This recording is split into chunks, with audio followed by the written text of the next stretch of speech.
Citizen TV, the citizen's power.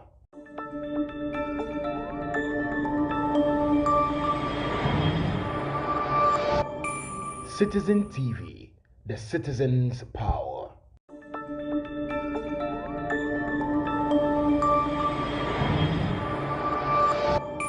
Citizen TV, the citizen's power. Well and truly served, and their good purposes for a common human life be realized in our midst. O God, grant us a vision of our country, fair as it might be, a country of righteousness, where none shall wrong his neighbor, a country of plenty, where evil and poverty shall be done away with, a country of brotherhood, where all success shall be founded on service, and honor shall be given to the deserving, a country of peace, where government shall rest on the will of the people, and the love for the common good. Bless the efforts of those who struggle to make this vision a living reality. Inspire and strengthen our people, that they may give time, thought, and sacrifice to speed the day of the coming beauty of Ghana and Africa. Amen.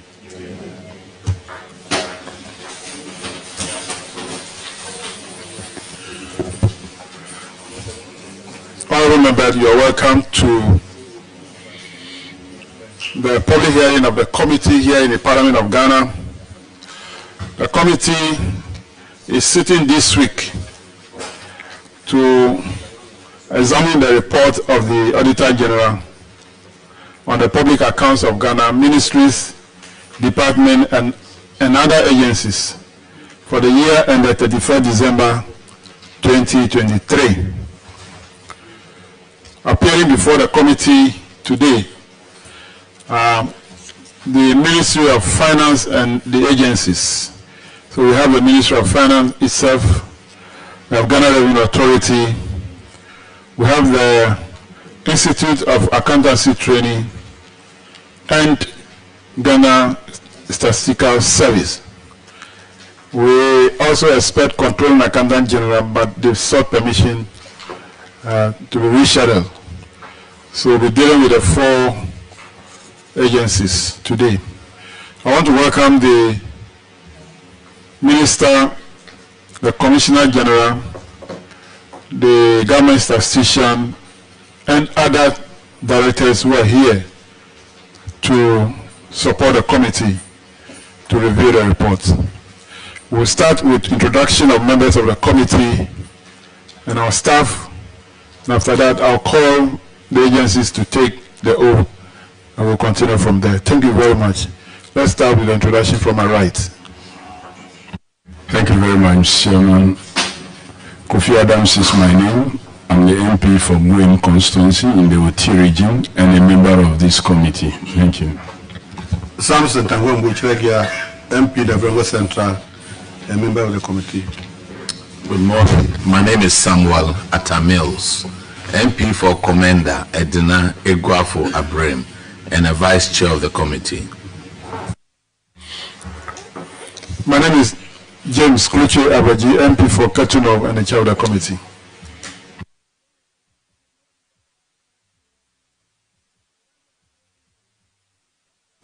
My name is Kofi Oshrejikum, Ranking Member and Member of Parliament for Fantiakwa South. Good morning, Chairman. My name is Ansah, Member of Parliament, Kumalu, and a member of this committee. Hello, good morning. My name is Sakwesi Kunadu, the Member of Parliament for Menshia North Constituency, and a member of the committee. My name is Isaac Yawopoku, MP of Fenso South, member of the committee. Good morning. My name is Comrade Ibrahim Murchala Mohammed, MP for Tamale Central and member of the committee. Good morning. My name is John Musa, Assistant Auditor General, Audit Service. Good morning. My name is Michael Ado, Assistant Auditor General, Audit Service.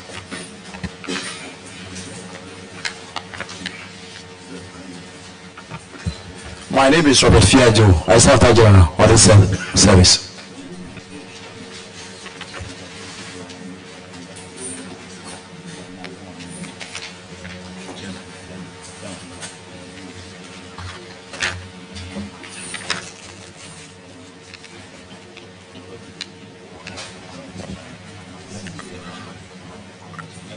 Let's have Ministry of Finance, GRA, Institute of Accountancy Training, and Ghana Statistical Service to come forward to take the oath.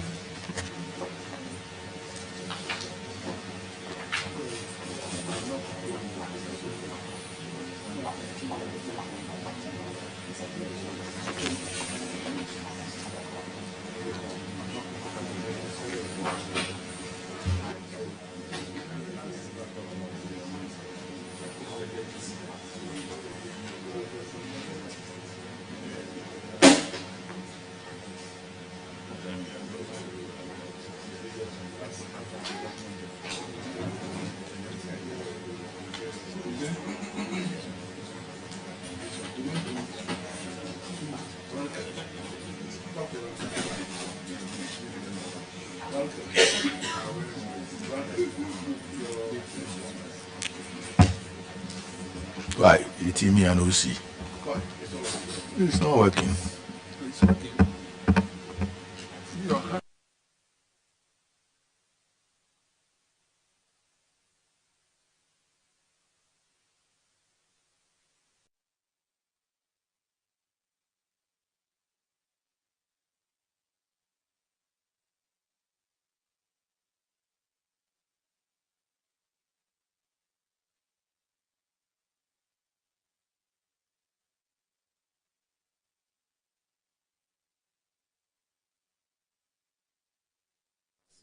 That the evidence I shall give before this committee. That the evidence I shall give before this committee. Touching the matter in issue. Touching the matter in issue. Shall be the truth. Shall be the truth. The whole truth. The whole truth. And nothing but the truth. And nothing but the truth. So help me God. So help me God.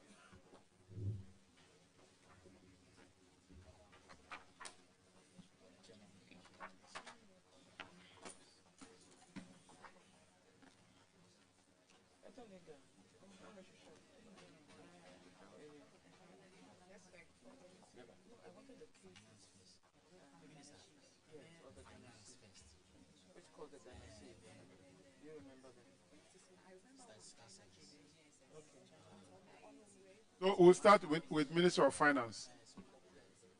Honorable Minister, kindly introduce yourselves to the committee.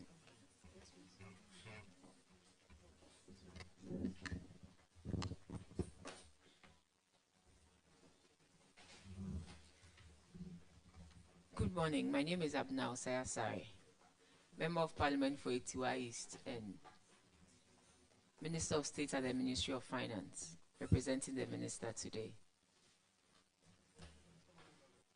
Thank you very much, and former member of the committee.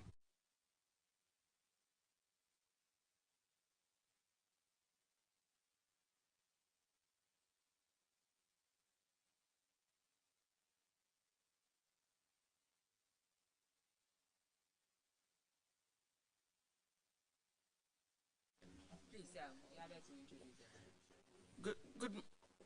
Pardon? We should do the introduction. So yes, please, they will do it. Good morning, Chairman. My name is Eva Menta. I'm Chief Director of the Ministry of Finance. Thank you very much. Good morning, Chair and members of the committee. My name is Stella Williams, Coordinating Director at the Ministry of Finance. Good morning, Chair and members. My name is Heifodamo, Director Internal Audit at the Ministry of Finance. Thank you. Good morning. My name is Abba Odeba Abe, Director in charge of procurement. Thank you. Good morning, Chair and members. My name is Grace Rocco Iwu, Director Legal, Ministry of Finance. Thank you.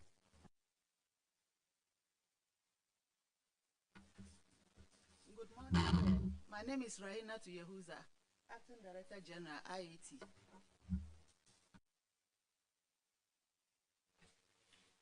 Where is the Director of Finance?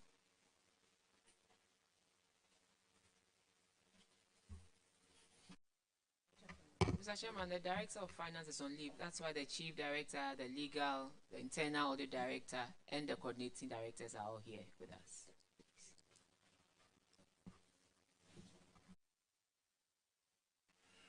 What is the difference between chief director and coordinating director?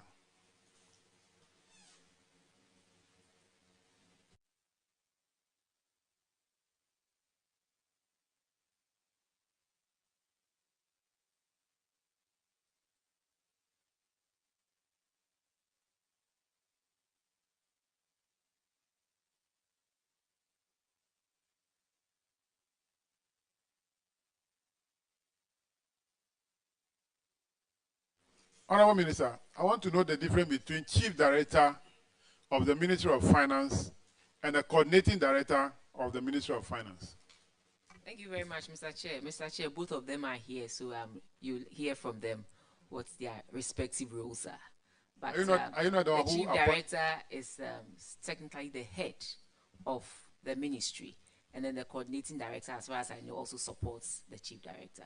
But for the specific, if you want the specific rules spelled out, I want to know the role they play. And so I'm sure, but that is it. The Chief Director is the head of technical head of the ministry, and then the Coordinating Director supports the Chief Director. Means that the work is too much for the Chief Director? Is the work too much for the Chief Director? Mr. Chairman, the Ministry of Finance is a different MD. That is what I'm asking. Is the work too much for the Chief Director? Respectfully, that is not the reason why the Coordinating Director is there. What is the reason? That's what I want to know. The reason is to support the Chief Director. It means that the work is too much for the Chief Director. He's overwhelmed, so he needs a support. Ministry of Finance. A Ministry of Finance sort of carries along all the other ministries, departments. So just tell me that the work is so broad that you need somebody to support the Chief Director. I think you have put it right. It's broad, and so they need someone to support. Not so you are confirming that the work is too much for the Chief Director? Not necessarily so. Abra, you have started it again. Oh. Like they have 5 ministers, one international minister, one internal minister, one let's go. Or you don't want to create a position called Deputy Chief Director.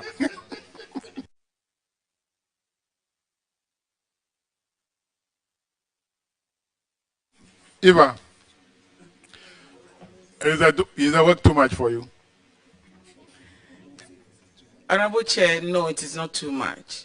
But if you have to be effective, it's Ministry of Finance is a central management agency, which means that... You have answered me, said it's not too much. No, it's not too much. Don't go to justify that. I understand, not too much. It's not too much.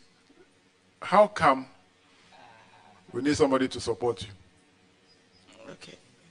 Thank you very much, Honorable Chair.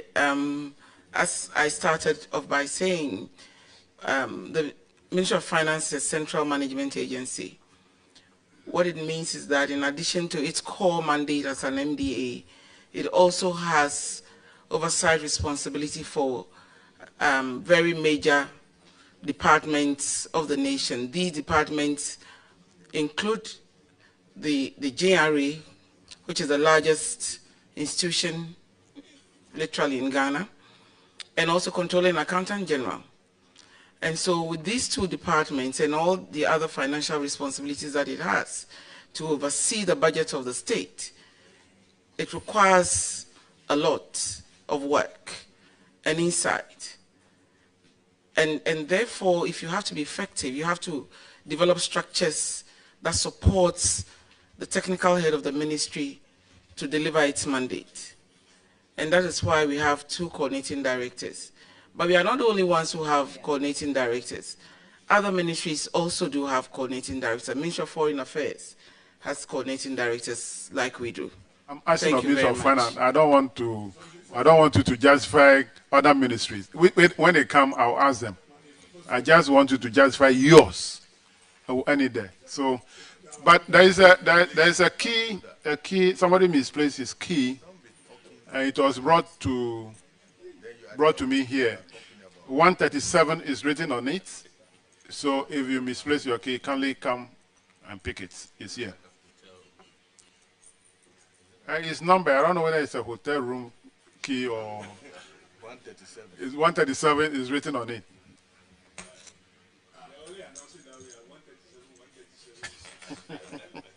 All right, thank you very much. So let's go to the reports now. And I'll start with the first one. This one is the Minister of Finance, head of it itself. Auditors have observed that there is an irregularity in award of contracts. The auditors are saying that on the 10th of July 2022, the ministry awarded a 3-year consultancy contract to end in July 2025 to Michels Multicard for feasibility studies, design, supervision, and post-contract management of the ministry's campus, Kanda, at a contract price of $7.597 million. Wow. The auditors noted that as of January 2024, only the feasibility studies and design of the campus had been completed by the consultants and had been paid a total sum of 2.6 million Ghana cedis, equivalent of 337,377.23 Ghana cedis, dollars. The auditors also noted that 17 months to the end of the consultant contract of the ministry, the ministry 2022, 23, and 24 budget had no provision for the construction of the campus and a contractor not selected. They also noted that the contract was awarded in the United States dollars, contrary to the Foreign Exchange Act of 2006 at 723 and the Bank of Ghana notice number GB/GOV/SEC/2012/12. Now, considering the timeline, the auditors are concerned that the construction of the Ministries of Finance campus will not commence before the consultant contract expires in July 2025. They are therefore recommending to the Chief Director to budget for the construction of the campus in 2025 before commencing the procurement process, to select the contractor and engage the consultant to revise the contract and limit the first contract to feasibility studies and design, and the second contract to supervision and post-contract management. Management responded that a meeting was held on 5th April 2024 to negotiate the decoupling of the design from the construction supervision. It was agreed that the contract sum be divided into 2 halves as per the milestones or stages defined in the original schedule. Now, the concern of the auditors is that it's taking too long, and their fear is that you might not even start the construction by the time the contract lapses, because the contract is for feasibility studies, design, construction, and post-construction management. So even if you not start, if you don't start the contract by the time if you don't start the construction by the time this contract ends, there will be the need for an extension, which will be additional costs. What has the ministry done about this infraction observed by the auditors? Mr. Chairman, the Chief Director will take us through what the ministry has done so far. Thank you very much, Honorable Chair.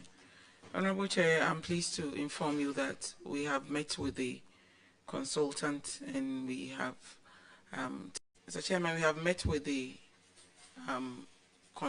consultant, and we are working with the procurement authority so that we can decouple the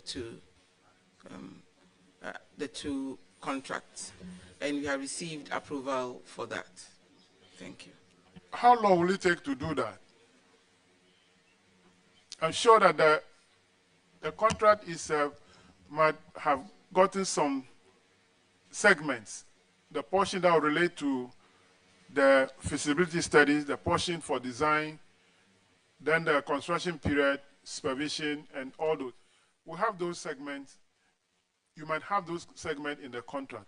So to decouple it might not take much time. So, Mr. Chairman, what I said was that we have done that. Yeah.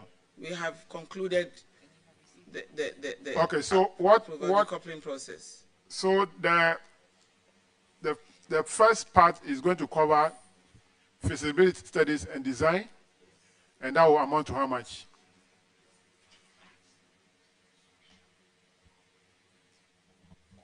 Mr. Chair, please, that will amount to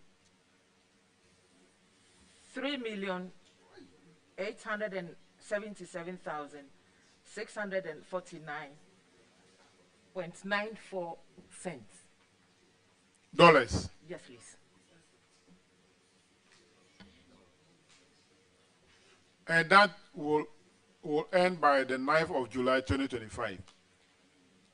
The same time is maintained, because the first contract is supposed to expire on the 9th of July 2025. Now that you decouple it, are you still maintaining that date? Yes, we are. Yes, Mr. Chair, we are going to do that. Thankfully, we are almost done, except forwarding the contract to the legal directorate for review for both parties to sign, which is going to be done in the weeks or months to come. Thank you. Be specific, madam. And for months, if you say months, we don't have much time. In a couple of days, we'll forward it to the directorate for review. Okay. In respect of the first one, the ones we were successful in getting the case thrown out. For no, this, I'm talking about the idea that, you see, the auditors are recommending that you should be protected from this this garnishing orders emanating from all sorts of places and landing on your table. So that is where my direction is. What have you really done to make sure that this thing is outlawed, if you like? So, Mr. Chair, the issue involves a lot of stakeholders. And so, in order to get yourself protected, the conversation involves a lot of stakeholders. For 3 years?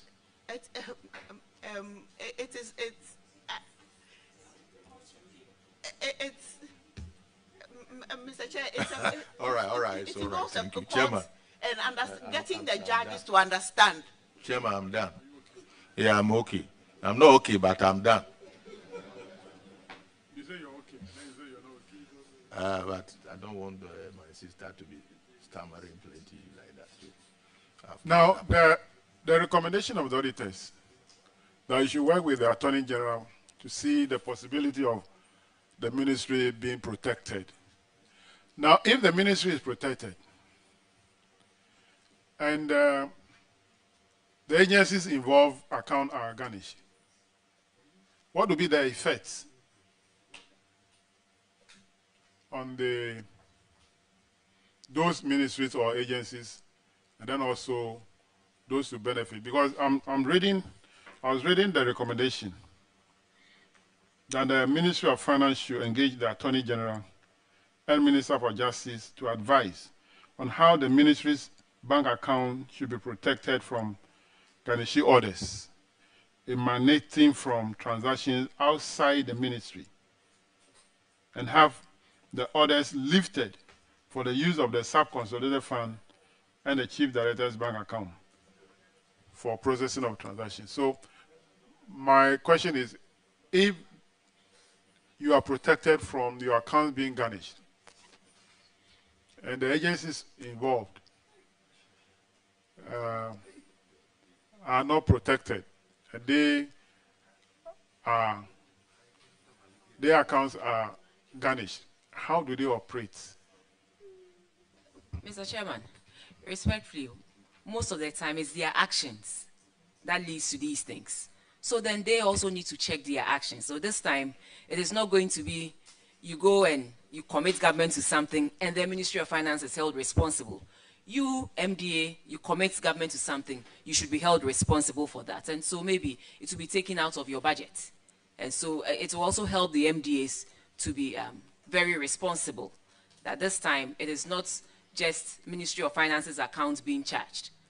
It is your account that will directly be charged for any commitments that you commit to government that results in any legal action being taken against you. So it will help the system and it will help all of us to be more responsible, Mr. Chairman. Let's take a practical example. Assuming the Ministry of, let's say, Ghana Health Service account have been garnished. Let's say the drug account is garnished, and they are not able to operate the account and buy essential drugs for healthcare delivery. Would that affect the people? Mr. Chairman, one of the reasons why we are here is because in a matter of fact, maybe we did not follow due process. And you know, with public funds and management of such things, there are processes that you follow. So clearly, if those processes are followed, they wouldn't get to where they are. And so now I think the systems that we have put in place, we have invested so much money in to make it right, must work. And in working, if you commit an infraction of this nature, I think you should bear the consequences for that. But that notwithstanding, this being an essential, element of our health system, I think government will come to their aid. But moving forward, I think we should establish the fact that there are processes that we should follow. And if for any reason you default in that process, that particular MDA should bear the responsibility for that and not Ministry of Finance. I'm only thinking aloud, looking at how the order will affect the running of some agencies. But I agree with the auditors that we need to be responsible. And once we know that if we do A, B, C, D, the effect will be this, and that will have effect on our operations, we'll be careful. So I agree. So let's move on to the next one. That'll be all for the ministry headquarters. The next one is the Ghana Statistical Service. You have one question. Paragraph 126, Vice Chairman will take it. Thank you very much, Mr. Chairman. And Ghana Statistical Service, you have some unearned salaries. And the recommendation was the amount should be recovered with interest at the prevailing Bank of Ghana rate from the separated staff. Has this amount been recovered?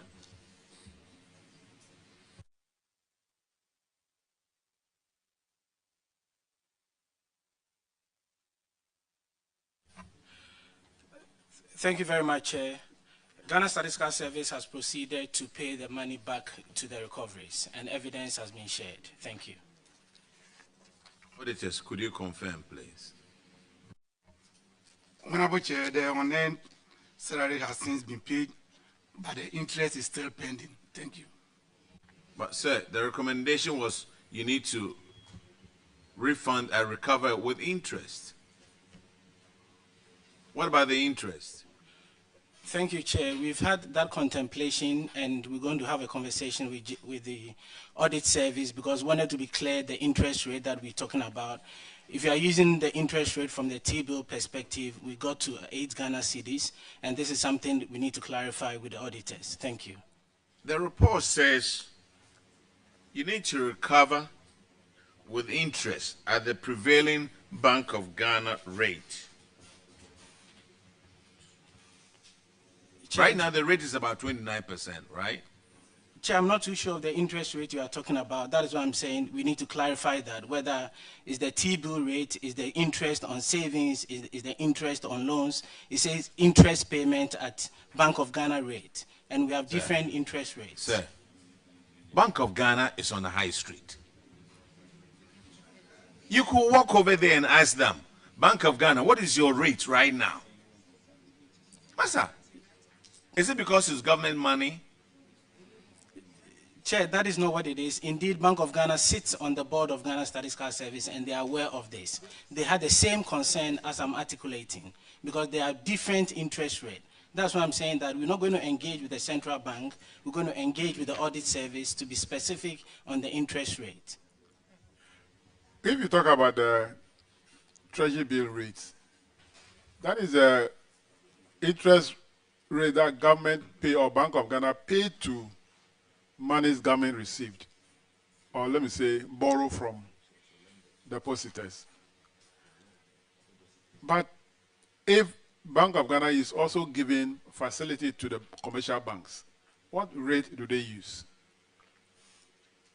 So we assume that these people owe government. So we can't use the treasury bill rates. We have to use the rate that we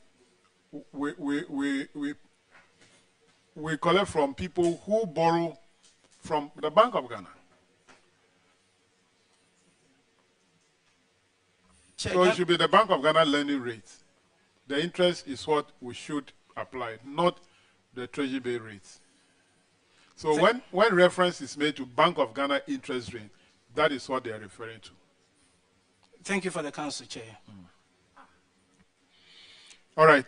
So I'm sure that you now that you know which rate to apply, you do a follow-up. Please, yes. Thank you very much. Thank you. Honorable Isaac. Thank you very much, Honorable Chairman. Chairman, the second person, the senior driver, the type of separation is as a result of death. And somebody who has died, you want to recover the money from the next of kin as well as the interest, Chairman? I'm wondering whether, that one we could be. Well, the driver who died didn't collect that money. It's the next of kin who collected. Chairman, they are not sure about that. The person died, that is what the recommendation says recover the money from the separated staff and the deceased next of kin. Yes. So it doesn't say in any way that the next of kin collected the money. So where is the money? If the money is at the bank, they will just go and take it. Yes. If it's not at the bank, definitely the next of kin would have gone for it. We are not sure. So if the next of kin has sacrificed to pay, whatever is outstanding, I think that for the interest, we can let it go. Did he collect the money before he refunded? The next of kin? Before? Are you aware? No, it's not, the report doesn't give the details. Now they say the money has been paid. And you are saying that the next of kin have paid the money. Are you aware if he's the one who collected the money and now refunding? We have to find out. Then your point doesn't hold. It's muted, you see.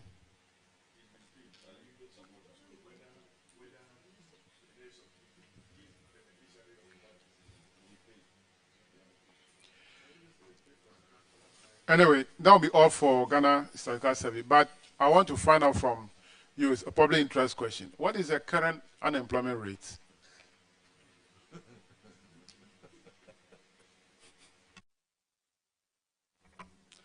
The current unemployment rate is 13.7%. So 13.7 of the total population, right? The working population, 15 years and older. And for clarity, let me say that we calculate quarterly unemployment and annual unemployment. The figure I've shared with you is quarterly unemployment, and we need to annualize it for 2023. Yeah, so the working class, the population of working class is what figure? So that we apply the 13.7 and know the numbers in absolute terms. Yes, please. But, Honorable, if you don't mind, let me clarify that unemployment is defined as people who did not work within our reference period, in this case, 7 days preceding the data collection, and people who worked are only those who work for just 1 hour for pay or profit. Yeah. And if you didn't work, you should be available for work. So there are people who are not working and are not available for work, and also are not seeking for work. Yeah, so that is a definition we have used over the years, isn't it? That's what we use over the years. So if I know the size of the working class, then I can apply 13.7%, and I know the number in absolute terms, the figure, how much is people who are not working.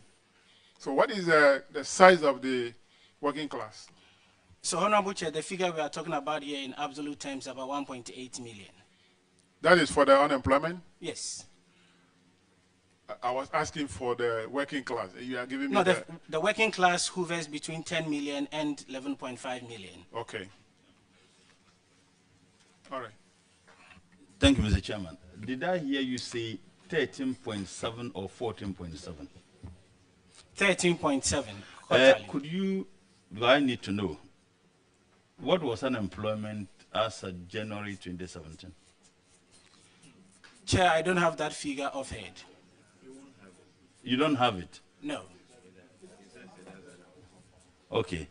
My worry is the level at which unemployment is rising in this country. It was 8.4 as of January 2017. 8.4. Maybe perhaps the viewing public would appreciate how the unemployment level is rising in this country. Thank you, Mr. Chairman. Chair, again, I would appreciate, I've had a conversation with the Finance Committee of Parliament, and I'm happy to have this conversation again.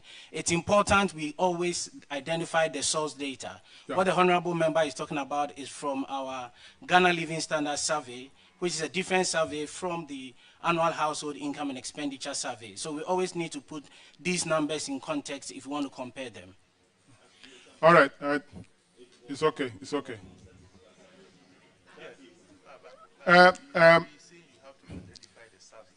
The number you gave me, I just did a computation. They are not matching. You said the unemployment rate is 13.7. In absolute terms, it's 1.8 million. And then the total working class is around between 10 and 11. I use 11 million to do the computation. I'm getting 1.5 million. So they are not matching. They are not matching. But if I use the 1.8 million over the 11 million, I'm getting 16+%. Chair, I'm going to cross-check and give you the exact numbers. You can cross-check now. You have a mobile phone that is calculator on it. Chair, you're right. I just did mine. Okay? 11 million times 13.7%. We'll give you 1.5 million plus. Okay? So the 13.7 might not be the correct figure. If truly the number of working class is 11 million. Honorable Isaac. It hovers. So maybe it wasn't as that. But Chairman, I also want to know if you also have information about the unemployment rates in 2009 and 20. Chairman, I want to ask for clarification. Excuse me. And Samson. And 2016. Don't argue across. What was the unemployment rates at the end of 2008, between 2008 and 2009, and then 2016 and 2017? Chairman, we need that information for our report. Samson, please. Samson, don't talk across. Don't talk across. Yeah, I want some clarification. kindly read for me again your definition of unemployment. Chair, let me start from the perspective of employed. So employed are people who worked for at least 1 hour within our reference period for pay or profit. So we come to you and we ask, did you work for at least 1 hour within our reference period in the case of the census 7 days preceding the data collection? If you did not work, that is the first entry point for unemployment. Then we ask, were you available for work? Because there are people who did not work but were not available for work. And I'm happy this conversation is coming up because the International Labour Organization has two definitions of unemployment, the strict definition and the relaxed definition. The strict definition is you did not work, you were available for work, and you did not seek for work. That is a strict definition for unemployment. And that is what Ghana we've been using until 2016, 2017. And that is why I was telling the honorable member that we always need to look at the documentation that comes with the data collection. Post 2016, 2017, we are using the relaxed definition of unemployment. We don't ask whether you sought for work or not. We said you did not work, you were available for work, and we don't go to the extent of asking whether you sought for work or not. And please, let's define this from the household perspective, not from the employment perspective. That is the demand side. Okay, you know, my worry is that this is very technical. And for the general public, and first of all, if I listen to you carefully, we are comparing two different factors. Some previous data included you didn't seek for work. Current data doesn't include that. So we cannot be talking about this is 8% details because in the earlier period, the factors that were used to arrive at unemployment is different from the factors we are using. Yes. One included those who didn't want to work. Another include those who, this one, whether you wanted to work or not, we don't ask you. So please, let's be mindful of that when we are interpreting figures. Thank you very much. Thank you very much for the education. Order, order. If the ranking member is trying to polish what has been damaged, no, I'm trying to oh, who is not the intellectual discussion? Well, you can take it. You yourself said the thing is technical. It means that you don't even understand. And he has helped me to understand now. Well, it has always been like this. I'm not sure that you want to introduce new definition into that. I don't want to behave like somebody who went to this market here, Malata market, to go and do sampling to come with the inflation rate. Now that the actual inflation rate is staring on his face. So please don't try to do that. The fact is that we have unemployment in this Ghana. Whether it's 1% or 2%, there are people there who are looking for a job and they are not getting the job. That's it. That's the case. Order. So that'll be all for Ghana Statistical Service. Oh. Okay, Samson. Please, thank you very much. I can see that your explanation was very technical. I want to know whether a driver mate is employed or unemployed.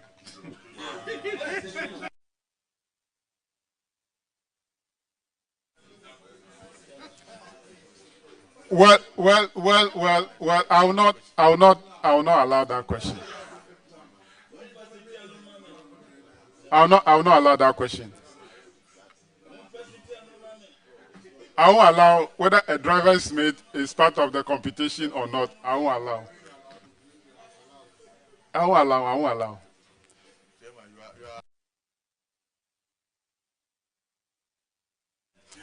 Let's have a Institute of Accountancy training. Are they here? Okay, so you have only one question. Paragraph 131. It's about low student enrollment. Low student enrollment. The auditors have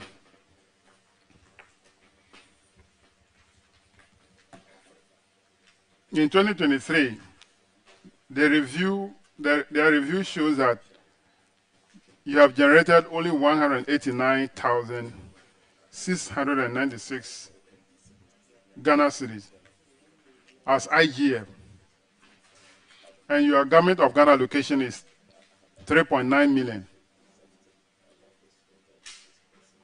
The auditors says that the institute has 6 conference rooms, which can take about 20 to 80 people, and 5 classrooms with 15 sitting capacity each, as well as 8-room hostel facility, which are underutilized. So if your IGF is only 189,000 and your GOG allocation is 3.9 million, the underutilization raises question about the institute's financial viability and the effective use of government resources. Now, a further inquiry from the acting director of the school revealed that the institute is operating without the necessary legal and academic recognition. They therefore recommended that the Ministry of Finance should conduct a thorough review of the institute programs to align with the current demands in the civil and public service. They also recommended that the institute should implement a robust marketing strategy to raise awareness about the institute programs. This should include targeted campaigns to attract students from the civil and public service and other relevant sectors. Further, the Ministry of Finance should expedite the process of securing necessary legal and academic recognition for the institute to enhance its credibility to attract more diverse student population. What action did you take on this recommendation?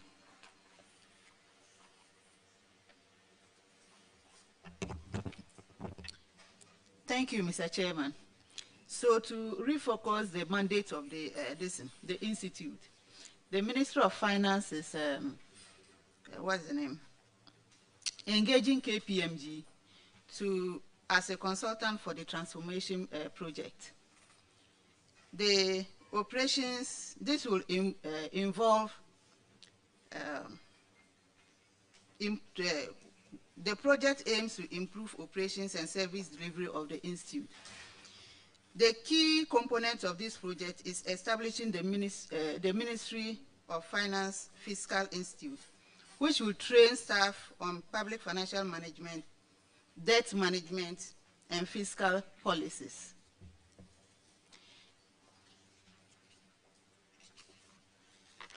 Are you done? The goal is to enhance staff knowledge and skills, enabling them to perform efficiently and effectively. So far, that is what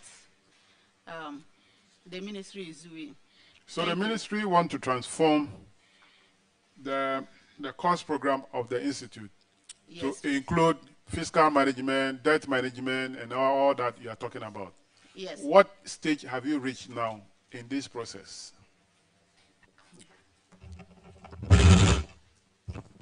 Thank you very much, Mr. Chair. Mr. Chair, as you know, public finance management has become a lot more complicated and sophisticated than it used to be. And unfortunately, we don't have any institution in Ghana that specializes in providing the technical skills and competencies for effective public finance management. And so we've been having issues in terms of our fiscal management because the skills and competencies training are not even available in the country. And so there's a broader vision to have the institute converted into a fiscal institute. And Mr. Chairman, you know, you are familiar with that conversation, that the Ministry of Finance needs to have a training institution that provides public finance management training, not just for its staff, but for all officers who have anything to do with the management of public finance, including every budget officer in this nation who is assigned to an MMDA at the district level, in every ministry, in every department of the state, even chief executives of SOEs, because what they do is to manage public finance. Currently, we don't have any such training facility, but we cannot just go ahead and do that. And that's why we've engaged KPMG to help us. We did an initial assessment with Pricewaterhouse, but the establishment of the institute itself, we are working with Tony Blair Institute and we are working with KPMG to help us to look at similar institutions across the world. We know that France has one like that. We know Germany has one like that. So the plan is to model the Ministry of Finance Institute along those institutions, global institutions elsewhere. Thank you very much, Mr. Chair. Thank you very much. I'm not against engaging any private sector institution to come up with this, but we equally have people who have served in the public and civil service for long, and they have rich experiences. Are you trying to look at that and tap on some of them to also assist in that? Because some institution might come with only the private mind, but people who have worked in the government sector, they know the public and civil service transactions, and they can help a lot. Are you tapping into that also? Yes, Mr. Chair, you are absolutely right. We think that some of our staff who have retired and have even left the ministry have such rich experience that we cannot even allow them to retire. They should be involved in the training of the next generation of public finance officials. And so, yes, we expect to use some of those skill sets that are already available. So, Chairman, let me clarify. Getting the consultant is not for them to provide a training. It's for us to work on the institute itself and the kind of curriculum that we would have. We already have some work that has been done. And you know, that's one of the things I'm quite passionate about. And so there's a lot of work that is going on, and we hope that before the end of the year we'll see the institutes re-established and rebranded. Thank you very much. Thank you. That's good news to hear. We are waiting to have that materialize. Actually, I'm hoping that Parliament would participate in our training programs as well when it's established. Thank you. Honorable Mutala.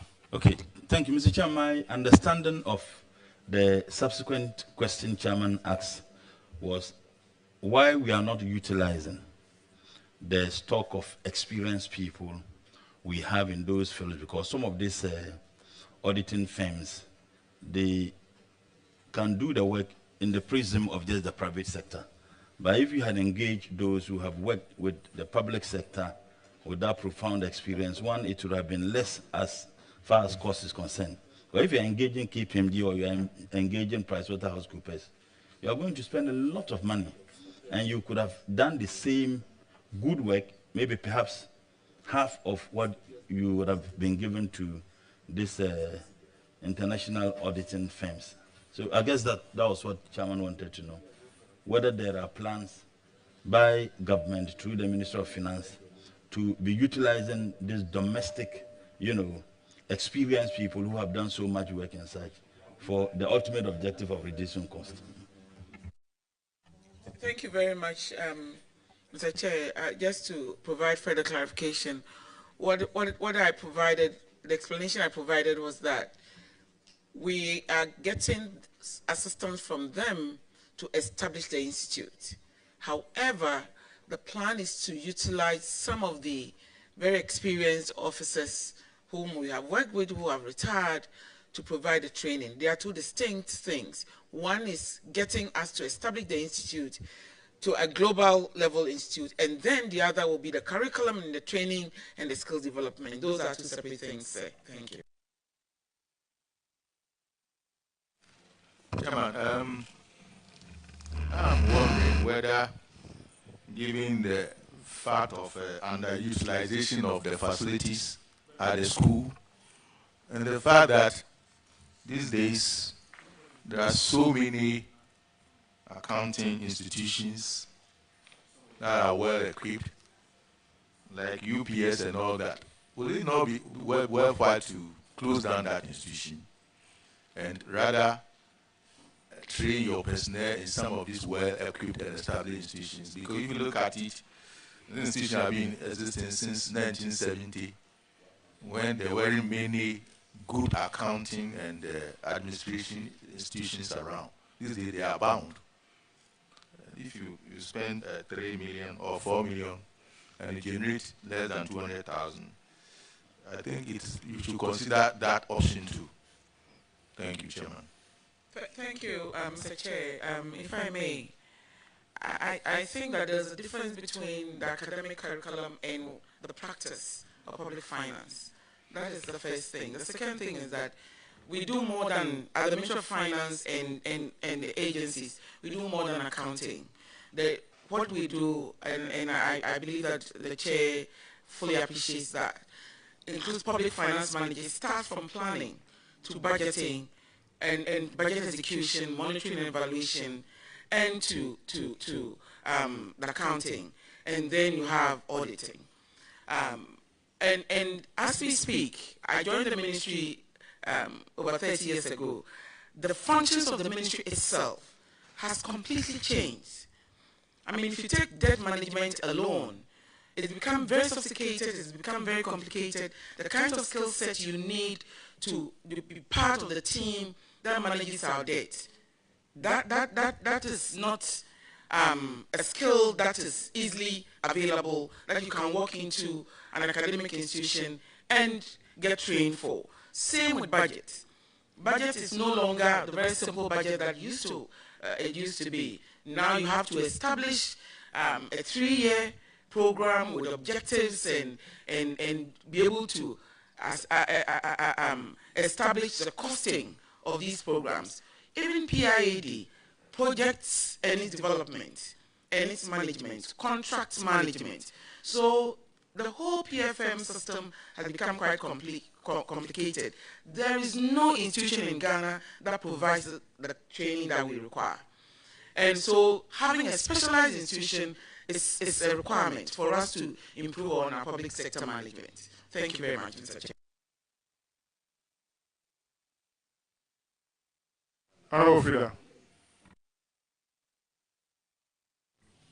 Thank you, Chairman. Chairman, I want some clarification here. Looking at the first recommendation, the auditors recommended that the Institute should implement a robust marketing strategy to raise awareness about the Institute's program.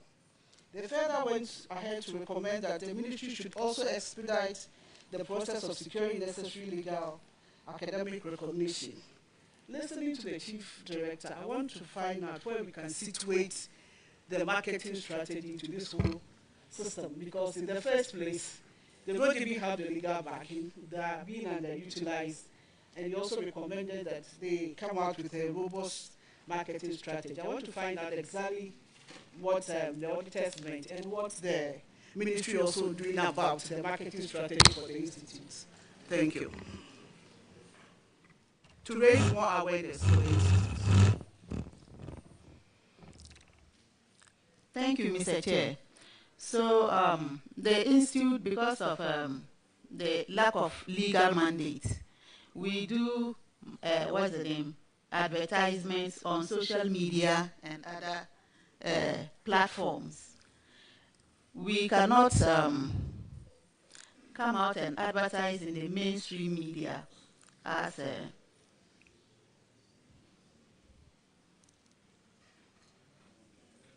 yes, so but I'm not calling you, Honorable.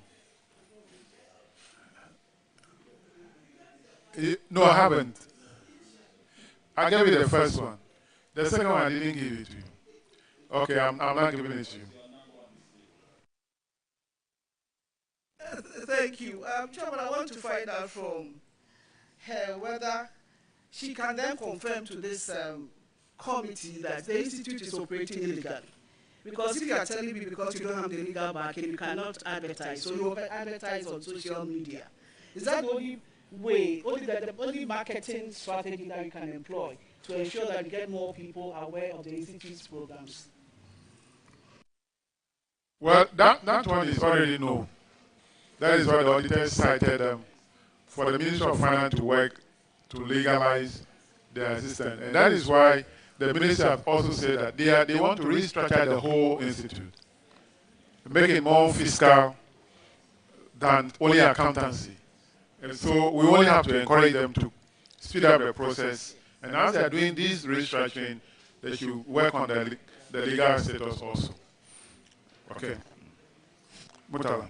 Chairman, I'm coming back to the issue we raised earlier and the response given when you said that the engaging, KPMG or even PricewaterhouseCoopers, those internationally acclaimed accounting firms or auditing firms, is just to help establish the institution, but the curriculum and everything will be done by the expertise we have domestically. Now, if they have the capacity to work on curricula, I guess they equally have the capacity to establish the institutions. I think the fear of failing has indeed created some of these challenges. We need to have confidence in some of the, if you like, homegrown firms. Let's try, even if we try with some difficulties. If we don't continue that way, we're continuously dependent on this internationally, acclaimed accounting and then auditing firms at a huge cost. So I would suggest that we should have the confidence to try them. That is how those international acclaimed accounting firms and auditing firms, that's how they all began. They tried them with some errors, some challenges, and they continued. But if you look at the cost involved, and those monies are going to be sent somewhere, they may not necessarily be reinvested in this country. So for me, I think that we need to be looking at how we can have confidence in some of our own homegrown accounting and auditing firms. Well noted, Mr. Chair. Thank you very much. All right, that will be all for Institute of Accountancy training. And we'll now move to GRA now. Ghana Revenue Authority. So Ghana Statistical Service Accountancy Training, you are discharged. Minister of Finance, you still have to wait for your baby, GRA. So can GRA come to the table now?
All right, GRA, can you introduce yourselves to the committee? Good morning to the committee again, Honorable Chair. Good morning, Honorable Members. Good morning. My name is Julie SCM, Commissioner General for the Ghana Revenue Authority. And I'm here with my colleagues who will introduce themselves. But before they do, it's always a pleasure to come to this committee. and the GRA is grateful for the opportunity to be present again today. Thank you. So I'll hand over to the Commissioner, Domestic Tax Revenue Division, and then good morning, sir. My name is Edward Apinti Jamara, Commissioner in charge of Domestic Tax Revenue Division. Thank you. Good morning, Honorable Chair. My name is Brigadier General Zibrim Bawa Ayorogo, Commissioner Customs. Good morning, Chair. My name is Pearl Nana Ama Dago, Commissioner, Support Services Division. Thank you. You're welcome.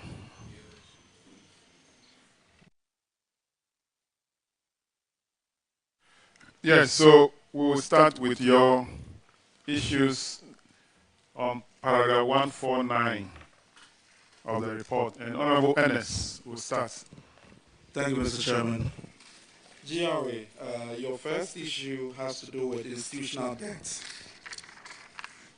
The auditors reviewed that about 10 state institutions had tax liabilities from various tax types amounting to $1,247,048,444.99 for the 2022 year of assessment. If you go through the list of 10 state institutions, only ECG managed to pay $1 billion out of their indebtedness of over $1,351,000,000, leaving us with a total of $1,247,000,000. So only ECG out of the 10 made some payment towards their tax indebtedness. The auditors recommended that he take steps to recover all these outstanding balances, then also apply Section 71 of the Revenue Administration Act. What has GRA been able to do so far out of these 10? Honorable Chair, thank you very much for that question. Chair, you'll notice that the bulk of the discussions and the findings that we're going to go through today centers around outstanding debt. As we always say, and my colleague from Domestic Tax will always say that the work that GRA does in collection of taxes, there will always be an outstanding debt. But I think the fundamental imperative, Honorable Chair, is the processes and the enforcement measures that guides our collections and how timely we engage in those collections. So the Commissioner will go through these findings, which is substantially about 90% of the findings that we have today, and go through their status, the percentage that we've resolved, and also the measures that we put in place to ensure that we leave nothing on the table. So with your permission, Honorable Chair, let me hand it over to the Commissioner, Domestic Tax Division.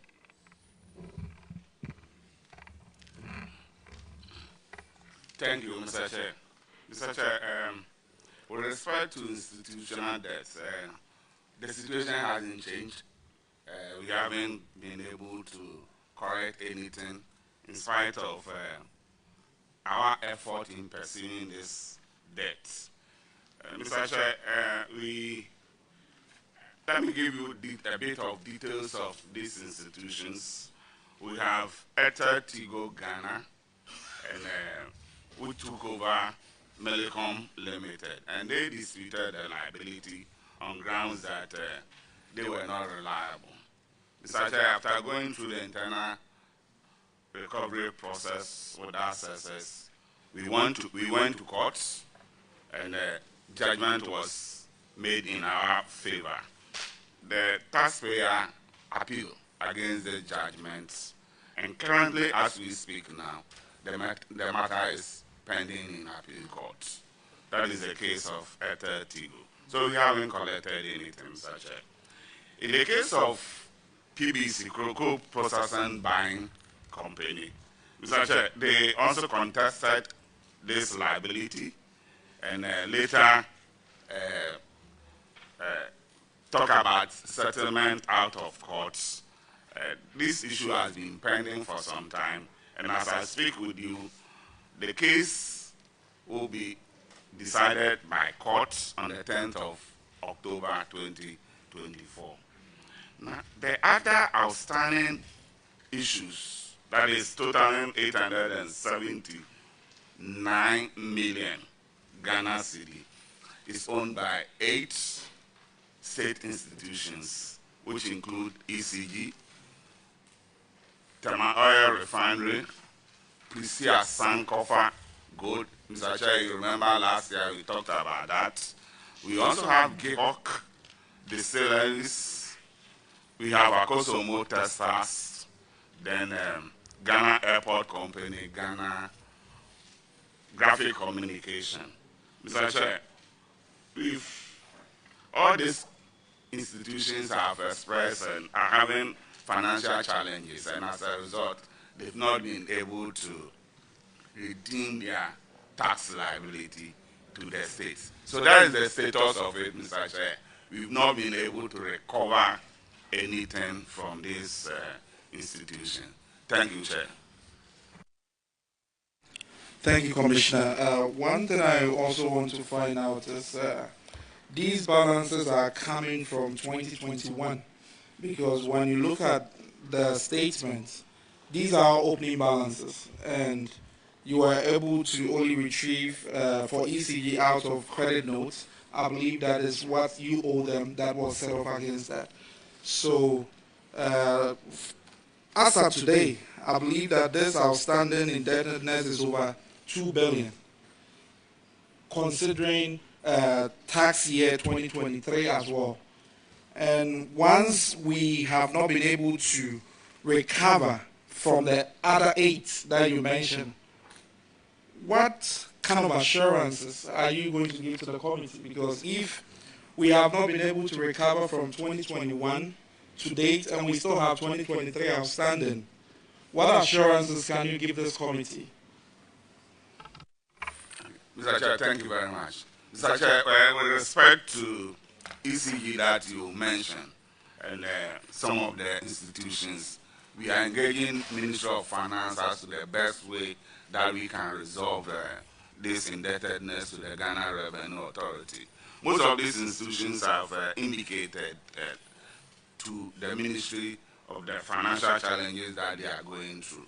So we have a discussion with the Ministry of Finance as to the best way that the liabilities can be settled.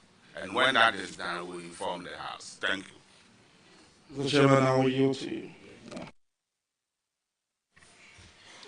Minister of Finance, the Chief Director is here, the Minister of State is here. You don't give enough money to these agencies, or they are on their own.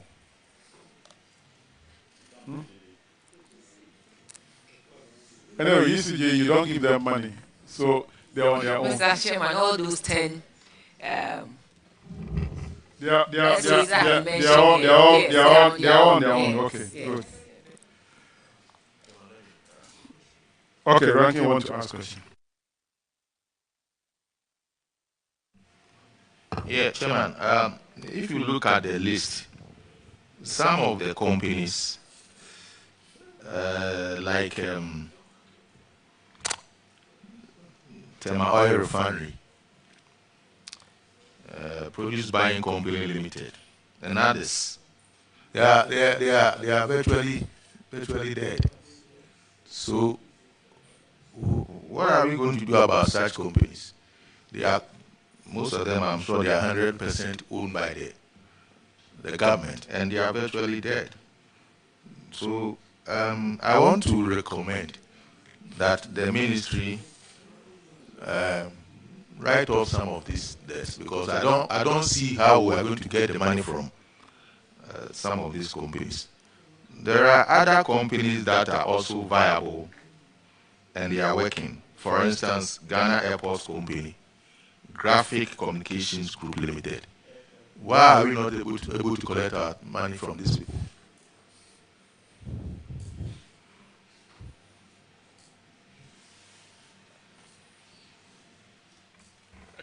Mr. Chair, thank you very much. I will respect to write off of debt. I think no, he asked two questions. Okay. So for the performing companies, the product, Mr. Chair, we've employed all our tools to collect, but as I indicated, Ghana Airport Company and Graphic Corporation currently are having cash flow challenges. They've indicated to us that we need to give them a moratorium to be able to come back to us to reschedule the pay. Please speak into the mic. Yeah, so for them, they are prepared to pay once their cash flow improves. Thank you. And what about the ones that, in my view, you may never be able to collect? Do you have anything to say about them?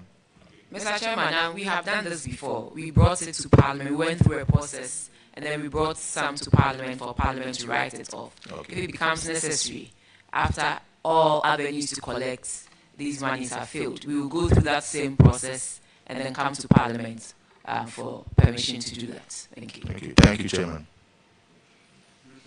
No, yes, I'm fine. Yes, sir. Chairman, thank you. I just want to find out from GRA every year, around this time of the year, there will be a news item that GRA has exceeded its target for the year. If you have all these things in their book as OEs, where do you meet the target? Thank you. Come. Is it public interest question? Honorable Chair, Honorable Member, we continue to work very hard on our mandate. Our mandate is not restricted to the institutional debts on the table. We look at all other avenues of collection, and that is what we pursue every day we come to work. We're very grateful for the question and your support. Next question, paragraph 153, Honorable Kofi Adams. Thank you very much, Mr. Chairman. Paragraph 153, outstanding income taxes. So from institutional tax to income tax. A couple of your entities, especially the 21 domestic tax revenue offices within the Greater Accra region, are owed a total amount of 247,613,713 Ghana cedi 50 pesos and 1,641,100 US dollars. And they've been listed. The LTO 37 taxpayers, the amount is there. The recommendation was for the Commissioner Domestic Tax Revenue Division to ensure that the heads of the tax centers exercise their powers under the Act to recover outstanding taxes, together with appropriate penalties under Section 71 of Revenue Administration Act. You agreed to the auditors that you are going to enforce the debt recovery procedures. What have you done so far? Mr. Chair, thank you very much. Mr. Chair, with respect to the dollar component of the liability, we fully recovered everything. That is $1,641,100.85. Then, for the cedi component, Mr. Chair, the recovery rate is 85%. And it's as follows. We've done recovery of 195,525,209.77. Objection determined, I'll explain that. It's 1,319,194 and 27.27. Then returns filed and examined 30,061,318.50 pesos. Mr. Chair, as we've been explaining, when assessment is raised and taxpayers suffer the they have the right to object to the assessment if they disagree. In this particular case, we had some objections that were still pending. And when we determined the objection, we had the liability of the taxpayer reducing by 1.312 million. Then, for the returns that were examined, filed and examined, as also indicated earlier, that our assessments are in two folds. We have the self-assessment, we have the provisional assessment. In the case of the provisional assessment, you will be able to determine the true liability of the taxpayer when the taxpayer files the annual returns. So when the annual return is filed and you do a review, the liability may change, either upwards or downwards. In this case, we had a difference of 13 million, also reducing the liability. So as we speak, we have 37,707,309 Ghana cedi as the outstanding amount.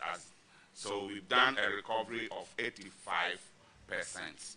And Mr. Chair, we are deploying all our enforcement measures to recover the outstanding liability. Thank you, Chair.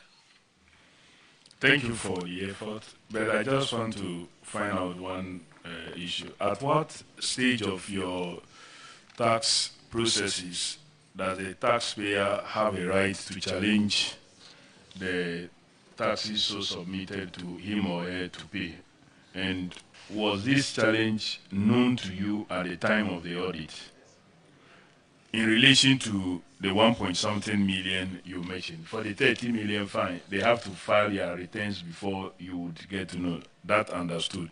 But the 1.319 million, in relation to that one, at what stage? Was this information known to you at the time of the audit? Mr. Chair, yes. Once the objection has not been determined, we keep the liability assessment that has been raised and wait till the objection is fully determined. So let me give an example. If an initial assessment has been raised, say 100 cedis, and taxpayer object to it, until the objection is determined, in the books, you keep the 100 cedis until you fully determine the taxpayer's objection. So in this particular case, at the time of the audit, some of the taxpayers have objected to their assessment, and they were going through the objection process. But however, the auditors, because it hasn't been determined, the auditors picked the correct amount, which was correct. Thank you, Chair. Chairman, I think we can proceed to the next issue. They've done quite well, quite a huge percentage collected, and we encourage them to do the remaining. Thank you very much, Honorable Member. Paragraph 157, Honorable Chinia. Thank you, Honorable Chairman. The infraction is value-added tax traders debt involving 21 tax officers and 4,802 taxpayers. And the amount involved is 204,783 cedis, 967.06. Management agreed to recover these liabilities. Have you been able to recover them? Mr. Chair, thank you very much. Mr. Chair, yes.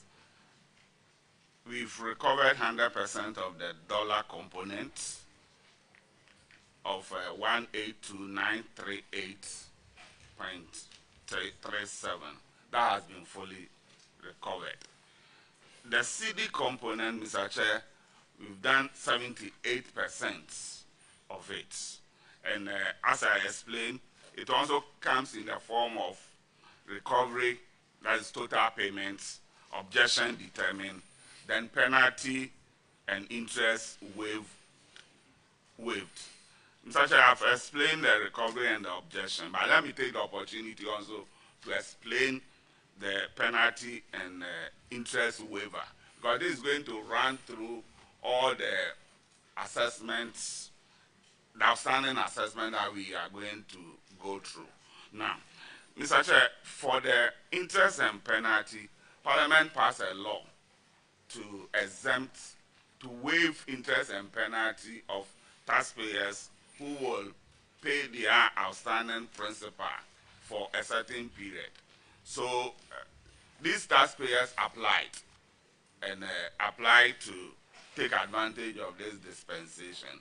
At the time of the audit, they didn't finish paying the principal, and yet hence the penalty waiver certificate had not been given to them. So once they finish paying, then we have to give them the waiver. So that is what is making up the total recovery of the recovery objection and that of the penalty and waiver.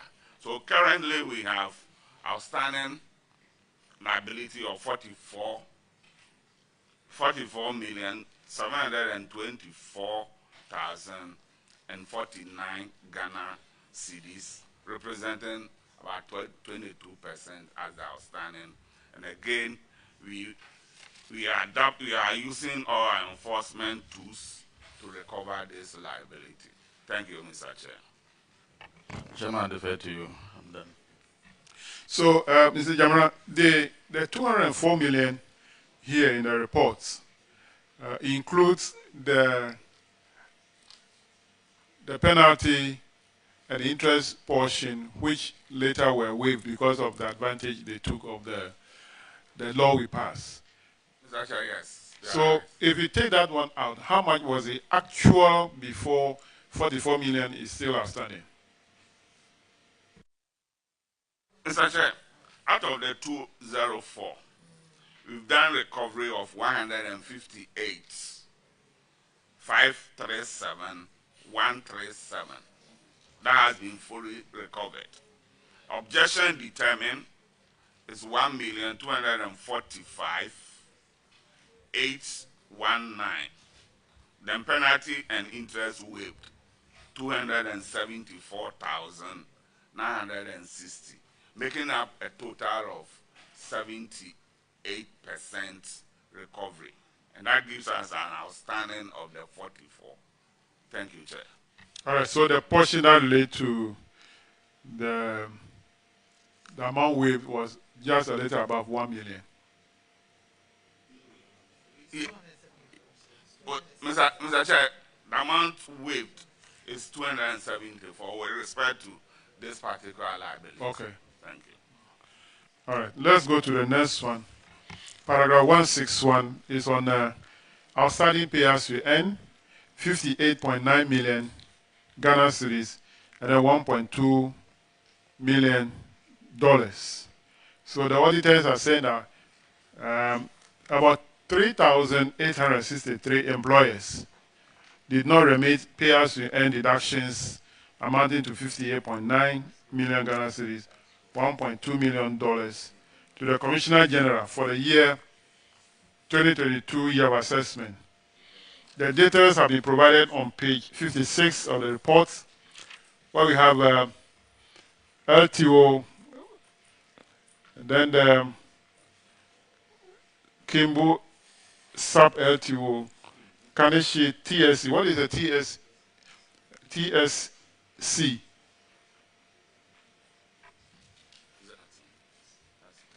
Taxpayer services for all, taxpayer center for all under domestic tax revenue division across the country. So, can we say it's Taxpayer Service Center? Is that a full name? Okay. Now, the auditors recommended that the Commissioner DTRD should ensure that the heads of the tax centers exercise their powers under the Act to recover all the outstanding taxes together with appropriate penalties under Section 71 of the Revenue Administration Act. Your response was that management responded that all pay-as-you-earn defaulters will be pursued for recovery of the outstanding taxes. Have you been able to do so? Mr. Chair, yes.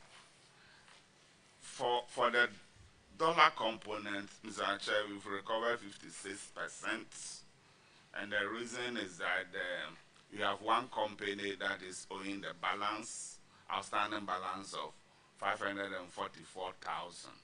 Now, this company, that is Ghana Bauxite Company, has been taken over by a strategic investor. And the strategic investor has proposed to convert this into equity. And the proposal is currently has been submitted to Parliament for consideration. So it's part of the... Convert into equity to be owned by our government? Yes. If we have not taken a decision, how will the strategic investor decide for us to be part of to be a shareholder? We haven't taken that decision as a country. Mr. Chairman, as part of the new tax exemptions, and they came under the GIPC strategic investor status, and so they submitted to Parliament last week. We went through the deliberations with the Finance Committee, where they offered a government 3.56% stake in Ghana Bauxite to enable them replace it with a $38.6 million of tax waivers. And so it complies with the new Exemptions Act. And so Parliament passed it on Friday. Approved and passed it on Friday. So we are now at 3.65? No, the total is 23.56% now. Government owns 23.56% shares in Ghana Bauxite currently. Give me the breakdown. For this particular one, what is the equivalent in percentage terms for the amount that you owe here? The company came with a total amount of about $60 million US. So Ministry of Finance, the company, NGRA sat together, and based on the law, we went through with, as well as the Minerals Commission, and we arrived at 38.6 million, and that is equivalent of 3.56, an additional 3.56 to government. So this was submitted to Parliament. It went through the process, Cabinet, and then to Parliament, and it was referred to the Finance Committee. We met the Finance Committee with the relevant documents. The report was prepared and brought to Parliament last week. Okay, so if I understand, yes. the 38 million, is it dollars or Ghana cedis? Dollars. The $38 million yes. is the additional 3.56 or 65% the company is giving to government as equity? Yes, okay. Mr. Chairman. And we have already owned 20%? Yes. Did we pay for that one too? It's something government has owed way back, and it is government shares in the Ghana Bauxite. Yes, okay. Ghana's government's equity. Sorry. Equity in the bauxite company. Yes, please. That's the original 20%. Yes, Mr. Chairman. So the 38 million. Yes. Is equivalent to only 3.56%. Yes, they did evaluation of Ghana Bauxite, and the total amount came to $1,404,000,000, but I'm not. It's not the exact. Exactly. Okay. And then Ministry of Finance again worked with various stakeholders, and the value was brought to $1 billion, and it's over $1 billion US, and based on that, the 38 million gave us the 3.56%. Okay. Yes. Okay. So there's value for money for that. Yes, yes, Mr. Chairman. And this is the new way, this is what has been prescribed in the Exemptions Act, that if any company wants government to waive taxes, then it should also give government the right to owe a part of the business. So that's it. Yeah. Whether the business will bring back money to government or not? This particular one is a business that will yield some results for government. Chairman, let me understand it. So, Honorable Minister, you are saying that a company valued in excess of $1 billion was in operation and yet was unable to pay its tax obligation to us. Mr. Chairman, I never said that. I said this company applied for the GIPC status of a strategic investor. No, hold on. Yes. Hold on.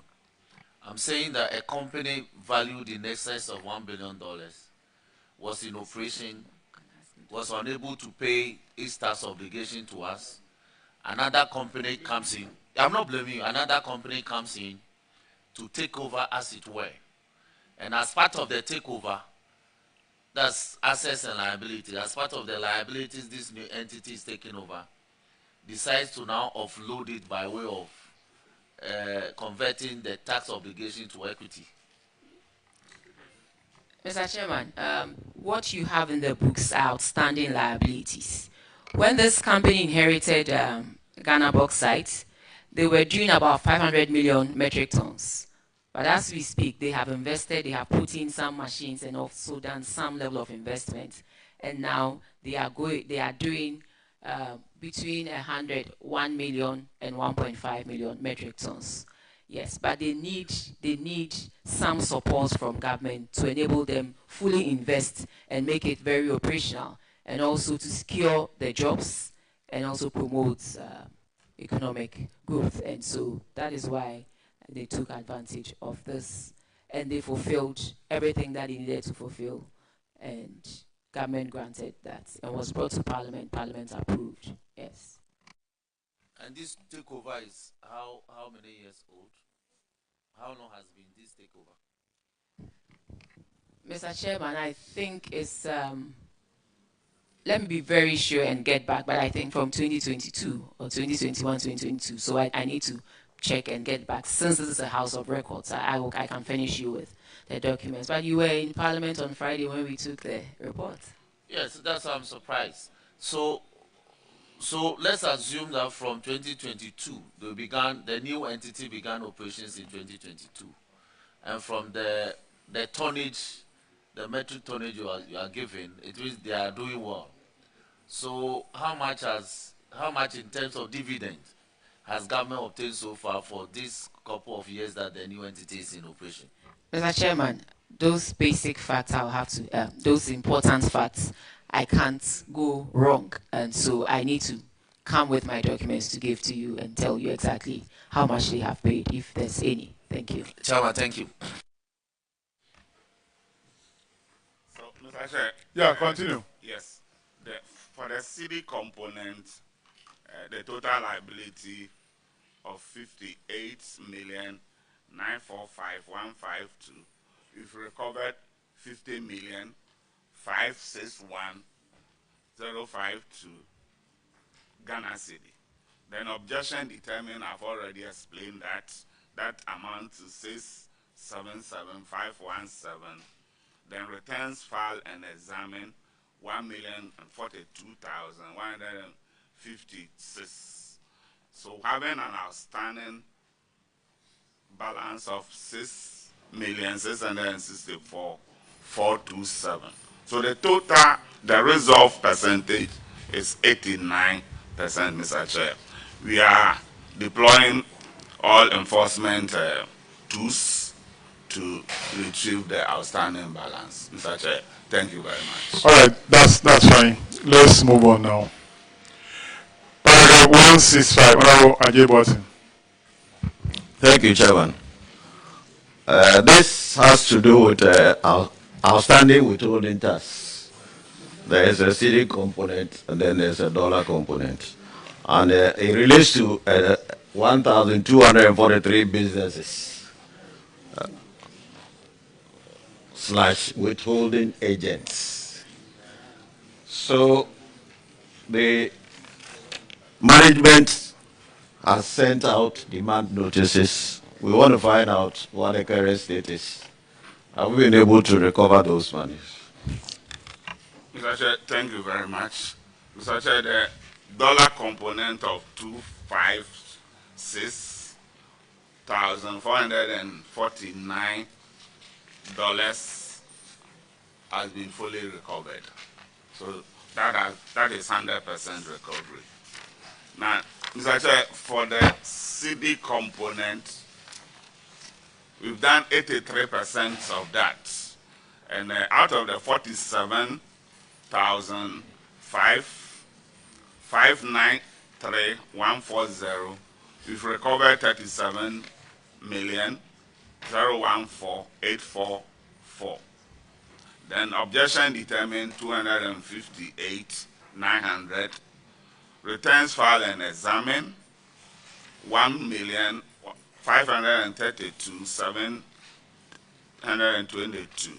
Then penalty and interest waived 252,004 Ghana cedi. So we have outstanding balance of 8,134,668,000. Mr. Chair, again, we are deploying our enforcement action to redeem this liability for the state. Thank you, Mr. Chair. Why are we why are we collecting the dollar index ones? It appears to me that we are finding it easy to retrieve those monies. But when it comes to our own cities, we have challenges. Mr. Chair, thank you very much. Very good question. If you realize from the reports, these are coming from our large taxpayers. So retrieving them is not too difficult. But when it comes to the TSCs, these liabilities are owned by small and medium taxpayers, and for them, some of it's extremely difficult getting them to pay. So that is the challenge we have. But collecting from the big brothers, it is not too difficult. That's why we're seeing a high percentage recovery of the forest amount. Thank you.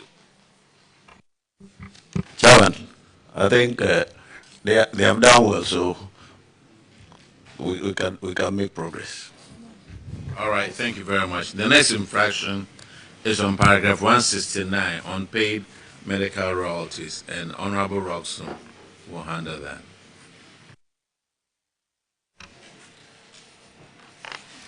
Chairman, thank you very much.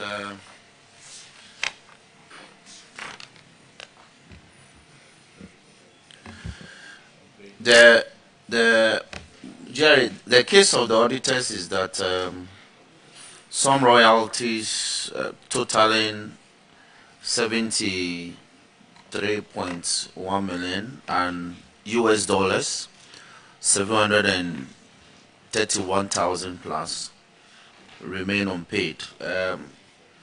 In the table provided in paragraph 170, the details are stated. So I won't belabor the point. What's the status of this unpaid royalties?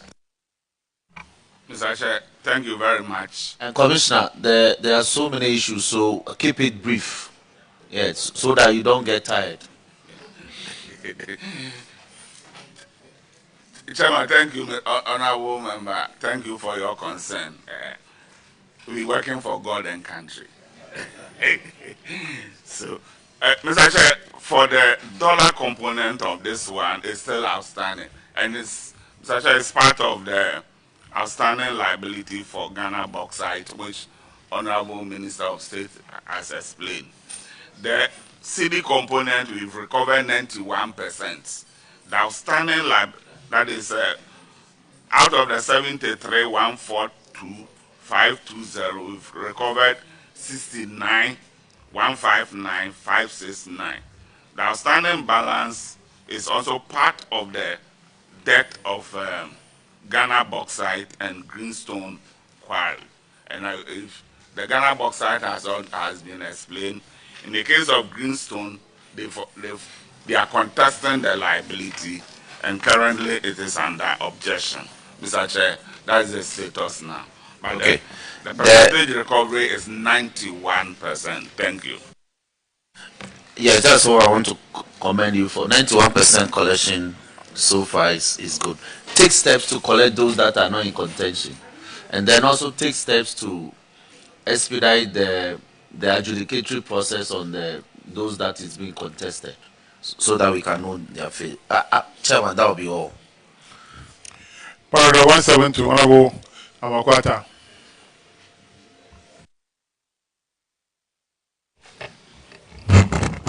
Thank you, Honorable Chairman.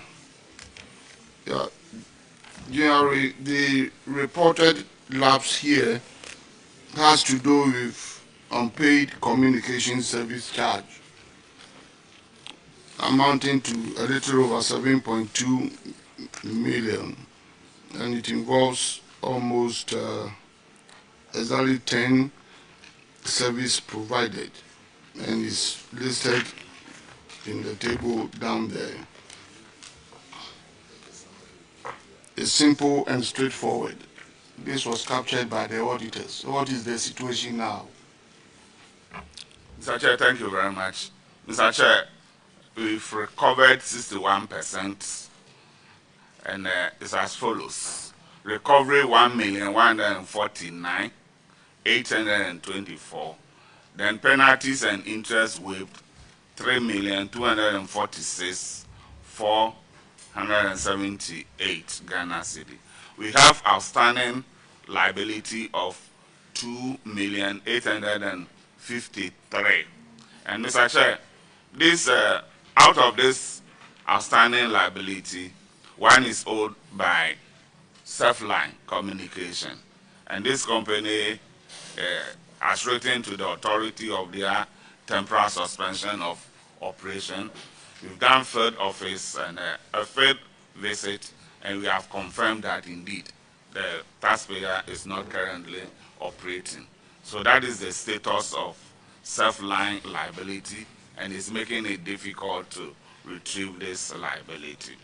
The other outstanding, which is 642, is owed by two companies, that is Television Africa Limited and Assemblies of God Television Limited. These companies are members of Ghana Independent Broadcasters Association, and they have petitioned the authority and stating that their members are not reliable to the communication and service tax. So the matter has dragged on. We've had a series of discussion. As we speak now, what we've done is we've escalated the case to our legal department and asking them for direction. So that is the status of the CST outstanding liability, Mr. Chair. Thank you very much. Okay, it looks as if you have made great effort to recover the liabilities, but the portion that is outstanding, as you have indicated, it looks as if you have a lot of problems correcting them. Can you tell this committee whether there are prospects of correction, or you think all of us risk, these days running into bad debt? Is there any hope for BRA to recover them as you did in the first instance? Mr. Chair, we haven't given up yet. We are pursuing the liability, and we hope to correct the liability using all the tools available to the Commissioner General. Thank you. Okay, then we encourage you to do well in that direction. I thank you, Mr. Chairman. Next one, paragraph 175, Honorable Sampson. Thank you, Mr. Chair. 175 has to do with rent tax.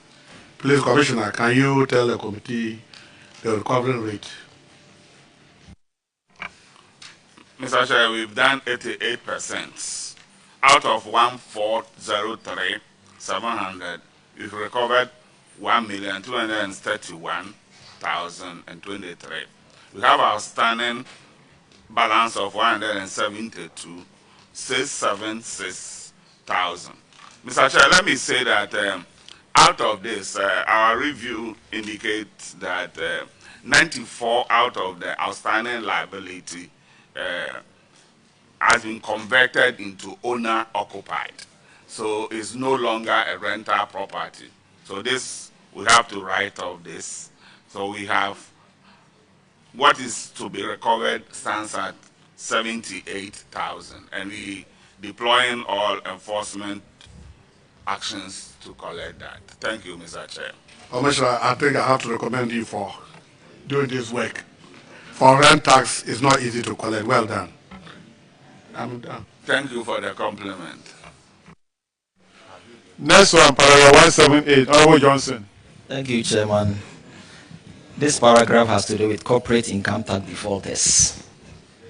The auditor's review of taxpayers' file showed that as of 30th September 2023, 77 companies owed corporate tax amount of 831,848.46 Ghana cedis. And it was recommended to the area director to ensure that the office manager takes appropriate steps, including legal action, to retrieve these tax amounts. Please, can you give us the update?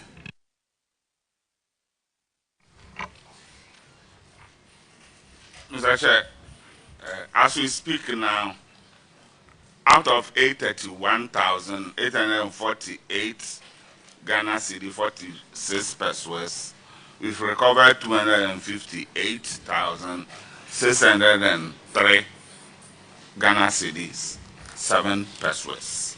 That sum up to 30%. Mr. Chair, let me say that out of the outstanding balance of 573, we have some taxpayers who have stopped doing business. I think we indicated to this House that when it has to do with rural taxation, we have a lot of challenges with the debtors. So you raise liability because you use the provisional assessment. You go next time the person has relocated or he has changed, he has moved, dissolved business or relocated. So as a result, it is making collection of rural tax a bit difficult when we use the self-assessment approach. However, the outstanding balance for those who are currently operating, we are employing our enforcement tools to recover that for the state. Thank you, Mr. Chair. This means that not even 50% of the tax amount have been recovered. That is correct, and I think I've explained that that's the challenge we have with rural tax collection when you are using provisional assessment as the means of raising the assessment on them. This is the status now. Thank you. So, Mr. Jama, the challenges you are having at this sector, is there any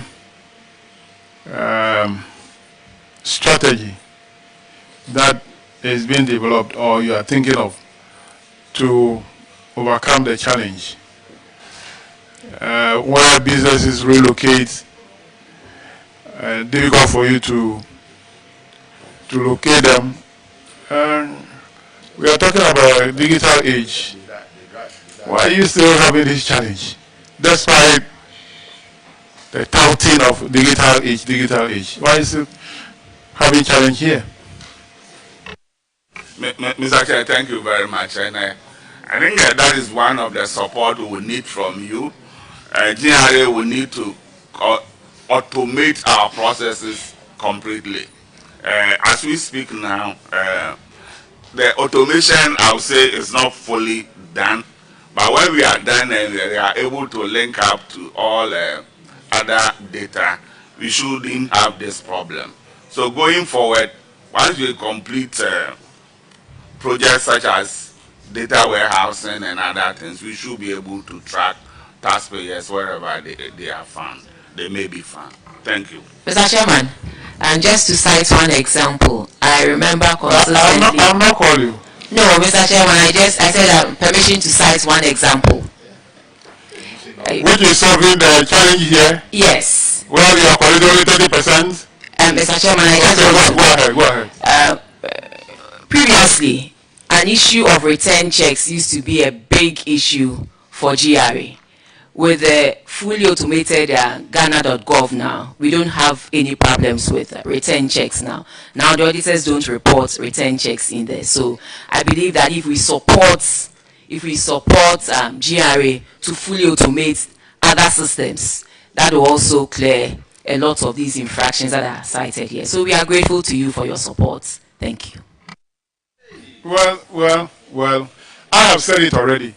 That we are touting that we are digital age. Why are you still having this problem? That's simple question I ask for. You are struggling like this. No, Mr. Chairman, you know, it takes processes. And like you always say, and you're a man of process, you advise us to follow process. So we have begun the process. We haven't gotten there yet. Okay. But the little that we have done, clearly we can see that we are making some strides. Good. So we are grateful to you for your admonition and support. Good. Thank you very much. It's good that we haven't gotten there yet. Somebody started, you are continuing, but we haven't gotten there yet. Thank you. Next one, paragraph 182, Honorable Queenster.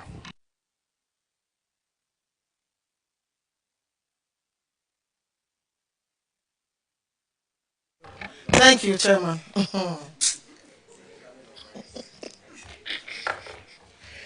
Hey. Okay, so 182 rent tax defaulters of 28,234.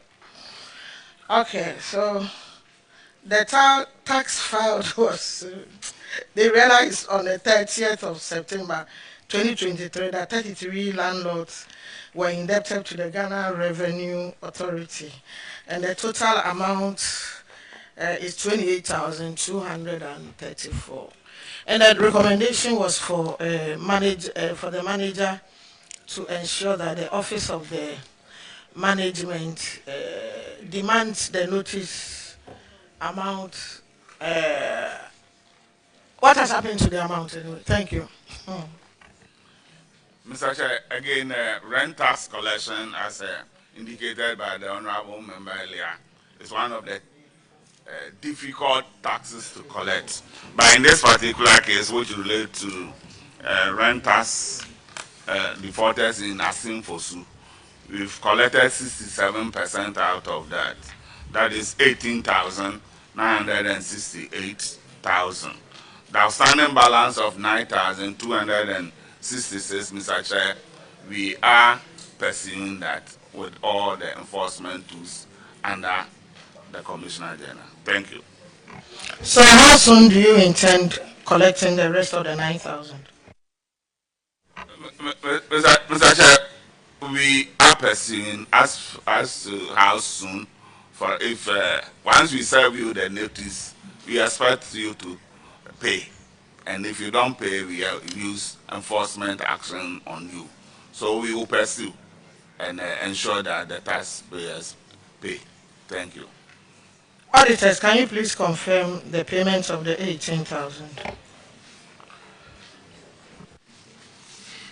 Honorable Chair, out of the total amount of 28,234 Ghana cedis, 18,968 has since been recovered, leaving a balance of 9,266. Thank you.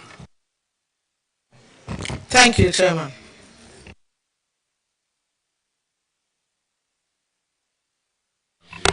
Thank you, Honorable Member. Paragraph 186, Honorable Afifa. Thank you, Honorable Chairman. Tax arrears of companies and self-employed, 348,871.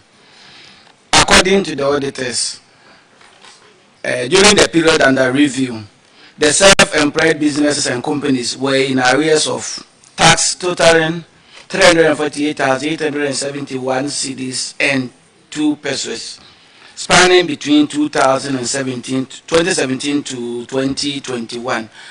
What is the status of it? Mr. Chair, we've collected 98% of this amount. So we have outstanding balance of 6,529 out of the total liability. And we are pursuing collection of the outstanding balance, Mr. Chair. Thank you. Chairman, the auditors, I want to find out if you can confirm the figure. Percent. Mr. Chairman, the figure is confirmed.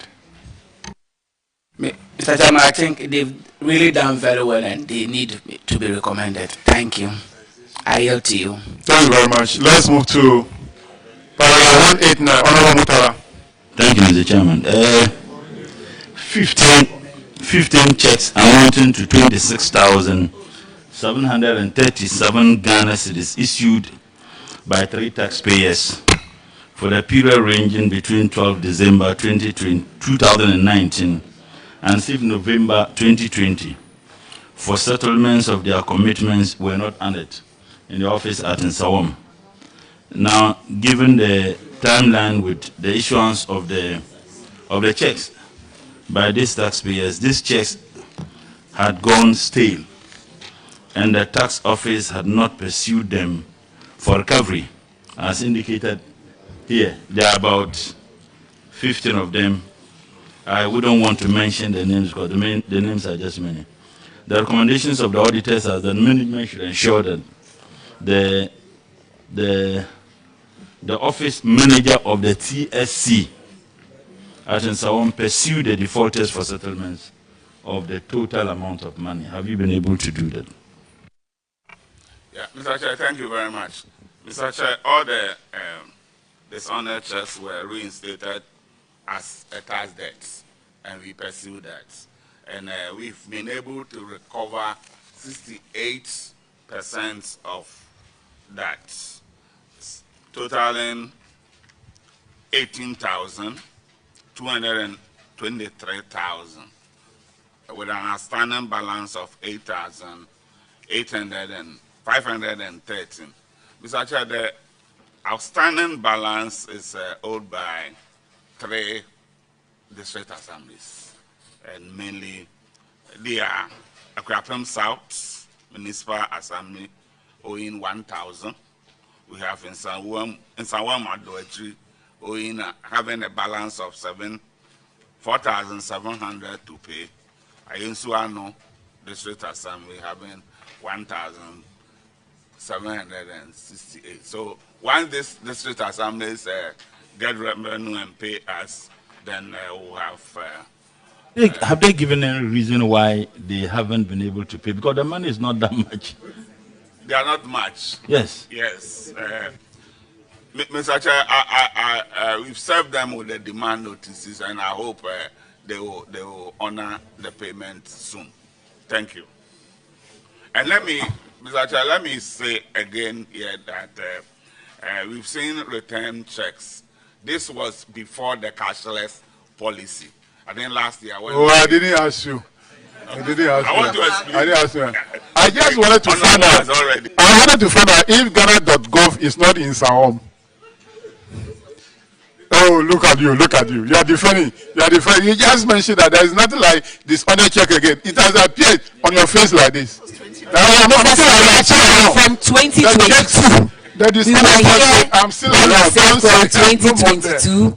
When we said from 2022, it wouldn't be an issue again. And this is 2019, 2020. Respectfully. This is a house of records, so we need to state it there like that. Yeah, yo. Mr. Chairman, when you promised that this wouldn't happen again, Abena, you knew. This wouldn't happen again after 2022. Well, what you have on the table is 2019, 2020. This is a house of records, so let us state the fact as such. I don't think you told us that this wouldn't happen again after 2022. You stated here that it wouldn't happen again. Mr. Chairman, Comrade Mutala wasn't here the last time we looked at this. Anyway, so that is why he's saying what he's saying. I was here. Anyway, thank you for being the only elephant family who recognized the need to address me as comrade, because that word is so hurting to you people. Auditors, can you confirm? Auditors, can you confirm that the monies have been recovered? Honorable Chair, 18,223 has been recovered, leaving a balance of 8,513. Mr. Chairman, is it a case that the assemblies, the 3 assemblies, have not been able to pay this because of the inability for them to have their common fund in full. Oh, Audit, please, I'm asking the jury, because we know that because the country is broke. It's enough. No comments again.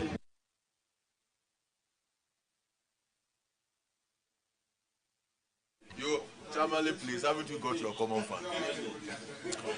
Okay, honorable members.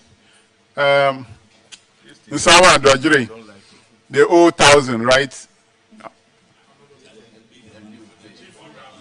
4,700. Then Ansah no 1,700. The MP is here. He said he will pay. Teddy said he will pay for that of Ansah no.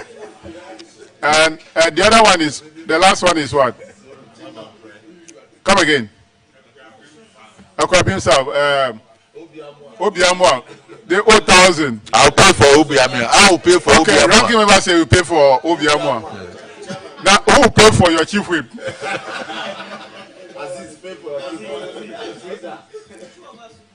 Okay, all right. So, immediately after here, hold them, and then, in fact, clerk, pass a paper, write your names and your telephone number so that they call you and demand the money from you.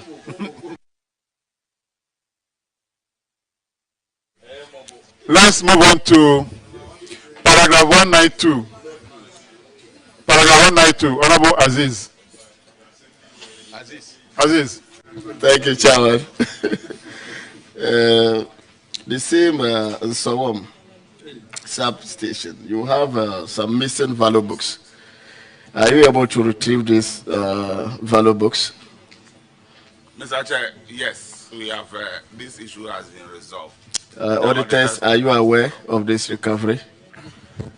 Yes, Honorable Chair, the value books have been retrieved and verified. Chairman, I yield to you. Thank you.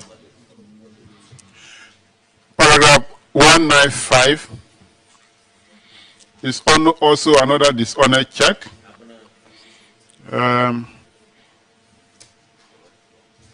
Where one of them is 2023. Abena, you say after 2022. Can you please let them answer? Yes. Because they are coming to tell you why it is so. No. But let's admit it that the digitalization has improved revenue collections. That is it. That is the basic fact. And we should accept it that way. So we still have this other check as at 2023. And Mr. Chair. Chairman, let me also say this. Can we also confirm that digitalization was started by JM and Professor Mills? Thank you very much. Oh, honorable member, I allow him to speak. At least, from January 2025, you come and chair this committee. So for now, allow me to chair. Mr. Jamina, Mr. Chair, have you been able to recover this money? Mr. Chair, this particular exception was duplicated by from Ansah, and this has been resolved with the auditors. I think they can confirm that. Because Ansah is a sub-office of Koforidua, and it's the same check which was captured under Ansah and also under Koforidua. And this has been resolved with the auditors as a duplicated dishonored check. Auditors, can you confirm that this is a duplication? Honorable Chair, confirmed. So we can see this one under Koforidua. We can see it under Koforidua. No, Ansah is of Koforidua. So if this is a duplication, then the other one should be in out of Koforidua. So if they are outstanding, we should see it under Koforidua as outstanding. Why is it digitalization flag? Well, please, Chairman, tell me to talk into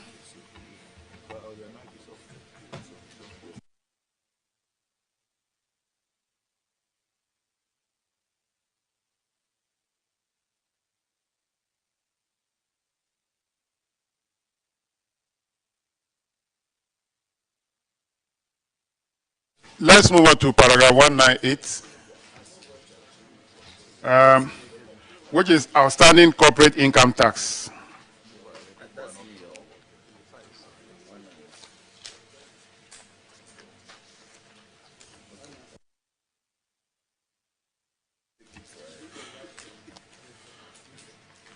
There are a number of companies involved. There are 9 in number.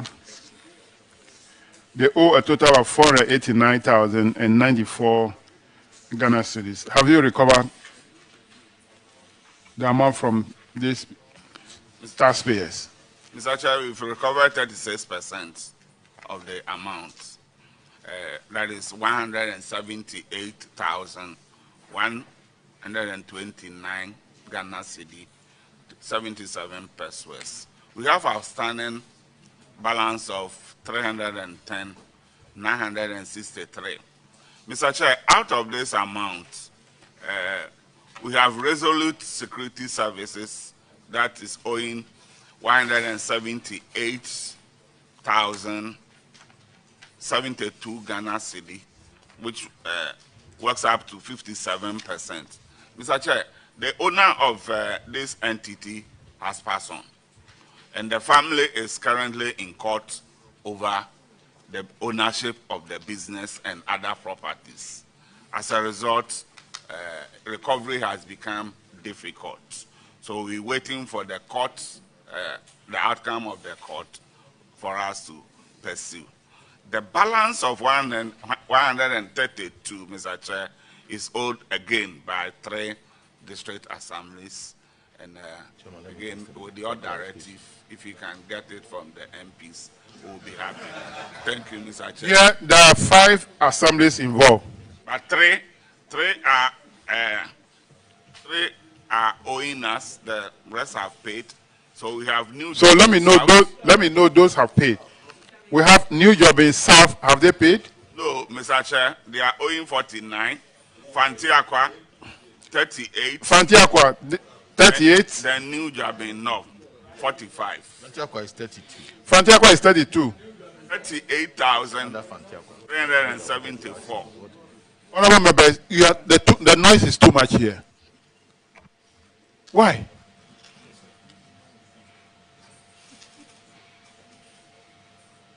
If we are not interested in the job, let's say so.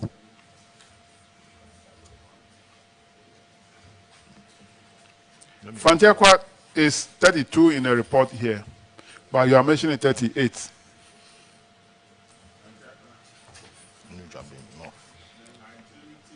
Use the mic, please. Mr. Chair, the ledger is showing 38,000, so we will reconcile that.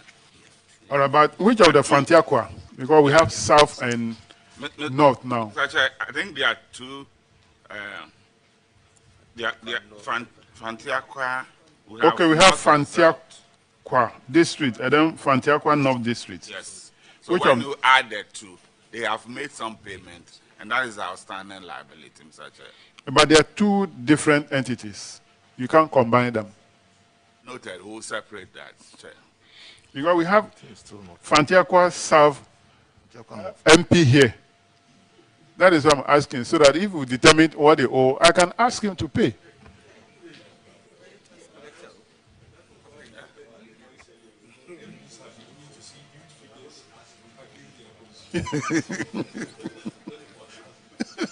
Yeah, is he able to clarify? So let's know how much is owed by the North, and then the other one, which is Fantiakwa district. I'm sure that is the South. No, Chairman, you can't assume that. Let him come with the facts. No, I'm not running away. Mr. Chair, we'll do the separation. Sir. Thank you. Yeah, the rate of your recovery here is showing that you still have problem with corporate income tax. Assemblies, they don't want to pay. Apart from being assemblies, it's something that is a trend emerging in the corporate income tax. The other one that you recover 30% was also corporate income tax. And then this 36% also corporate income tax. So I think that there is more work to do in that regard. Mr. Chair, noted. We'll work on that.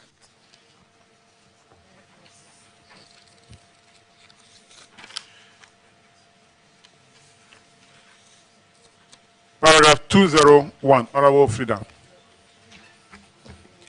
Thank you, Mr. Chairman.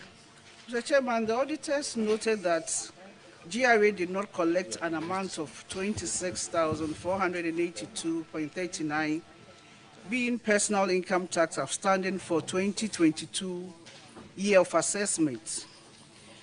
They recommended that the area manager should ensure that the office manager recovers all outstanding tax revenue together with appropriate penalties.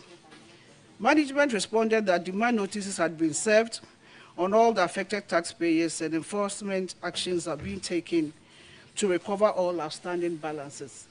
I want to find out what is the current situation. Have you been able to recover and applied the appropriate penalties to the affected persons as recommended by the auditor?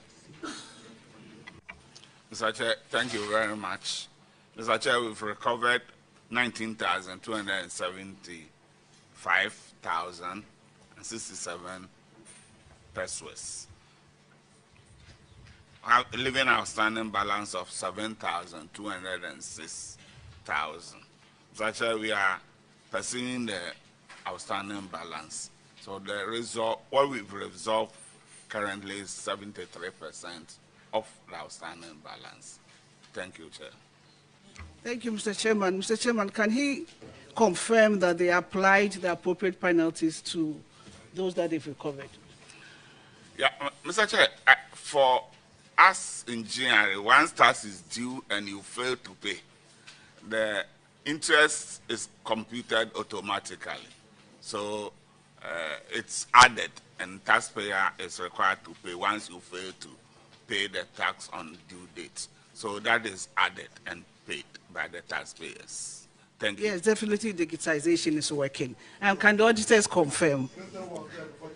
Can they confirm whether the amount the director stated is correct?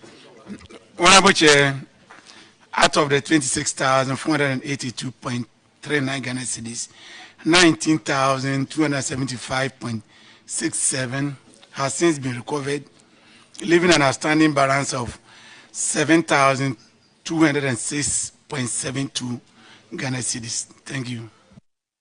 Chairman, my last question. So what, with the introduction of digitalization, what structures are you putting in place to ensure that this does not repeat itself? In terms of outstanding. Outstanding. Yeah.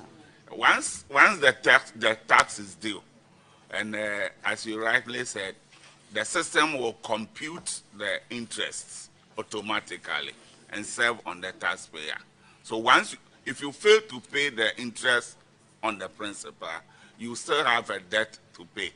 So when you apply for any dispensation such as tax clearance certificate, you will not be able to get it as we have moved digital now. Thank you very much. Thank you. Mr. Chairman, thank you. You people are just struggling to neutralize my digitalization question. It won't wash you.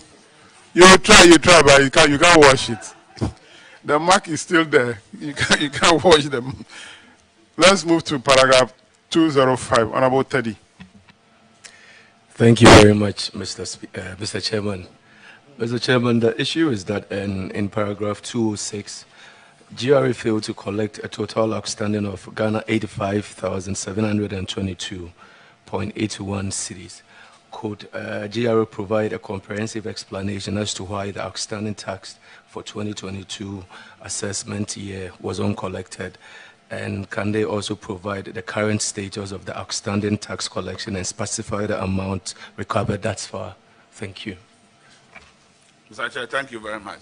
Mr. Chair, with respect to this liability, we've collected 95% of that, totaling 81,222 Ghana cedi, 81 Ghana pesos.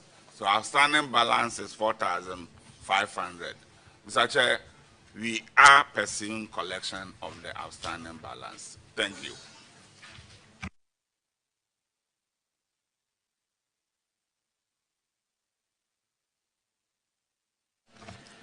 Thank you very much, Mr. Chairman. I would humbly plead with GRA to try and comply with the recommendations, and if the auditors can also confirm, thank you very much, the figure involved. Thank you very much. Honorable Chair, 81,222.81 has since been recovered, leaving a balance of 4,500.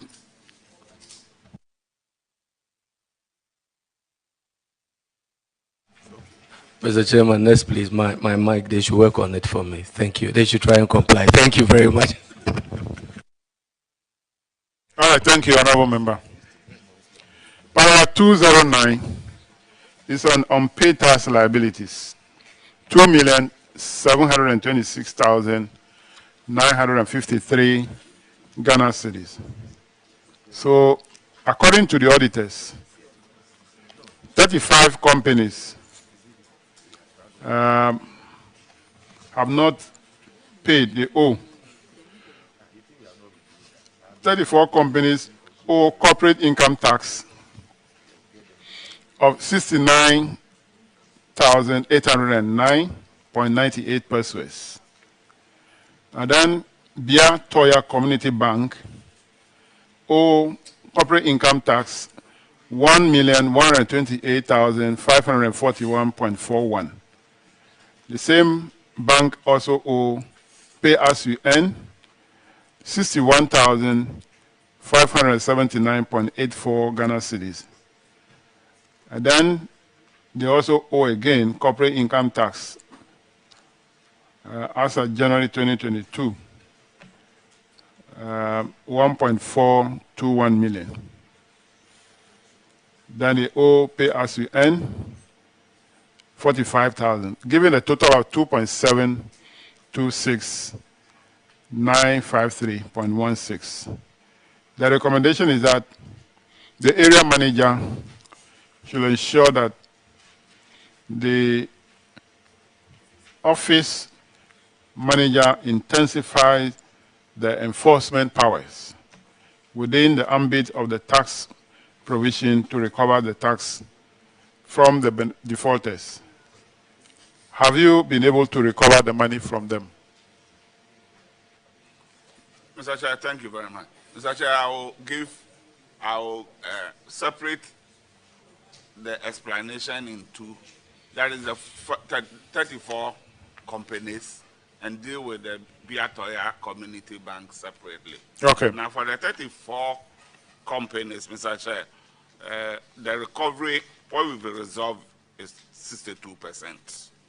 And that is, we have recovery of 16,259, and returns filed and examined 27,255, with an outstanding balance of 26,295. So we are employing our enforcement measures to collect this amount.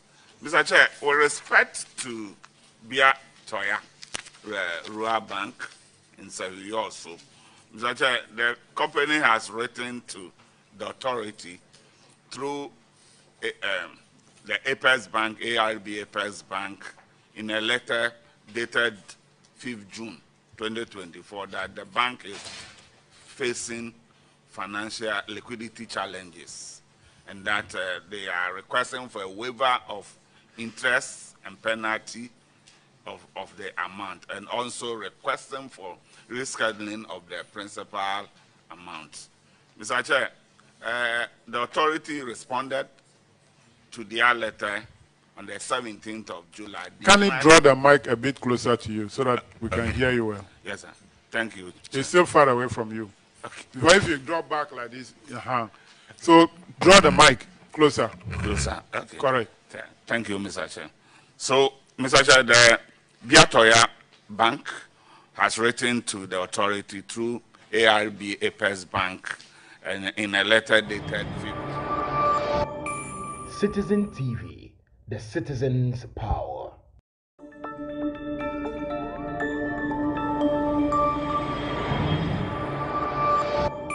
Citizen TV, the citizen's power.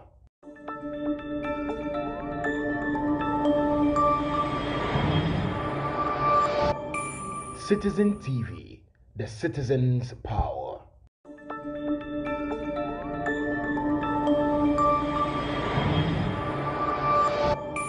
Citizen TV, the citizen's power.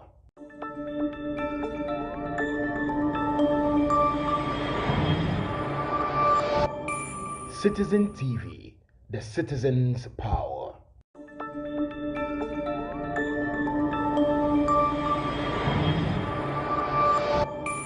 Citizen TV, the citizen's power.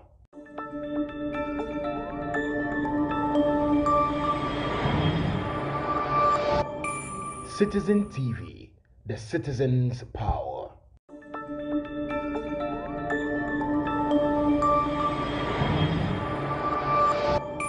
Citizen TV, the citizen's power.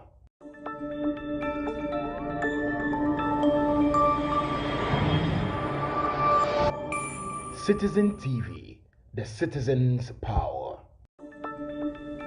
I don't go anywhere. I dare.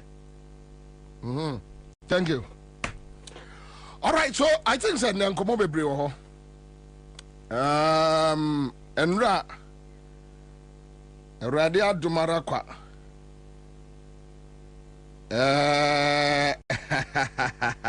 Oh, Papa Theo. Anyway.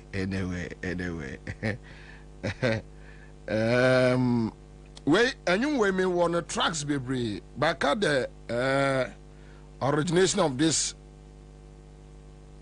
song track at Tremo.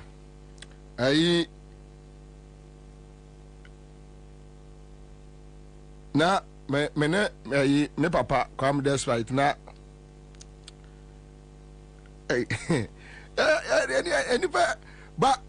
you did Milik Wokroma, that time 24-25 years and Charlie Tim say energy day. You got it? Energy day. Energy hopa.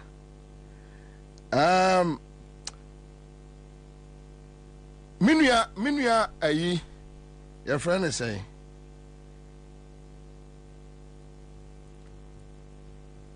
Nidin di sekra. Aha. Opon or minuya opon brinya. Minuya opon brinya.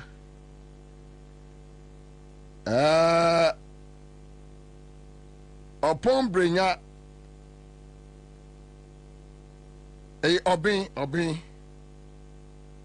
Obin Joseph Obin Brinya. Yeah. Joseph Obin Brinya.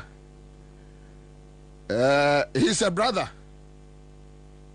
But I think my brother should do the needful. And I mean Kashi. Me ya jumebi ewo nip. Na enche meko stage. The next stage. Charlie fa me a picture to a mommy.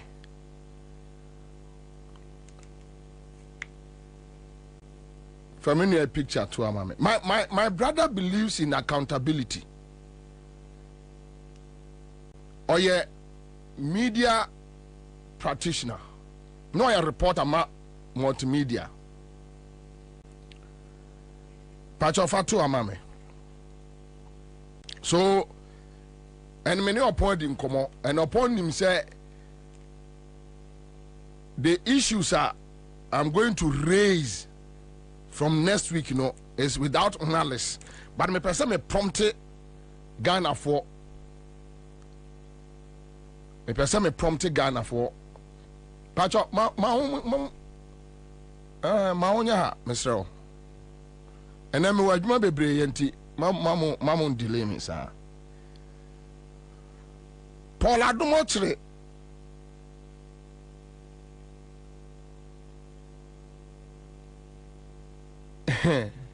Ghana aviation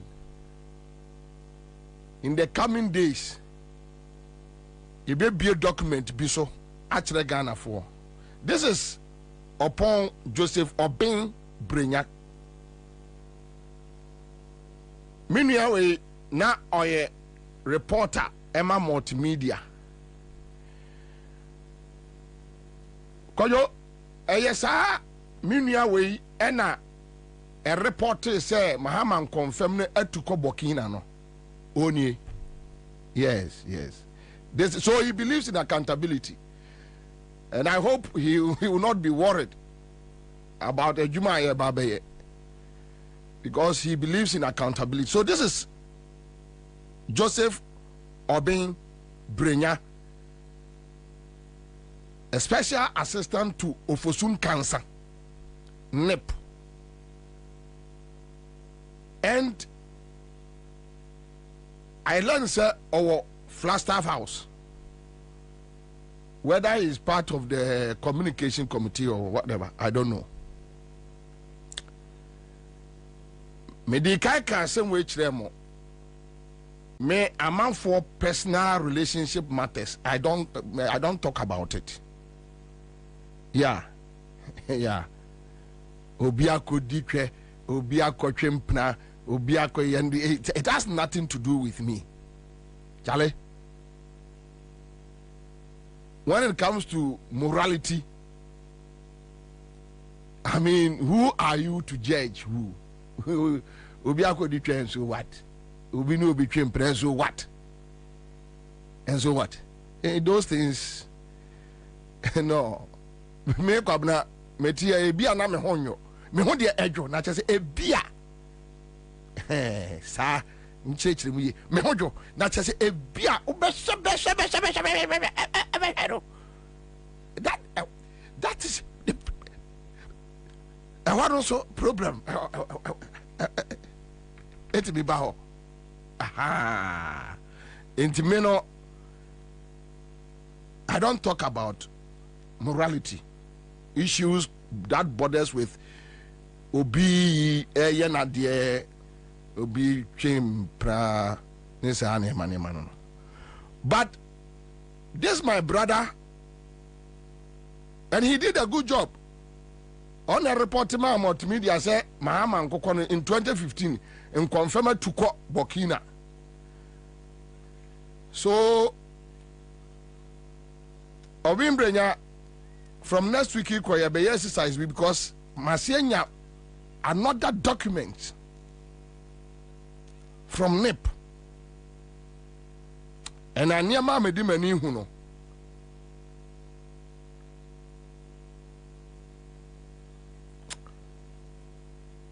I hope sir my brother be ni obligation nyame ya adomo week we ending. We are next week you bet twa eso. Maybe bibi so akere Ghana for. And it's purely about Oman. It's not about his personality. In fact, when he reported about confirmer Atuko Burkina, no, now he has nothing personal against John Mahama. And still, he doesn't, he's a Ghanaian. I mean, hey. So let us all agree that it's not personal. But because he's involved in something that is linked to a state institution, that is why I am here today. I have screenshot everything. I have saved all the voices, the voicemails, everything. And we will take it from there. Pacho, thank you. Thank you. So, Obi, please do the needful. Please. Also, I do komo. A contact you. Diakano just this week, but see a chance on another document, different one. So please do the needful. Okay.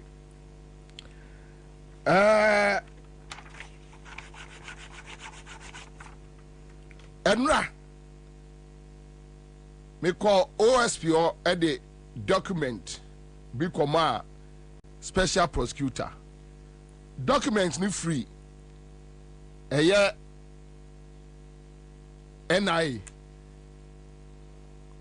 Documents ni free. NIA. Me pato me mao Minia manum to be a pictures. And funny me no to a mammy. Funny me no to a mammy.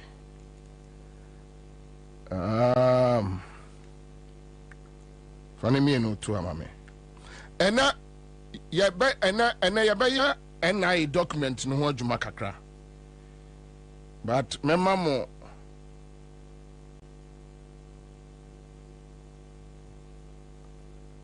I have another 2 documents. Be a free and I'll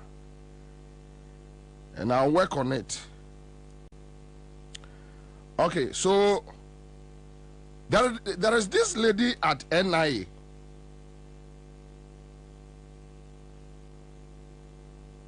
Theodi Adodankwa. I hope say menya dini right. Atefa ni niece any Atefa, Professor Atefa.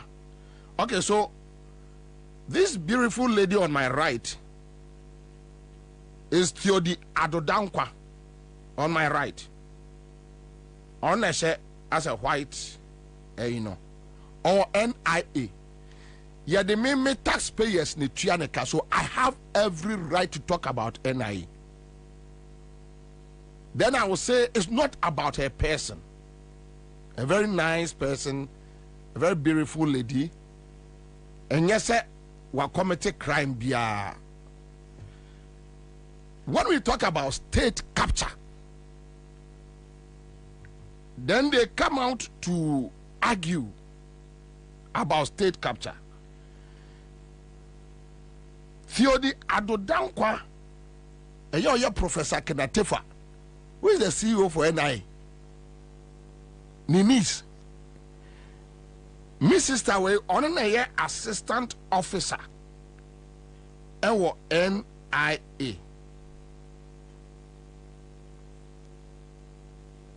One more assigned as an officer for training. Meanwhile, the NIA training should be under an administration unit. And that is why I'm talking about NIA. So please don't get me wrong. So far as yadime me taxpayer ene tua wakano, unim minti min kwa nkofa your friend say min kobusa special eyes said was running a company.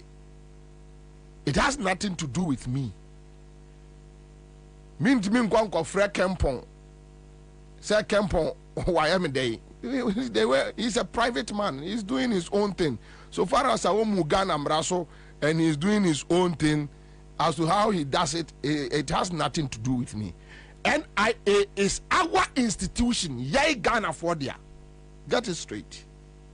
So, and yet anything personal. And yet anything personal. NIA is our property. And yet a property. Nobody can claim ownership of NIA. Okay. So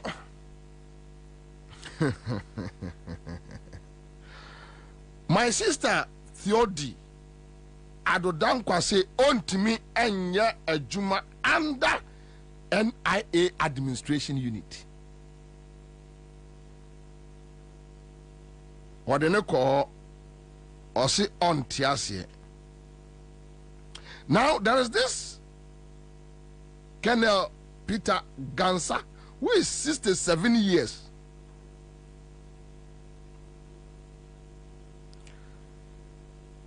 This man too, I will show him. Me de number 2 atremo. You see, me person who want the cry air cost for NIA, and the reason why the workers union, no sorry, I say Atefua should go.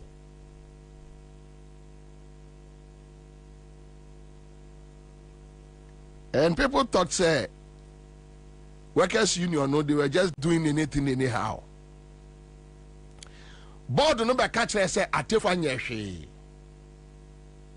Documents are available to us, no will shock Ghanaians.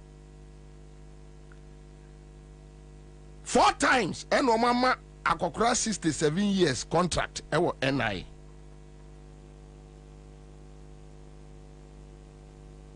Now, this my sister on my left.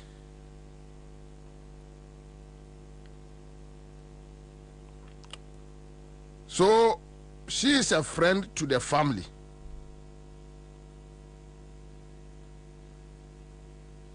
She is a friend to the family. What catch them say your friends and family state capture, they tell you it's a lie. They tell you it's a lie. You can't prove it. Any baby and my catch no. Ye a year audit queries ya omodiama kenatefa. Maybe a baby so afa a year the existence of my sister Theodi and her friend at NI. Maybe so at the achrem. I have SIC report to be from the NIA there. We will deal with it. You be en kakra you be exercise we you know Ghana for nyina be huna de kra ekoso.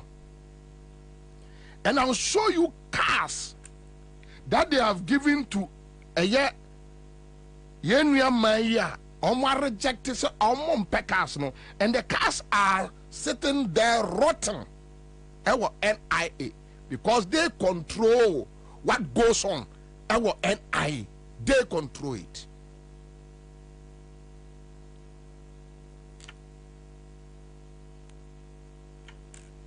Yeah, they control it. What catch them almost say? A state capture. They come out to come and tell you, no. And yes, state capture. Mudia, the Akosua Nigeria no Munjai. You see, me say, Akufo-Addo no be kofi. Ghanaians will vote them out.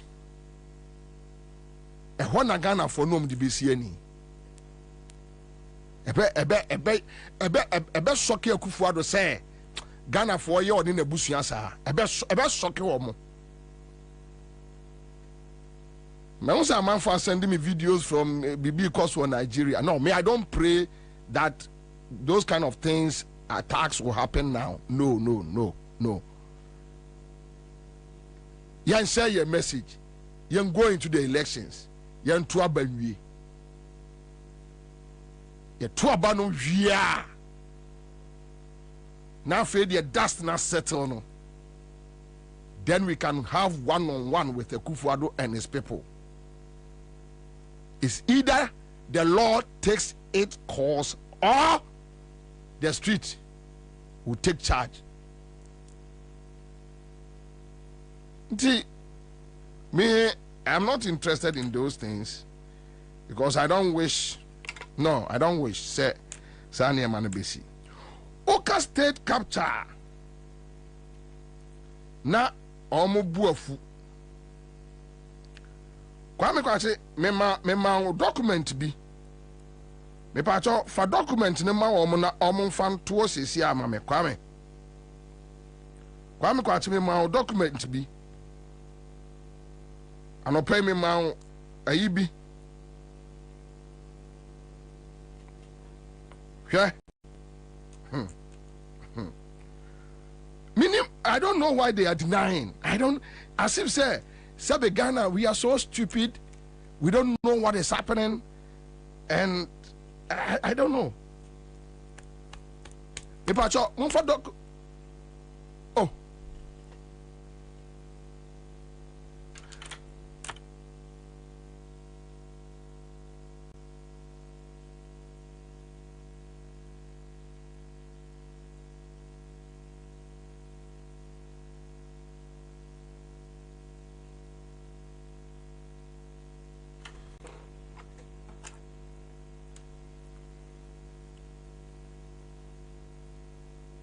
almost say a state capture. Then I heard Nanado, yeah, all Casa Bibri, Adaya, or Syncrofor can a Japadia document. Nah, a hate. You see, sometimes you need to restrain yourself.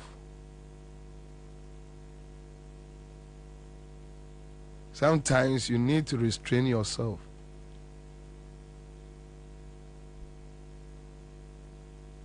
Just for national cohesion, national peace.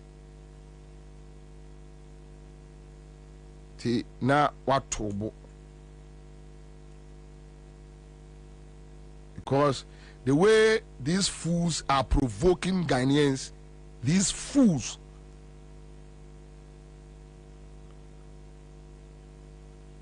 yet kromha mode entafo eye campaign ewo kromha mode entafo eye campaign ewo kromha pacha wahu fatu amame yet kromha mode entafo eye campaign yet kromha mode entafo eye campaign Emma Professor Adai Gimpa be catchere ye say everywhere entafo ajibe bia afa na nya John Mahama abusuafo. This is on record. Na nya John Mahama abusuafo. Professor Adai be catchere Ghana for say entafo be bia beko bia entafo aji afa 2016. Ye no na nya hate.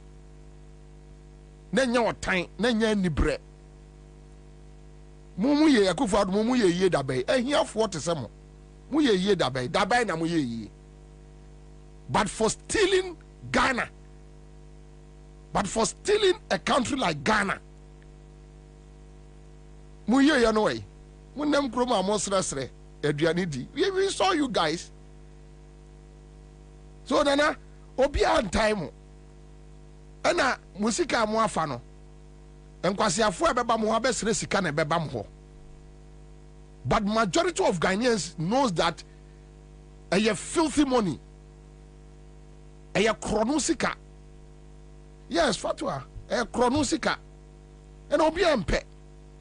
Me Bobie Ansah, me sorry try to be my home peche. Yeah.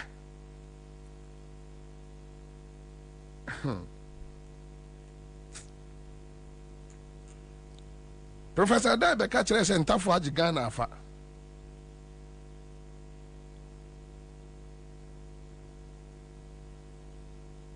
Ya no nenye hate.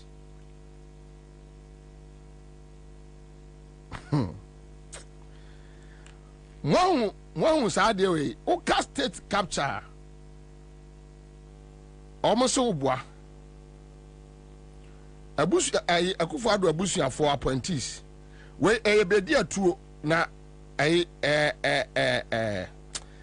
typo na Asante bedi atuo one Asante bedi atuo Akufo-Addo cousin omde ne koye executive secretary Kofi Daako Asante Asante bedi atuo papa ona no, a chairman of Gimpa Council. Vida Asante. Bedia tuo emame. Yemame Vida Asante. Head of President Household. We Kwesi Kutu Asante. Member Ghana Hostel Board. Asante bedia tuo emia. Loretta Ochre. Asante bedia tuo a sister, Deputy Director General at Senate. Ewana omode no koye. Keno Foriata, Minister of Finance, omode no koye. Atachia, Minister Works and House and ewana omode no koye. Kwesi Amwakwata. Omode no ko Rose. Jan Kroma creative arts say grade waji aboso Duke Oforiata presidential staffer say okopre MP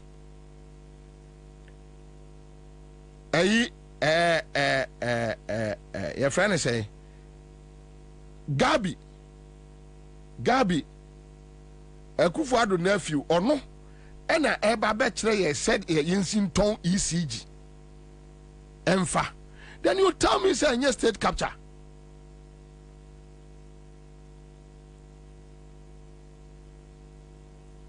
What are you talking about?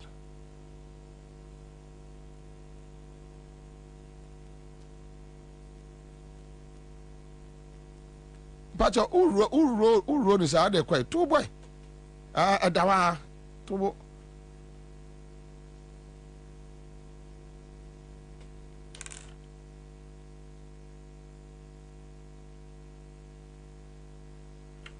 Nanajwa Hackman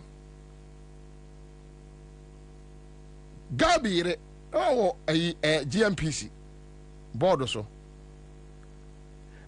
kwajo and when you state capture idea what is Nanado complaining about?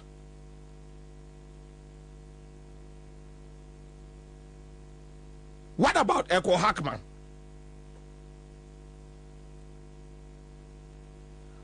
Board member Goyo Rodalen Bafojima Akufo-Addo's cousin.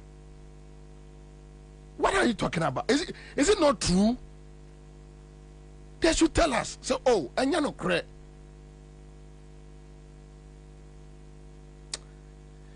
Chale, there be me cost be brave 16 we are just 16 is okay. Let's leave out. Enjoy the akano. Enjoy the akano. Ye ka se ebubo a amanfo se be fema wie.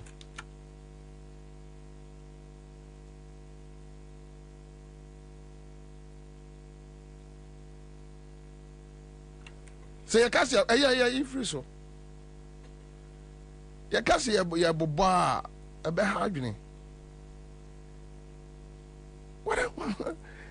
And yeah, another will complaining about what? Say asama entesa enya sa na tie. Oh nana jaisa nana jaisa. Nana ube kofi, ude kofi. Maka Akufo-Addo with his age and yaman be all be fan ho adi because Sabita frache akokra ade na abe no. Even the society will not allow you and pay your norms. So Akufo-Addo, yeah, that's okay. But Nana, Omoma Canada,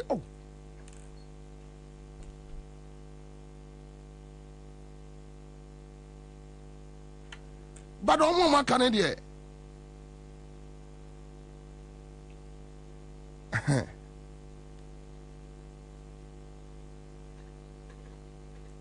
Nanado say yakoka ejapade eho asem. Sa document we ebae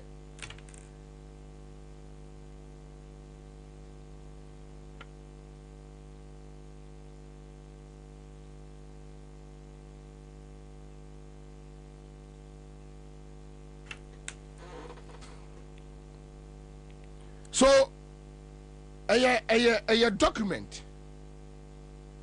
a Japadia document ne eba in 2018. A Japadia document ne eba in 2018. 2018 a document ne ba no. Bibia ni wa ewo aye a Japadia document ni mu a. And a buy no obia and deny oman kashe. They just kept quiet. Yankwati Nana Akufo-Addo denial no. Yankwati. And Nana Akufo-Addo is talking about hate President Kufuor was also accused in 2008 of President Kufuor was also accused in 2008 of having sold all of Ghana's gold reserves. Again, the 2012 election saw false reports of my alleged arrest in London for drug possession and fabricated quotes designed to stir ethnic tensions. In 2016, it was alleged by sympathizers of the opposition that I had killed my late wife. Today, with a few months to the December 2024 elections, they are at it again. A fabricated document entitled a Japadia is being peddled around by operatives of the opposition as evidence of a grand scheme by my party to annex the state, the assets of the state. These experiences underscore the importance of discerning truth from falsehood and the need for all of us to remain vigilant against the dangers of misinformation and disinformation. As we approach the 2024 general elections, we have to address these challenges head-on. We should take proactive measures to curb the spread of false information and ensure that the public has access to accurate and reliable information. President Kufuor was also accused in 2008 of having sold all of Ghana's gold reserves. Again, the 2012 election saw false reports of my alleged arrest in London for drug possession and fabricated quotes designed to stir ethnic tensions. In 2016, it was alleged by sympathizers of the opposition that I had killed my late wife. Today, with a few months to the December 2024 elections, they are at it again. A fabricated document entitled a Japadia is being peddled around by operatives of the opposition as evidence of a grand scheme by my party to annex the state, the assets of the state. These experiences underscore the importance of discerning truth from falsehood and the need for all of us to remain vigilant against the dangers of misinformation and disinformation. As we approach the 2024 general elections, we have to address these challenges head-on. We should take proactive measures to curb the spread of false information and ensure that the public has access to accurate and reliable information. President Kufuor was also accused in 2008 of having sold all of Ghana's gold reserves. Again, the 2012 election saw false reports of my alleged arrest in London for drug possession and absolutely foolish talk. Absolutely foolish talk. And Obian Tosabe. Foolish talk.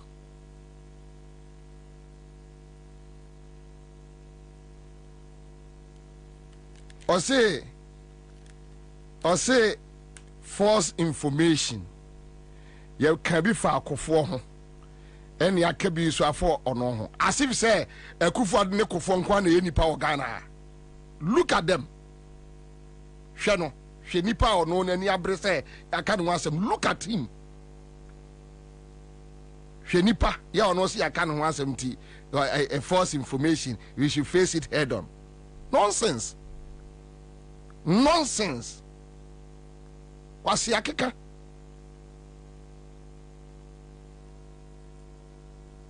Money kwa kuba akonum tena kurom ha.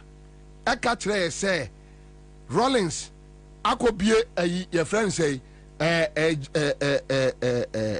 gold jewelry shop was there was Switzerland. You couldn't provide one evidence after Kufuor took power from Rollins.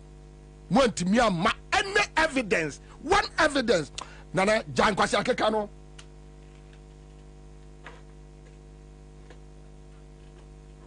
One evidence. want me a Magana for one evidence. Musi no way. Kwakubakun, money Kwakubakun, Kufadu, money Kwakubakun, Bombay. Want me to provide any evidence about Rawlings. You guys said terrible things about Rawlings. Want me to provide you one evidence.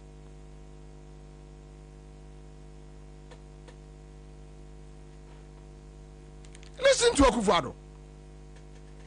Yes, so what? In the Obinya Day. Yentu tu from Kwasha for Mana Obinya Day. They are no Obinya. And so what?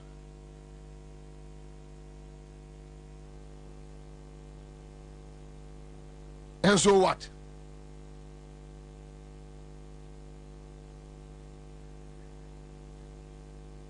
Chasamo politics no aye no. Mumwetimi aka obia asem. Obi ntimi nka momo asem. Momo de ende eye false information. Yeti krom ha. Ana wo Akufuado wonu abusuafo ade ye campaign to say John Mahama ewo estates ewo wafa Ghana sika de akototo estates ewo Dubai. John Mahama challenge you 8 years rule no wa challenge you say muna mo power provide an evidence nana jankwasi akeka no.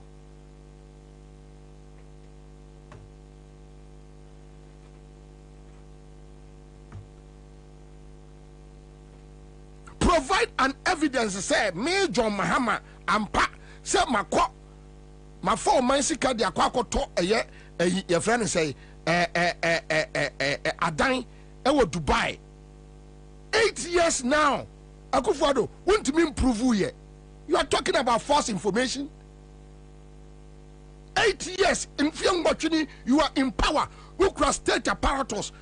Go and investigate. John Mahama Kachra on several occasions. Sir, Akufuado, go and investigate. Namonfano Krenamra, so atuto hotels are dying. Ewo eye Dubai or no John Mahama. You haven't been able to prove it. Na momo de momo timi ka obi ho asem. Mono obi antimi nka mo asem. We are not timid, Akufuado. Ghanaians are not timid, but they adwene na obi ade ato fom. Se be ya bre o beba.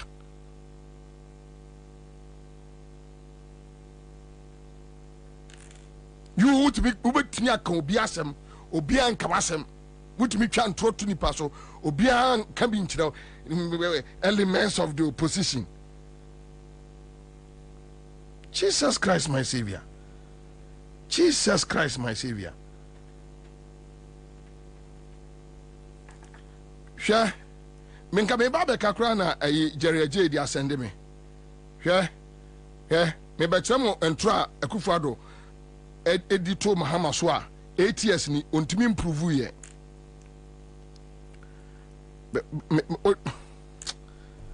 Awurade Nyankopɔn Yesu Kristo. Ya ne nipa hwɛ ɔko fa ayi weto ma send wa bi fato ama me fato Facebook page o ma me false information. Akufuado nkese o ko jail wo ensem wa kan fa nkrofo ho Ghana ha wa gun nkrofo ho fin eniema wo ni kwaku ba ko no aye adeboni mo aye gabinom this statesman boni mo di se mo asi asmia nipa mo asen nkrofo kwaku ba ko etimi de ayi friend say e be tro no ni newspaper mu say Paula Foko ekosia eye your friend say nkrofo ya Akufuado nkofa omo missionaries ya omo kofa omo ba kromo ano Paula Foko by eba meeting asibi na ode video beba also beba be prove with video eya meboa ewi ase no Paula Foko challenge Kwaku Bakosa to provide an evidence when to me Namo penatu nintino Akufuado with Kwaku Bako you were able to connive Edin Trotto Afokoso Yebusa Kwaku Bako say video no ya or say when the newspaper nim Nana Meboa. That's a fact. Meboa. Almost is it Ukraine? missionaries Serbia medase panana medase na mami we yase Gladys Asma medase yase na otiko jaba akote ho kira Afoko and Afoko busa and say is this what is happening? How come you didn't let me know about all this? So where are they? And I say Kingsby Hotel. And I say, can you lead me there? And I didn't call. So Afoko, they were trying to flee, but Afoko was, bold to tell them his peace. Afoko no. Yes. And I kubedi santro. Yes. Say na Afoko to meeting no mubi. No over video. Obe show. Kwakuba kwentimi anshow. Eno ne yare odi na wiase no. Nyame na adome no. Momo babeka false information. You see, say omo kasate say the room see very clean. Omo kasate say ase oye nipa so aboa. Now nim there esama Kwabena asem ne kura say me. You say, why do you bring Kufuor in? Kufuor is not discussing his being vilified. Kufuor has never been vilified. Kufuor is not like you. Why are you bringing the name of Kufuor? You are trying to run away from Moboni Amaye. A Japadia document na moye no. Who Kufuor? You are part of the whole thing. Una ye. Now the God been a Troy. And you want us to believe that there is someone who is a good writer like that, who is a prophetic being? No. So someone could write what was in your minds that was yet to be implemented into a certain future. Can you imagine? And so that person is a prophet. Namuka someone in Kwasiafo TV Asiana. Share Akufo-Addo. Nana. Me yin one. Say we are the mobile my young word me yin one. Akufo-Addo false information. Me pam to share your Facebook page. Mo share a Yes Citizen TV. This is a Akufo-Addo. Mahama government blows $10 million on diaries. Nana Addo alleges. He said it on an international platform. Hey, Akufo-Addo, you can allege, and nobody can allege because also what in Ghana ni bia. Look at you. 8 years now, when your power, $10 million would Charles and throw away the to John Mahama so. Won't me improve ye, won't me your whole share, won't me investigate ye. Nanado, Jai,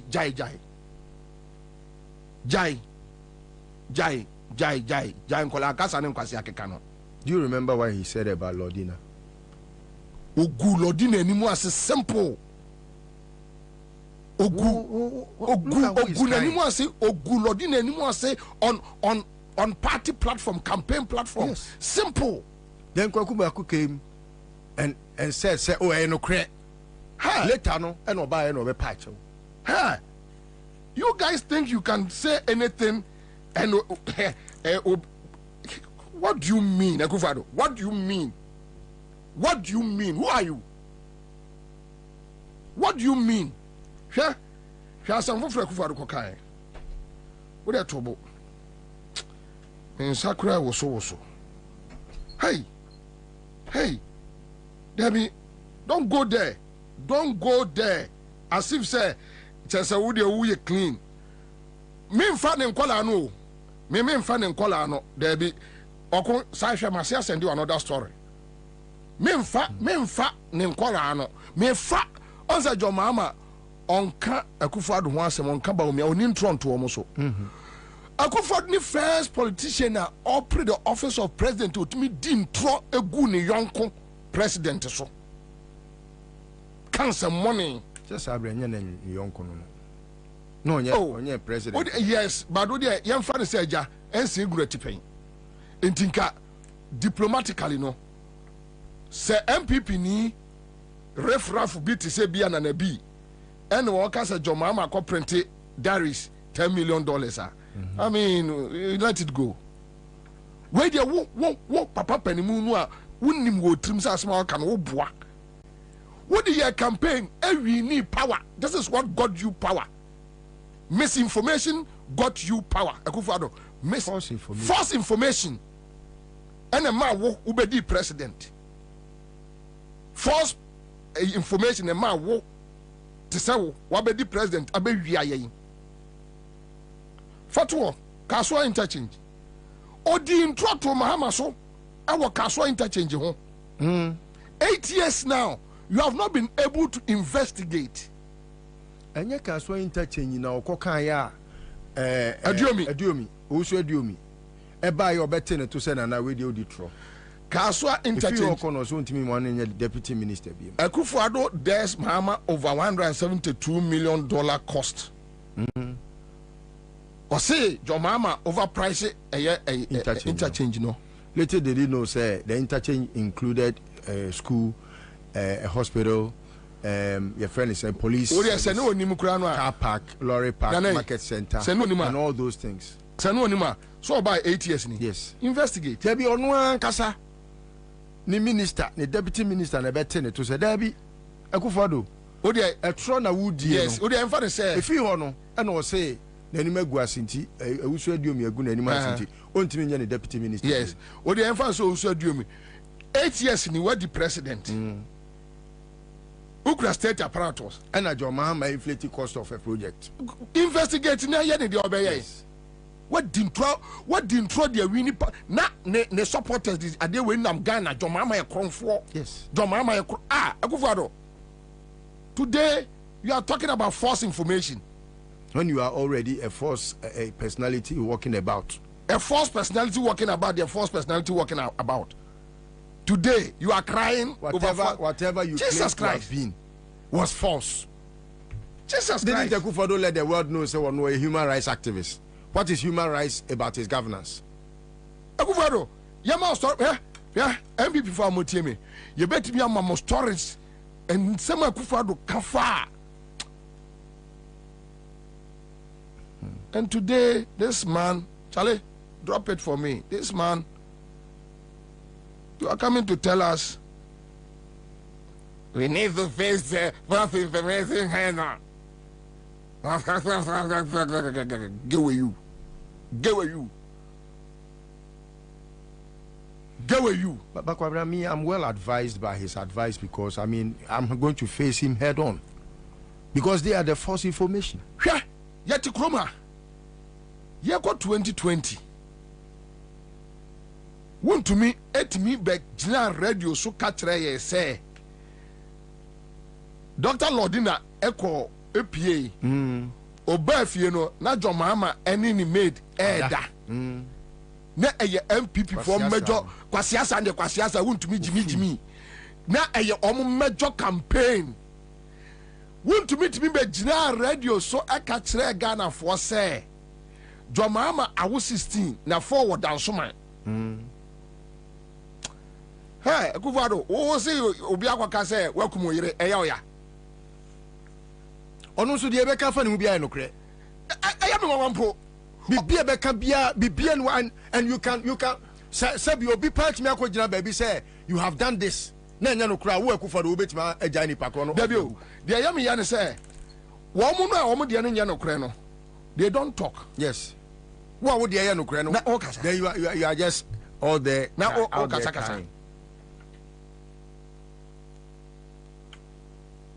All kasa. Oh kasa say. Here Ghana for ya moti yanka na ewe. You see, and me members na bantamenti me hame ho. Na me nche bebre me jaya ma womo banana si ye ka false information dia ye power chow wo me nyama wonkwala no so samia okunum sem o makeka fa mahama ho atamels ho ya na nya no kre ensem basa nanya hwa Akufo-Addo awosu the late John Kuma ko di intro me on asempa John Kuma ne me on asempa be timi bie na no ka say atamels ene eye friend say ato ahoy e fa wo mo ho o free one no John Kuma free one na ade no call law school. Yes. Sa case no abon Nsema. Yes, sa case ne ma wo Akufo-Addo. That was when Alan Chematin had said no on pesa dirty politics. Yes, in his wo Akufo-Addo He held worship team. Yes, Yanama would a Jonkuma, a call law school. Something you have benefited from. Today, no more moti a demo no a Jimmy for no more bombs. Obi kan kwasi asem se muntimi ntiam nka kire se jai okeka no. Ha. Me say me I won't touch on Gabo no money and kwasi asem o mokeka. No. I won't touch. Me say akufo de fa wonko a metimi ayi stories beye wo ha a kire wo ensem a wo kafa atamels ene jomama ho e okroma na obi nkire me asem one what is a John Mahama when you atamels and a cool school, he's your friend. You can criticize him, but you came out in a yari besreno. What's who is what would you obi yari besreno? What's atamels our campaign platform? So the tapes are there. What's Reno so a yare for? What's Reno? O hini mutinsuo o de obi kokoka o se buei adenti no akasa me hini mutinsuo wa wonua atamels wo sere no ojina platform so na wo kasa na sabi obi odidi fanchem na hwenro na mo huna no saa eno wo wantimi amba eno na ye no kura no o se ye no de o kan e false information na se oye yawo atamels de a atamels de any false information ye de atamels ko ayi ya frane say South Africa. Now, Moko Kwame Sefakai say announce say Atamels ewu because near prepare for elections. Now the year election Atamels yare yesu obewu Atamels yare yako 2008 na MPP Akufo-Addo mo na mo government na mo main a Trump a campaign and say Atamels yare for we ha Akufo-Addo jai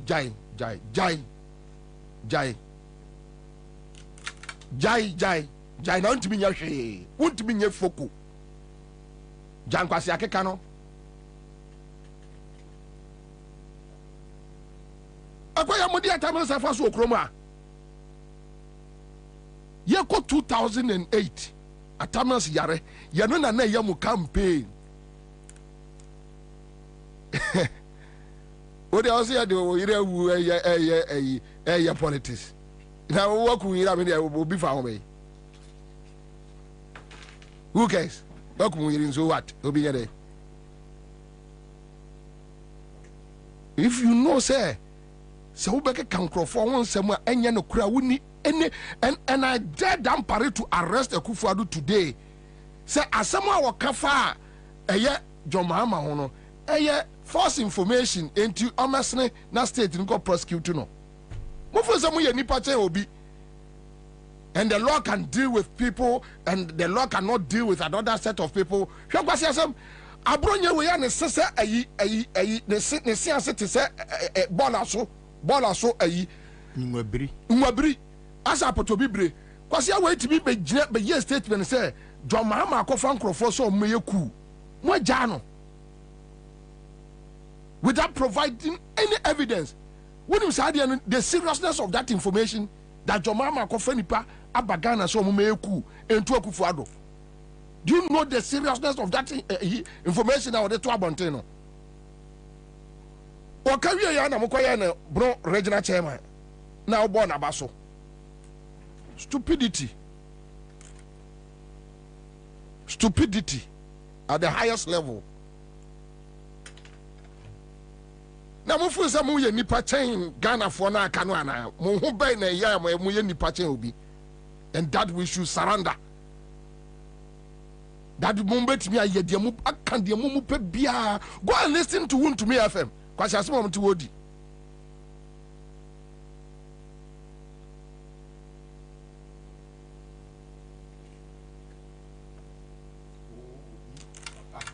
Obi papa penimu akusuku aben wa sebi abegyina bedwam akase me ba be review SHS na wo obi a wakosuku a wo te brofo Ubitimi be jina bedroom can say review means cancellation. Now wait Jimmy wait. Any misinformation. Jimmy wait. Sure. When my dear Yama Reho. Oh, your force, when your force and your false information. Sure. When my dear Yama Reho. Sir. Obiti say abronye na what me asuma no say uncle ka no radio say jo mama papa ewia generator and obi bo ni dua ku no wa wo papa wi Ansah se wi japade a wo ja okra wo ton ni nyina di minima dia ha kufado no mo say wo muti wo mu fie wa ya na yo mo say wo ye nipa bi a enti mi hu wo mo a mi hu wo mo say nipa fun bi o saa na da bi wo muti wo mo dwen say wo mo ye nipa e chen Ghana fo aka nyina. What is it your mama complaining that? We heard me be humria. Omo fi so me nipa chen obi. What is it your mama a complaining that? Sir, obi papa wabobra, a former president papa. Na kwasi ati se abronye. Ne setan tansa no. Sir Osla enkola abrim. O papa, Akufo-Addo papa. Wo obi ni wo Ghana obetima che se Akufo-Addo papa na adwuma we no ye. Wo ye krofo che obi. Krono lawyer wo ye nyina case bi obeye bia je so kotwa bribe na saa na chambers no so tie ayi abronye beka asase we se jo mama papa ko wi generator ne ebo ni du me kai story ni bia na minsu me tie video tape ni bia na minsu.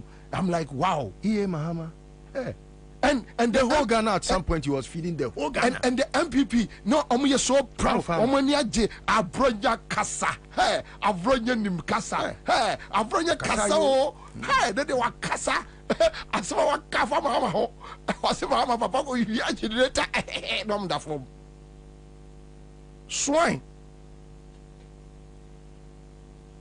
say omo de foforo aba ejapade menka bi mamfo aba konto akwaba ova mejo so nana akwaba ya buruburu unim yente ejapade ni mfiri ho ana adwuma bebre ho tina menye mukasa no ene de me bie mama ho star 413#. Edom Ghana for amotienka edom ya amotienka.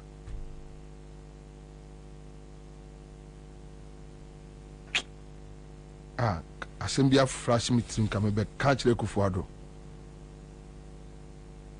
na nan kasa asem we biu false information hwe nan say ya unu are wosem no makofa asiedu nketia e tape no omo atwa a doctor uni mni po yesa hesu ojiri ene yesa nkwase ade no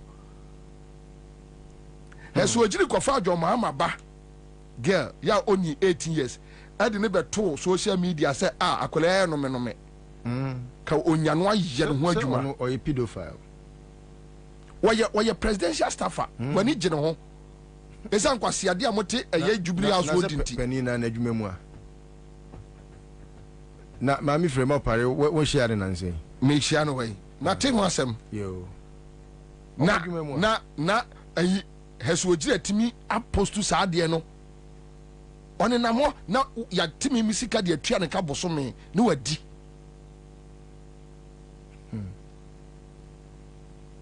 yes what postu sa ade no various groups child rights groups ebe kasa ye say yinadi one na mo oti Jubilee House ho police and freno police and misan bibia akwala we politics na mo ya akwala we of fa be na sabe jankroma kura no a Edwin no a wo mo abrumu ama ajage no ono kura no sabe obi ntimi emfa no ameto social media say Akufo-Addo ba we minya na me ni sei because politics na mo ya na Edwin na ono of fa be my sister say no dey here na adwuma no okon baby dia sending bag mu ni say tie ni tenten ya se nyame dua wo nyame dua o mo ases o de brum nyame dua na o mo ases na akatetwa da bia tum bai tum ya se ano po se I say Madam Catherine Toa. Masa, Momo yadi brebe. Bradi yanko for yesu. Ah, I'm in charge. Yeah, hey, kai, basu akana, duba. Baba, basu akana, duba. Basu akana. Kajiko, basu akana, Allah. Basu akana. Kai. Anakaji. Kajiko, basu akana.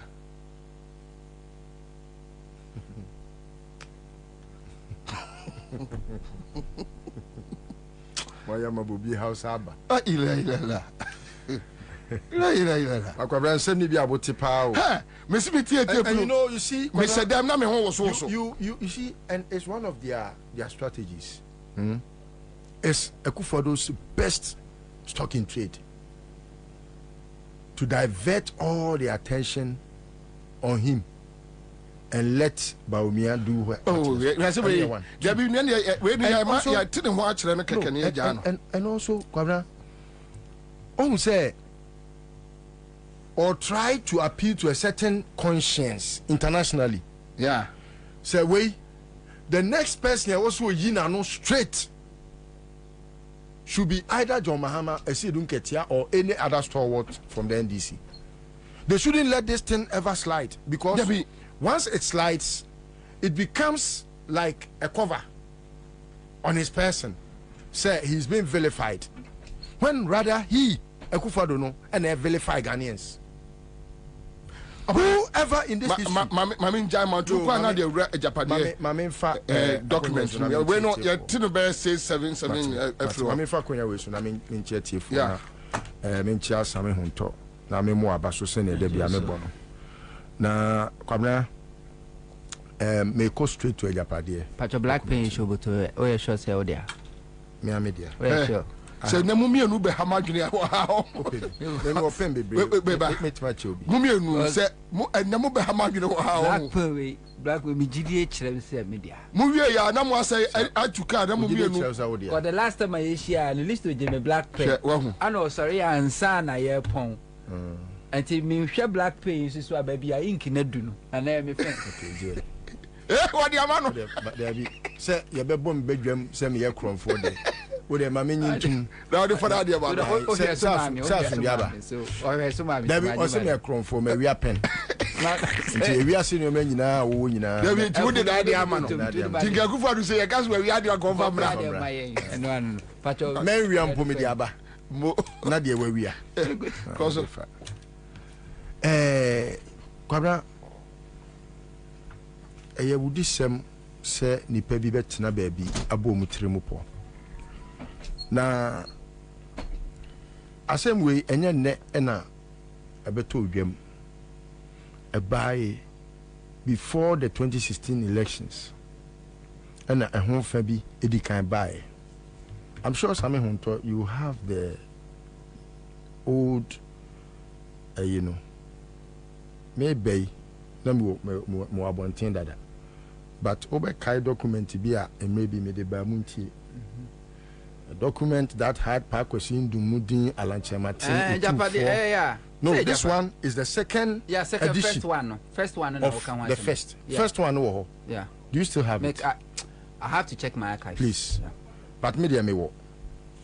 Kwabena. Yete ho yenka bi nhemu.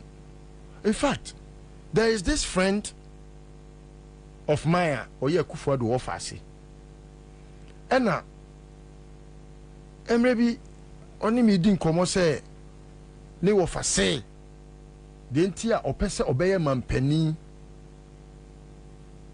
in a family meeting no and they say your family be a omo Japan that family no they own everything Japan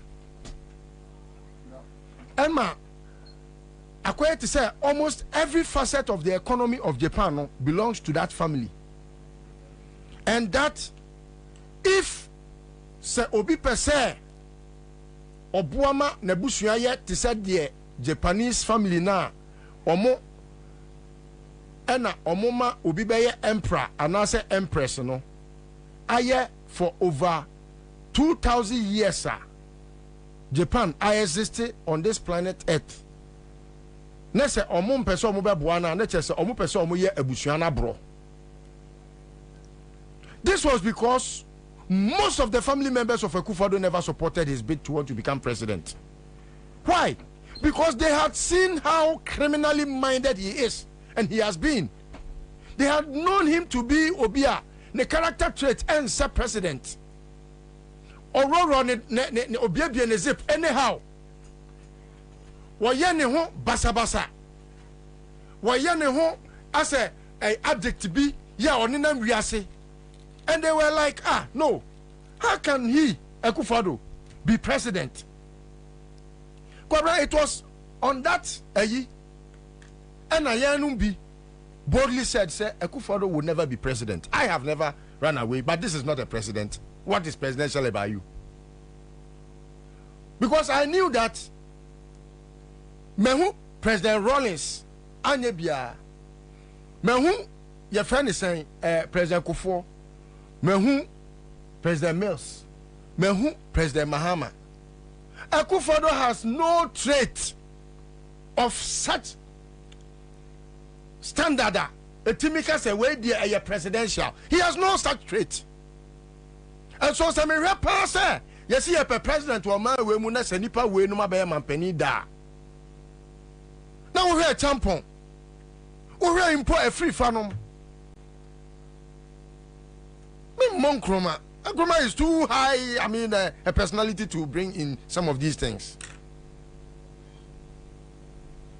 Then, o convince family ni say, anunti opeso obeye mampeni na oma ne family no ebeye te say the Japanese family na omo ena omo emperor na emperor no ko ware no wanya empress. Say emperor no so beye a empress ni beye a no so akọ ware no wono so the only time anybody becomes part of that family is through marriage. And no crampo no Kwabena. Say yabe ware wo de wa babusuamu a you don't occupy any high position bia. Just the title na keke because a family no omo mo hu bibia mu. Kwabena, that was the first time I saw omo first document na bar before 2016 election no. Kwabena Akufo-Addo bury any election. True to it, be what document in the movie ebeda bedwam. Emma, I'm a for resi won sem bebre. Kwabena me kai say, was it who? And a day at the end of Sunday Park was in doom. Kwabena, I think we were there when Park was in doom. Rubbished it and said, oh, this one can never happen. Now where there communication will be no what's not baby, now what should be putting it together. But when the thing began to happen, no, and Akwesindum who said the realities have dawned on him. I remember when your friend is saying same was put to Dufour. Dufour no nyina say already it can't happen. And Dufour you're going to bank, Akwesi you're going to bank, and all these things were discussed detailed in the paper. I hear me yes I have not brought the paper here. I still have my copy. Now, then in 2019, COVID no, a friend na enya magana o. Yeah, because election 2020. Then this document came. Asasiano na nipa owo abusuani mu. Abusuani na liki yo. Busuani, omo abusuani na liki adewe. Because o say emu rem say nipa ya bobo bomudin wo mu no enso ono kra de na oye na ka omo agyae se ne be ya omo ntonkoso implement nioma ahodo a eye den ewo document we mu Kwabena bibi bia ewo document we mu no about 2019 esi ewo man we mu na. And then I will take only one side of it. Where is the content? The book of contents, cry. Okay, so the forward and everything. Oh, let me just leave the forward out. Now, page 4.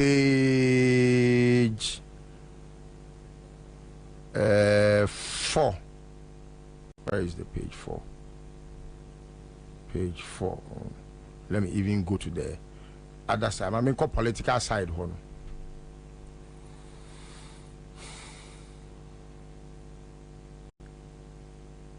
Hey, Kwabena, open cry and move just one by one. Banking sector, banking.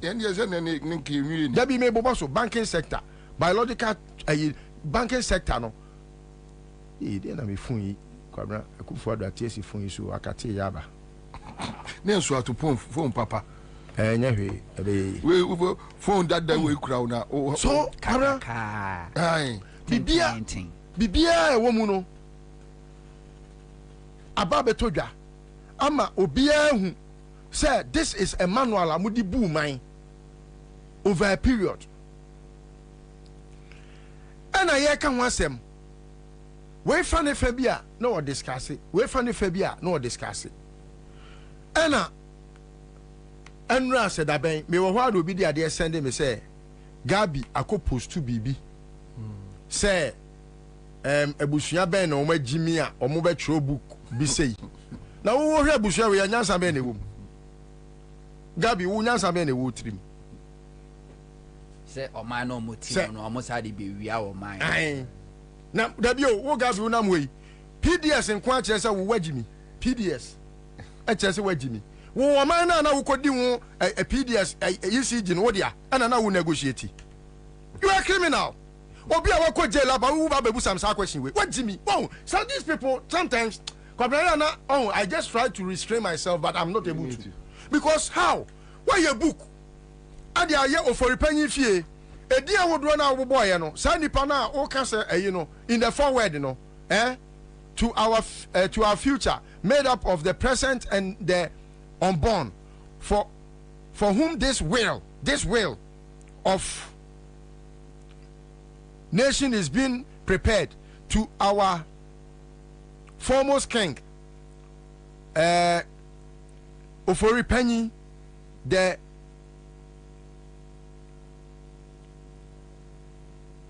progenies spread across this world for whom? Yeah, that is the forward. Yes, me kind baby just to give a why na ono timabusu anymore why na ni mabusu no the history a say din a me bebuboyi as the heads of Nana Apianim Kwaframa Nana Kuntunkununkun and Ofori Penny, our people were never defeated in the wars of old where nobody's subjects said Kwabena say din ya obuboyi me tebusu anim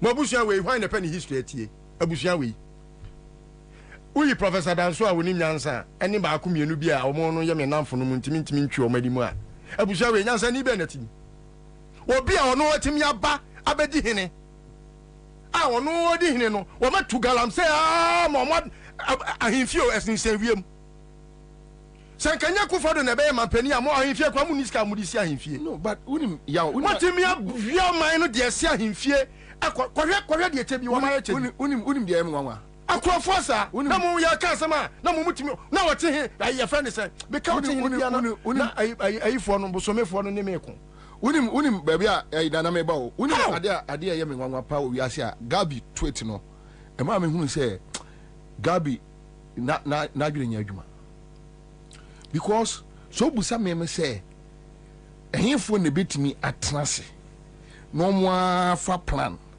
na omwa eliki Gabi, who could the PDS won't come on? Me number record you. But it leaked. Me number record you. It me what my boss I'm like Gabi. PDS no won't come on now or channel, more channel. And you listen to a record you. Gabi, and then a babonting. Bonnie and Suma. Simple.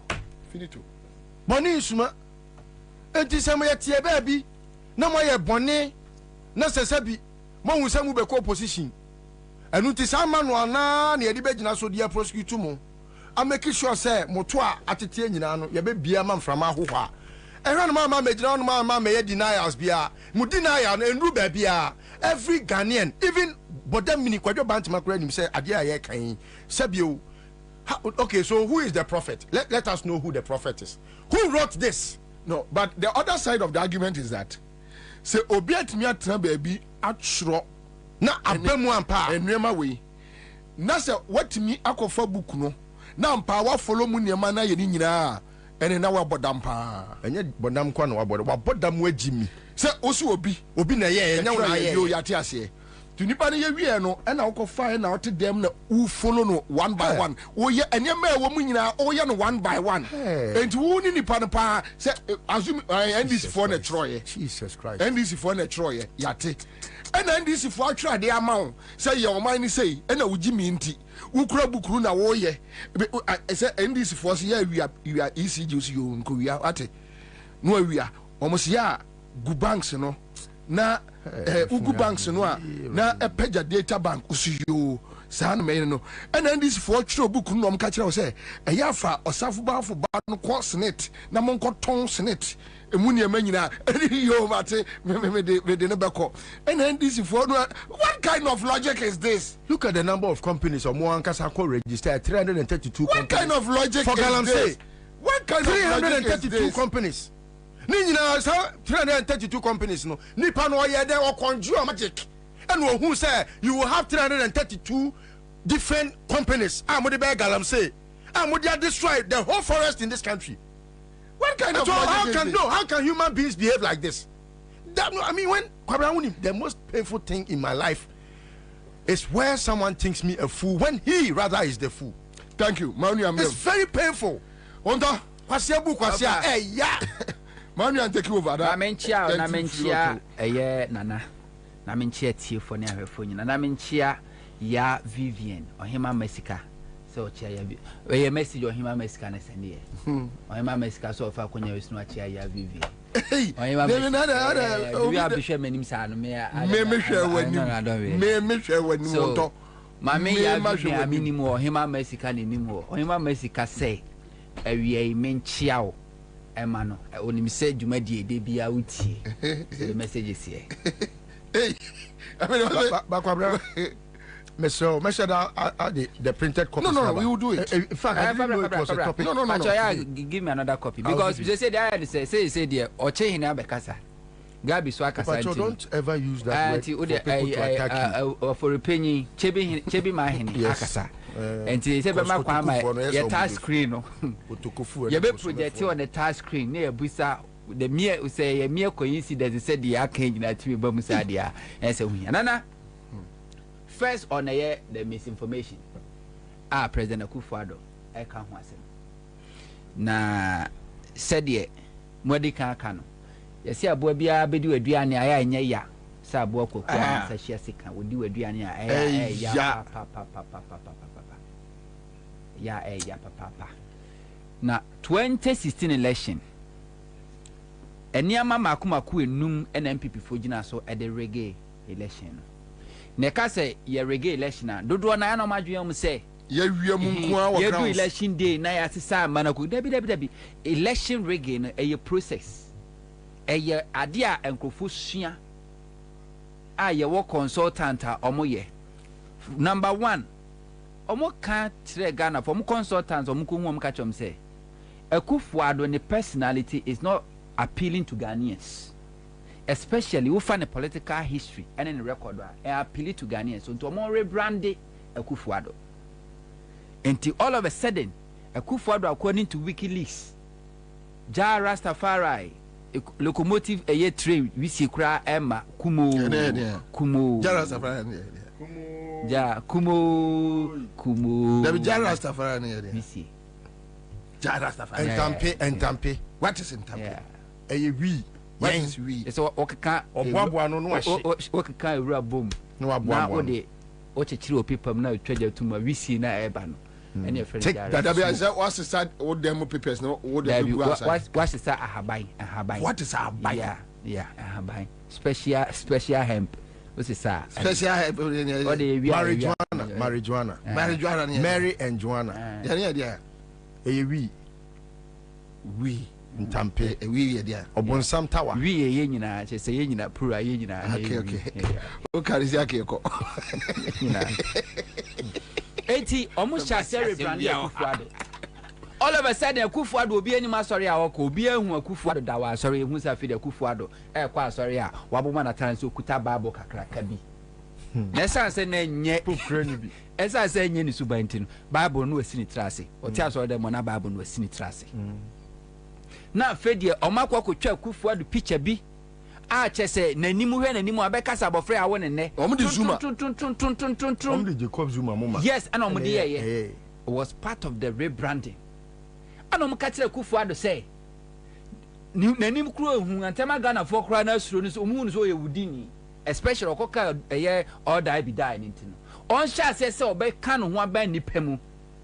Then Akufuado started eating and crofampesie enum calipo ekofro trotro was part of ebodame botata was part of the rigging tactics omu use. Number 2, omo ka tell say on tarnish the image of the political opponent because MPP will base bia MPP base no omo they don't verify so mo leaders eka asemo they don't verify. Say no cray, say no cray. Once you only than I can do mujitum. And very good. And tis a woko can as some no credit for Mahaman and appointees in our by one or Mobadiedi.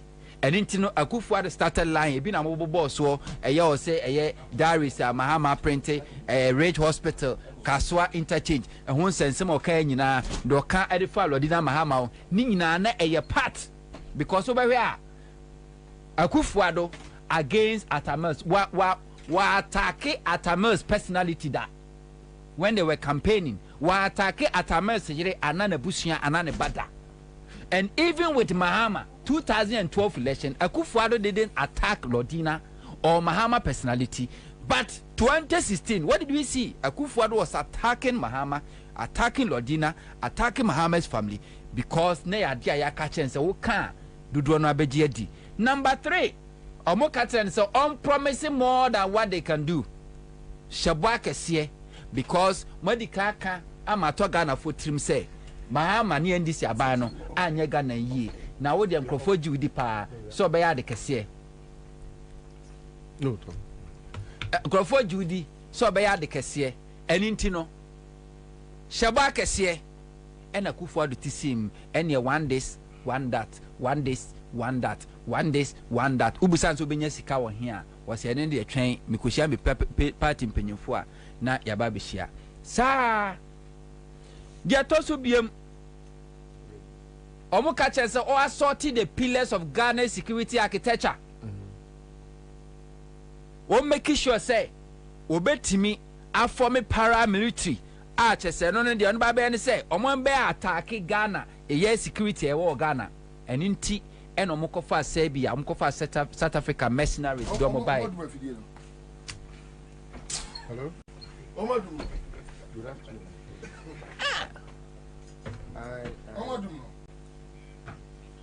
Bye. You are how could this say Bobo?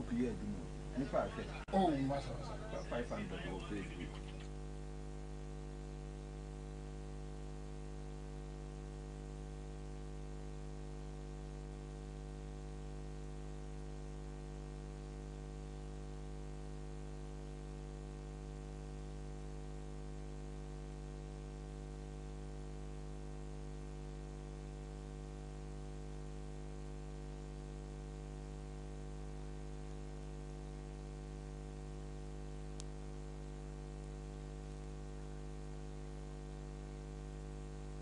I tell for Fancha, yan in TSM say a traditional media, and dear, or my but yeah, but Facebook, so see a live, so all like the new media, so we are live on Facebook. So my mentor us.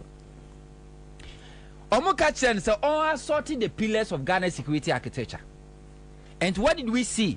Akufuado kofa mercenary from Serbia, and South Africa.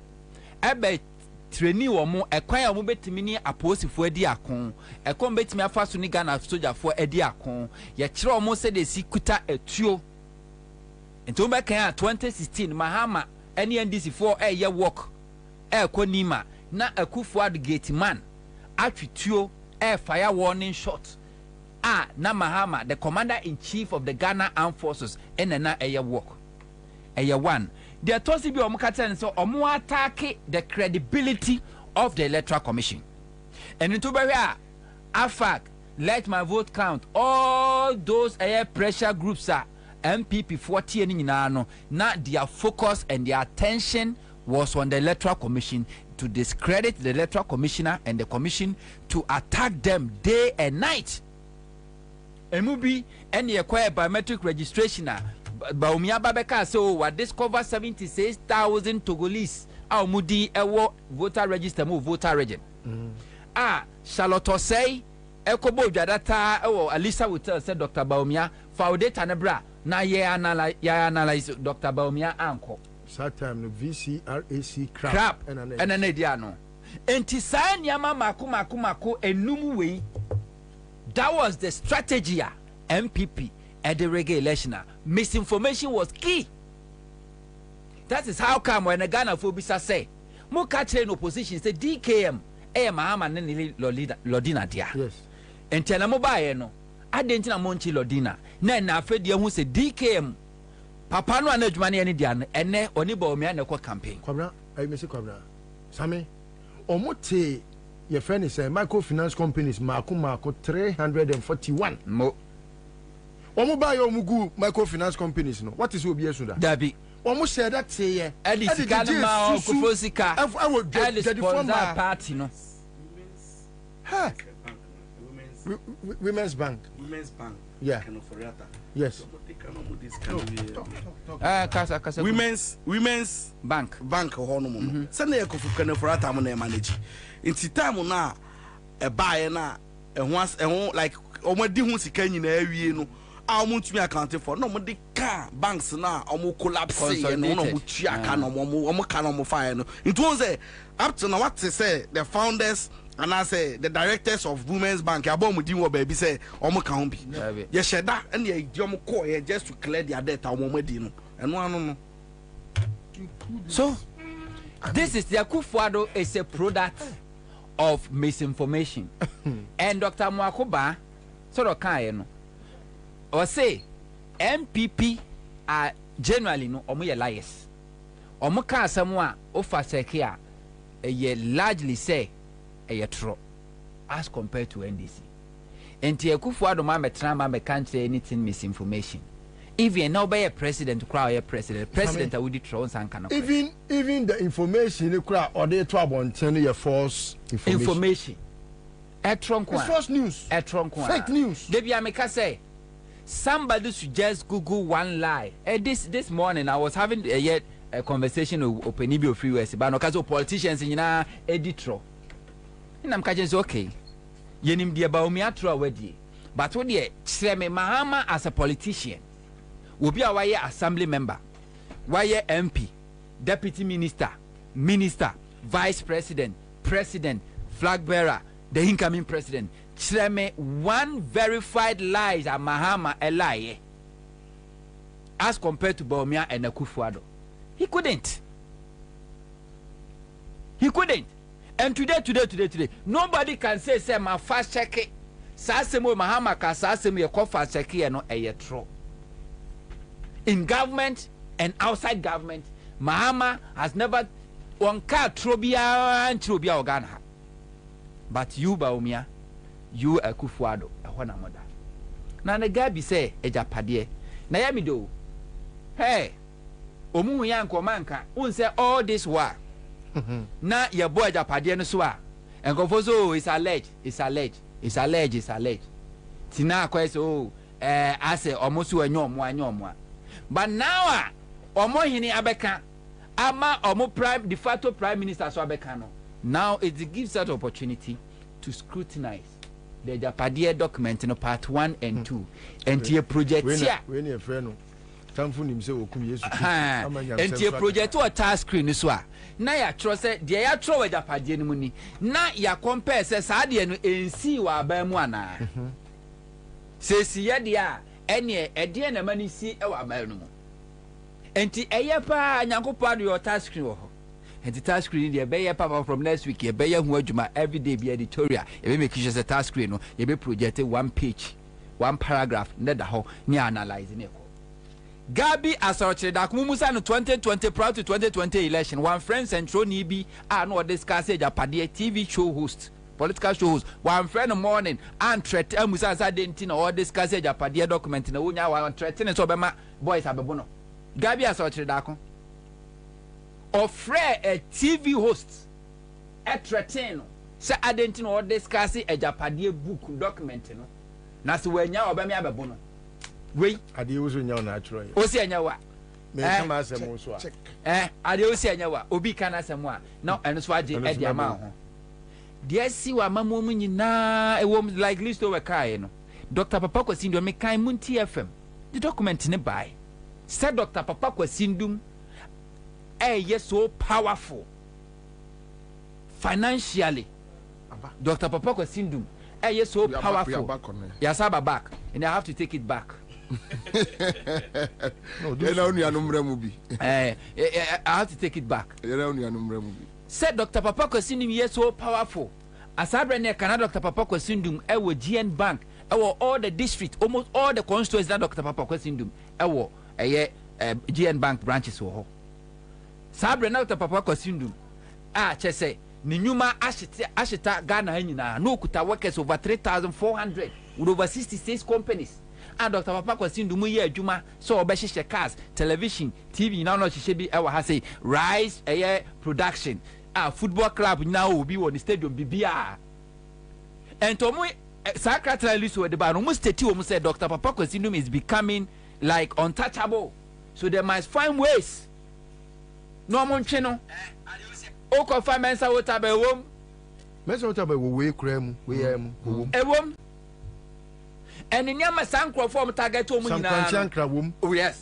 Your friend is saying, Jolie, Ajasari womb, and Abakui, Duncan Williams womb, and Abako. Said Duncan Williams, Romokas on no Sicadi any day, Tony the Opeka Kraman, 1 year, nice work, and what to Ampan Pambes, Anomiano, on Banomco to National Cathedral, Kodis Cabra, and Kodis Cabra, Mudi. So I need a moment your pay and a year man and 10. No more Macadie, a commodore faster. Enti Gabi Asarocredako Chebi Mahine, and Yamana Mobile Tray and say Japade document no, a ye true, and I say ye true. Chebi and Yankwasi for catcher say, wine Gabi, we hear Gabi, ne post na, the Gabi Troy. Gabi say, or him for. How come say a family that says Gabi say if you believe a family would document its alleged evil plans against the very village they live proudly in, document it in revised copies of a book with the portrait of the head of the family boldly on its front cover, then please have your mentor or have your head examined. Yes, what about them? Yatia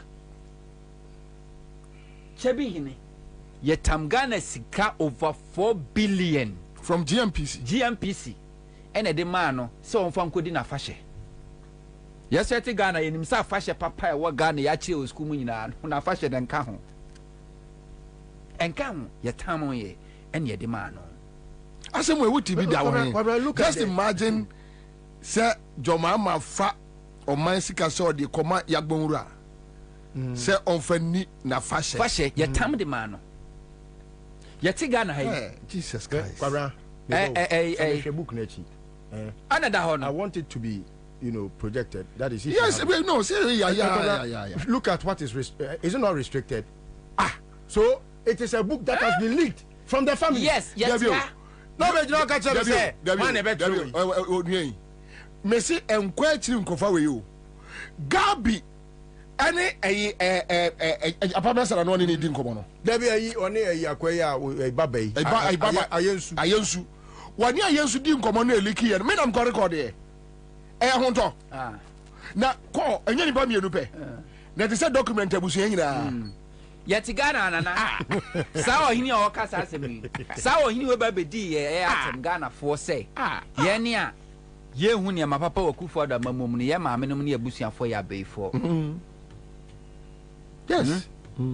Obedi atem. You say to ye papa ko fami na kanswa sa abre kra na ye ntwa picture kra na black and white ne ho ofesin. Sa abre kra na si ani bie ma ye bajimi bia me ko fami na foto ane ho ofesin. Ho fe kra de men ko ho na ono nim se. So wo ba bedi mi na no atem. Yeti Ghana ha eno ko first state housing company. Chebi ni akosi sadan gu ho. Ni pani ho.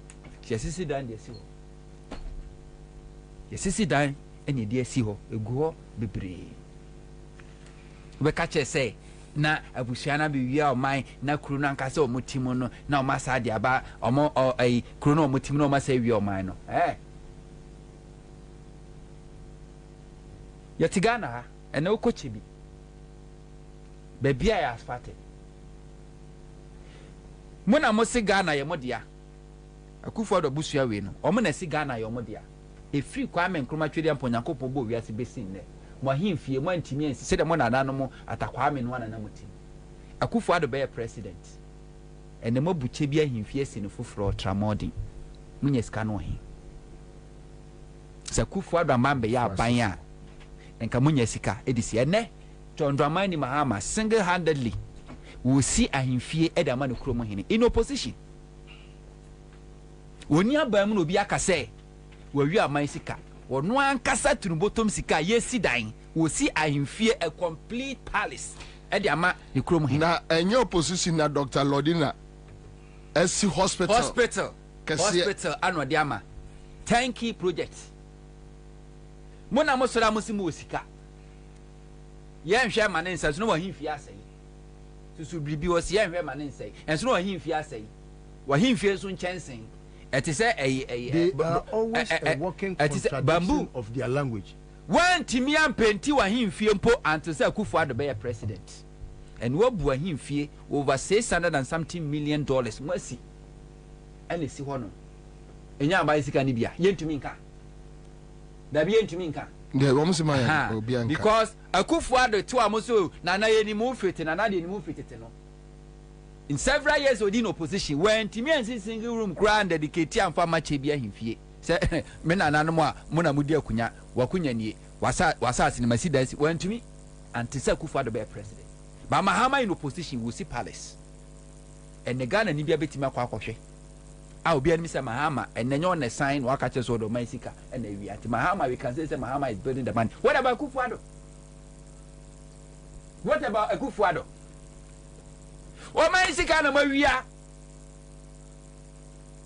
ukochebi and the government hospital so when they see here oba ma ba see VVIP ward akosi the biggest library esiwa obi akura nko ho and the unya approach Chebia Blue Town Wi-Fi free Wi-Fi nedem Ghana skani bia na be katre say Gabi asorochida kwa no ntimi koku si center like event center with AstroTurf say or the ana ne maami Gabi ohia ni bro o kings bi ha adan kwa ntimi han ohia kings ya or the ana ne maami ohia ni bubro Kwabena what the ana ne maami Jesus Christ Savior and the was says so whatna UK eradi nyame whatna UK nkwa na nyina ekotena Sweden edina mo abepie Ghana all these years when timi kura anto block ewo maami na so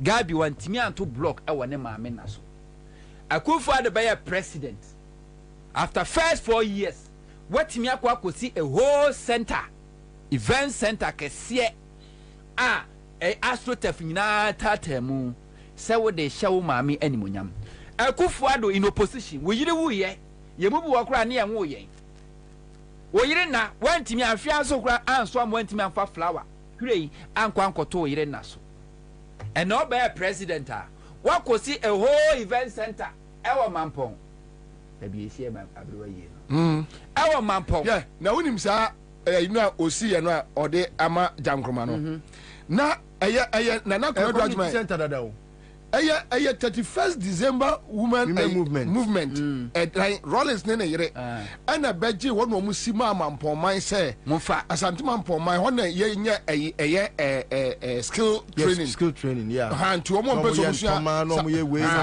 atwatwabo eni satan na ye krampo de ne atwatwabo de obi ehu atwatwabo mu hu Zuma blues ha satan ye kra de mampompan no de na ye sua pa ye adwa yankee tie and die tuta mu no ha e wona ne ye ni nyina o enne waje e fa baabi ye de fa baabi ye eye basic school ma enkoda kg ene wabebu no no wasi no de ama ne ba wabeje ho no de ama ne ba no wasi chese event center guest house sa wo ho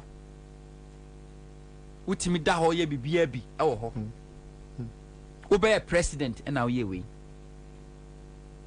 woyire wuye ne enwoye several years wentimi anya hwe amfa anhye woyire animonyam wo be president ene de woye wunya sika no he enye Ghana sika enye Ghana sika wo de no to nche wo koche bia asieye ene wakwa akotutu o nyina me disco light nyina abobo ho ahihye mabo udu anadwo na wonimu abeka se eye night club wan hwia obesi fom akwa akochele obekọ ne nsamanfo akochele unya sika no himfa efrete ana musimo na mu sika mo na moti sika so no musika ne de na mutumi di yeye bo himfie so nchensen na etum sapoto bibiri edam mo na musi efrete mo ntimi anya ho hwe roofing sheet ne so poto untimi enne ubedi sa ohine eken obedi ne obehye ne fa akufari ntino yetimi ka say adan na ewo kwa no ho nyina ba himfie no enchense no so ayedada yetimi pa ni aboso yetimi paso ni aboso because edan ne ba himfie no and enchense na ayedada nti ye modernize the town and it's a chebi a modernized city town our eastern region ni nyina akiri no nsuo nya to 30 seconds na why flooded because of galamsey so nyo mo ne ba kire ye na no maka me say o be nu o mo so o mo respond here. Thank you. Our 7 years so simple. False information. Ekufuade number 1 in Ghana. Me semina me tujo ma amafo a. Yes, NCU president. Ka me siu no. So agumani mu asese me wia $10 million. Abra wabedi mampani 8 years went me investigate yasem an ka bibia se o asema me ka fa me nua hui se na enye no kre nti we de on fa nche me ana se de me kan na enye no kre nti mu yem prosecute no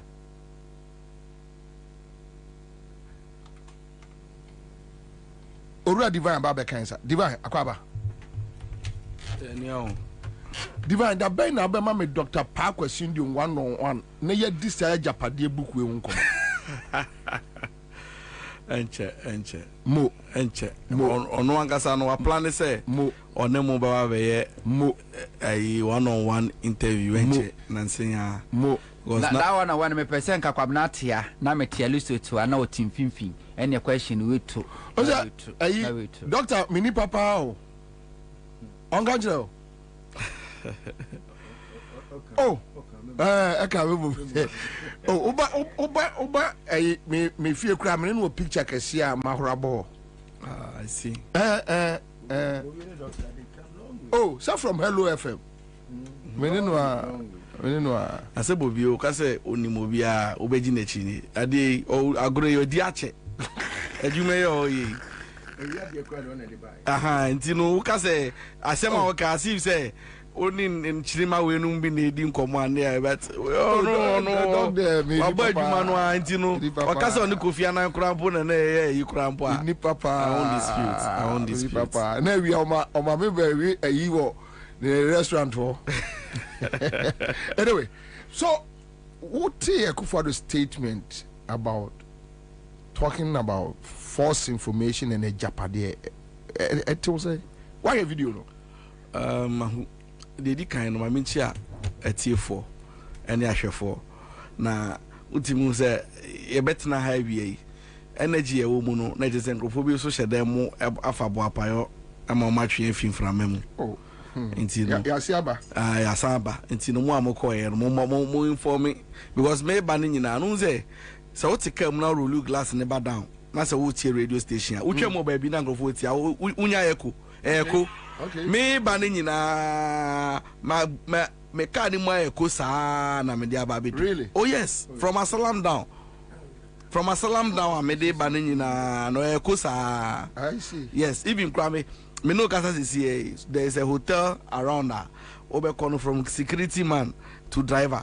Me pie na me beba mo bisa me say me da be na enfa na me ba. Nti no me ka so me ba cry for me to be call rage hon nyina no mo gina mo pampe ya mo nyina mo tie. E de mo ase. Abra na o say me time mantem.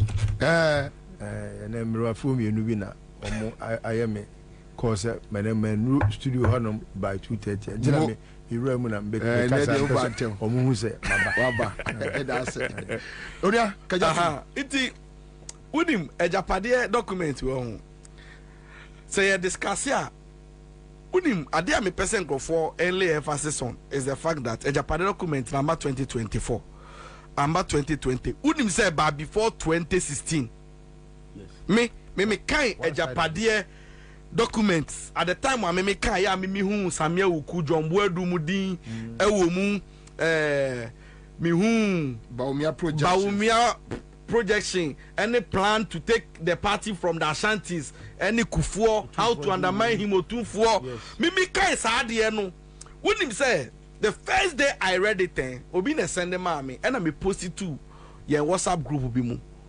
wouldn't say me the two na that time so that first one no so no Dr. Inu featured prominently. Yes. Amwabi featured. NDC Papa way. Dr. Dufour, Munina, Omu feature. Alan was there. And your friend said President Kufuor was there. Yes. It told him say, "Me who yena me de to hono." I still have it. Do you know that people thought say a fabricated story be? And when I posted there, they doubted me. And I made the enya fans I mean I made baby debate I be meeting. But you know why? Me at the time no I knew say and somebody be one more omo kan no na eyen some a few omo ankasa omo akache e na eba no unim say omo commission some research bi na Dankwa Institute e na eda no so out of the research no omo ye no they wanted to profile each and every person omo nim say omo ye threat ema omo political agenda even from within their own party no they knew. So this is what happened. At the end of the day, no time omo ye analysis na wie no omo ye omo say omo dey to kratas na be blueprints. Ama everybody around them so that they know what the agenda is, so you don't miss the point. And though you know who your enemy is and you know who your friend is. But omo say dey me catch them say so what's not them now bobo apayo so obedi boni a ade e say o ka o trim ni say ade ko na wa choro no bi na be photocopy. Ayo obi na be printing ayo obi na be transporting na sa wo di boni na se nipa no ne wo nya adwua sa lebra no be liki anyo obi na be type anyo obi na na wo anyo wa ya chiro wie no so kra no obi na be type because all the platforms ni nyina nya wo dia.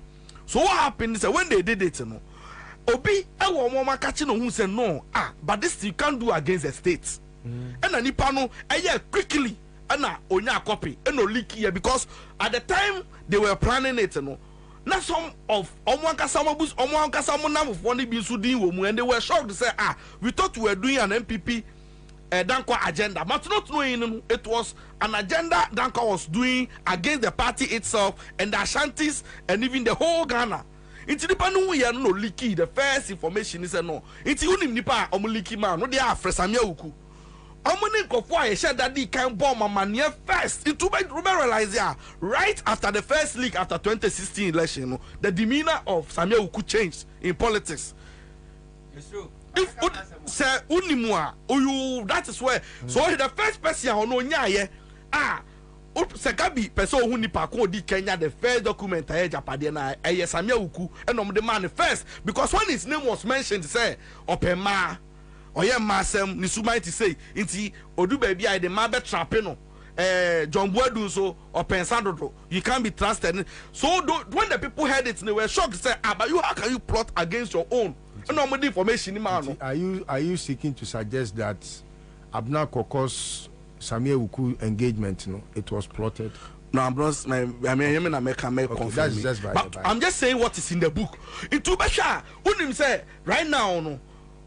At the end of Babonte, do you know that Samia Uku Unim say he wanted to play an indifferent game, like he wanted to remain in the middle. Night to say or a party ni.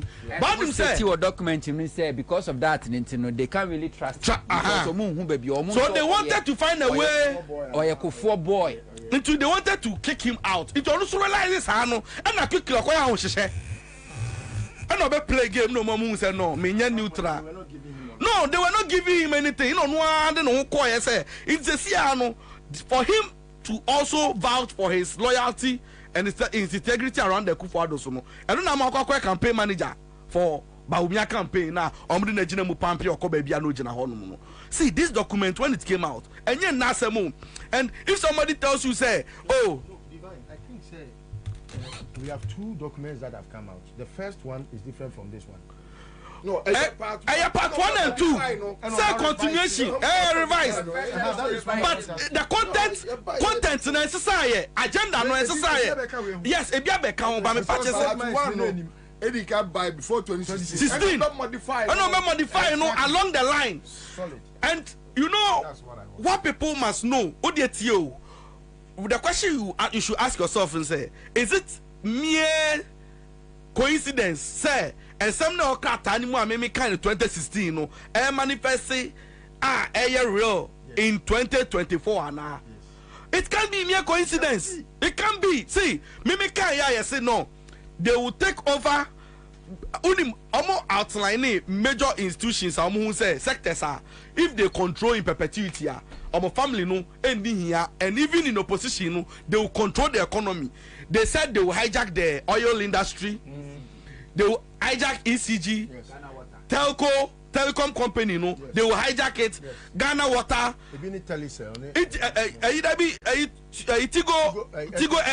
Tigo.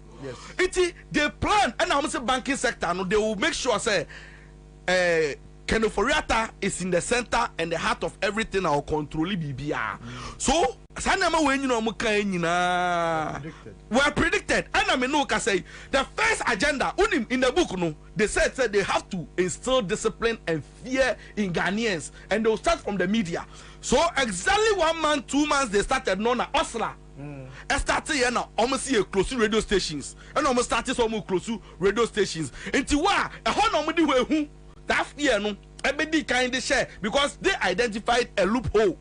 Say no loophole we see yen kashi ye be use technicalities bi won me da keke nkrofo we mu out and a pa omo buy into the first no me and say omo use media houses into the made omo ye they were looking for frequency ato but no mu nya bi into the omo ye they started killing omu good stations ni bi omu good stations ni bi so now it got to a point that they wanted radio stations and frequencies ni prime into do baby no mu negotiate here into ne sia na ben wa be dey untumi nkasa no mu ye ya no ma position mu ho na sisi am no kasa open the juicy frequencies your both frequency ni chira mbe show o tap no na ugina ho no mu a eyo mu no magege sa frequencies ni nyina and they wanted to hijack the media. Secondly, omu your imagine say ombefa event saying the petroleum sector unim say nda me no ka say ebi no wonu mu a unim say ya toto petrol mu e kosoro nyina ne bo kosoro tax say de to so nyina unim say omu nka bi hyem de enti amu nkasa ne say bisaga bi say wan mu na import petrol ba o man mu ase to da honum omu ma to enya adwuma but omu ankasa enti atomu a ye kra omu anom ye beneficiaries of the industry as we speak now. And then there is a plan in the book say omu ba jiji nyama ni nyina aboso na sa ban foforo ba no ye so do musa ka they will cry foul. The plan is say you be GBBA, you be use sika na protect ye ho. But in the end no, you be ma obi ahun say omo tan yen. And you know, almost clean your machies, your machia, or want to say, crata be a bibia on omode legalities, you know, air cover machi. It's at the end of the day, no banner who attack your moi. It will be like you after a certain group of people. When this thing came out, I was telling Samia Uku, I was telling those young people in MPP, say, you people should take over the party. MPP na edija amono. Munji si ona munye niye. Na eyabusuafo bi na omaji na omu use mu as puppet and stooges are. Munde your agenda. And today it is apparent, it is obvious. We are all seeing it. Say all the game they were playing, it was just to satisfy the whims and then caprices of some individuals belonging to some families be agenda. And that me no ka say. And then the ocrata anymore emba ntwemu ye ka kire me. Okay, so unim be metias is asma o kan dem mama. Enti why na e said them etimi tro hu say Debbie MPP beba bam na Akufo-Addo ba bam a sefa kan a oye media man will become part of the agenda. Sefa kan ga MP ho. Ane. Sefa kan oni MPM. Sefa kan any adomochi omudi ni book no mu. Amu national security. Omo national security. Yes, omo national security payroll impressed so a yetio ka daily. O dia ya no kwa dia emphasis say. Any sefa kan oni MPA. Oh, apolado mo kire oni Ghana aviation. And when the trust our book no a otimi hunu say me fa media for we na ma pagya wo mo my empower wo mo no matimi agimi more. Why not that song sa da ye no chapter 2 na can say revise no I mean kan kakra na to aso page 3 on economic and financial sector control or say phase 1 overview. Oh, that's okay. Phase 1 overview or say the first phase of the economic and financial sector control was to be implemented in Nane's first term of office. As we get closer to the end of the first term, we have set the ball rolling regarding the objectives set out in our first document. There have been difficulties largely due to some pitfalls on our part. For example, the control of the electricity sector could have been handled better had it not been for the greed of some of the non-achieved elites. And we have included as cover again the way some CSOs obtain vital information easily about the Ejapa project has resulted in them wrong footing as and embolden the opposition to jump into the fray. We should, however, find some indigenous way to overcome the opposition. All right. Change in the leadership of most supervisory institutions, particularly the Central Bank, the Security and Exchange Commission, has allowed for other blueprints to be implemented. For example, the financial sector cleanup successfully eliminated most banks with hostile ownerships. Yeah, these are all the issues. I mean, we have been reading. Now, you see, energy sector, Omoba first, and your PDS. And you can't for me PDS. Omoba, first time, no, quickly, no, your marriage, some your PDS. See, when it comes to information, these guys are tactful. Make us some tactical. We are tactful about the way Omoyomoniama because Omo agenda. And now you see, unfortunately, they have the media people to also carry the kind of misinformation and the propaganda now they call out. So many of the people also believe the misinformation and then and throw na omudino. What him say right now? Every idea budgeter omudia national security are almost spending on daily basis. Unim say component for communication any media no so chain bibia because they don't want any information bia ebema government no look bad and I say ebe say no image it's the bia no they want to counter everything even when they have to fix the problem they will rather spend the money do propaganda to manipulate the mind and then cognition of people. As we sit here, me, for Nana Akufo-Addo to come and sit here, and tell us, say, say allow misinformation any year. Sana mani no. I can tell you, say, anomu ye main perpetrators of false information. False information, kasa in our body politics is here. Presidency. And you wanna, they be almost to one normal share Juma, normal de my tenacia, no more cookie, ya, no monsieur, Monfanko to Ghana for so. In the first place, and you know, defending almost all the corruption happen here and this government. It is the office of the president that quickly no normal babonting, normal babe issue disclaimer. No normal babe issue be no defending. Nana Akufo-Addo nankasa ote ho no mu no. Enyo nankasa na no defending obi ti say silada pa. Okita document ayen try no yen bisa na say ene nkasa ayekra. The man was so sure in his release and in the acceptance of his resignation, say you will be vindicated at the end of the day. Meanwhile, he said he wanted to fight corruption. Can we trust such a person? When it comes to misinformation about COVID-19 Sika, when we asked him, when we asked the government about COVID-19, look at the things they told us. See, the COVID-19, Nana Akufo-Addo na busu afọ na dem no mu hye adwuma de to Ghana for so. When COVID-19 was not even in Ghana, no mo farm plan say no. Yen fa yenya o ma te say echiche scammer African countries. Ivory Coast wa kojo omo de. Nti yen declare say enso COVID-19 ni bi. Na ka oluman Oluman ye say yare we COVID-19 yare affect old people or more underlying health conditions. Nana Akufo-Addo be jina radio so ni TV so ye fellow Ghanaians catch Ghana for say munche no smart mama nko party. Obe hu no jina party ase no sa. Obe hu no jina yi ase no sa. Ojidi say COVID-19 na o baby. Ni nyina ye the kind of misinformation na omo the two system ni mu and they embezzled and made money out of this whole agenda. Now yet ha imagine this misinformation obi betumi abeka kire say 24-hour economy entumi nyi adwi entumi nyi but you sold one cedi every month ebetu ya phone car for 200 years ebetumi ayi asani pa mi no ojidi say one na misinformation nyonko one na engine ndi tio obi si 24-hour economy wo si ano de enya feasible entumi nyi adwuma na de wo say every month you be the one cedi ever beji phone me phone here that is me turn 1,002 so also me tua 1 cedi every month bia na is almost 180 years okara me tua wi o kasa asem we amenu mini sankrof mumie no why na me hu say or trofo na say or missing for me the general public. For me, I believe say Ghana for no omu tie no omu to aba no omu nim nyansa no, they should be able to decipher between who a bad person is in power any obia or a geni or the adwuma hye ne so obeye me na Akufo-Addo mo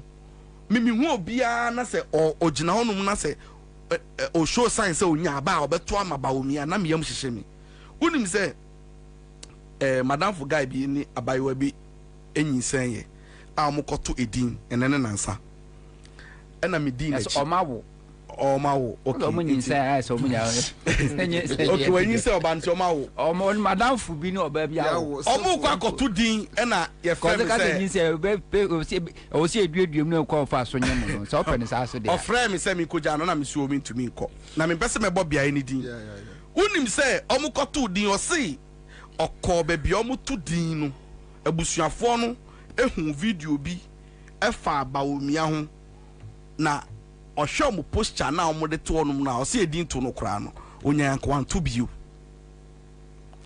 o se abusuafo no omu to onum no o se abject poverty like ohia pa aga na chi ohia pa because 200 cedis ke ko yitu honum no omu de da form so omu hu yo no omu di baomia chi na madam fu no obeto ne bade ni bi so omu se dem pa no hu obaomia won beto ama no omu so omu de wo mu to MPP mo ye MPP for madam fu ne say honum ana ne ba ne din obeto no if ebo nenum because onu also ya MPP ni o onu no okoto din na nkasa ya MPP ni but say onu ya sorry dikin me was recording no so no ya sorry dikin no no sro nyame na bɔne a MPP aban we di adi Ghana no ontumi nhwɛ sɛ nyame a ɔsom no obetumi ato aba e de ama MPP so montena abam no mo koso ndi bɔne nti so sro nyame ne de obekɔso preach kyerɛ Ghana for say Bawumia is a liar and is somebody that Ghanaians should not be voting for. One message from Orlando Yeboah says, greetings to you, my long time bro, divine, T polymate, more fire. Onino. Orlando, yeah. Me pacha me ba. Can you also answer here, Bobie? I think JM should make a pronouncement on this document and assure Ghanaians that this agenda won't succeed. He should also respond to this comment by Akufo-Addo and link him to this strange document. He shouldn't be silent. Sometimes JM silence on issues like this gets very nauseating, to say the least. Those of you who are close to him should tell him to be up and doing. I'm Muhammad Musa from Finland. Thank you. Okay, so those of Omo Mubano no your Hontono list to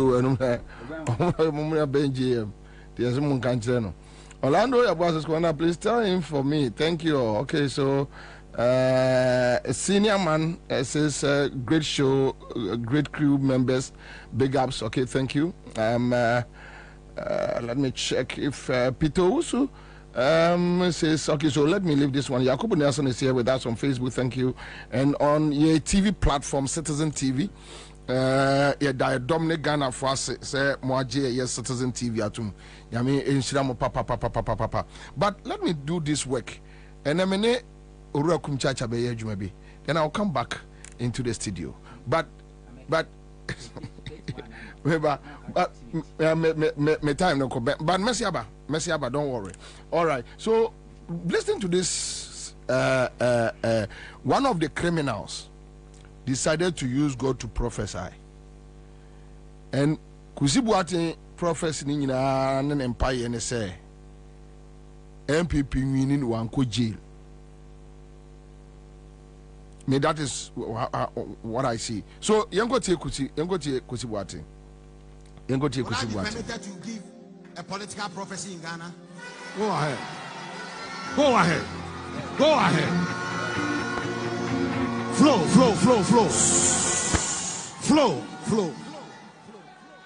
I have a question to ask the IGP, who happens to ask for that thing that Okujeto said is true. He's my son. Why is it that political scientists can give a forecast and nobody will tell them to stop?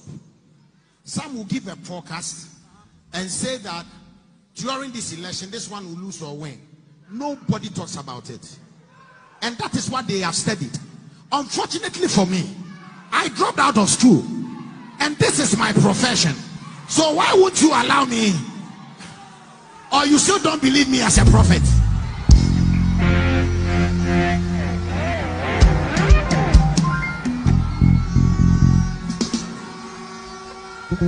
Watch this.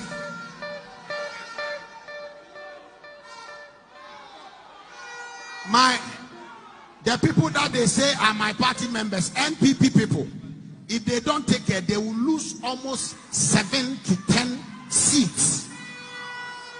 But then, if NDC also don't take care, MPP will take over between 19 to 24 seats from them. But then, the election is on the 7th. On the 8th, the result will not come. Everybody shall be jittery. The result will come on the 9th. Some people will try to cause mayhem so that people shall die. And interestingly, they will call people on the street. And the first day, only 1,000 people will show up. The second day, no one will show up. And there shall be peace. And the result is obvious. The things are difficult. I know that there are 2 people coming. But the Lord has told me that by the 9th of December, His Excellency Dr. Mahmoud Bawumia shall be crowned the President of Ghana.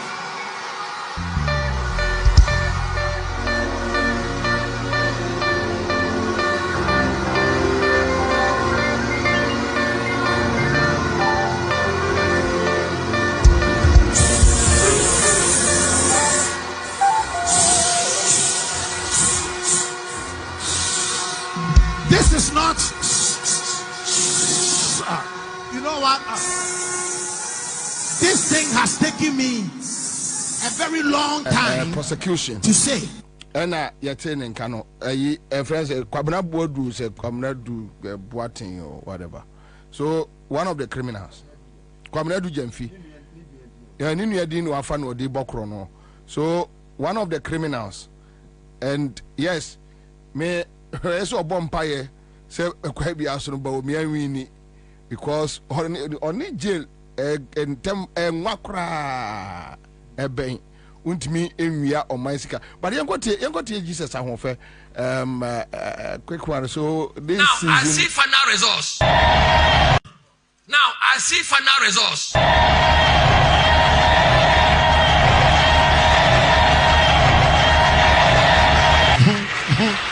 Final results. I see final results. Who will declare? In the spiritual realm. Papa will declare. I said, hey, I see final results. Hey, who will declare final in results? The spiritual realm. God. Cash the leadership of it. Papa Judy. Listen, write it down. Yeah, Judy. NDC will win 52.7%. 52.7. 52.7. National Democratic Congress. Listen, nothing can change it. Nothing can change it. Nothing can change it. NDC will win 52.7%. NDC will win 52.7% of the national election results. I see wind of change. I see wind of change. Papa T and from my against some banker. I see wind of change. And some from change of government. Every Saturday. No matter what MPP will do, MPP and phone number. They will lose 2024. 2024 because so much. Says the Lord. What will lose you? Says the Lord. What if I declare the nations, the prophet of our time? Papa. Well, admit so my thing. But for whatever reason, best to him, best known to him, no, or no say a din dear, but almost mama or my no should continue. Yeah. Even okay, we also on your politics. No, or express it a prophecy. The prophecy is say. One can say nyame prophecy or only prophecy. Ah, okay. Also a school dropout or any profession NOE. One can say a calling. Yes. Say nyame friend a juma nyame friend so me a profession. Profession say they would now choose a juma. Oh yeah. But obi a nyame friend in there. Say nipa ni post on po nyame na friend to obey. Then now obi a who the appointing authority. Now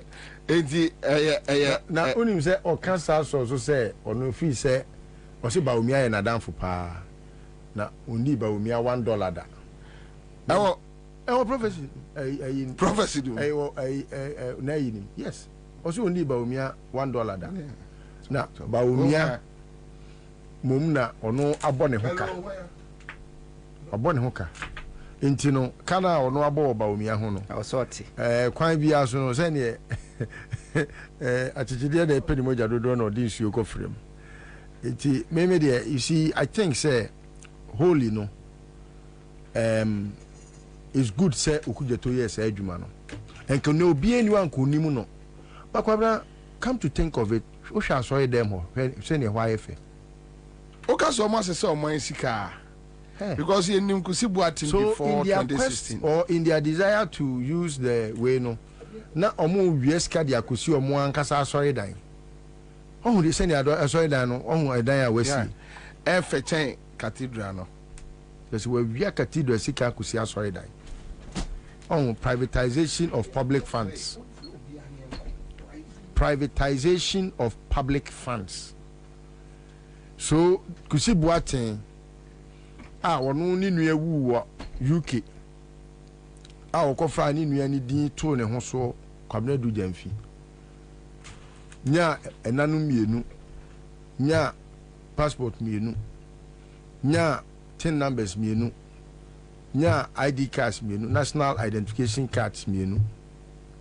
A criminal like this is on a pulpit rather, because he is a puppet of Baumia, a puppeteer.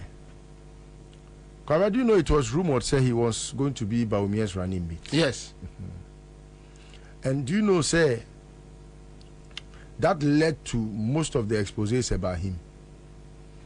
And do you know, say, time wa about say Omeye running mate BMO. Now we're spending a lot of money because they were using that the office as a trustee, you know, to extort a lot of money. And a lot of the time, so we share how people's interest. Etimima omo erefi nyame asem na fe they use their own a year. Ebiasida, the reason why I find this a very topical thing to discuss is because yes sir, Kwabena say me I don't discuss fools. Me we Jimmy ama me wait me nyasofo nyankopon nimu no. We me hia na am de me ni bia no nyankopon nya me hwe. We but a plan, a scheme. Omo hu say Ghana 4 year easy to go with when it's about sofo no wakasa. And untino, they oftentimes use them. Ebina Owusu Bempa was used by Akufo-Addo when he realized say Owusu Bempa etimi attack John Mahama. You are right. And until yen use Owusu Bempa, but it got to a point when they used him and realized say, Akwawe, you will become a weapon against us. Nana Meba, just a minute. Prophet Kumchacha, I will line also. I think say it drops. Twice. Who say Yanhwe ya Owusu Bempa na ya use no, he will become a weapon against us because he doesn't like Bawumia, just because Bawumia has that character trait of, you know, a certain which is best known to them. And almost no me and Tata, me and Bruno. Your Bruno na say you to a fiase ni ane ne ya kakra afiasa ko so ne hwe mu a ye betime yusu ne biem. And they are using him. Okay, say Owusu Bempa ka say Akufo-Addo bedi o man nani mu o man ni mu be de in this ono so ne prophecy wa ka bi and na Kwabena asofo no bebre enna me no ka say apart from omo ben to me no to say I don't like to even mention names. Let me leave them. They are on their own mission. Momentum from Ra. Okay. Prophet Kumchacha, founder of Heaven Gate Ministries. Prof Akwaba. Senior Wadaroma, Mejoso. Boko de. Adom ne donso. Umpa bontimi. Prof, yedi nkomobi. Edru seasons say ya na monimunu ya no ejamo ke kansem kakra kire ye yenim ekwaya aya moninya me fa so kasa nenso eye ofre adwuma wonua kusi buaten wa follow ne nsem a one na sore ma no adi ene de osinya me aka kire no wadawro mama mintua wankita na me kora me ho wa che me so ho ye me ho ye pa prof da osras na mintua ompani fo so we studio ho nyina ene o producer ne obi a wotie bia nyame ma ye nyina enkwatenten ne ahoden ami mi tie kakra bi na me wo office bi etimantumi antie ni nyina ankwa wie na me too car because of say me drive when into o producer frame me dey jina baby a me pade it my student tie ni nyina ankwa end dey se bi a wadawro ma obuo ni ani die mo betimi eti e ho kakra ma me. Okay, so or chance here me say mama okay ba me mama me pacho ma. All right, okay, so yeah, let's go back na yenko tie pacho jina so na ye bo amoti yenko tie give a political prophecy in Ghana. Go ahead.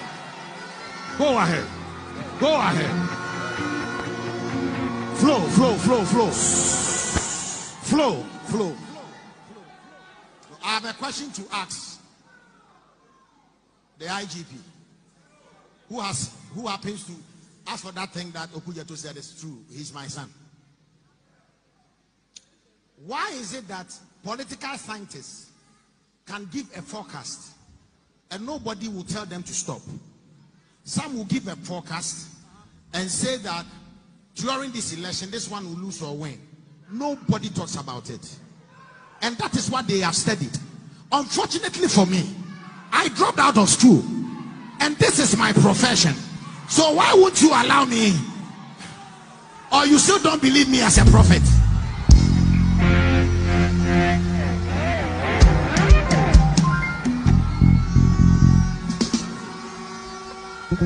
Watch this.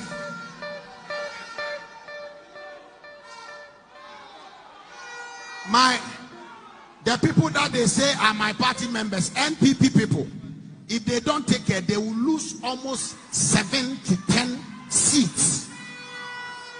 But then, if NDC also don't take care, MPP will take over between 19 to 24 seats from them. But then, the election is on the 7th. On the 8th, the result will not come. Everybody shall be jittery.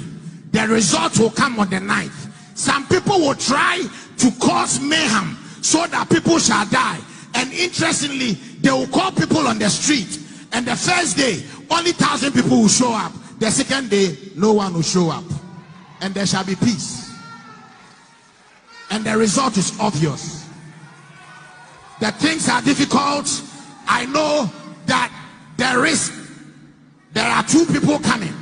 But the Lord has told me that by the 9th of December, His Excellency Dr. Mahmoud Bawumia shall be crowned the President of Ghana.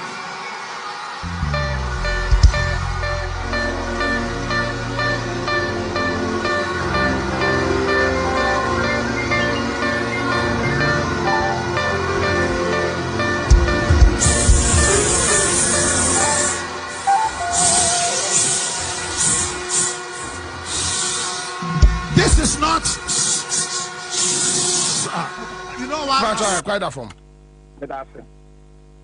Dear Orkano, me also Fukum Chacha, me Yentom, and me Yentom, and Yentom will be a muda.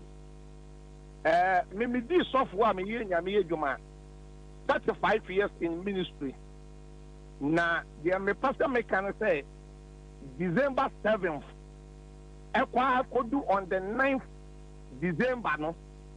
Miss of Kukumitacha Menso, my camp, and the Ato say the MPP are buying a Kumitana Kunyan should be a moi.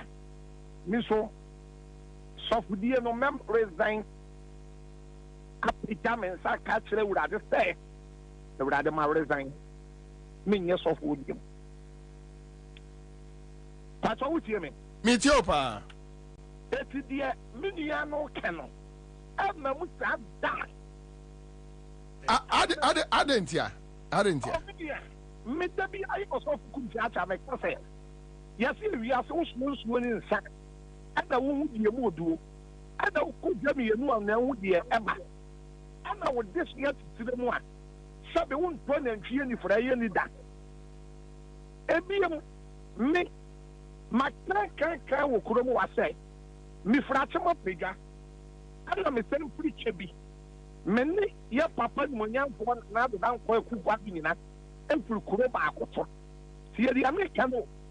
Now, 2016 and the 2012 for Bible 2016 Ebano.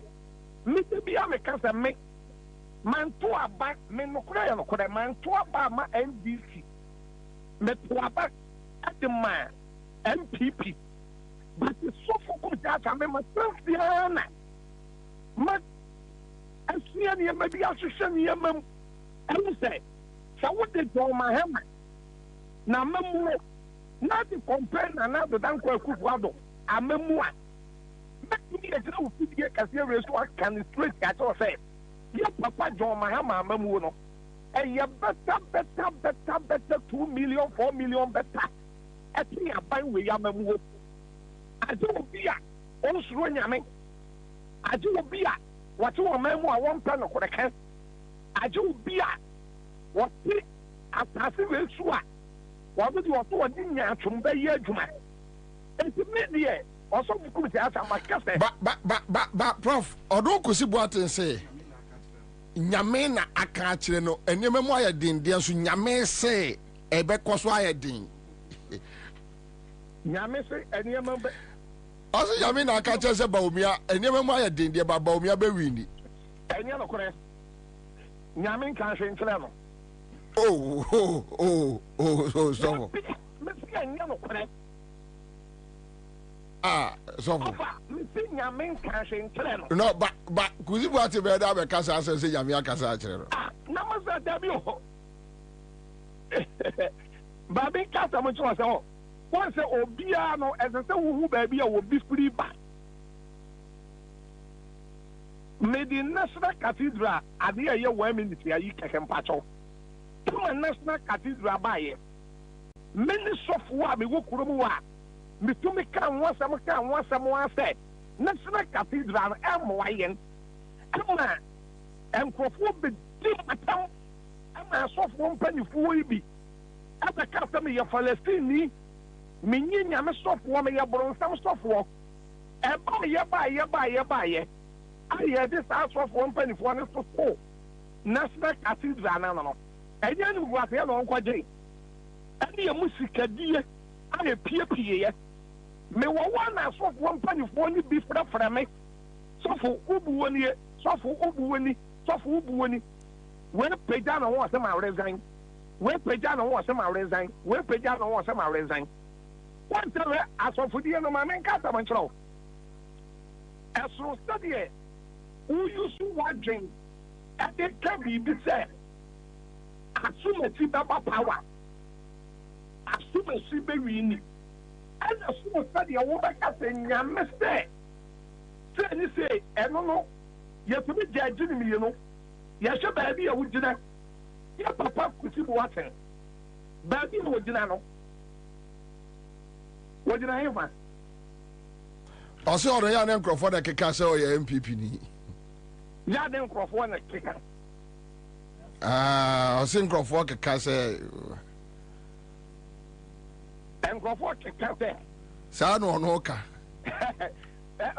the woman say etu na bi awon ya wani ama bi won no mo tubu say nyame udi amefe senior mind udi fidie kase we so wo fidie na quite ne pa nyame istra wo kasa aman sentie mbijira wo fidie we so ka wo fidie kase we so stay that December 7 for no me say bonne date to na bonne date to na yin ni asofo kuti buaten from the no asem ni fie that enkodo on the 9th December aya babo abane bewie no be papa bawumia e betumi abaye president ya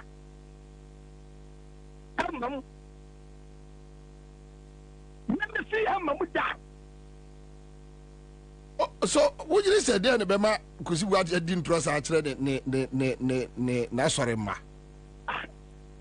when you ask for when you be on my own share where you what can you say no amemua obaba be susana no sa na di when you be tie enyu nyina sa na be tie wo sim kono na amemua wo ba so obaba be susana no say enwie mu ko ba bi ana man kuku ni ama yie ana man sisa ni ama yie na de ya na ya modia ena man to ni ama yi ankese ni ama yi enti na e ba fa na ya na di fu ni bebre pio enji we kra no kosibu atin kabi o se NDC anhwe yi se MPP anhwe yi a se no wan hwe yi de eno no me so afuku cha me mfa ne nkom se o what they said because what the wind was to baby did that if you want to a banana here you are not sure for wind to him what the wind to that for that no what the that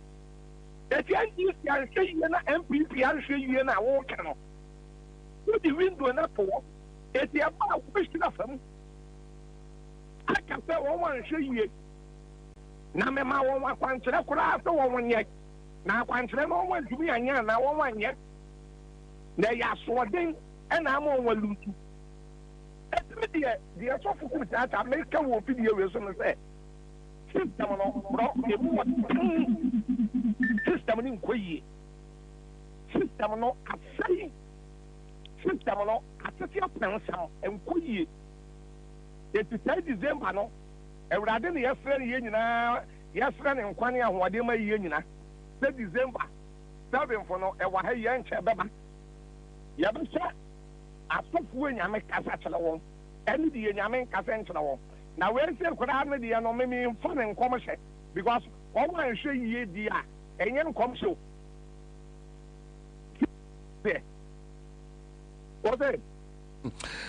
Prof, sa enkomo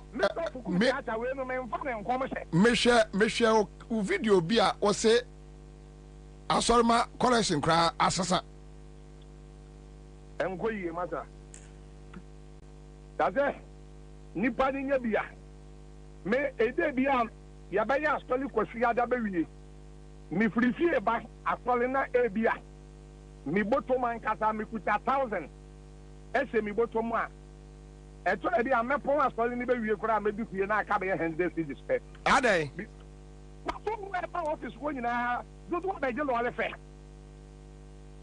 dodo ba je lo ale fe obi nso ba ma sitira mu nya de medi nya wa wo ye de won wa ye tasa ya wo won le de no podi ye bo nya ye de manyame wo ye papa ye nyame but asitira ne mu ten it is say do woni de yankofo ye asoli ye no aji sofo a won ka no koda wo fom wa asoli aye ya no so obi ba asoli Sunday we ya wo be woni bi ma na e ko 2 weeks and 3 weeks wo bi sana obeka se no yale wo bi sana obeka ko yiye wo bi sana obeka so de ne ba ko ba bi enye bibia o eye sikasam lole fa wa de be ba ko de problem kitino o me no ye nyina ye temi ye no de yakọ minimum crop bebre o wa na private cars ya won use woni ade say o to aduma o tu ta ne be ye bi 15 minutes ya no wa pem obi ana shopping ya bi no wa park no de yesu no wa potro no ko o ba no wa se an potro no abe fa na car no de ko etino en kuyo won te sabi unye bi no wa foro ye ba no unye bi no so sha wa pantan ya no unye bi bia ni se bi ba won ti ase eti bi de American say o man no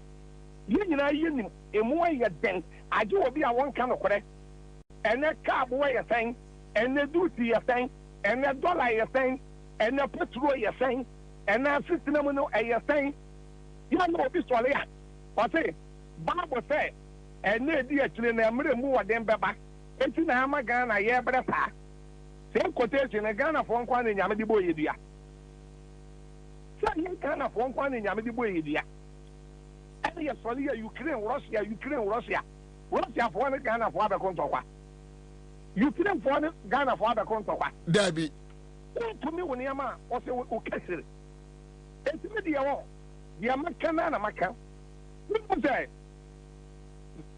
Sunday you could the see woman saw them wa Minigina man saw them I make as a threat here. Ya dear mammy will be phone so no. Really? Hey, now somebody of 3 days in the Armenia threatened by a 10. What them pa?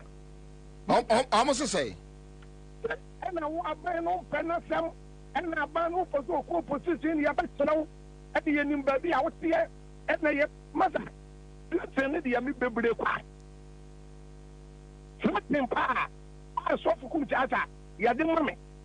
And when I met, young let there be a member bomb and some of my NDC for, as some bomb and some John Mahama, and then the vice in him in penny for you, and NDC for 1 penny for you because of me. John Mahama, my restaurant. What I do so also.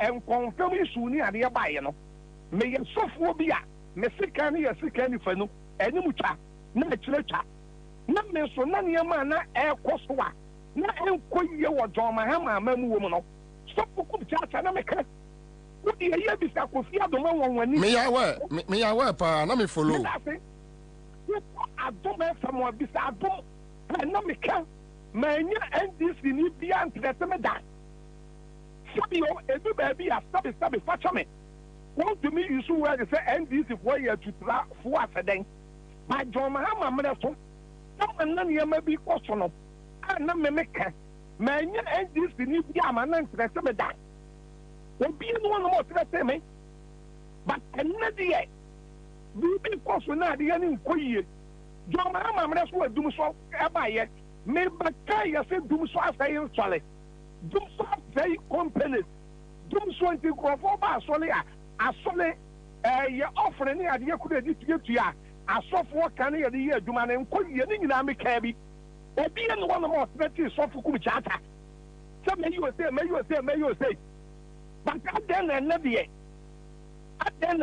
se bibi koso na ye kan yɛkura me sɔfo kum kyaka akora na ɛsɛ sɛ nkɔfoɔ bɛyɛ nsɛm ma me wɔbrɛ ma ɛtɛnum John Mahama former president John Mahama wɔwɔ a reverend ma ɛtɛnum sɔle yɛ a wɔteɛ mu huu ɛnyansafo wɔ yi o ɛnyansafo wɔ yi ɛnɛ wote sɛ reverend ma wɔteɛ mu biom ɛnɛ wote wonti biom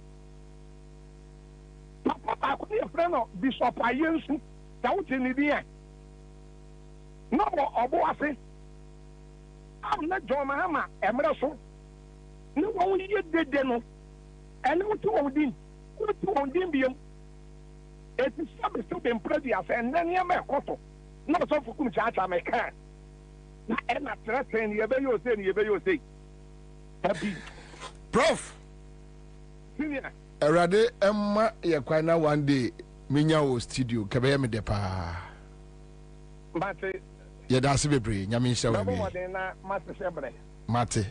Yamin Town. Ami, Yadasi bebre. All right, so that's it live on Accra 100.5 Citizen Show. We are back in the studio, and but for Mesaba Bunina Kwabena, other issues so no person will tackle, but just 1 minute on this matter. Okay, so just a minute. You know, me very religious.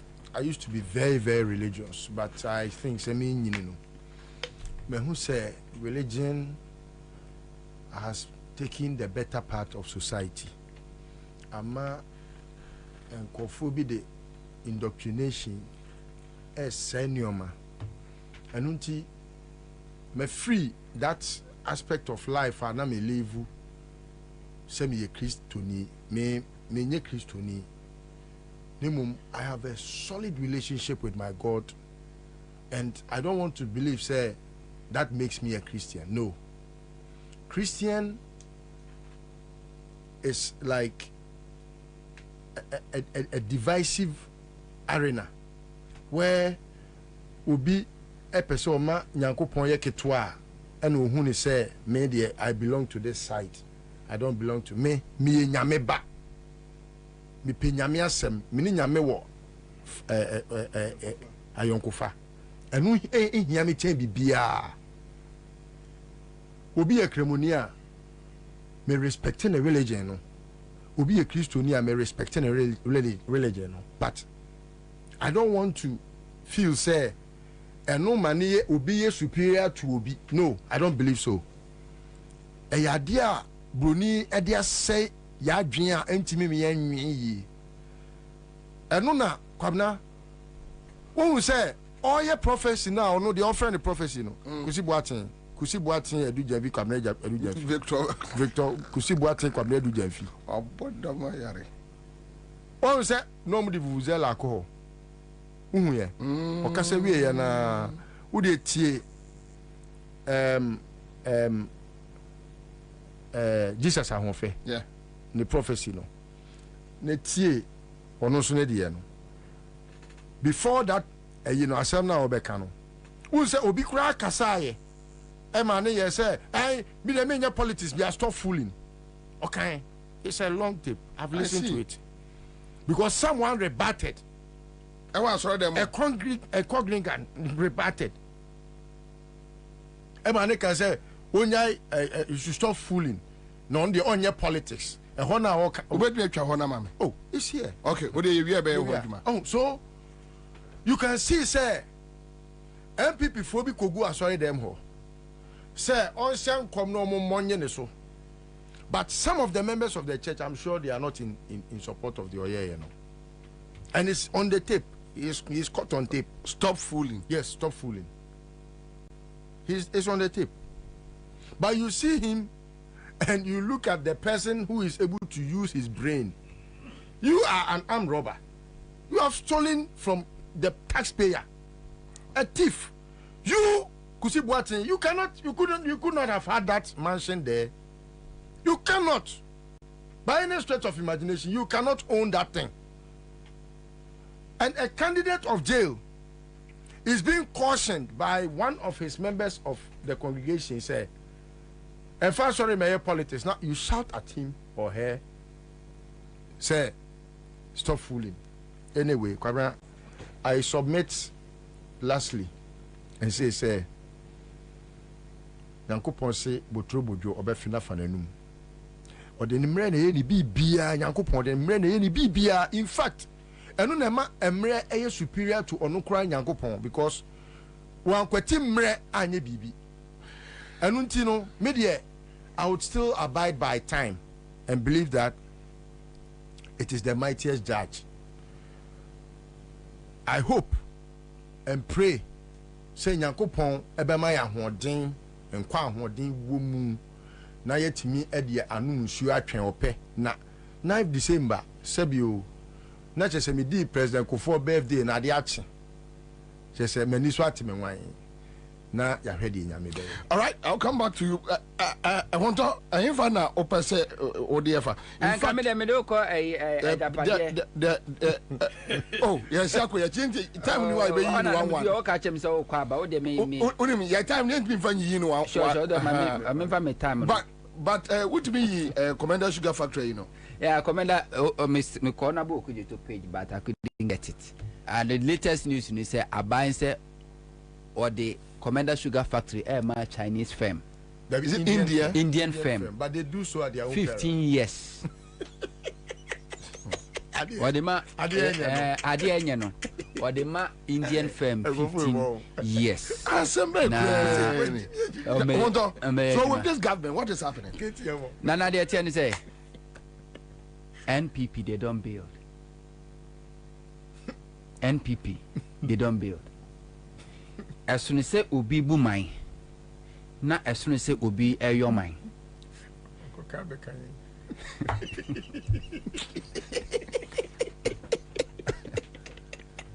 Kwame Nkrumah ebe your mind, ebu mind.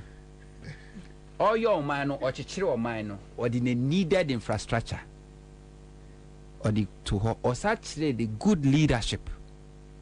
Rollins ebe bu mind ebe ye mind.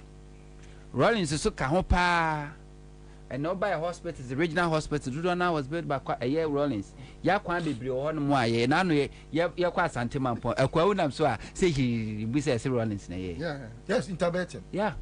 Oh yeah. Kufuor ebebu mine. Kufuor obebu mine. Wambe your mine. And inti na unhu hospital a Kufuor 8 years we see it. Unhu school a we see it. Nemum ubehu se Kufuor baaye no. Okay, Ghana for National Health Insurance Scheme na ndisi for crash asiye na mame to aswe. Perishable policies. Ano de baaye. Oko UK kwasira aban so na me support him na pay for. Mama are paying for our free within a period of time. Kufuor so making sure say a basic the end of the tenure, and by the time a professor must buy another free maternity policy no any hobby because na says Professor Mills funded it with state funds. Yeah, any hobby. At that time Ghana for so developing interest home and to say a buy no kopesika no de babeshim. Mahama ebe bu mine ebe your mine.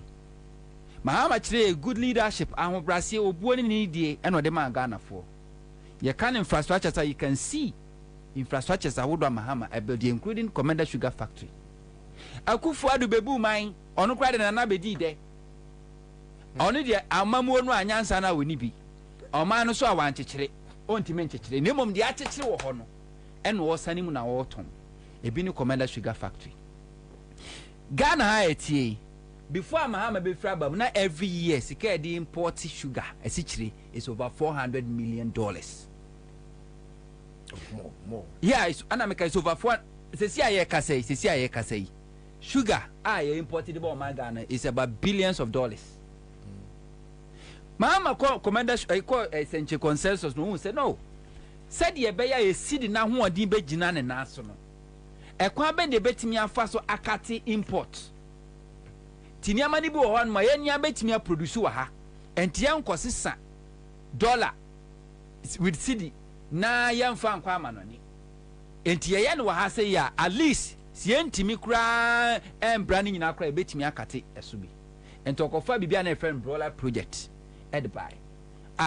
Yamfa ma Ghana for manomon kokra eye enkokɔ no at the same time now discussion support farmers entimi grow mu business and with time no poultry farmers ni grow no na ye reduce the importation of chicken and the Commander Sugar Factory esoso bae say Commander Sugar Factory no entimi Commander Sugar Factory no sugar na be produce no entimi and satisfy Ghana ye demand. But at least between 40 to 50% annually, no, ye bet to me. Senebeya any na eswati the Commander Sugar Factory chas in a year juma. Once I grow a demand in a cost no, na fe expand it, ye bet me could be before for another buy. Ano or revive a year Kumasi Shoe Factory, and so Sergeant for the Kwame Nkrumah building ye. Said ye beya a police for a soldier for pabwa. Debi aircraft from an neighbor, and you see the dollar and the coffee the bar. Said a beya a betumi anti one yan revive Kumasi Shoe Factory ya revive ya a soldier for immigration, custom, fire service, police, all the security agencies so omon pabwa nyina no eye Kumasi Shoe Factory and e be produce ye hia sika emfa anko enkon kakra emfa ema na fe kura ye nkwala school pabwa abide the social intervention policy by eye free uniforms and free sandals. Chance for Professor Amos Mahama Betwa so na sampa boa no so yankwa kran fra ma no ne mfa ma yenya no Kumasi Shoe Factory said ye beya yen krasi kanko hihia dollar na yesi di ne pressure ansanko jute factory Kwame Nkrumah si jute factory MPP tradition ebegu no na koko no aye ti koko ha se no koko bottle no so aye kra fra ma no ne ene e di aba ena Mahama call adesu jute factory eno so kosi jute factory ho se koko boto no yampam no Ghana ha se ya na one a create jobs ama Ghana for nya bi aye afre so se eboa ama seed na stabilize. These were the ideas of John Dramani Mahama. Now Akufo-Addo baya 8 years ni Commander Sugar Factory anya adwuma ye kwaka ka jezo 2023 April Commander Sugar Factory ebra eye nana mahemfo ko ne na so oso April ene be sha ase eye adwuma I remember I say by April the next okay e twa nim se be sodu anso ya tia lanchemanten so e say aban ko we say obe diversify obeton ana Ghana for say hene ne ha afiesa kwate o mzeze do mo ye ne say o mo be kra eye unfinished product e dey free India no ma be finish e wa ha sei na Ghana for say na factory na sie akuafo asase na da hoyi ama asase kura ankrofo kura ka se papa kwasi ndum akotwa asase ni bi ahwe di asase no e de kwakoti university enti enkonkoje Mahama so onye asase na da hoyi enti we si da ka che se factory na o se nya adwuma no factory na o se nya adwuma no o si Mahama factory na nya adwuma afa de o kwa akokra unfinished a product raw materials from India no be finish wa ha say yes you munyam yen hwe and the latest one a KT Hammond very shocking on kanyansa semda say buying the Commander Sugar Factory ne Emma India adwuma ko bi 15 years in finshia dunum say omomfa nya adwuma enidi omundidi ho 15 years omundidi ho 15 years basa India FM way se munim de yema mo a monwunu hu mienu India kasa because Commander Sugar Factory no se India kasa ne atianke the moment the moment me fra me ba o bebre ati o come a India for ka twi papa ka twi papa India Malcolm say India for no mo ba we de we num de and omo beti aka tro mo the moment okay John Dramani Mahama declare na say winner no China Indian or whatever will go there na no matram kunya no a they see factory in the more no manage no they will take over their property. The government will take over the property. And so India now say 4 months over risk your investment. So the kwa Can India can serve? Mamen can serve. Oh, me express an opinion. Don't think say India fubi na pa person mo be ye. Omo sha chire. Omo na e factory na. E na omo sha da kofa India for. Bia omo te baabi. Make a crampo no omo pa aduane ade munya. E na omo sha omo suit. Na omo dunu omo trim. Sa India ni we kobusa ni dia hwa wo hu.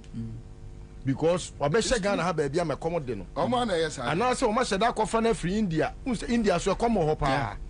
And no de na ba say minua bra na yen yusu don't ever think say sentuo say we sentuo e China for bi dia e omo ade o man na touch you see omo ye bia is for that family o man peniku for be president amam you NMPP for I know munya nkita de pa China and India to be o man peniku for AC Jubilee House China for ni see China phone is here. India for. Hey, India phone is here. Yes, I mean when you come India. Oh no. Make a slip of tongue. A slip of tongue. A slip of tongue. A India phone do musie. I could find the bear president. They say by a renovation war. A Jubilee House. When you say India phone is $1 million. I know my dear. And that link is there. That link is there. Over the China forces who are, you know, the first time a China force I say, yeah, Ghana is now man peniku for. And a China for who say road contract, because it's a China for prison for Ebegu and Kra. One more year campaign. One more quiet fundraising what China. Sion could find American. A man peniku for person who say China for, or no Mudins our so. Galam say for one a do mobile. One a do my road contract. Your causes a China for prison for. Near Doma Banedum Euro contract. Or movie almost say Kwana San and Omutisi Galamsi. And Omutu Galamsi. And it's a uncle Fano, and in a Canada Japan, Baomiane, a year, a Yotiko Jabamo, Equaquella La Sudala. Ewo, and indeed, and I can say, contract, contract or Modiaman, a fire Chinese. And the Omonim say, Omoni sa India phone was our partnership. And it's some of the more, Ometimata or Machi. They will need money to fund their campaign, and even when they are in opposition, MPP still want to control state resources. And China, India for minim se bebre abetra Ghana ha motichino muntena monkante munuanom se omagimi na se 4 months akai omudo musika bekwa koma MPP I campaign because KT Hammond sika no yedi agya no obaye de opeso yenya bie dia o ya na jiregu o sha se ene sesi a answer obi kura kwa kra niama efra manane ababra na me ma alliances na otwe bia parliament botugu wanya bia ni na no de cement for so agiagu wanya bia ni ento okope sugar factory for so die na di na se mo agimi na mo musika be mana mana di 4 months amunim so ko position a eyemo amjejireje because power sisa India ni emfa ho ni incense abekwa kwahye wo ho utimi mra oh we hot as I was well okay say emrebi omo say India for only omo ko bobo na bo na dan dance There's a opa oh come on see I'll come back to you I'm going to for Misika achede hello yes sir eja et say Boko, but it's a abumama. Abumama pa. Say that about phone so. 500 cedis. Wo yo. Yeah, your friend say. Felix. Pajon say your friend say Felix. Oh, okay. So, Uncle Felix, congratulations. Koswane CMG sketch agent. So, star 413 hash CMG sketch there. You go show last hour the Baba cheese can kwa man for bedidi. Divine, for me femme, if I offer. Actually, also me send him a document via English. If you guys will agree with me and can person watch na me no ye no nko anho adwuma mainly. Intina me share that money first there me the documents na send them someone read. Let's pray. Say akwani nko ye muazi biem. Say obi muazi awaye nti na na ye topic asesa. Uncle Dinsam, the be kra na ye. David, the ya divine. Ever na person dey fa. E wo kana. Ma me fa fi instance ura no. Ayi. Onto. See India for no promotion sense nya hiri baba. Obi antimi si ebe. Obi antimi si yo. Unim. Sometimes from a hammy say yesi ukrom ni wi unamo a ebika na so mi won wa say union mo fantifo no a omudi animu no omo na omama achimfo eyi so omo na omudi wi omo nuan omo krom fo na mo omo nja bi senko obi bedi fantifo bone pa na kaketi hamon ukrom fo na bedi omo bone at least common sense no eden yo fantini kremo fantini angasa. Yes, Amadia Tahiru, and Unimadia Shemi. Time wa Jakpa, any Attorney General case by at least Utsie voice voice note na eba munwa no ni needing common. What you say more kind or say fancy for there or my dream weha. Domu here ni say. Obepe sika kakra bia ma ombe to aba no e de akonti yenya na yenjeli atofo se evantum na by election ba omadwemu e han tu pe bibi ma omo a no meto de ama asem o kai and look at the kind of mindset Attorney General e wo about a certain tribe na wo ketia mo no so de akire eno anso ha President na Kufuado infantefo ahemfo e ko no hono mu eyi kokwa ido ho e ko bo pa ko fa infantefo ahemfo bi e de call Flagstaff House no oti e asema na nado kan na say kunfifo we ya ni commander fo ya o say de ntia sa commander sugar factory any development or samples so no onye ye no is because say infantifo no anto aba amfa ama ono ne preferred candidate tinti no abandon that project ne de si ho no we ogigin ene nyame an meka no kre misume yemani ba no na the ba no and the also modeshe another modeshe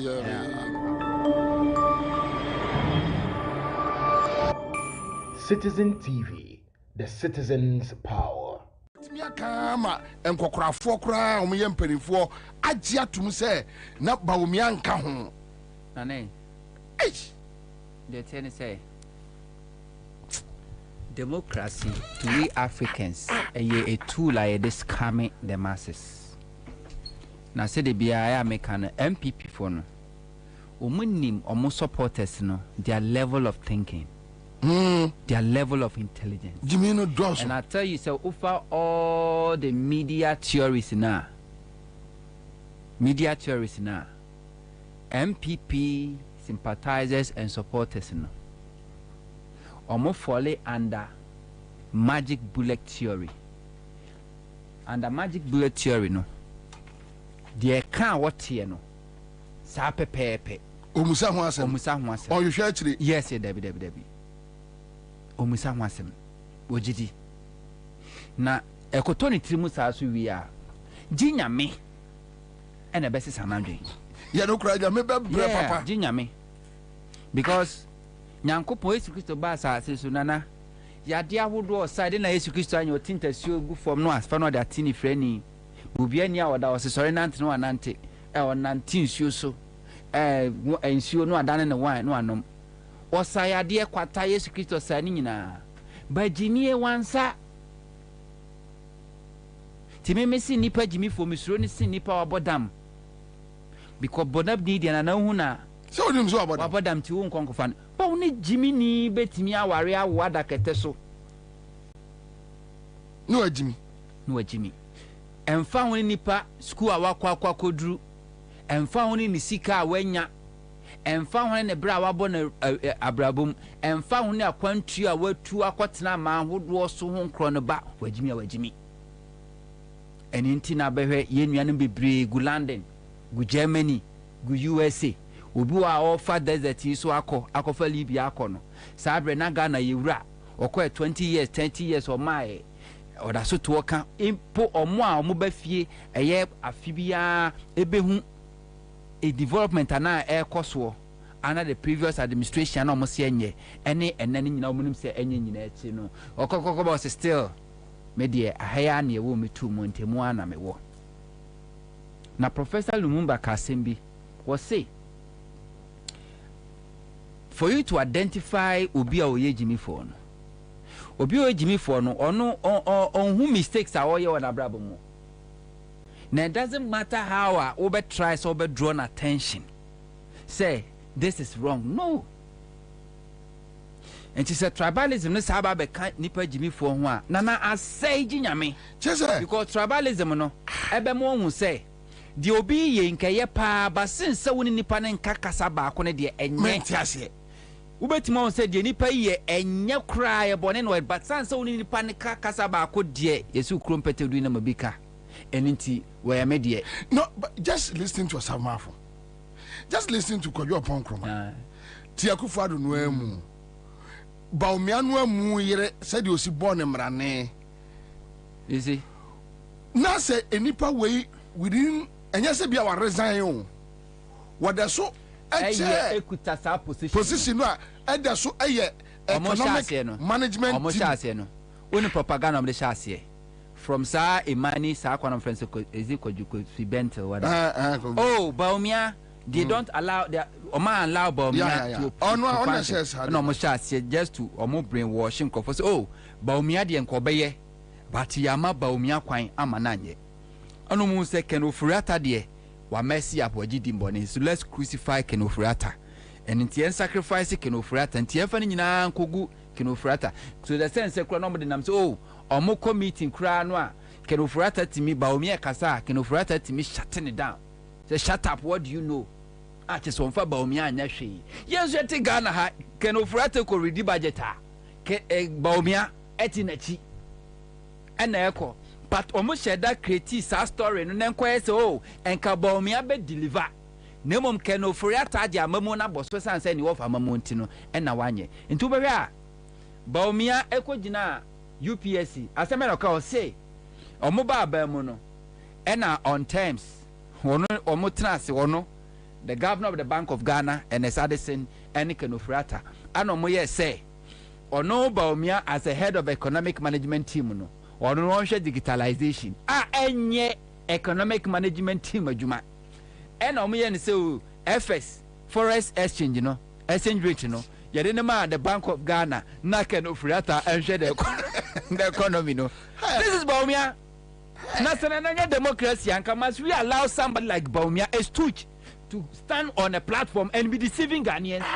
Somebody just 8 years ago ekache so economic messiah. Ni lectures our ye nyina Baumia nya one lecture about anything social, anything digitalization, nothing. Baumia every interview ni lectures we nyina is about economy. Na no ba be economy be head of economy we na failure. No be ka kire say wo mummy ensa no kwa pam say the governor of Bank of Ghana the governor of Bank of Ghana so is not contested for any position. And to no say exchange rate no to me yan fa kwahye no. Second of Rata no contested for any position. This economy ninya yan fa hye no na digitalization ni there. Na me na me digitalization na me na even that digitalization or can some o kan so kokko yes mahama adwuma o ye yenko a and people ato na enyankrofo bi say yes obi a professor so obi ti say Kofi Bent why nkofo so omunim de take time political and they believe it yes omunim they know but omo focus nyina say Baumia is the weakest candidate, the weakest link na Sagana for a mistake na me so mo di tumi ma Baumia office say Kwabena Japan edi eye Baumia chi a watwe ne pimpini na football na office say di entia woni me say you want to do the thing their own way. Woni me say Kofi Bent no what they are doing is Gabi nomine omukro fast say we omno nya kakra bi edru omne ba omia tim so eya omso besesa omode hwe mepe Anthony Cabo tape we Eddie Amama o say Anthony Cabo say asantifo no kotwa bode no mu di a o say akanfo na wa MPP mu no o matwa bode na di saa afa na aduru o mu no siremfo no so wa MPP mu a o mu betu bayire adi o kai sa tape no nte oh kwanu kwache se wutie mi a hwehwe sa tape no mame so the obi ti say Samuel Oku Anthony Cabo Nanabi Kofi Bentel nom ene sa enkrofo no ayom say afi ne ye time ni to control ko ba o mi awi ni aye ne ye control Gideon Boakonom ye ne ye control enti kwa bia say yo say nyo kwa bia ye be fa so bia no and yes, editors no MPP doesn't believe in multi-party or answer multi-democracy. They don't care. You see, Ghana population 31 million. Yeah, kokotoaba niwe no. It took 7 citizens, our Supreme Court judge, to determine Nipa also a president. Ghana population in answer yempe trumu. Ya the sans samone ko ya mrashibedwafa ya mra President Fan and Ansah also on ye and wakoshe Supreme Court Chief Justice Echi and Justice to Kuno and some can say sa injunction no obiso adeto so omun decide me who say whether say they can say accept the injunction granted or not no was it the injunction case has been deferred to when end of this year. So more vacation. Yes, all they are trying to do is that they want to shield MPP because when them say MPP omon pese ba omia akufuado omon pese omodo monsa besha se na emra ba omonya eteke be clear so omonya the election no ebeba tia omo enti yenyu su court se tokuno ndo on contest for election no beba October na beba October na to aba December or delay trying to buy time tenema hu se onabo George Sam George wakosra national chief imam me pamchon anu asomete se ga traditional council omonso akasa nanana ma hemfo mu nyina mo miensom akufuado ne MPP mu mpo so omo san samrawe e wo so omo san samrawe na sa power no a chief justice say woni no a opeso osisa de bo na bo the first time in the history of Ghana chief justice no timi recommend a judge say yemfa nkrofo enko Supreme Court yanti bi da Debio, as I say Obanuanti, me say MPP and Kufuado, they don't follow logic. They don't follow due process. They don't care about anything. Okay, as a chief justice, they are no him say enimrem. But Jimmy Akrado omo level of thinking. And the idea a benipemu e beguna nimu as krano ohun na oye. Yeah, when we talk about state capture, do not drink because of say Ansah ejapade omofa.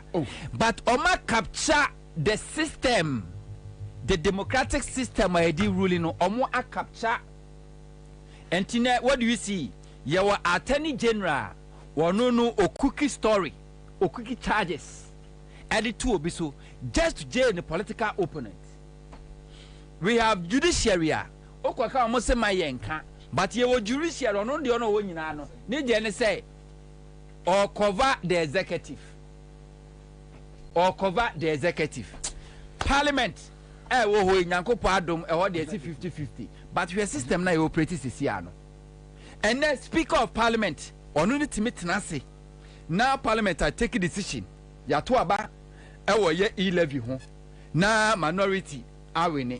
Speaker no sorry a na MPP our deputy speaker no na ba betenase no na bo speaker no a ono ya to aba man say speaker no bo ono ruling no agu no akasa tenadwam na ono ade ni rule aba no akasa to aba ne bi near the nsam na court na Supreme Court akasa yes waya obetimi aye ne sa pepepe hey this is and no say me adwin koso say e pe democracy a yen sa se no mo ton no kra de nkanya hwe Omo overthrow this government. Omo overthrow democracy. What we are practicing is not democracy, a dictatorship with few people and are manipulating the system. No dictatorship clothed in democracy. Sapepepe.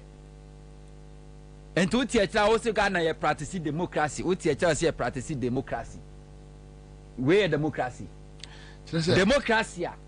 Oh, demonstration of police force here my uncle. Okay, demonstration. Police for say yeah my own corner, yeah my own demonstration. To be honest with you, me se me kaid da pa se me my MPP ni da na me ya. But adie ba ko ya na e me den say enye obi na e convince me say jai. Time me free fie se me bo me bra no ena me hu se nkrofo we omu ye nipa bonefo papa. Somebody like me, I will never blame you, because like I said, me my Ashanti region and I want to tell me and it is was my okay me blame you that so I support MPP that because I know the way our system is sit no debio e dey say ya why gbeni akola wo voter region ya no dey ya no kra mpo dey me blame me ho because ye fie nyina so bi obi adom opena odom but me problem pa ne say tio ti me busa me nana Ansah no wu say e dey na omo hu no MPP ho they should explain it to me I want me problem no me problem ni say obi say on there or MPP I don't have any problem but na me busa say e dey na on say Ansah na honto you be invite to baby abegia tum se meba no you have your reasons ti a wogitum se oh media agora ko ha enya baby na e frɛ honto obeko ana meboa enti enya ba na e problem but the informal decision oh amekwa I feel welcome I feel at home mene Bobie fine so these are the factors.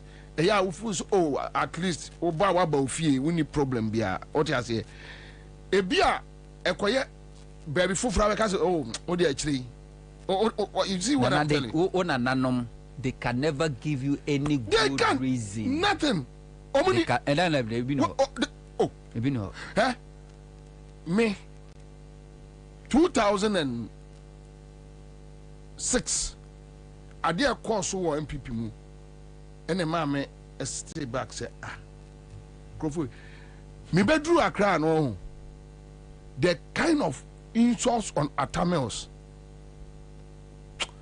ene niema bia me hyase se me huhu efiri wo mo ho ene niema basa bi there I'm like today bia no me was in FM na me come ampo every weekend because Saturday na kroma afen ma band me nyan humu na me nyan humu ye tinimani nka tinimani nka na me nyan na aduane ne bo saa so ye den ma bibisa na obontie be dia ma me ni tina mani nka ba wonu say Accra ha wonko ane hosta wa free Kumasi aba watimi survive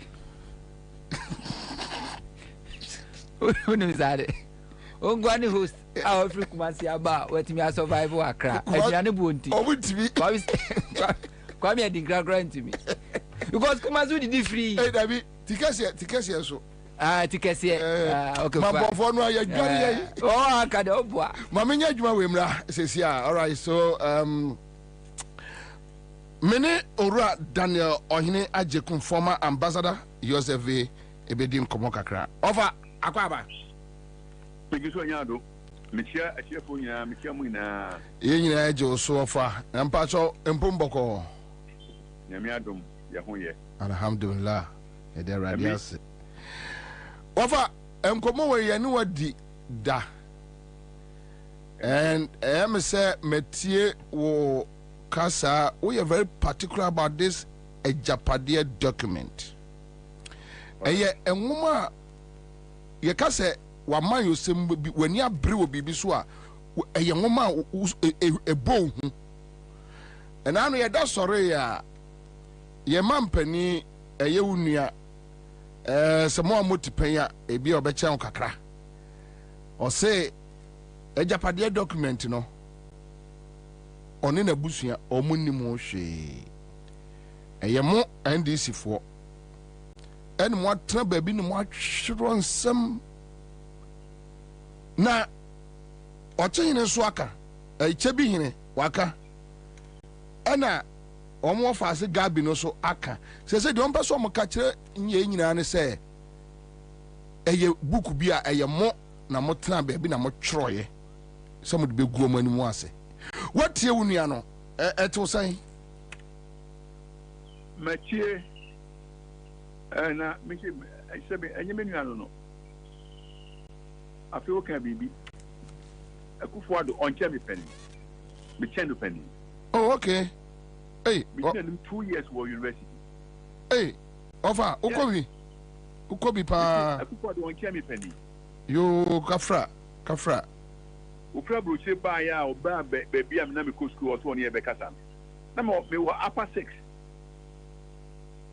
I see and make that correction patch you offer me gina ho sɛn yeah oh me tie ne kasa no ɔse ɔde nsɛm bɛɛ mmienu na mmiɛnsa bi ɛyɛ mfato ho asɛm baako no sɛ kufuo brɛ so yɛbɔ no soboɔ sɛ wakɔtɔn gold adi ma wa number 2 ɔno ana brɛ so no yɛbɔ no soboɔ sɛ yɛkɔkyere no wɔ aburokyiri mamu London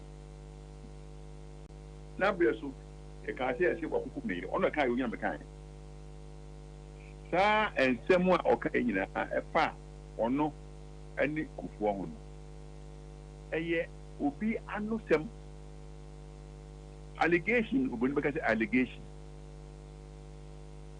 wontumi mfa ɛno ɛmɛtoto this particular document now okay say me very particular it's more than that I am passionate I'm very passionate about this document it's not say mission abakosem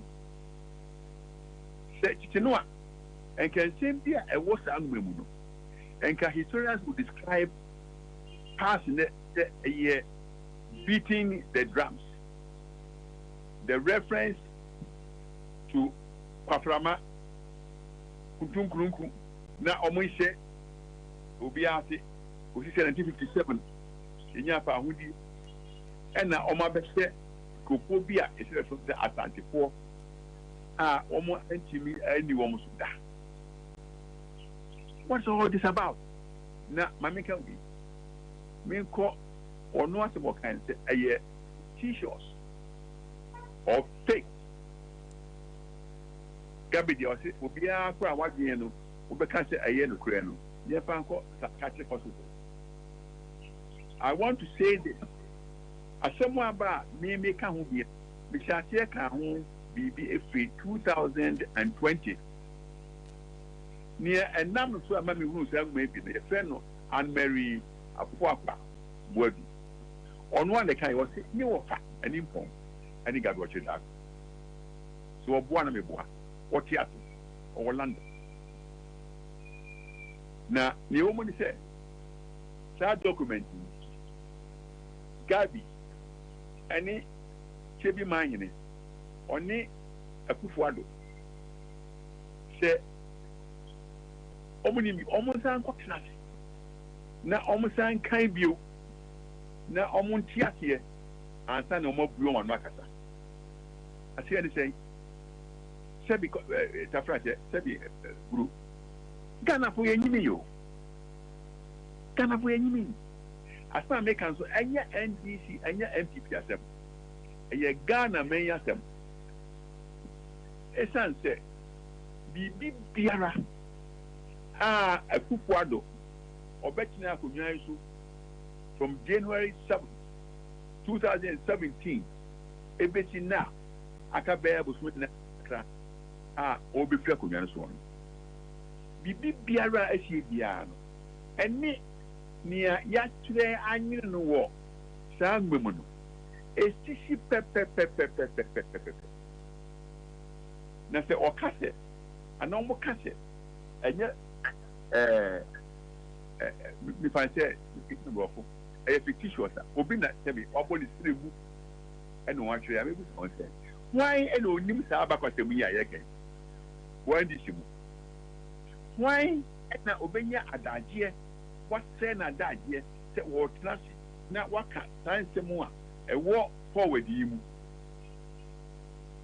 why and go back say asante for ayi agi say be begi party fi ekupo adun na on be hwe say ne be ya party no en kom se mu bio anu nti on be yes say ne be ya esremuni and wa be president na voting we could work to pass the mantle over to a non-account person, preferably from the north, and what the business is here, under whose presidency we could secure the maturity of our takeover project. Okay? And only Beumia.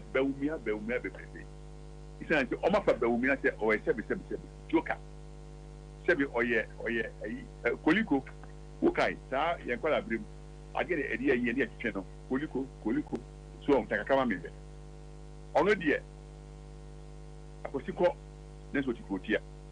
Obey your president, Neo, for the back of the and no British war. Now, I am the answer as a buy, no. I say, Abraham Previ, and we saw her, sat, no, we saw her, sat, not enough, near a fan home, a Yetikasem, a media landscape. Your friend saying judiciary. Now, you share then a concerted effort. I would have wished, say, if poor Wagana Haina became wobble, near Transit, not Yagi, and some way actual mobile, crash him. Say, oh, man, Ghana, near and come be ya. And catch it. Over a Baumiaba. Nani aka kiri sɛn etase a ɔma wia ada a ɔma tɔn ɔma wɔn ho efo ni a ɔbɛ nyinaa nsika a ɔma wie nyinaa ɔno ɔbɛba bɛbɔ ho ɛban ɛde ama wɔn me nua no atiefo mese sɛ yɛanhwɛ yi a Ghana mɛn baabi egyina no meka sɛ yɛgyina subunani and she approaching at the end of many sugunum, and I said, the precipice. Said Niagara Falls, and Victoria Falls. Said, you see, you never will see a car, ye ma, any anonymous. And I'm going to that. I don't think it will be any abria, like I said. Only you come my bomb brass and yes, Pata send yes, come a penny, and many bremo. Ye money and anon. It ye but now, I'm a Kufuado, or in the Chebi Mafia for no. I beg you, Omay after. But over baby, I read the Sasa or my Jaffo. Minia, and you're the correct. What can be my kind, Beyond here, because for me, any training cut that in me. I walk every bad friend or kind of oh, that's what I didn't there. Or my year, or my implement me can grow. Or my implement about 80-85% every day. Namse. A numpo near almost 20 cents. A woman said, oh my year will be brilliant. Near trying to say, Ombenya Obia. Say, obey a president. Obey bomb who buy no kata omoto. What do you make an idea? And I didn't know. Omo you looting, plundering, cron one more year. Really? Obey a baby here. I obey. Na says a main a munifa or trying to do. Emu a Japadian Nara. A broken can say state capture. Ye. As I see baby, one tongue. I die with the one to talk. And so Edema over here. And so because we are over here. And was said, yes, stop. And Bawumia. If we want to change, say, Oshe Obra, Amanie, Obra Ghana for Bre, main cause specific say, wait for you say, everything I need. Nasa ye, but no one say, na ya Kwaba Ama, Bawumia. And me can say, Alunti, Achia, Nemui, and Kachi. Over Mepacho from Chebihine to Gabi to Akufuado. Wofa omomi ensani nyina denials na omde abano.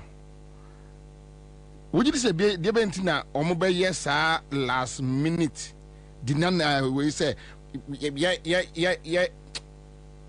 ye pesi ya radi ni free ye kon ye mpe ya ade no a ya follow no sequentially enema ewom no ye mpe sababio o se ade na bema sa nipa miensa deny ato eye book na twene say yes enema ewom no ya implement it but enye ya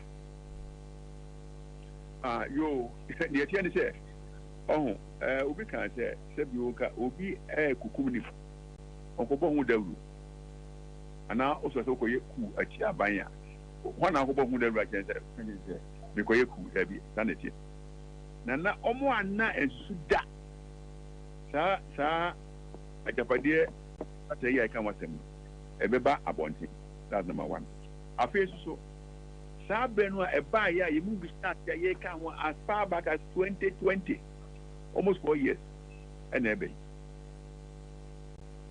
make a baby say the Sabreno say omu bi ebuo mano eka ema etobia se ne ne pa asomu aye kan ti omu bebuo mano no and before say also ade ebon wa ade ebon so and ebon iti omo ye omo bi say omo kuhwete enei o afa ne say ebere aka na etia enti o ka ne sabri se ne be ya nia amanfo ya dwene abasa kata yeso a obia ka kwasem no o ka na ya ti say oh omo abie wo opposition fo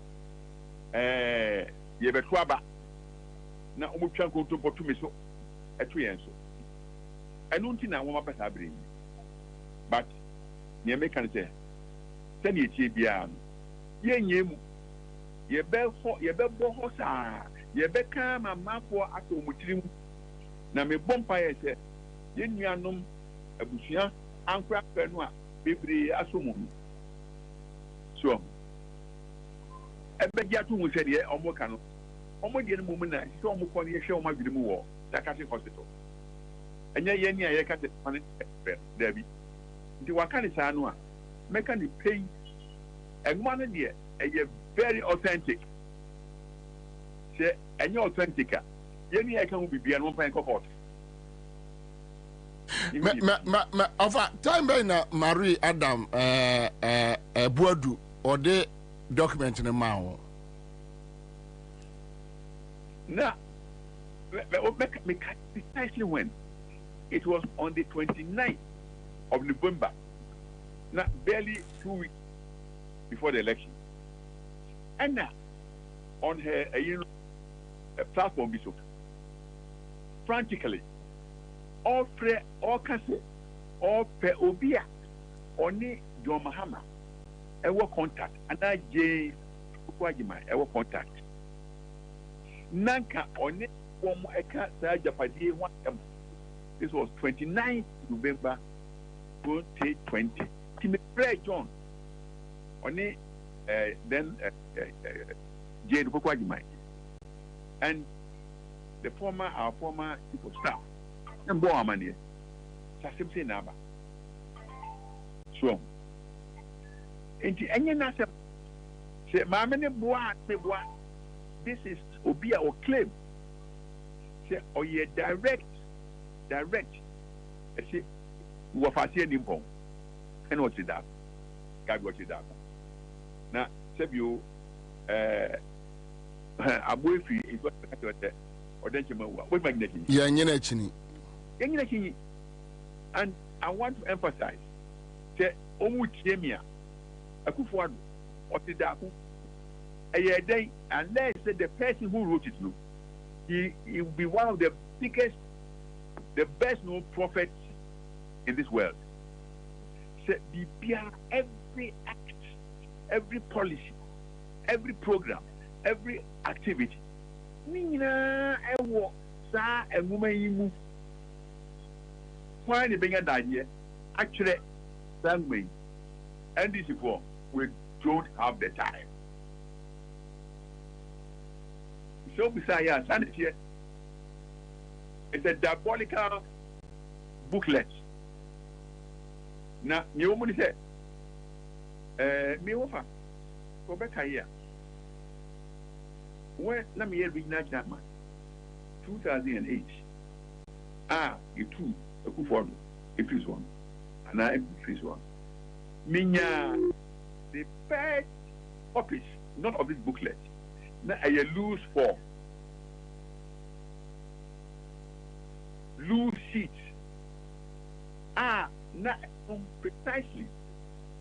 All can of the first one on the group that banks, you know. Thing now, a quite on the first one on the bread and something else. It's all there. And no, and now Omar refine, and now Omar I reprint into this nice booklet. I shall say, I check from 2008. I become now, me have to be by J copies, no. Me fetch that kind of thing. Now, so almost some and got those copies soon. And can be the me offer will be answered. When I say, near can be boy, I get what is what you the precursor near only back first when I lose form.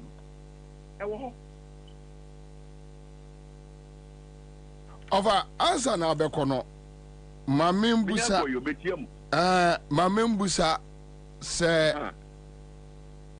modason daye da se Ghana bedru baby ayedru under MPP because you see say ye edi MPP ni NDC ni fru ye nyina Ghana for and correct baby a ema esipaye eye baby e because oh we MPP ni we NDC ni.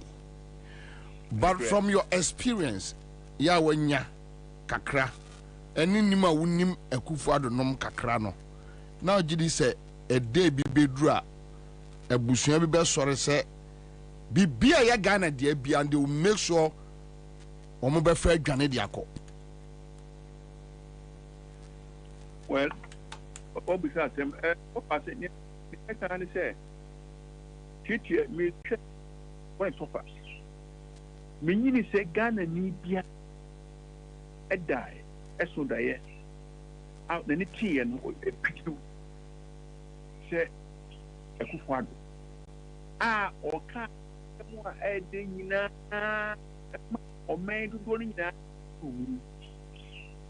or more nice or the yang Abba Bedru Sam and Pensuya Yabidri. Maybe Bremenka and I'll be blunt here. In 1992, yeah, but Kwabena, because your program was just a one. I don't catch them say every before Babetua. They will tell me, he knows I said, he said here, Akufo-Addo knows what I said, for which he hates me. Because almost the same thing every before the family. Something the one I pray was Kufuanam so Kufu said in New Where you no Bobie. Well, I mean, on by home to be seen. And when I mean, no, Obusapena, yes, here is Kufu-Addo. I will be very blunt here. Because I said, Akufo-Addo will become a president over my dead body. I said it. I'll admit it. If he takes me to court, I'll go and admit it. because he knows I said it, for which he made me a victim. I was at the Cocoa Board, chairman. I never authorized payment. I never sent checks. And yet I was treated like a common criminal. At the Yoko, investigations department. What is this? Samia, media, let me come somewhere, almost a GDP. But I mean, I mean to me, can't say be work. Now, Sebi was saying, Penny,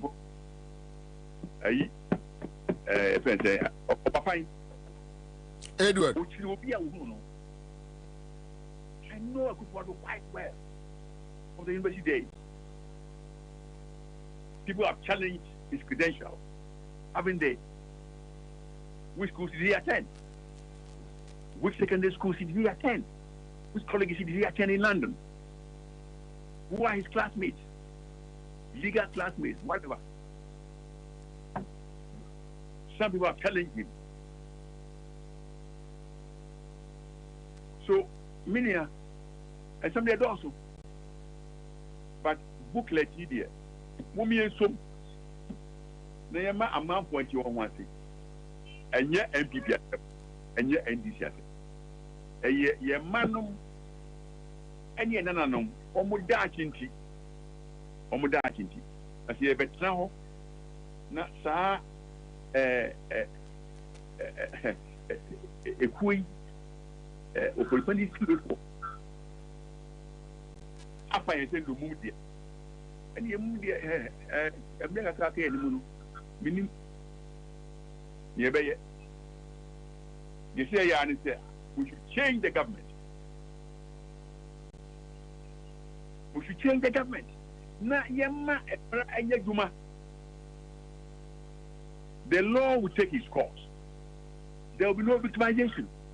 But people must be made to respect the principle of government. Probity, accountability, and transparency. All that. The integrity of Ghana is at stake. Our integrity is at stake. You ever know? Obian can say Obi Koyeku. Obian can say Nisi Yet the ballot box, the power of the people, only panic promote. Now I'm saying this: the Gabi only almost one, any people like Brian from my woman being said, you almost part to me no NDC. They don't should making that mistake. They shouldn't make that mistake. And this is but Oma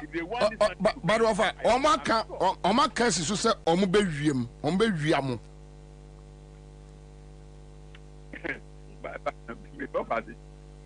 se be opatia ye twani wiato empresa aye no omo imo hu musuo so be wiem.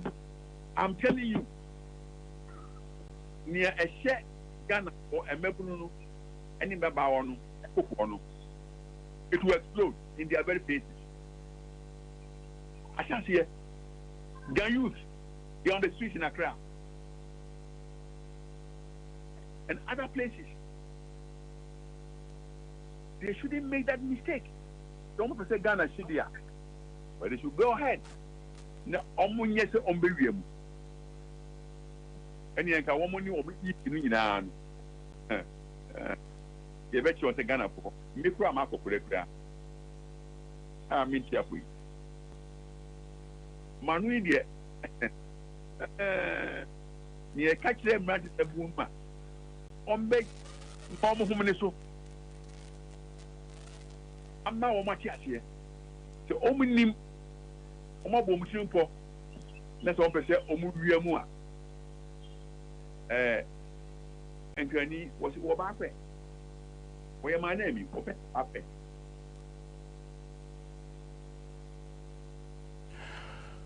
Over. I somebody had you.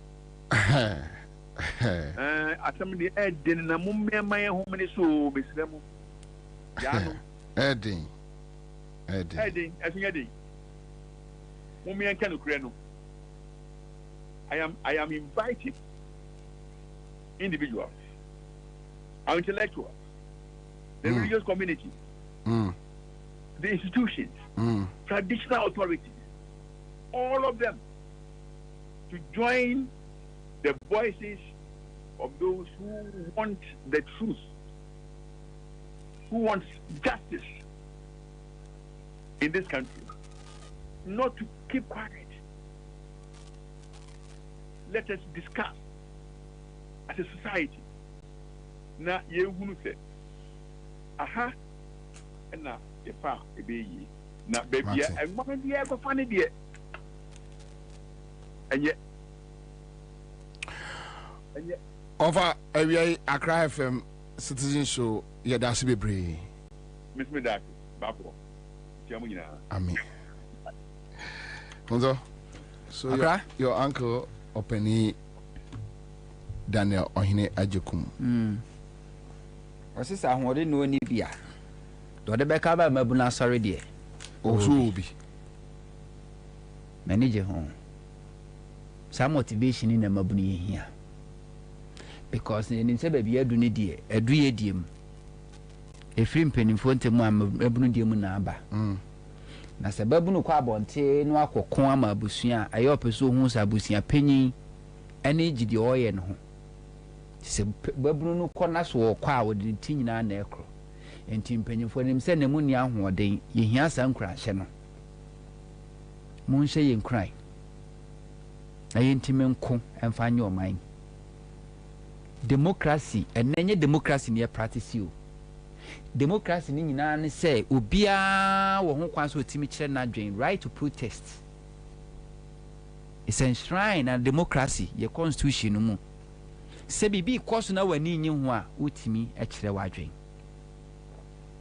Ghana mabunu a yen genzi mabunu aba se e pese yo ye kire tintes kokko e kire ban esanse kwan aban di esika e gro medamase no ye ni nyi ho na mrane se obeya ya police fo asutire omukoya police fo se mempene medemo akokot omukokot akot se amaje tu ma police fo man kwa mo nye oye kire no enkyeremu ne san a afi ya bato afi enti se what do you mean na wo court na bato fa ho ben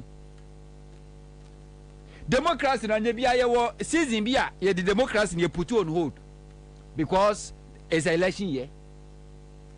Even on the election day, so we pursue a demonstration, that person must be allowed to demonstrate. But what to say?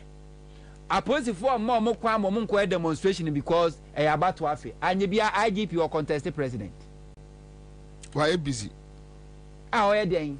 Send a deal with ballot paper also. Police headquarters, away EC office.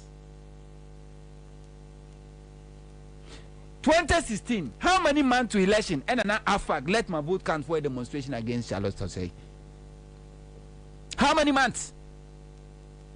But today, the same court, I grant MPP AFAG let my vote count.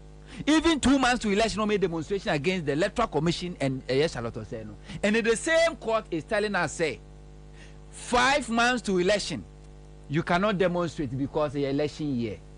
And somebody want to sit somewhere and thinks that this is democracy, so we should accept it. And inti, say because of judiciary, me and can't. You shouldn't criticize them. We should protect them jealously.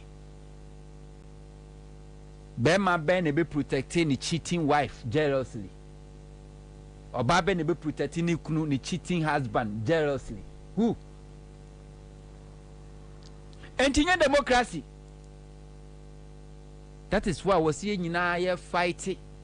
You get to say constitutional and from so on. But Ghana for your constitution in Tientu because the two constitution there's no democracy. And in Tina that's who could the constitution. But the Kufuado Ayeno and Wamiati as you say, a dear was a bano also and we be a fanco down court. Until Chief Justice. A case, a matter. I for Ghana for your registration. na NDC ni 5 other political parties who say kwa electoral commission faso no obe disenfranchise Ghana for bebre ni e court.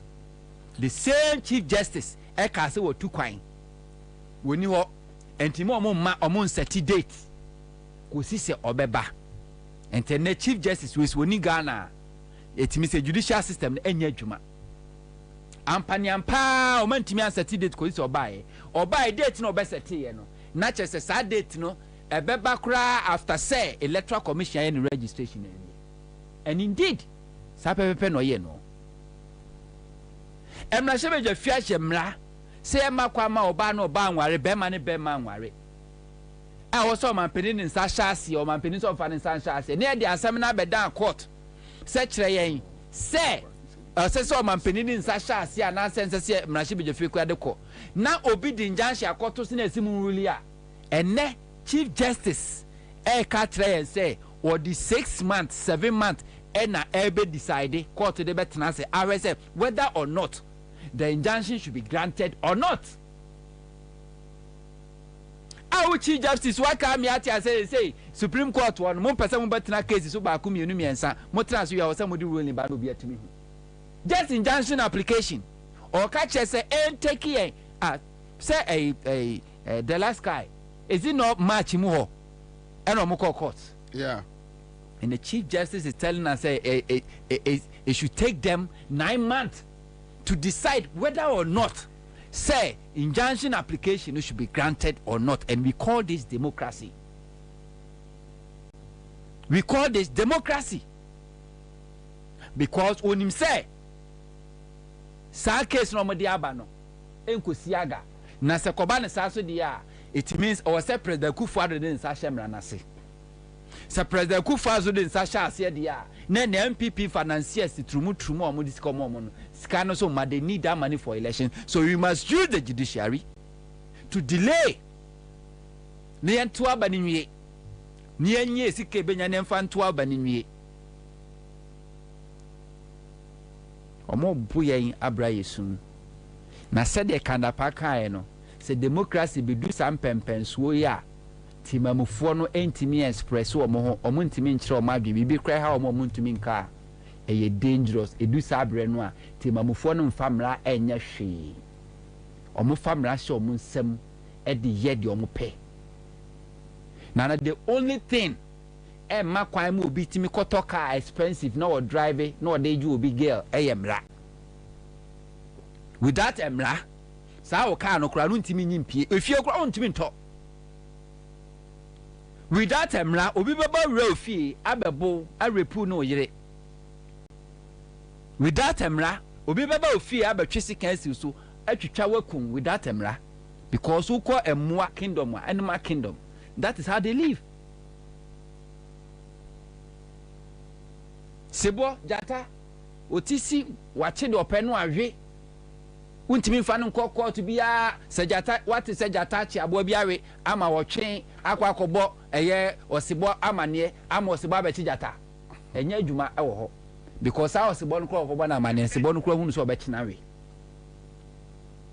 enti wa ho odin no no afam adia edna maga nipa dasani ye ne mwa esonko eye mra enti samusimu mamra ne nya adwuma na very soon there will not be any place called Eastleigh gone.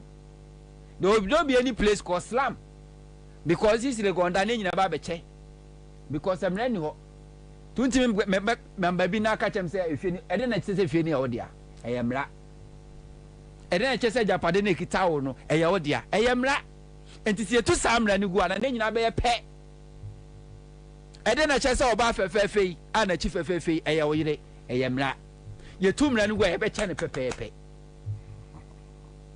Yes, ti so mo pemra mo nkan no mu hu na anu Kenya je see ye no emra ni breaki kakra bi bra mo ye protest na police phone team control mo breaki ye no afed the innocent shops were being robbed, daylight robbery near robbery because law are breaking. And I tell you say the Ghana say law we breaking for just a day say kase you men family nya djuma just a day enya me besi wo Ghana nya bini President Kufuor me how are we senka ye democracy or senka at least every every year biani 31 days so law nya adwuma obi anya de ope obi am family nhyɛ no nya de ope nka mo behu say and after that 24 hours somebody will be calling himself the president or not. Naka who president in Krana who you cannot even identify him. Kabuna or chair will be free. Wako you or Amawa Abono. Sapepe. This is not democracy. Nagana Mabruno, the Gen Z na yakawas nana your problem. This country has no future with this current generation. Just say with all this political struggle, hustle, the thing say you are talking because you want your party to come to power so that you benefit. They don't really know what is happening. Some abuni eko masemui. And TikTok, Instagram, Snapchat, Facebook, Twitter. What did they do? And no more ni aso camera see so na guys no ma skippy dress yeah ntade e chechire wo mo ebi ne de ntade o so mo sa ni kanika nkitin bi no wa share ntitiri eti say o ko TikTok abenya bi ahwe mini account ni bi mpacho monyi bi ma no na wo ya okay mi de ya mi hu bi na wa so nyom na o sa say no and generation say no msi ye no o mo sa say yo ko hwa na asa de mintimi nkyere boy bobo bonyina omo sabi and a generation about new you omo tell the abado no say Ghana ha wo so your abaya na wo to a ehu hia se wo ko school ehu hia se wo ye osuansa no adwuma ehu hia se wo ton ade so long as wonya to no ko ade wawie wonya to meaning what eto so hu na mo se big ass adam de ye eto ko le ko hwe eto no de and you afraid you celebrity Emma or Ghana, I saw me as celebrities. Me pesa me bobodin. By a cat what the amonitia. Moesha Budon, someone. Yakoka and Ansah. I don't know the what the claim to fame your dang. And almost had the CV. Yes, will be the hard you have been to. No, cofa, oh, percent. Joe, over, me public. Miss Snow. So, percent, Miss Bama. I beg you. And another one, went he. Miss Adam men for Benny and I make cano. Men share. Aha, that's what I'm saying. Say, this is why we don't have a future. Mean to me, Emma, me a radid in the Pedriano thing. I'm sorry that I know a radid as Sino. Huh? They don't care. Hey, when you mumpo say Ghana ha, apart from say Kufado president Krano. Ministers no Krabusan say na dey aban policy see afimu aban policy or dey aba e dey na aban ye week we dey na aban ye decision you about taking sunsu e ben sunsu so ben na wo so they don't care. And how many youth said the Kenya e babu na sha say Gen Z omo na sha say government say wo ka say ye Gen Z for no o ka ho anana me imagine fi say okay, say ye Gen Z for any generation me imagine fi say o na bi a won ka ho me dem ka ho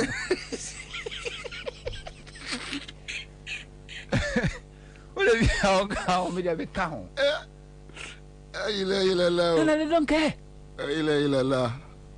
yet your memoir emrafo ne nkwakrafo no omudi omane awuo no omudi mabru na awuo omudi ye daachi egro medamase no when you stand against them the same mabru no ayede omo future agro atopre no omo na be sorry are fighting you the youth. So why are you fighting the old men? Legend Kwaba, why are you fighting the old men, the oppressor no? And tine okwa yebenya MPP full soldiers on social media bosome near the 3,000 amount from Jubilee House e bi kra de enu sa e bi o credit kra kekene tomo mo no mu defend Akufo-Addo ni na busua mi wa Akufo-Addo patch ankrama afre ya wo mo obra me si Akufo-Addo opposition Akufo-Addo baba akọ shi wi hyehyeye wonom sabro hyehyeye wi ɛde ne car kɔbɔ de later misata car mu aposifoɔ kye no ayɛ sɛ he ne din kora wɔntimi mmɔ wɔbia nanum a wisia pa ne kyɛ Zion train ɔba bɛsia ɛnɛ wei mu oni multi-million dollar restaurant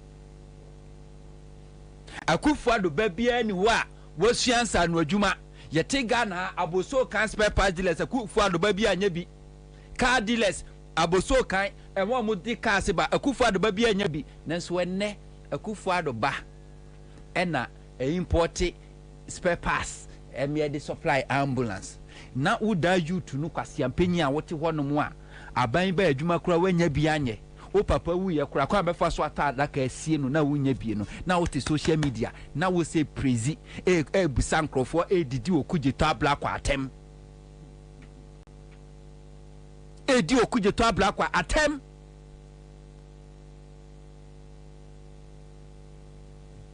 instead so be praise okuje to abla kwa no akoso aye adwuma no wo di na temum na Akufo-Addo just abusua kakra bi afa Ghana nyama nyina bo mobo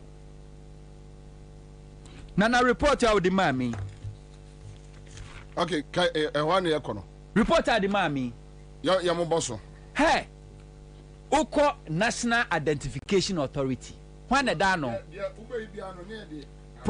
Professor Ken Atefa yes or criminologist ye kaso obi a criminologist obi a wakosua ehunu adwemu de manipa timi di bone na ye timi etu sa onipa kronofo na wotimi sisa home a da wo criminologist wona da National Identification Authority ne kohwe audit reporter aba query ya query ma na oba abako the first one Unim mamenya adwuma bi mrani ba ne yemfa free live na 100.5 citizen show. We are back here yenu ya hopes ni adoye ewo line so movement for change onia akwa ba em say you losing no ewo amane so okay so Kojofi Agbe says is this sandbox or sandbox yeah. Okay, all right, so I think that they are talking about according to friend say it is Asante Bedi so mo say on ato sa no mo keka send a shop okay it's a pub so beach one hey just mo ka send you any bi abanti o say me fama o say na o say opeso hu evidence base there Adura farms baby am dia bro no Kokomba ya market and just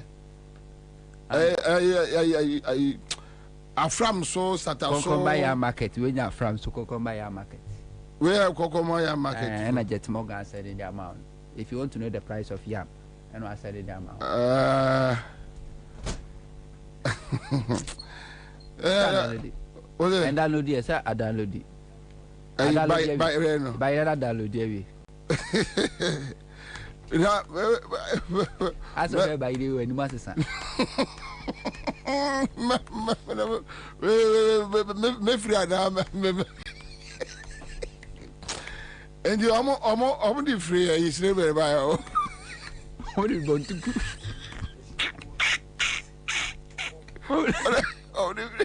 the want to go and I buy you know that Morgan so man buy for American tea oh yeah that ya buy I for or the America buy or see for you know o si buy wa kra mu bi wa mane mu bi ntimu ya monko tema haba na monko nkoje o si for back on my serious issue na there be I study do I mean people na on people na papa say ana pe kokwa ase de there be dabna ko dabreko na unze Kwabena the talent na nyame de man na what to from there show na yaw phone e kura no hunto de o nyame o da bi na say talent no enye hunto talent ne yenka phone de e me dia Jet Morgan Jet Morgan send ya mo no say of a legend. Ona say Jed Morgan ascend is a bayra buofo. In fact, na do we never ide. Legend nya by the nya by that card. Jed Morgan ascend is a bayra legend. Mimi who ya me who by ide. Who's who by ide. List who by ide. So legend say nya by ide dey no hu. Eja, you mama. Kwabena ho ye de. Boko ma unja. Professor Kenneth for a criminologist. Pen we so there. Okay. Sir, list to our document the be one. Yeah. All right. I also I'll go through a document, you know. So list to Akwaba. A legend that was say Rexoma. And Rex Akwaba. Good. Pacho. Kenneth for a criminologist on the National Identification Authority ano. You're spending 770,000 Ghana cedis, 7.7 billion cedis. Yeah, they are koto ka koba. Ka koba no. And yet the specific or the specified or the required time. Minu kaso ko NCA. Ya won krofo a ya jeli wo mo ano mo survey under elsewhere Mahama government o mugunsa wom. Aden, ye so mo kokoto machine no. Though say no na national security for AUSU edit pick intelligent but na entikane de mom na nsese afiri no kokoto tie se causing financial loss to the state omu da fiase but Kenatefa under his watch as a openia of that National Identification Authority 7.7 billion Ghana cedis e de akoto tax or say procure ties not according to the specification. Million 770,000 Ghana cedis, also 7.7 billion. So point say no na ye nyimfa nto has say 7.7 billion. No. First point say 770,000. No meka that first case. Ufa report na first case. Onko edaho. Yeah. First case. Procure ties not according to specification 770,000 Ghana cedis. Okay, all right. So you better say I did to your page here. Na your mom for a kaibi. Na omu ehu eye at the cross. So mame MPM me team no na omo fanto that means once omo ya hu adwuma. Yeah. Another one ena yakwa kofa obi a ye friend Hassan Adams amano contract na end 14th July 2023 enso be sine according to audit report eye query omo no omo da so tua ne ka a omo tua ne say 26,151 Ghana cedis omo wi a na ba omia begina simpio so no fight ghost names wo payroll so na NIA obi an contract wu July last year afie da so tua ne ka it is 26,000 Ghana cedis ye de egu na ketua mo wadi onfo anya ho hwe. Failure to update assets register Ghana ban so ye bia no adie be Japan say pin kura na ban beto a wo register ho o say register ni nyina senka studio ha computer si o say register ni nyina krono enkrofo pa bontino o must spend aban sika 551,000 akoto eniama na mo de buy more than a year o mo register emfa nko share register no. So what it means ni say ne ye to aba na Akufuado MPP lusuno mo kwa say hyen yo say computers o mo be fa e de akọ untimin track untimin trace because it is not registered. Meanwhile we use the taxpayers money to pay for this equipment. Ken Atifa, yes, so a criminologist and a supervisor over this. Another one, missing generator. Generators makumaku 121 ayira. Nebua assume 223,000 Ghana 2.3 billion cedis. NIA generator ayira. Makumaku say 121. No, Makumaku 121 generators ayira. Where report room? Can I tell for criminologist? Ayira. Anu nanchen. Oba ya de omanga na sika akoto calculator, branded calculator e de ma NIA 24 boxes oma nyiso asay 110,000 1.1 billion causing financial loss to the state because it can ye de koto e se de ba be ya de e de gu amana pro asay eno na ncheye oba parked accident vehicle Nizam pickup our registration number GV 149-18 and I buy car esi akunya accident musimo kwa akoton car no iso mu konko auction bana na ekohwe nkrata ni mu a car no ye mo auction sika no so we so obi anim car no we so ayehu it is happening NIA na we send this aban ba no mu ye we a na otwin bi etidantie mu say oh we because emu no ma fantia witch hunting na omotiwo na omoka wo dia no to nchen a unsupported servicing and replacement of vehicle parts amounted to 44,482 say musima kwa koto spare parts mo maintain cars na kire say ampama maintain cars with this amount nana nkrata bi eni ho meanwhile the money has been spent 44,000 Ghana cedis. Nina will report to just one agency, one state agency. One Remna Aquarium said they should come and Omumrano Mumbai in someone. Can I tell for no Onyano? Delay in transfer of IGF into NIA holdings. NIA for internally generated fund. Omejuma mo ye charges some crofo register moju musika. Eye amanonefo omo registration omo ye sika assume $620,244 sika la koto omo account omo first can to consolidated fund ni mu a omo fan kwan koto you know why omo di gu omo account mu a na omo je interest ni di entian first can to consolidated fund ni na ba nya bi dia ye bibi we nyina ekoso ewo criminologist Ken Atifa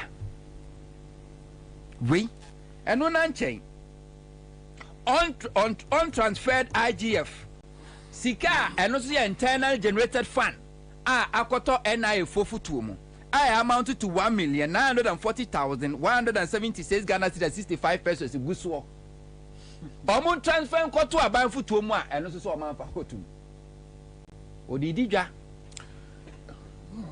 wodididwa ji hu faso edi Ansah na wode akọ wonim dia koso nyina ntino NIA for so mo appoint procurement officer said ye be ya bibia ye be kwa akoto no procurement officer na be hwe say ade na ye kwa akoto no value for money ade aba eni to one point ye NIA ni procurement dabi na o appoint na meje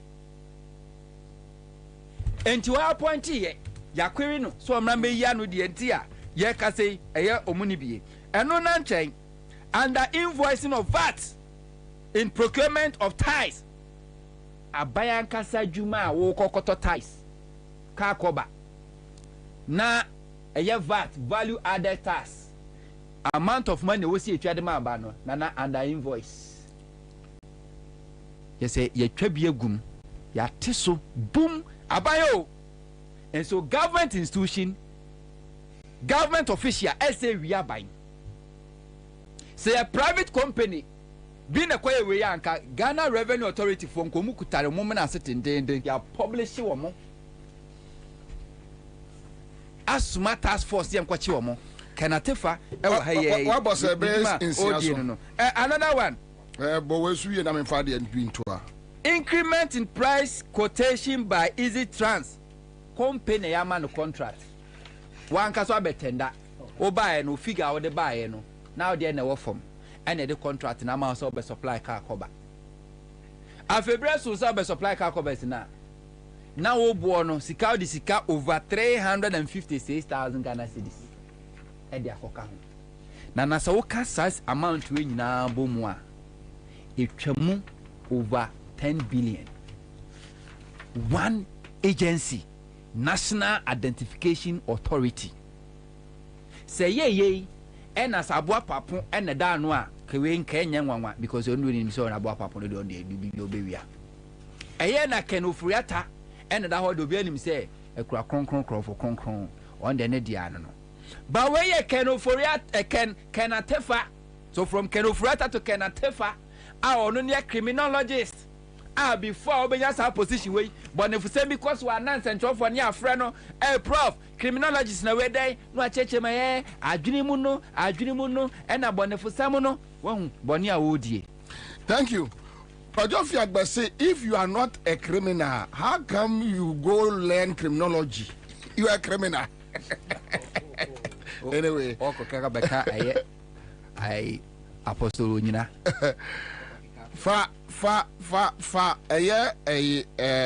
audit report no you know to us here mame quick one so said the on to abo so no bro be 10 I didn't 42 almost baba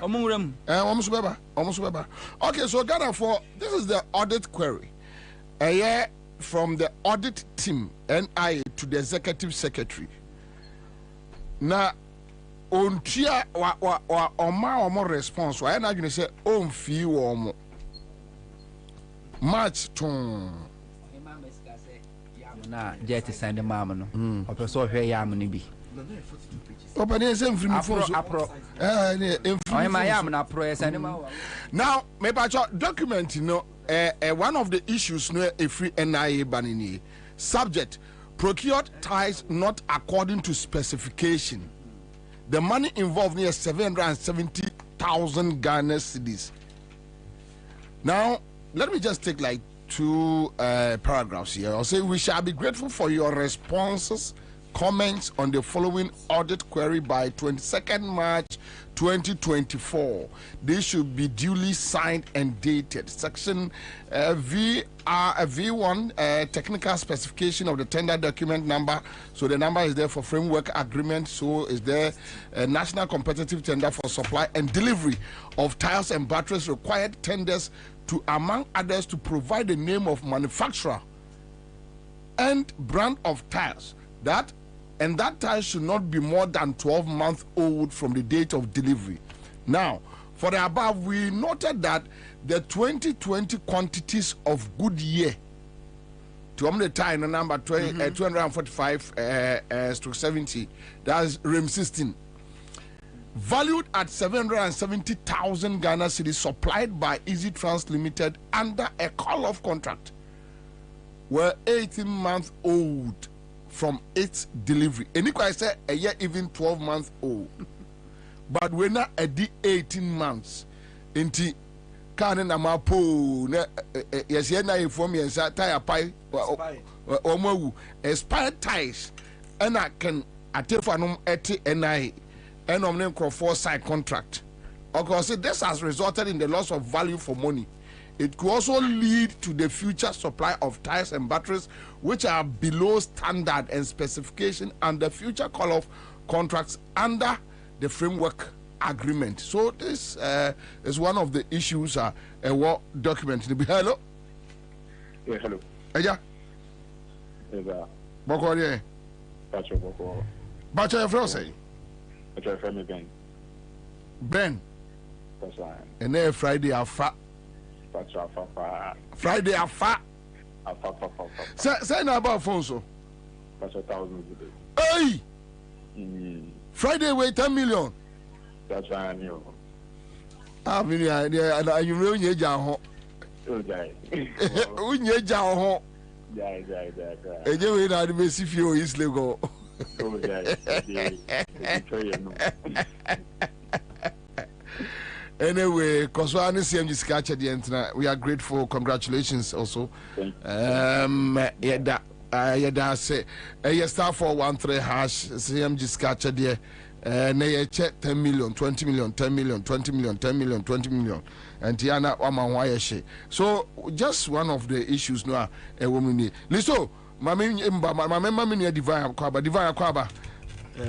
Boko there. All right, so Listo, What are you real coso? Pacho, Hontogena, a 10 in the manner. So crowd document. I mean, you will soon chat here for Namincha, Union Mabiga for. Na memo abaso sene de bia me bo chenchen hina abaso yi na Kwabena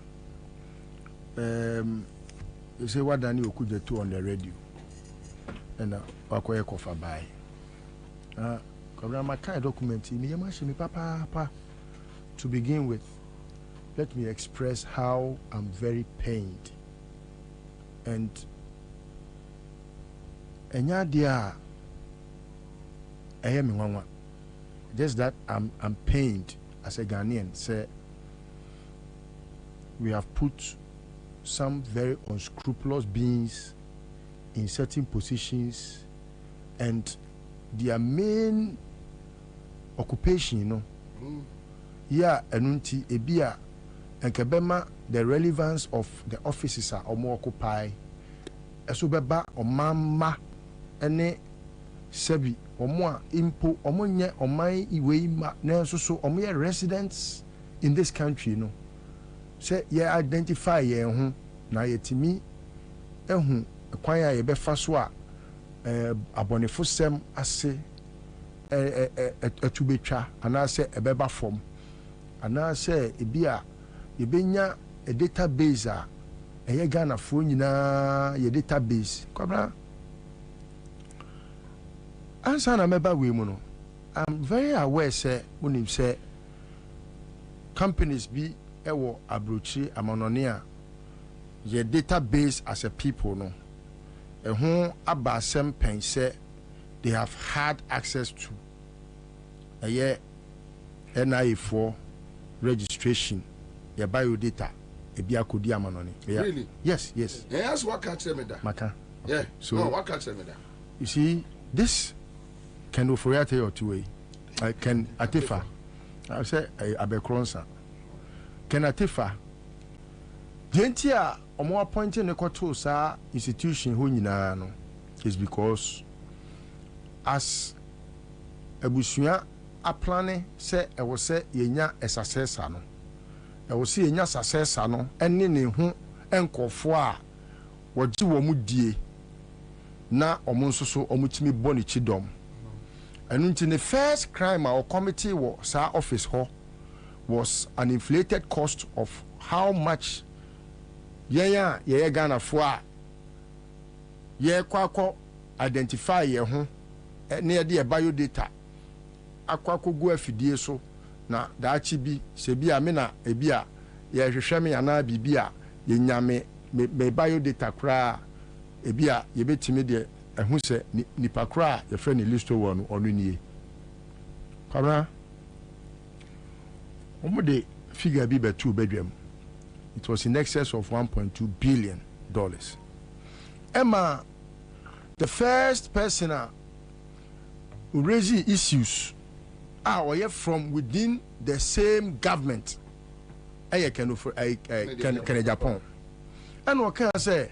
The entire population of India, 1.7 billion citizens. 1.7 billion, no, 1.4 billion citizens. As at that time, I don't know how many they are, but I'm sure they are now hovering around 1.7 billion, 1.5, 1.7. Now, Kwabena, say baby, who wants to be some. So, even before we could say Jack, no, Kwabena, na ome dupu yen, ama 1.2 billion akwakodi a year. Really? Yes, can Atifa any baumia. Mind you, can Atifa nada for pa ne yonko brebo to say me newo. And not to say me a legendary. A big grandpa a chain yadi. A chain yonko. Nada for pa baumia koya wedding on any best man. Any can Atifa. Yes, they have lived in Canada. As I talk to you, I'm not able to tell whether they are both not dual citizens. I'm not able to tell because they were citizens of Canada. As I talk to you, I don't know whether they have revoked the legal word is to renounce. As I speak, I don't know whether they have renounced their citizenship with Canada, but they both lived in Canada, and there are so many people who even said, say, they suspected them of LGBT, you know, because of how omu live life. But we worry, Atifa, ena Baumia and so awari, and people now decided, say, they won't talk about them in that light.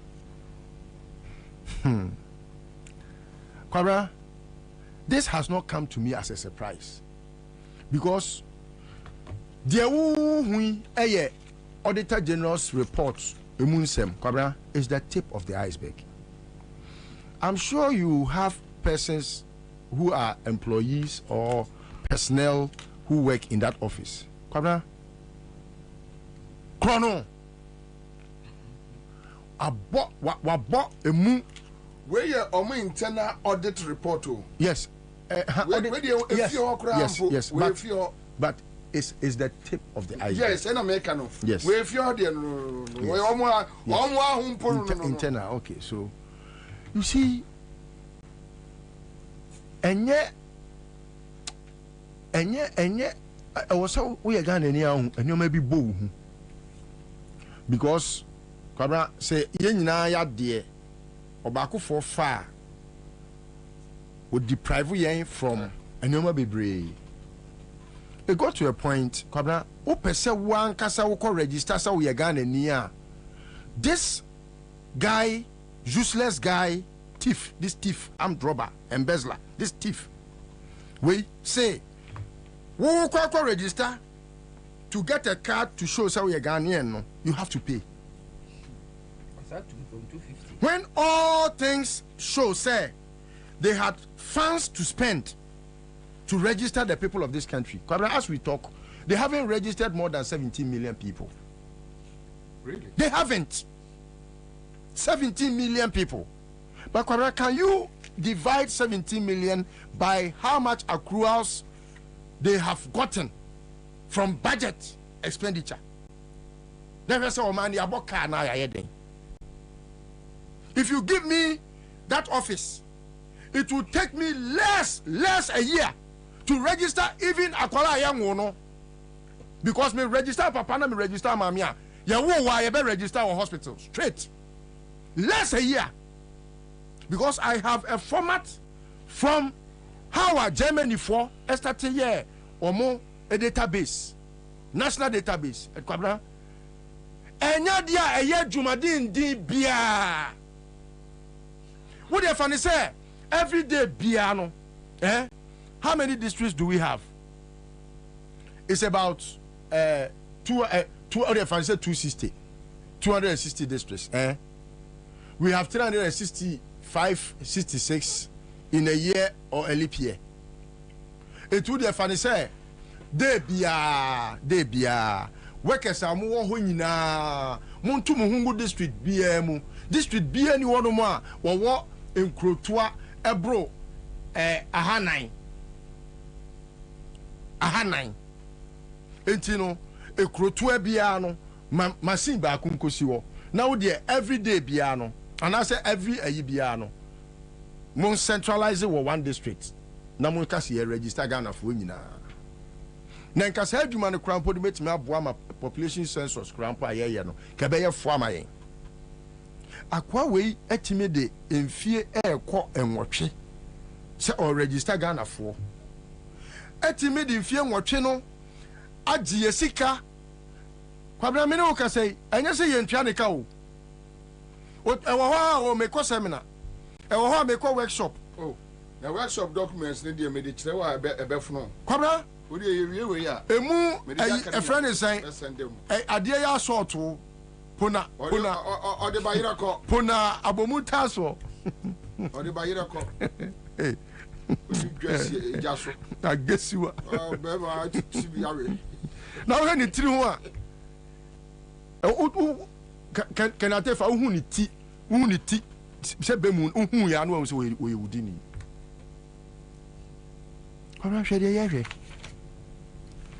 Now we'll come battery. Now let's go to the replacement of vehicle pass. Car pass. 44,000. So somebody say we work. Yeah, 44. Okay, so 44,000. 44,482.25. Or say so one song. One cry. Okay. One respond back cry. From March 11th. We shall be grateful to your responses, comments on the following audit queries by 22nd March 2024. March year. This should be duly signed and dated. Now I don't know what I say, it should be duly signed and dated. Regulation, okay, I mean free regulation. We noted that management expended a total amount of 44,482.25 Ghana cedis via 6 payment vouchers on vehicle servicing and replacement of vehicle parts which were not supported by the works order or job card or koyeka sebi adwumam ha Kwabena ye nyina ye wa he se company car say na se the oye fleet manager say onko enkoje friend say ade friend job card emfa ma accountant emma no approval na so no ono asori a obekwa akoye car Kwabena what happens can say kura obeka say car e den say we will come na in car we be come no opa kan wani ena omudi sa nyoma wei awie sika sa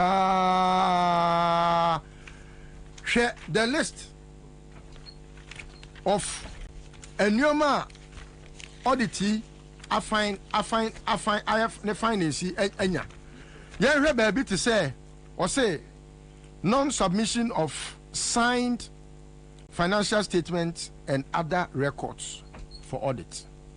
Enu kwa Kwabena hwe. Baby, oma fa akwa bi adwuma. Akwa kro no.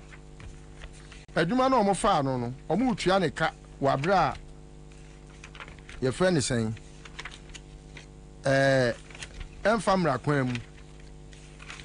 Documents yi do so de. Akwa bokro no. Now can you have you taken time to add? I was doing summation. Baby na me year do 2.something million. Wow. Yes. Now unim adia me summation of winning nyina. Unim adia hu fa second one to so. Me baby a what document no mu a me yem se me pa ye baby a on top boss so. Okay. Any yeah. Yes. Hassan Adam. Omutua ne ka July, August, September, October, November, December 2023. Now, I say our review of payment rule records review. Okay, let me just go quickly onto the other sides.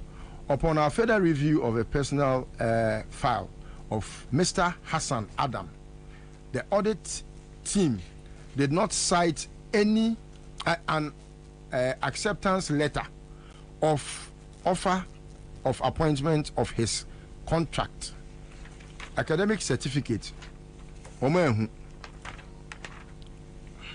academic certificate, personal information form, and performance appraisal on his file. The staff, after the said expiry of his contract, continued to receive payment of 4,358.52 every month. Per month. 4,358.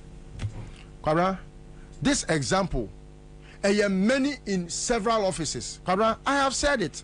Dear Oye GRE, Commissioner General Obano, only certificate. Sukuna osi wakoye no wanko ho. Okoye adwuma ewo GRE one of the almost 3 branches. She was the head of one of the branches. In fact, omne call Public Service Commission. Muso omne ye vetting Ansah ye to me ama that position, you know. The certificate or the call ye. And then the CV ni ni bibi or the call no. Sukun wanko. Ena omo force no de ne share ho. Me no ka say sukun na omo so call ye no. Wanko. Only certificate. Only undergraduate certificate. And yes, a big only first degree. Only be. Na kwa nya masters no. Only certificate biya. No ati abrochire. Otimika brofo. And ye dia fa na adwuma. Ngasa ku vado brofo ntia. Ai. Akova se Kofi Asante be dia tuo. Only undergraduate certificate biya. But oye lawyer. Oye lawyer. Unim ya unim se saa so na Kofi Asante be dia tuo nua no. Na owo snit no. Omu yi ni free ho no. Snit board. And I say because of the position no wo was snit won't know. There are other organizations that snit so. Yeah, omuko meeting. Because of position no wo was snit no. No timi koso. Say see am no ka say we free snit. And o mama no position bi o baby. Obi nka me. Me ko na makofa aba. Similar thing o. We obekomu no. Na oye atefa no ebia ona eye roller. Unim ya answer na meko na say unim say no. Aya. Oya unim ade a eye me hu pa ofa eye failure to appoint a head of procurement. Procurement. Seriously. So which means everything they are doing at has NIA never been through the procurement. And we shall be grateful for your responses, comments on the following audit query by 22nd March 2024. This should be duly signed and dated. Section 19 of the Public Procurement Act 2003, Act 663, as amended, states that the head of a procurement entity shall appoint a head of procurement of the procurement entity, who shall be the secretary to the entity tender committee. And contrary to the above, we noted that the authority, NIA, did not have a head of procurement for its procurement unit. More so, the secretary to the authority's entity tender committee is a senior procurement officer. Which shouldn't be so. Query say there is the risk that the procurement activities of the authority may not be carried out in accordance with the act and regulations. Procurement. When God intimidated in jail. Yes. Which means Oma Yanyama Bebre NIA wa and go through process. Yes, procurement processes. Eti Kwabena. Nana bonpona uniamra. Me de manu si na makaye nyina say when you see Bawumia throw money about. I heard someone ask about Bawumia ni pay yes. Very legitimate question. What was it? And that legitimate question, no, it's you. Yeah. Yes, it's you. It's you. It's you. It's legendary in Nebusa that question. No? It is to prick our conscience to the fact, say, Senyesika omwia and odia. Onya say sika to spend. And so I am telling Ghanaians, say, this is one of the many sources funded by Bawumia campaign. Idea was here they register Ghana for no. So when they were raising the alarm, and at some point when it was like the Ghana card never twaba, trying to make you feel like, oh, it's an important thing to have.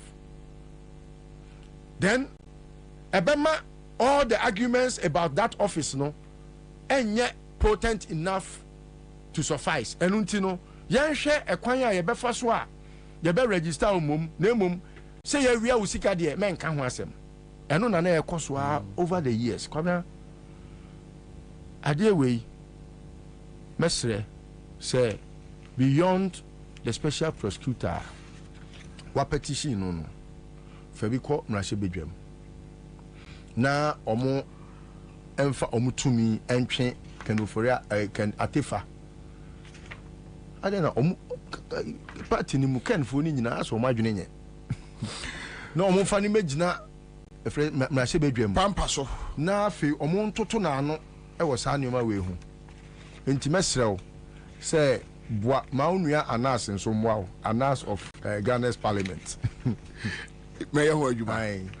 One quick comment from Edem says all of this thievery will happen again because we have an attorney general who, instead of protecting the public purse and prosecuting in the face of all this evidence, is and will be busy shouting these acts, people involved and chasing after cases that make us lose money. Where is the OSP, by the way, in all of this? And we just petitioned the OSP yet 3 days ago. It sounds divine. I go through document to correct my divine court na Ombra. Divine, so your take on this issue? Yo, Medase, Mamichia, etie for any asher for when you say 1990 ne up and down, yet there be a kona asher one side. Now, movement ties some way. Na meba no metie hu say onto kasa o brubru mo pa like nsam na okeka no ana megidi say wa brubru nsam bebre na so like na listo so nsam na okeka wa ase no so akodi ba ansa na meko krata we mu no na ye ka ejapade ana ejapade document one say say na wudi hu yeah, you can. And very very important to say we have some time. Oh yeah, we have. Yebema nkrofo ati asese sa document na akoso so obi ka cho say bosre muka ana say eyade a obi na atra ba bi achora ene sa nipa akro na ehia no pa so bebo Ghana na ya chichire Ghana man let's one pin na de ba ko a e shock me ne say nipa tumi transe pa adwen kese choro so obi di bone sei ndi sa adwin kese no mde transe the plan is enti omuntimi fa sa adwin kese ni mbu o man Ghana na ye ho ntoyen because if you can plan to take over a country like Ghana but only be impo sa adwin kese o mde trust document o ma follow no per like usha percentage wise o ma follow no more than 100% omo meticulously like omo to me teni eniama omo list was nyina na oni Bobie and me discover bibi unim say sa ejapade document we o try say o dey to ChatGPT mo dey ma AI say o analyze now o try say summarize the ejapade document for me AI ChatGPT be catch say it is too evil unto me editing. Artificial intelligence say adiana e wa Japan document no it is too evil onu betumi analyzing it. If you have personal issue with the person go and settle. Artificial intelligence going to me analyzing it should tell you say etrimu poni adwempo a was a Japan document no e ya adwembone enti no se tena hanom ne ya magana fo ehun sane ade ne ehun ne sane etefa ye nti ase because AI crowd too much osuro so be analyzing onto me me the two me try o de obi o tie ntra o try AI be catch us say like mu say AI ne prompt to say enyama na ombi on ma too personal and evil and onu no ya chie the so onye sa bad agenda no onu kra he machine kra say nkwase ade wo mu imagine machine kra robot it won nipa no ya catch on us hu say ade we hu a machine ndwene ho a won ti asense nipa lesani ebetimi anya trimupo bi sei na ampaso wayo and it's sad it no asem we yenkoso ambroso ne yenkam nsem na Ghana fo nte se enkrofo na edi omasi ho no no omo ye ewiematumfo principalities fo ne ani omudi because like flesh and blood. I won't gin this any public to me at the dream pony way at the akoso. Now my member NIA same way so. Unim and then minya documents and me can't phone so na ba family so na me say no. Adewe. And some people no more ehu. It's misha da say adaje na me print na me kind of 1-1. Na hontak ka bebre. Na unim say adewe won. Metumi di amount 10 metumi analysis amema yes so far o mu ni say. Metumi di amount 1 year. Unim say every day bi abefa bi a obe uncover bibi foforo mu a ebe shock you. Yeah. Document no having read everything. No. You still me okanya me se se mbetna he de me se makanya me je se honto akama asem nyina wie. Me nya bi nka. Eso se no me make a me do so ama me ka wie kura je se me je bi man kres no to aso. Hwe. De di kan about the query no. I say disposal of 2D cars from 2008 to 2014. Unim say Karsa ye no from 2008 to 2014. Emra okoshe article article act section 28 of the Data Protection Act 2012 Act 823 no. Unim say Karsa ye printing ye no. According to Audit no record or the coin no.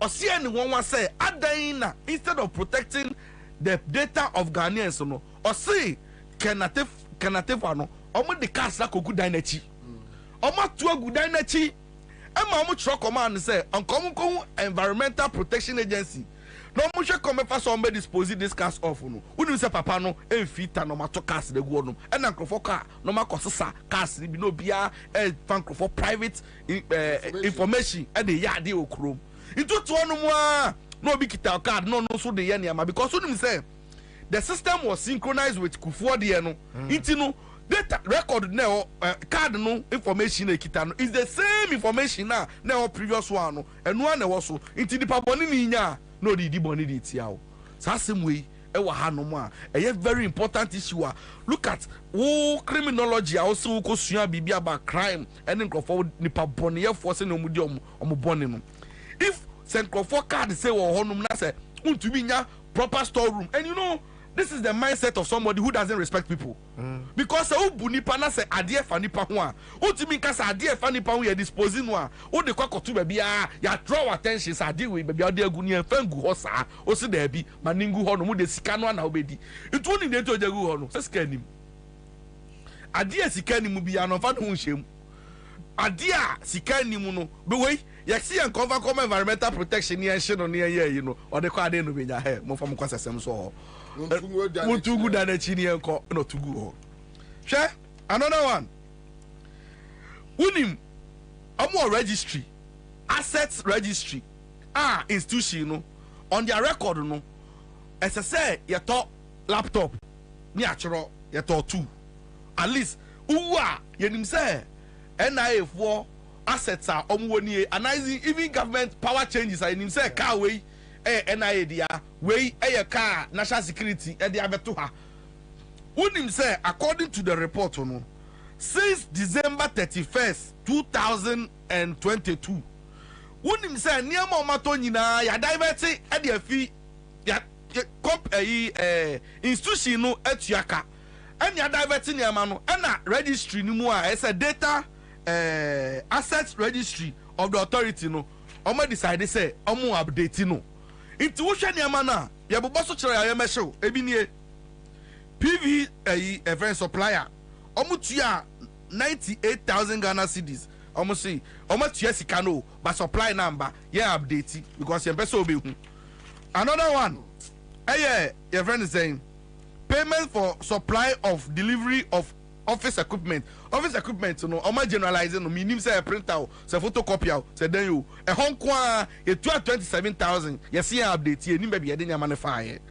Another one payment for the supply and delivery of laptop 28,000 you see laptop no yato so the command girl who sometimes some girls no more invest no more laptop assignment in your maniama you talk I no ntimi fan share registry records ni mu or say payment for supply and installation of water dispenser and cafe. See, office no dispenser.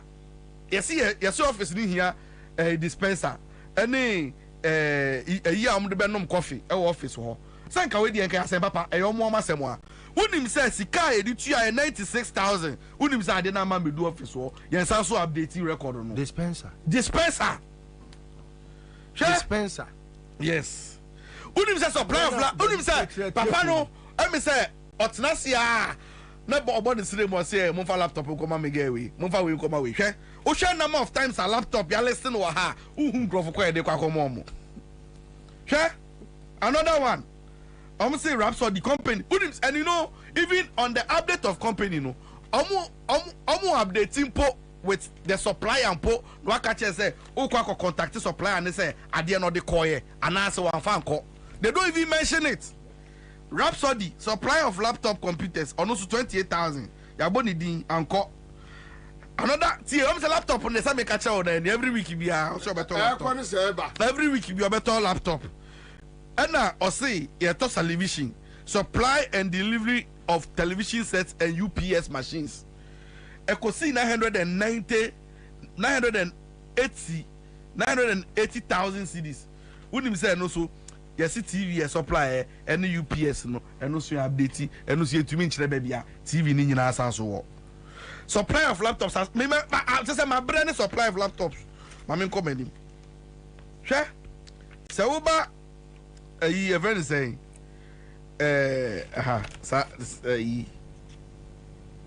financial statement, any records. Wouldn't say a agency one no. Sikani DA there.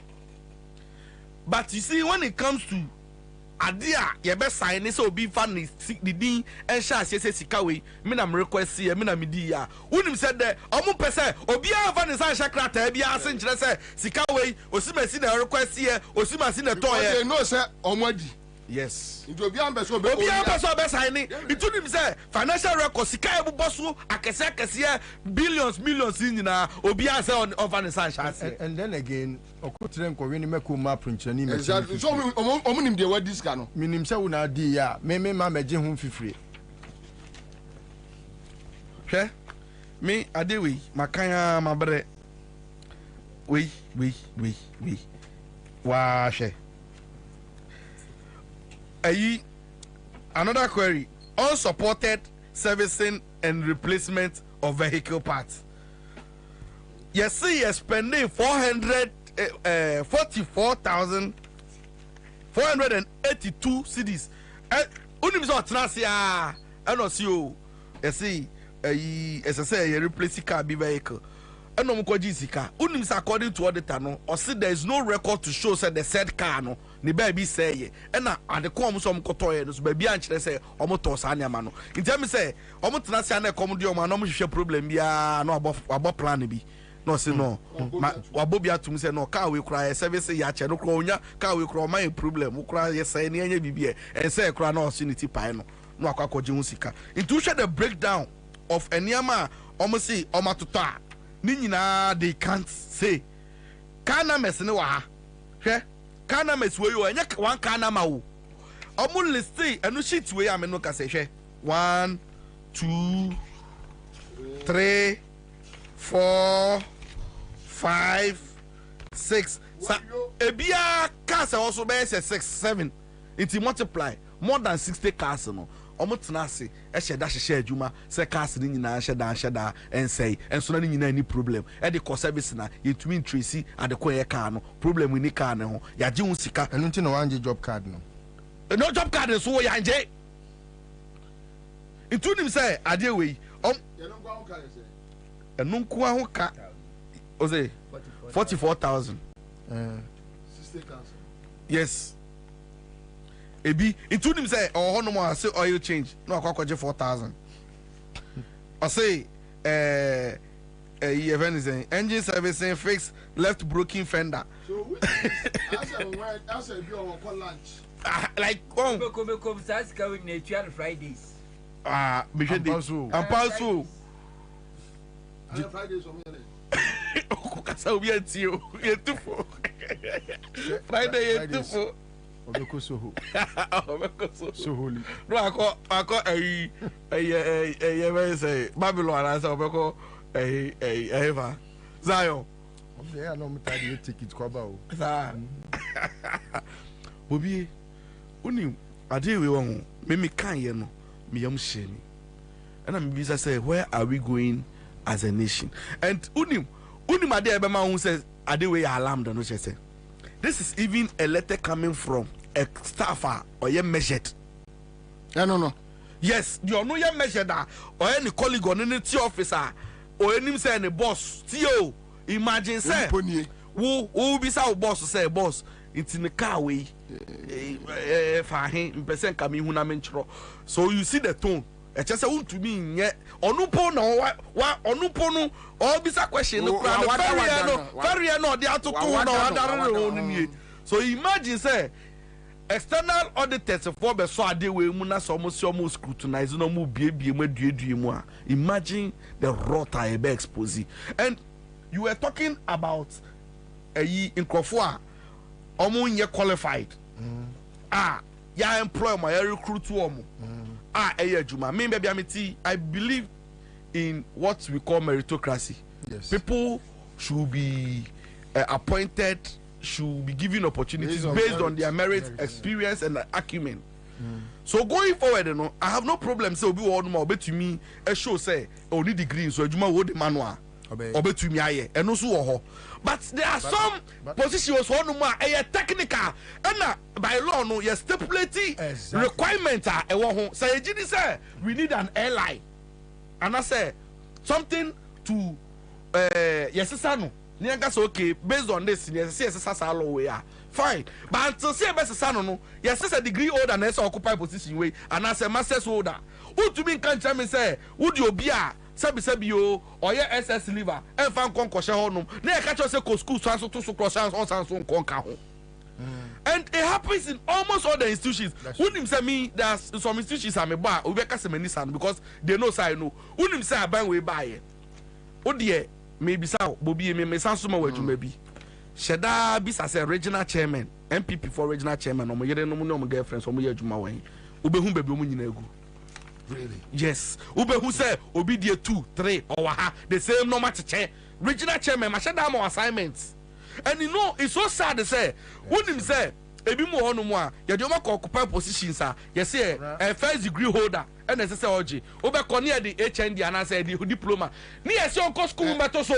And I with the same problem. You see, and you honko a when him say MPP for we mo ba yi. The me yan say almost no man no ya din omo ma ehun to yen mo ba ye nka mo nye din na mo hye corner baby na mo nko mu school na mo fa ye mo ayi ye de o ma kototo acting positions into be call no ye acting DC o be call no ye acting NADMO acting CEO because by law no o to be van the qualification into that position no it ya na acting a na just what na mu sa no managing the kakra sa it obeche acting or acting so no just substantive person so the same pay.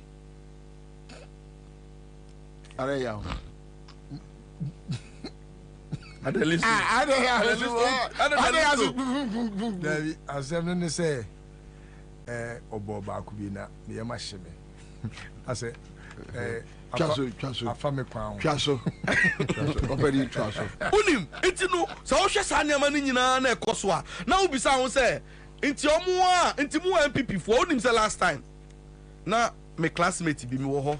And no be catch him say oh divine nka oni musimesi e wo MPP mu a wo a big man nanka uboa me ku na o fa adwuma mu a o catch them no nim me catch ze wagimi say o be kwa o be catch them me one me ni power two nipa na se me nko no SS liver who why masters a wie te hono mu na nipa ne te hono so director of operations to hono mu a who so cause opia who should be under you know have the occupant chow this are muna say mu protest about how the party is managing you people who yeah party supporter who yeah agent so e de ka ho MPP ni MPP ni any ordinary Ghanaian no MPP ni Cadbury member police station executive onu ka chem say minister ni pa ni kokasa ni pa na o se me ni kokasa no oni qualification ni certificate who say me kopa ni chow man no te ho na wo ni adwuma and you are not complaining GRA obi ofa penyi o GRA ontimi ntro ni din Your fan of GR every month 15,000 Ghana cedis.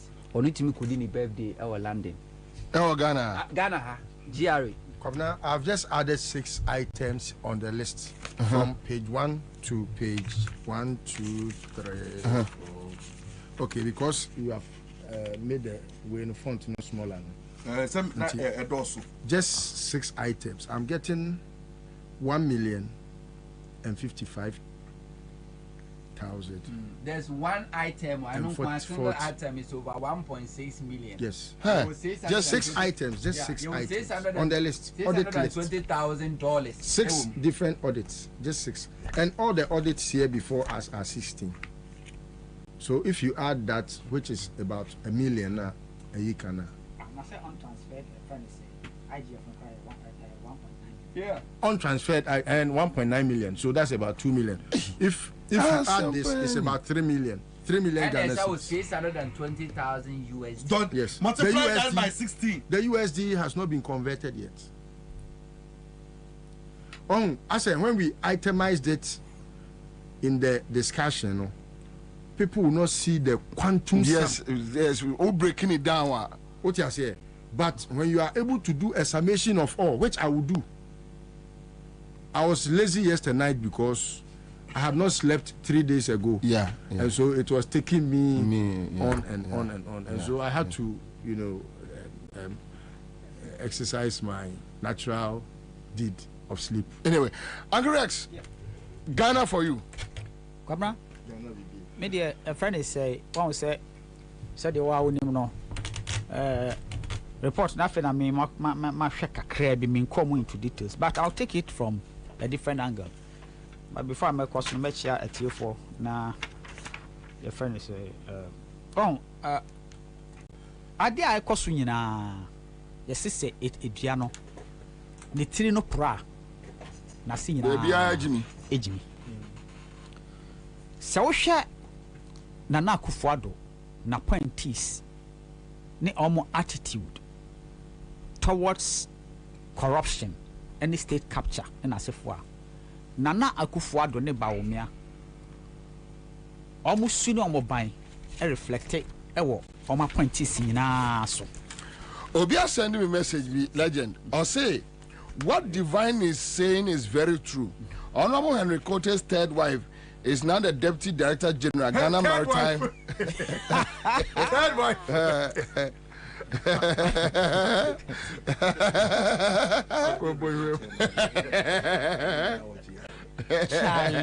Third wife. Honor Oye Deputy Director General, Ghana Maritime Authority. You see, baby, so good. Just say, how the taxes? Your taxes never know the man what him. I see what is happening. A reflection of Nana Akufo-Addo ni Subai. Sure. Wow. Sanyama way comes down. It boils down to the fact to say this Ajapade document now. Happen no. A clear example. Straight. Because you a typical planner omo say they are coming to actually loot the country. The head, which is Nana Akufo-Addo, is looting left, right, center with the family members. Until Obi no susu say Ajapade no onhyemu bi no. Na mesumi nya ha. Na mesumi di ko. Ba me anso so buy no so de ho akobọ ni kriso mu tweska ni gum. Twesi dis ni gum sa na ma kosan into dollars. No ma tweska na gum sa na nti wo hwe de ekoso na eti ba bia ye de obi atu bia no na chale Akufo na busua no dio na wo de wa anya na say so amfa wo de ankwa. It say that is what is going on in this country. Now me say Nana Akufo-Addo say a friend is say the opponents and I fictitious documents to look. You let's assume what the young tum say ampa say ampa the opponents and I yes a fictitious document no and now buy as a president almost 8 years now. What implement it? What execute or so-called opponents document? Ditto to the letter. Now we are because I mean se usha ade ekoso o my we mu na ho sa enkrofo atnase edi o my we dem o ma reverse yen for over 30 years back. 30 years less. You see, o ma reverse yen to the extent say for the first time in the history of Ghana na central bank to me lose 60 point something billion. And no nan chance so na your equity so you lose 55 point something billion. That's a central bank na gu. Omu we beba be catch Ghana for say we should contribute to recapitalize the central bank because some physical no.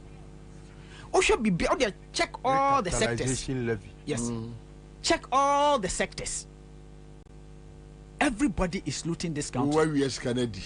We are the Kakrana de Koto Docroni Mekwadin. Fabra, document here just one sector. And let's look at this. Some Obeka is a president for time.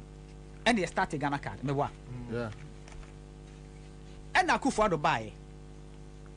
And the president for time na yayin nyina no. Onze Ankara se kan se. President Kufuor Onze enya report we ade say ba umia na de ba Onze now the report is telling us to say your card kuregu on for 2008 to 2014. What you say? Maybe I made 2010 because I register latest one no more no. Me two first one no. You see President Kufuor started my President Mills time na ESRD we. Akufo-Addo no buy no say a friend say almost setting in aside. Yes, Uncle 1.2 billion. Can I take fast Uncle 1.2 billion? Na sebi 1.2 billion. Why? Registering a friend say your bio data of this and is it a rocket science? Just divide that figure by the population of this country and you see how much. Is it a rocket science? Up till today, there's so many people out Ghana for omunisa Kadi. It tells you, say, these people did not come to govern this country. They came as a team, criminal syndicate, they be America, to come and loot this country. Akufo-Addo na busuafo area no, na ba omi asoso ni team, almost wia. Babia ya do obi so batu bia no ohun ne ho as part of the cabal no, and as a family cabal no, no ono so area ne de Ghana abete sebi o, oba oni bema, ene yebo no yachia. That is what is going on. Corruption, I free fall. Left, right, center. Everybody is looting this country. Look, I know some people. Say, look, galamse, ya kosu nasi fo nyina. Abai mu fo na de chechiri. Almost is soja for say, they should pretend that system to protect it. Now, omukra no mukwa abuko we are at the end more. You know, Ghana is in crisis. Onim say Says many information from NIA. Omo prepare a press statement on this matter. And Omo put to media team. And Obiama information, one of the senior journalists we know in this country took alcohol. Yeah, how to draft a response to Adiana Apia Bontino. I'm also concerned about the auditor now. Or try the Anacrano. Charlie, this is Pomo Fabonincho. Well, yeah, we here press release bia. Ya query you. Yes, if a response, bra. Response, right. So give the response and it's as simple as that. Simple as it. It's simple. No, it's at the end you say, look. Says here, we shall dear Kosuya. Wait, it's just the tip of the iceberg. And Yama Koswagana, where just be big you. Now they have no shame and foul they have no remorse.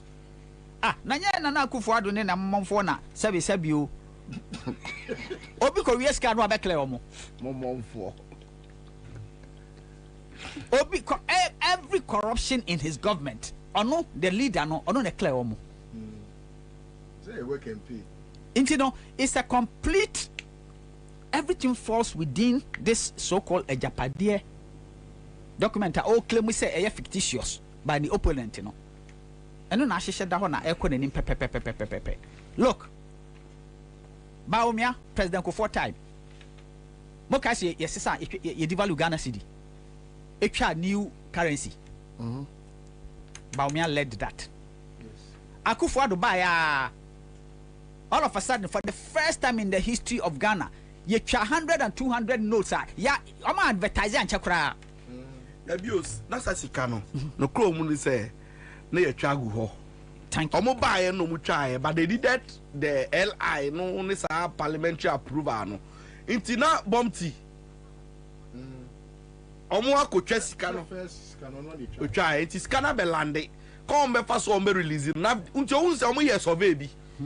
Ena omo yes say ya the news kabiba and Ghanaians registered their disapproval say. Not 500 crack count. Baby edu no yenye 100 nya 200. It is 200 cedis kano a delay for 2 years. It yabato about 2020 no mu say sikani ehia. Mo po mu pa aba. As I see you to the to aba. No mu release it to upa sheta mo release sikano. It was close to 2018-19 just because they needed to spend the money for elections. It's the whole situation and say mama yantias say when I hunu no one agency and I for the yehu. Trust me. Hey, corruption ne chrono a person naked thievery we say you have no idea. But ECG they say ayedin. Yes, say aponcheni ho adaponcheni be wo no. ECG they ayedin. Na ECG pe. Na ifa na enye den Bobie. Say ECG they afi there. Sa omo MD na oba no abeka fun no. Alright. Moko leave allows or resign. Look, my typical example. Can of tabegu Ghanaian friends financial institutions in the banks na sifo ya omo consolidate the rest of the banks the GC Sabank reference consolidated CBG Consolidated Bank of Ghana. Consolidated Bank of Ghana. How successful and how profitable Sabank no cry. Yes, thank you. It is like Bebia Exim Banker omo good. Just say every aspect of this economy has been crippled because a calculated attempt, calculated plan said we are won't say armed robbers are called rebel. Oh, my armed robbers. What you say? It's a calculated plan to plunder this country, take everything, you go there, omu two, no more a private jet, no more they call. Omu we say no more kobono, no more asaf success can go private jet, no more they call. That is what they are doing. Are you surprised right now? A friend say Asante Bediatio is a ambassador at large. He's been at large with the money. He's been at large with the money. And what you know, Pakis can go baby. Or no bet me issue the name of government of Ghana. And their strike deal be ambassador, Ghanaian ambassador in America. Can Asante Bediatio or power sino? Or bet you have a strike deal without your consent. This is what is going on. Live on Accra 100.5. This is what is going on. Bombay a three in Accra. That's the major Moko. Nyame Adomwa. NDC say Nyame Adomwa a year a Juade be now watching a year 12th of August. And on launch manifesto. It will keep 15 for now on the 12th. 12th. And Pablo Page is there. Okay. 12. On the 12th. Yeah, on the 12th. And on launch manifesto. Already campaign. ABC Monday. It means the production work be able to I was within the weekend during the weekends. And omo we say pa na oma set the boat. Now President Mahama Kasimbi ewo tamale. Say afi campaign no obi entinsi form na onko na juma. Branch executives, constituency executives, regional executives, national executives obi entinsi form. And all well-meaning. Yes. Na campaign na ye no. Esan se eye oman Ghana fa ahudie na ye print no. Ye nya me nya ni nyina mfa man DC for. Businessmen and mo capital ahye. Mon sorry. Dr. Papa Kwasindum na no me du Kumasi me hu se billboards bebre so bring back a GN Bank. Onyina mon sorry. Paper natural so muntu ba omiani Akufo-Addo no. Elections has consequences. Now what they are boss so pepe. Obi an trans no nya dwuma. Ene ma me no madwadifo a muntimi nto na maton munye campaign aboso kan spare parts dealers a ene yeti Ghana aboso kan yeti se Akufo-Addo babia dealing spare parts Akufo-Addo be president na ene ne ba ene dili aje aboso ene woton na de yeti ntie aboso kan for mo na enti eno no obia and sorry no nyina famudie a door to door campaign nano and Adome Kwabena PC maame elekuri makurugo no ne campaign wa to din say Jehovah Witness campaign Jehovah Witness campaign the first phase agu oguso a oye adwuma orewura fie mu o identify obi a o campaign parliamentary candidate ahodo amoda constituencies ahodo ano mo nyina amonya mo adwuma wow PC ye kase woni Ghana oda so tia brochire no mompe bibi mfanye no yes mompe bibi mfanye no say ho ye NDC strongholds say ho nye NDC strongholds asabre mo PC 4 months to election na mo PC akwapem na PC no waba akwapem na PC no waba akwapem na PC no mai yes sami okwa kana kwatena brochire 4 months or my mompe bibi mfanye no they been to ombeji position here then. No, but Kwabena, I think we have to address this thing. And General Mosquito, what are you doing about these things? It's terrible. So we be babeji PC. You two abani way I know akwatena brochire. Unim say wuntimi nya adwuma na. Sorry what? I don't know what position you cry in the first place. No, I mean General Secretary, Chairman. I was some crack a whip no. If you don't begin the revolution from within the party, it will fester into another a year. Wuntimi ni fear for nkwa. Ebene na ni about so far. Oh, mama nkwa ye too recalcitrant. Nkwa sasem kwa highly incorrigible. Na say no buy no asa etu kwanko. Oba holidays or Ghana. Na Araho no be MP na ye den. MP no dey no be MP na. Araho says some of the parliamentary candidates almost ye adwuma no. Some of them are facing opposition from their own constituency chairman. Oh. Pong Katamanso Abaton Pisia so NDC for Eli chairman anya ono na Pong Katamanso the same thing ekos wo ho as a calamity Dome Kwabena ene makokwe well Jimmy Edidwa no asesa no ho ne ho bebre as a body ra no nam tamale wo candidate elekuri makurugu ye campaign door to door chama what Dome Kwabena ha unkobi who select primba no why since 2020 besi ne aye kasen as a calamity enko abonti kogina ba bia country bia say vote for John Dramani Mahama and vote for Elekuri Makurugu da 2020 election. So the official party pick up a demo mo brande no with President Mahama picture pay one file Elekuri Makurugu dey anka ho but ngna the General Mosquito mo ye den. What are you chairman? There's no discipline. Then what is he a chairman for? Me, I know a schedule to be a disciplinarian. So if he is failing on this course, then there's a serious disappointment. Party officer. The General Mosquito is being a serious disappointment. Omubi anu General kwa catch and say mo Dome Kwabena ni mo problem ni nye MPP, mo problem ni ya mwankasa mu fie nipa.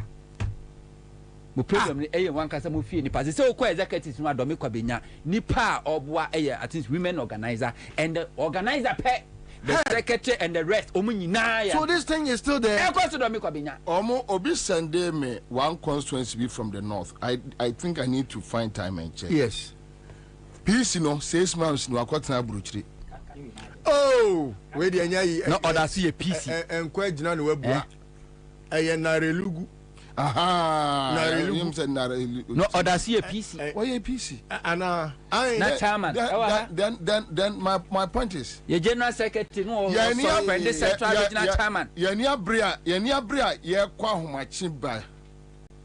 Say NDC we near Mona yebeka se na vrongo na no shebra ni pa ko bre watamali na vrongo yebeka se mona mumu o man. Yes. Me Bobie ya mfrɛ me bi se bra me mu o man. Enti ye buane anje o man ni free nipa boni ni nsem keke. Ye no so ye problem. Onye hwe na no bra nipa ko bre watamali. Legend car the call ye. General. Legend car the call ye. Ye free o Sunday. General. Me ne Uncle Joe ye tika mu a ye free o Sunday. Na legend car esi towing machine so a ye to ane e de ko. Oh. Ye to ane e de ko. Hi. Bra nipa ebre.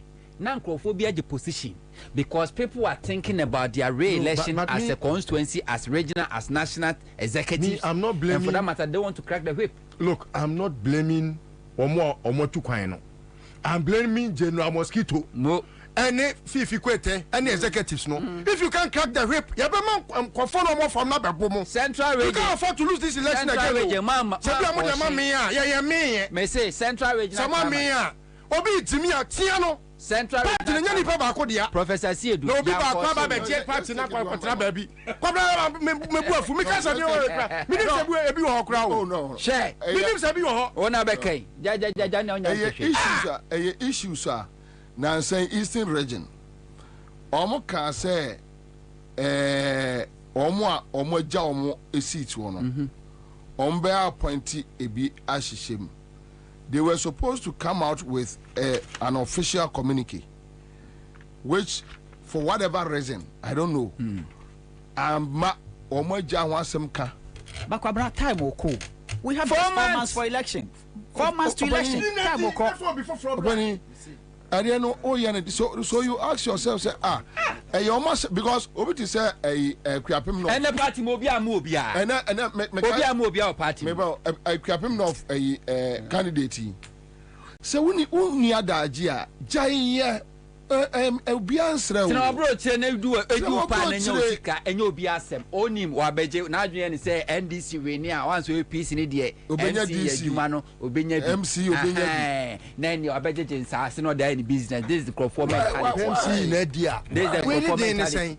We are party ba metia brochire me describe beboa etimu de eduru se mo kopa MC mo fama me na no na wo de wa beji post no na de akotra brochire masa I was a party for e se ase buo mo pieces no buo mo no mo so nyansa do mahama Thursday no ye dwuma beat them Friday na do mahama from Kumasi and Oba Atamani Saturday Sunday na Sunyane from Sunyane back to Kumasi Monday na owo eye Accra Tuesday na oye fundraising ewo no Monday no call Central Region Tuesday no Accra Melvin Peck no oye fundraising Oti Region wo free one no an straight yesi wa check to ase ewo Upper East akwakọ adwuma Professor Jena no Poku Ajiman yede ni yekoda na di kire na na matrem kunya ewo Central Region won sa ma Accra o waka ho a oye adwuma Osimenti abrochire na obiti abrochire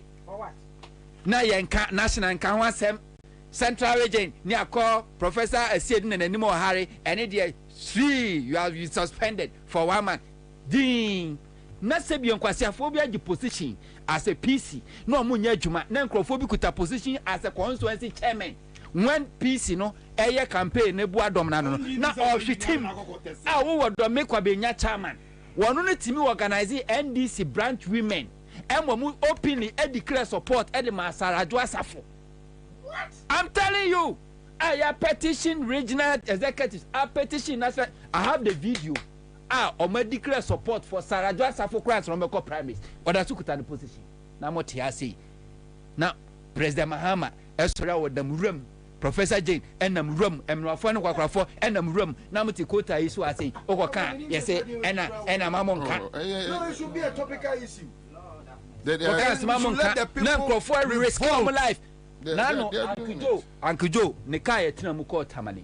Miankasa menim full or toy and it's almost 5,000 Ghana cedis. Miankasa menim from Accra to Tamale, from Tamale to Techiman, from Techiman to Sunyane, Sunyane to Kumasi, Kumasi to Accra. Masa. Na Accra no. Yakoba uni make amabo. Na so kai kweko say Mercedes Benz o. Mercedes Benz.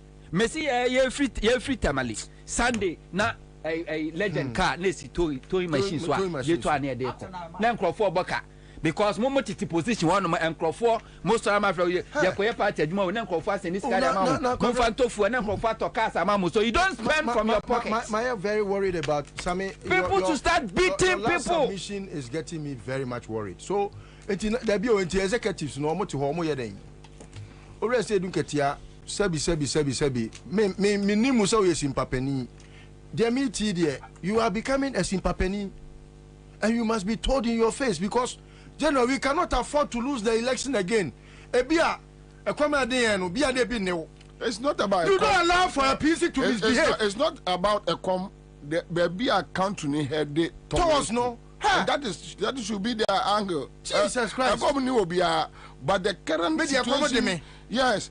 Country no baby I come na dey come exactly I sound am person until the final thing in here come so na dey any breba. An angry man, a hungry man is an angry man. It's sad. Oh, and see, me no. General, say general, and me a solve some issues way. I grab him off. I grab him off. Guy no. Oba no. Ena ofre me. Ena say there waba. Oba be adwuma. Say I say Sabita Fracha NDC that's a men am here founder. And I'm me Bobie na ayemobo. Tis one no afra brochira ma me ye adwuma. Bobie ofre me. Say peace me be. Bobie say the oboka and say my ba na so ya de. Waba ene me oni na kakra. Kan je so waba tenas. Kakra kai ye nyina ye ntim firi ho. Eni na wotwe biansa boso me mo. Okay.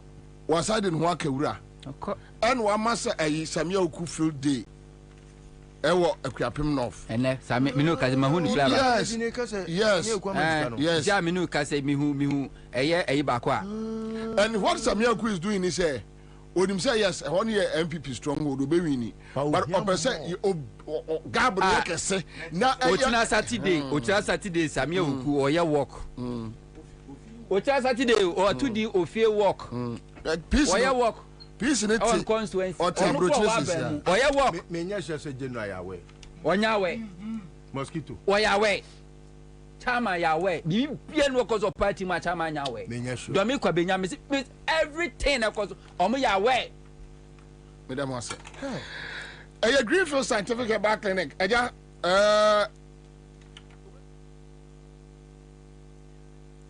all right so Greenfield Scientific Bar Clinic.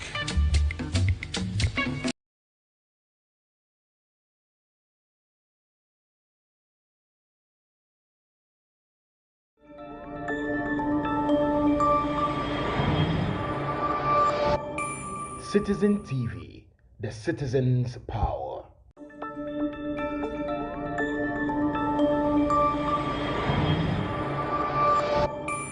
Citizen TV, the citizen's power.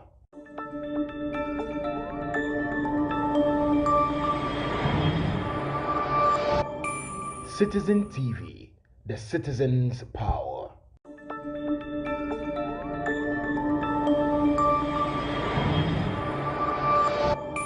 Citizen TV, the citizen's power.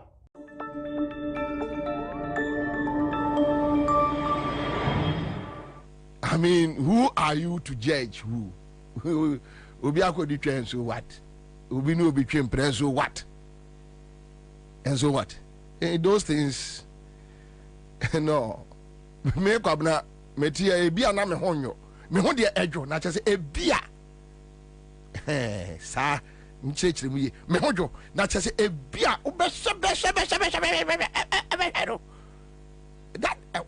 that is and what also problem it be baho aha intimeno I don't talk about morality issues that borders with obi na de obi chim pra nisa ane mane but this my brother and he did a good job.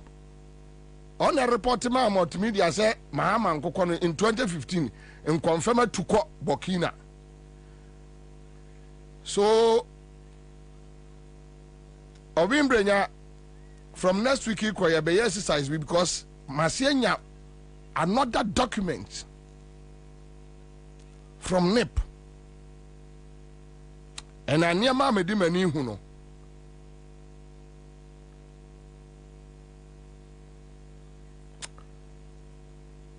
I hope, sir, my brother be ni obligation ya me ya adomo week we ending. O we are next week ye betwa eso. Me bie bibi so a kire Ghana for. And it's purely about Oman. It's not about his personality. In fact, when he reported about confirmer Atuko Burkina, no, now he has nothing personal against John Mahama. And still, he doesn't, he's a Ghanaian. I mean, hey. So let us all agree that it's not personal. But because he's involved in something that is linked to a state institution, that is why I am here today. I have screenshot everything. I have saved all the voices, the voicemails, everything. And we will take it from there. Pacho, thank you. Thank you. So, Obi, please do the needful. Please. Ansah, do hun komo. A contact you. Diakano, just this week, but see a chance on another document, different one. So please do the needful. Okay.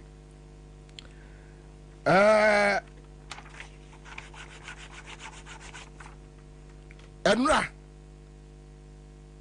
me call OSPO at the document become a special prosecutor. Documents ni free. NIA.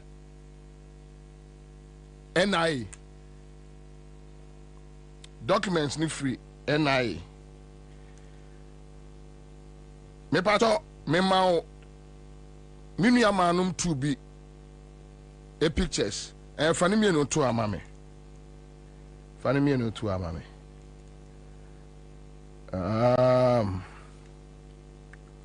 Funny me no to amame.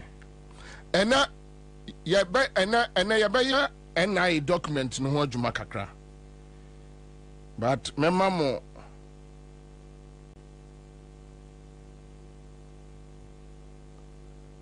I have another 2 documents. They are free NIA, and I'll work on it. Okay, so there is this lady at NIA.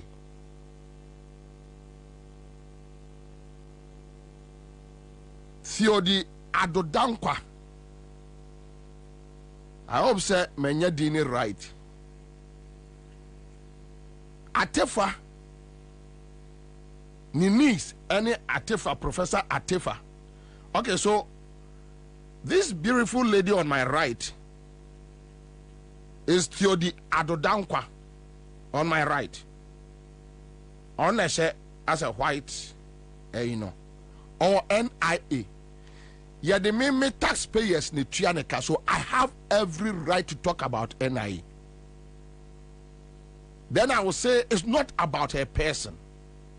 A very nice person, a very beautiful lady. And yes, we commit crime bia. When we talk about state capture, then they come out to argue about state capture. Theodi Adodankwa, your Professor Kenatefa, who is the CEO for NIA? Ninis. Miss Sister Way, on an assistant officer. NIA.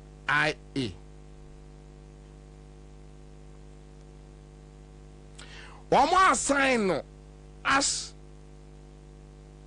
an officer for training. Meanwhile, the NIA training should be under an administration unit. And that is why I'm talking about NIA. So please don't get me wrong. So far as yadime me taxpayer ene tua wakano, unim minti min kwa nkofa your friend say min ko busa special eyes said was running a company. It has nothing to do with me. Minti min kwa nkofra kempon say kempon why am day He's a private man. He's doing his own thing.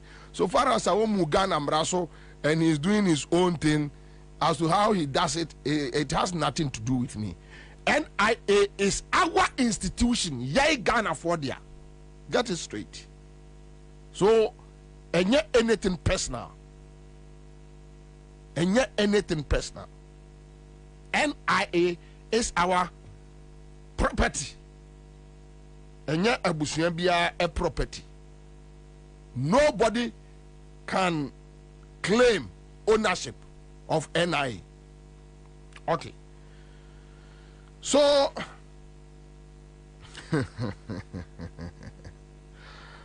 my sister Theodi Adodankwa say ontimi enya adwuma under NIA administration unit. What they call or say on tiasie. Now there is this Colonel Peter Ansah, who is 67 years.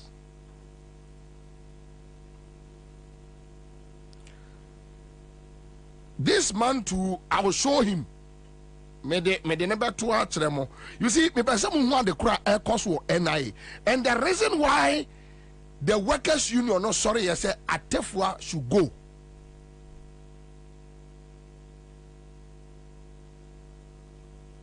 And people thought, say, workers' union, no, they were just doing anything anyhow.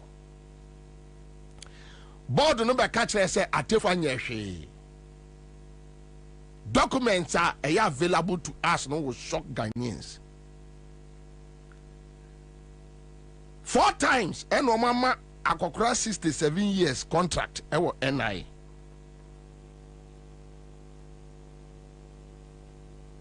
Now, this my sister on my left.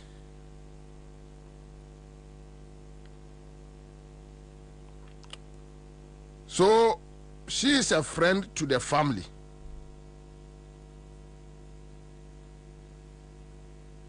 She is a friend to the family. What catch them say your friends and family state capture, they tell you it's a lie. They tell you it's a lie. You can't prove it. Any baby and my catch no. Ye a year audit queries ya omodiama kenatefa.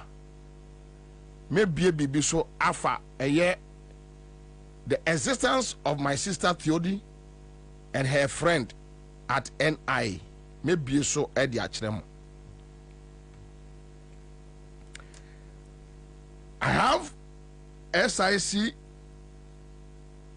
report to be from the NIA there.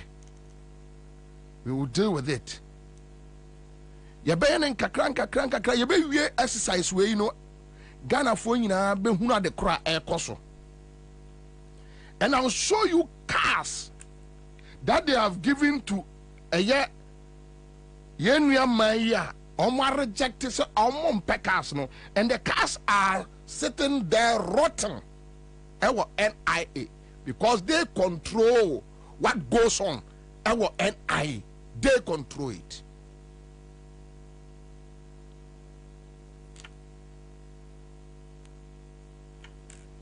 Yeah, they control it. What catch them almost say?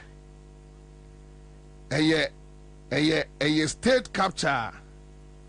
They come out to come and tell you, no, and yes, state capture.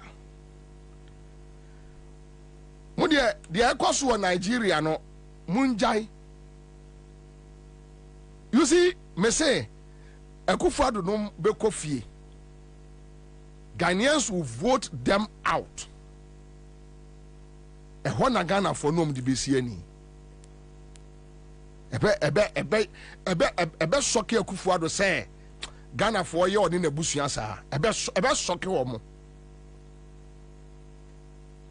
Me also a man for sending me videos from BB Koso Nigeria. No, me I don't pray that those kind of things attacks will happen now. No. Yan share your message. Yan go into the elections. Yan tuabanwi. Ye tuabano via. Now fade your dust not settle no. Then we can have one-on-one with the Kufuor and his people. It's either the law takes its course or the street will take charge. See, me, I'm not interested in those things because I don't wish, say, Sani Manabisi. Oka state capture. Na omu buafu. Kwame Kwase, mema document bi. Me pacho fa document ne ma omu na omu fan tuo sisi ama me Kwame. Kwame Kwase mema document bi. Anope mema ayi bi. Hwe. Meaning, I don't know why they are denying. As if say Ghana, we are so stupid, we don't know what is happening, and I don't know. Oh.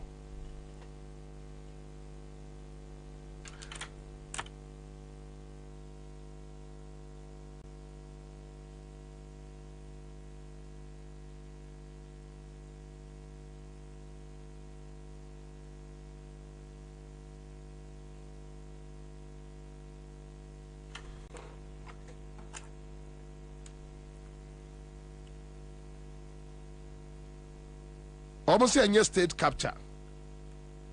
Then I heard Nanado. Yeah, all Casa Bibri. Adaya. Or Syncrofor can a Japadia document.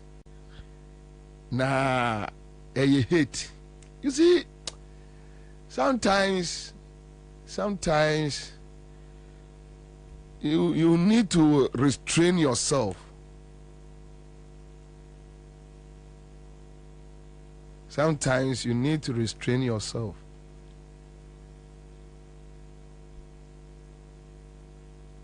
Just for national cohesion, national peace.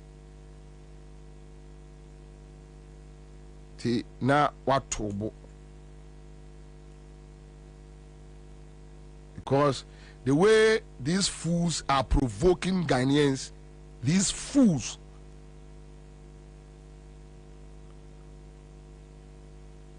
Yet Kromha. Mode entafo a campaign ewo Kromha. Mode entafo a campaign ewo Kromha. Pachawahu. Fatu amame. Yet Kromha mode entafo a campaign. Yet Kromha mode entafo a campaign. Emma Professor Adai Gimpa be catchere ye say everywhere entafo baby afa na nya John Mahama abusuafo. This is on record. Na nya John Mahama abusuafo. Professor Adai be catchere Ghana for say entafo baby abeko bia entafo afa 2016. Ye no na nya hate. Nenya otan nenya nibre mumu ye Akufo mumu ye dabai ehiafo te semo mu ye dabai na mu ye. But for stealing Ghana, but for stealing a country like Ghana, mu ye no way munam kroma amosresre aduane di. We saw you guys. So nana obi an time Ena musika mo afa no enkwasiafo ebeba mo abesere sika na ebeba mo. But majority of Ghanaians knows that a filthy money, a chronosika. Yes, fatwa, a chronosika. And obi ampe. Me Bobie Ansah, me sorry try to be my home peche. hwɛ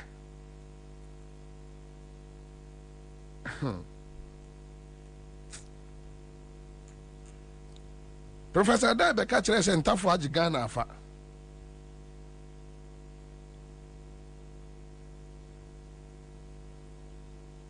yɛno no nyɛ hate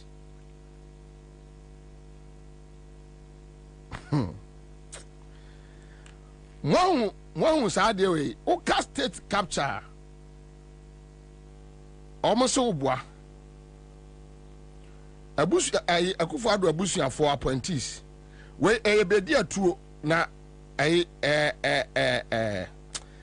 typo ɛyɛ Nana Asante bedi atuo one Asante bedi atuo Akufo-Addo cousin ɔmo de ne kɔyɛ executive secretary Kofi Daako Asante ɛyi Asante bedi atuo papa ɔna no ɔyɛ ɛyi chairman of Gimpa Council Vida Asante bedi atuo maame yɛ maame Vida Asante ɛyi head of president household we Kwasi Kutu Asante member Ghana Hostel Board Asante bedi atuo enua Loretta Ochre Asante bedi atuo sister deputy director general at Senate ɛhɔ no ɔmode no kɔɛ Kenoforiata minister of finance ɔmode no kɔɛ Atachia ɛyɛ minister works and housing ɛhɔ no ɔmode no kɔɛ Kwasi Amwakwata ɔmode no kɔ Rose Jan Kroma ɛyi creative arts sese grade wagye abɔso Duke Oforiata presidential staffer sese ɔkɔpre MP ɛyi your friend say Gabi Akufo-Addo nephew ɔno ɛna ɛba bɛkyerɛ yɛ said yɛnsinton ECG ɛmfa then you tell me say nye state capture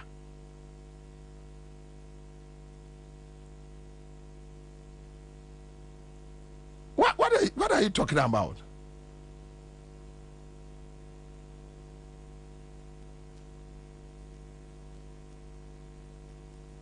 Pacho uro ni sa de kwai to boy adawa to bo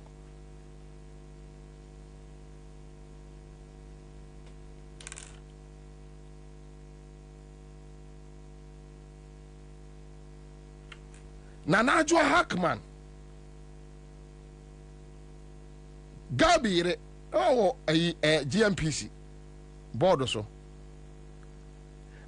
kwajo and when you state capture idea what is Nanado complaining about?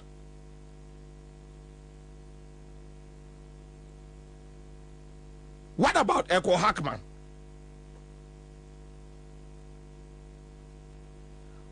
Board member Goyo Rodalen Bafojima Akufo-Addo's cousin. What are you talking about? Is it not true? They should tell us. So, and you know, correct.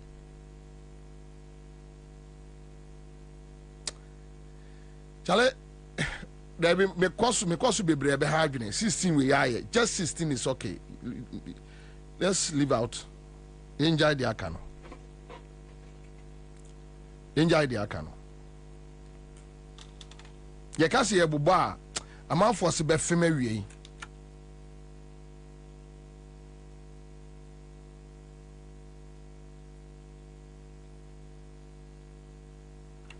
so ye kasi ye free so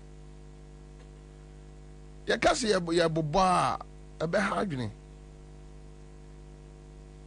what and yeah and I do complaining about what say asama ente saa enya saa na tie nana jaisa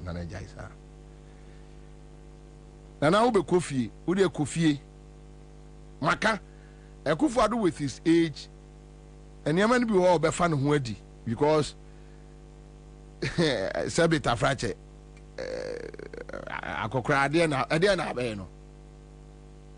Even the society will not allow you and pay your norms. So a Kufuado, yeah, that's okay. But Nana, Omoma Canada, oh.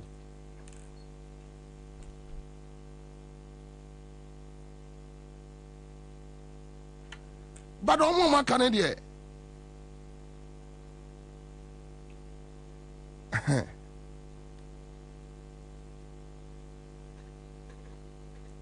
Nanado say yakoka ejapade eho asem.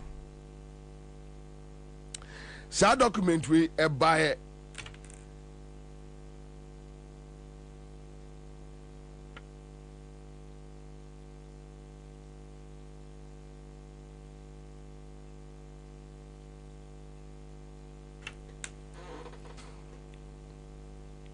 so a document. A Japadia document ne eba in 2018. A Japadia document ne eba in 2018. 2018 a document ne ba no. Bibia ni wa ewo aye a Japadia document ni mu a. And a ba no obia and deny omo anka hwe. They just kept quiet. Yankwati Nana Akufo-Addo denial no. Yankwati. And Nana Akufo-Addo is talking about hate.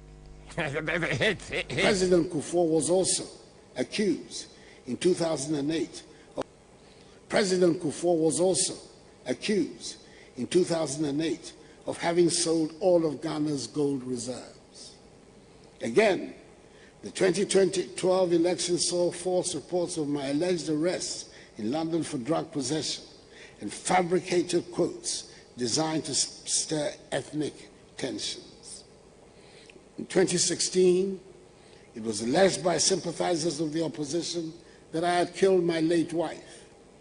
Today, with a few months to the December 2024 elections, they are at it again.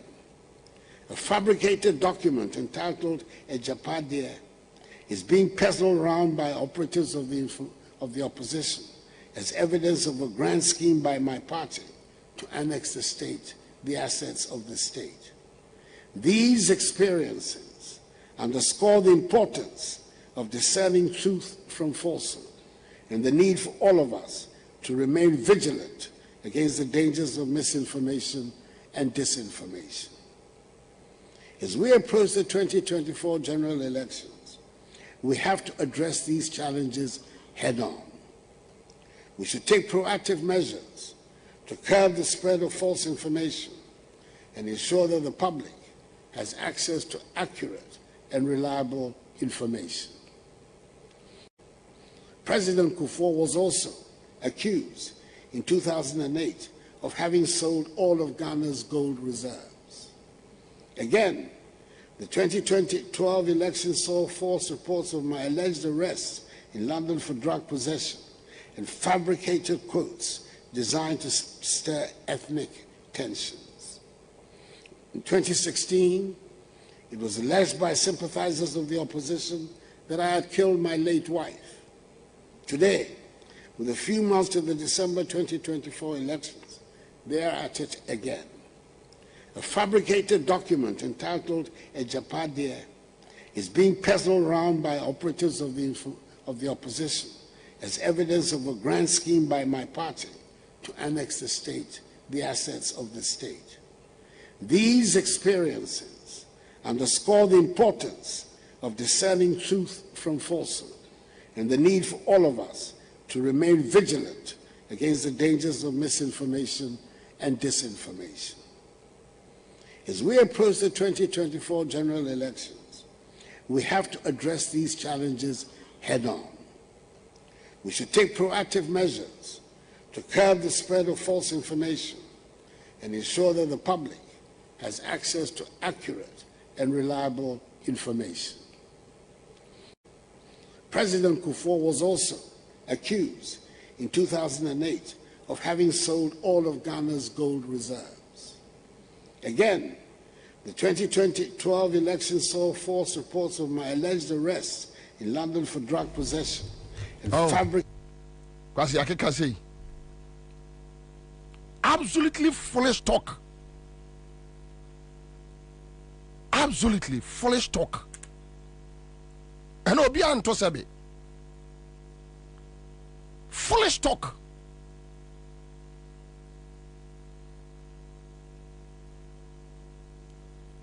Or say false information. You can be far Kufuor. And ya can be so for or no. As if say a Kufuor ne Kufuor nkwane any power Ghana. Look at them. Shano. She nipa or no any abre say I can't want them. Look at him. She nipa ya or no see I can't want them a false information. We should face it head on. Nonsense. Nonsense. Wasi akeka.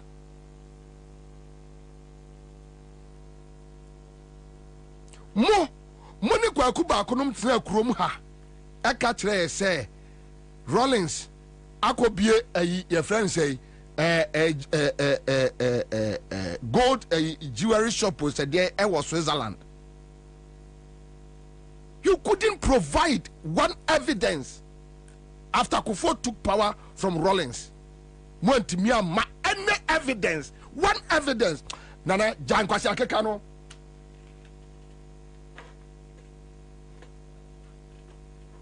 One evidence. Want me Ghana for one evidence. Musi no way. Kwakubakun, money Kwakubakun, Kufadu, money Kwakubakun, Bombay.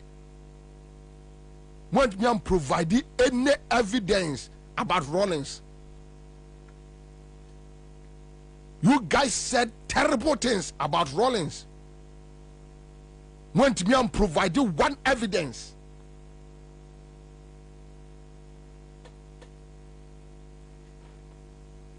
Listen to Akufo-Addo.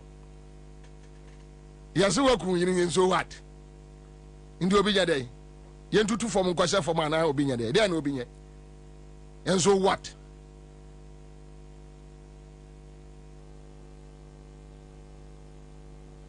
And so what?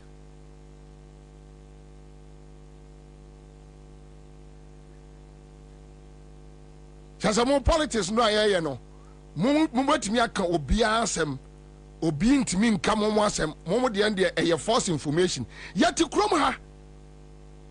Ana wo Akufo-Addo wonu abusuafo ade ye campaign 2 say John Mahama ewo estates ewo wafa Ghana sika de akototo estates ewo Dubai. John Mahama challenge you 8 years rule no wa challenge you say muna mo power provide an evidence Nana Jankwasi Akekano.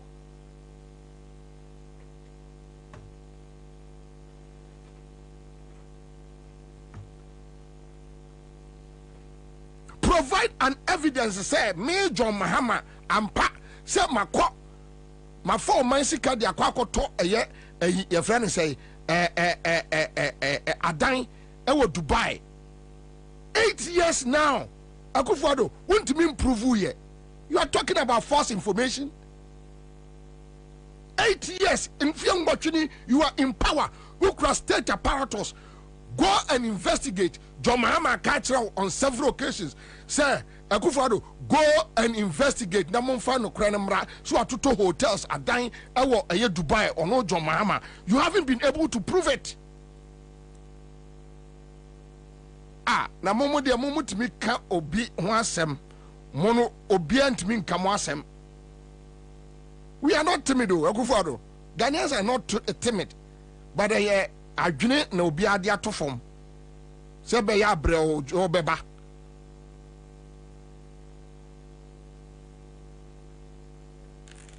You would be ubetimi aka obi asem, obi anka asem.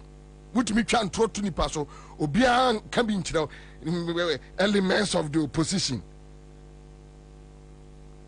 Jesus Christ, my Savior. Jesus Christ, my Savior. hwɛ menka me ba bɛka koraa na ayi Jerry J di asɛnde me hwɛ me bɛkyerɛ mo ntoro a Akufo-Addo edi to Mahama so a 8 years ni ontimi improve yɛ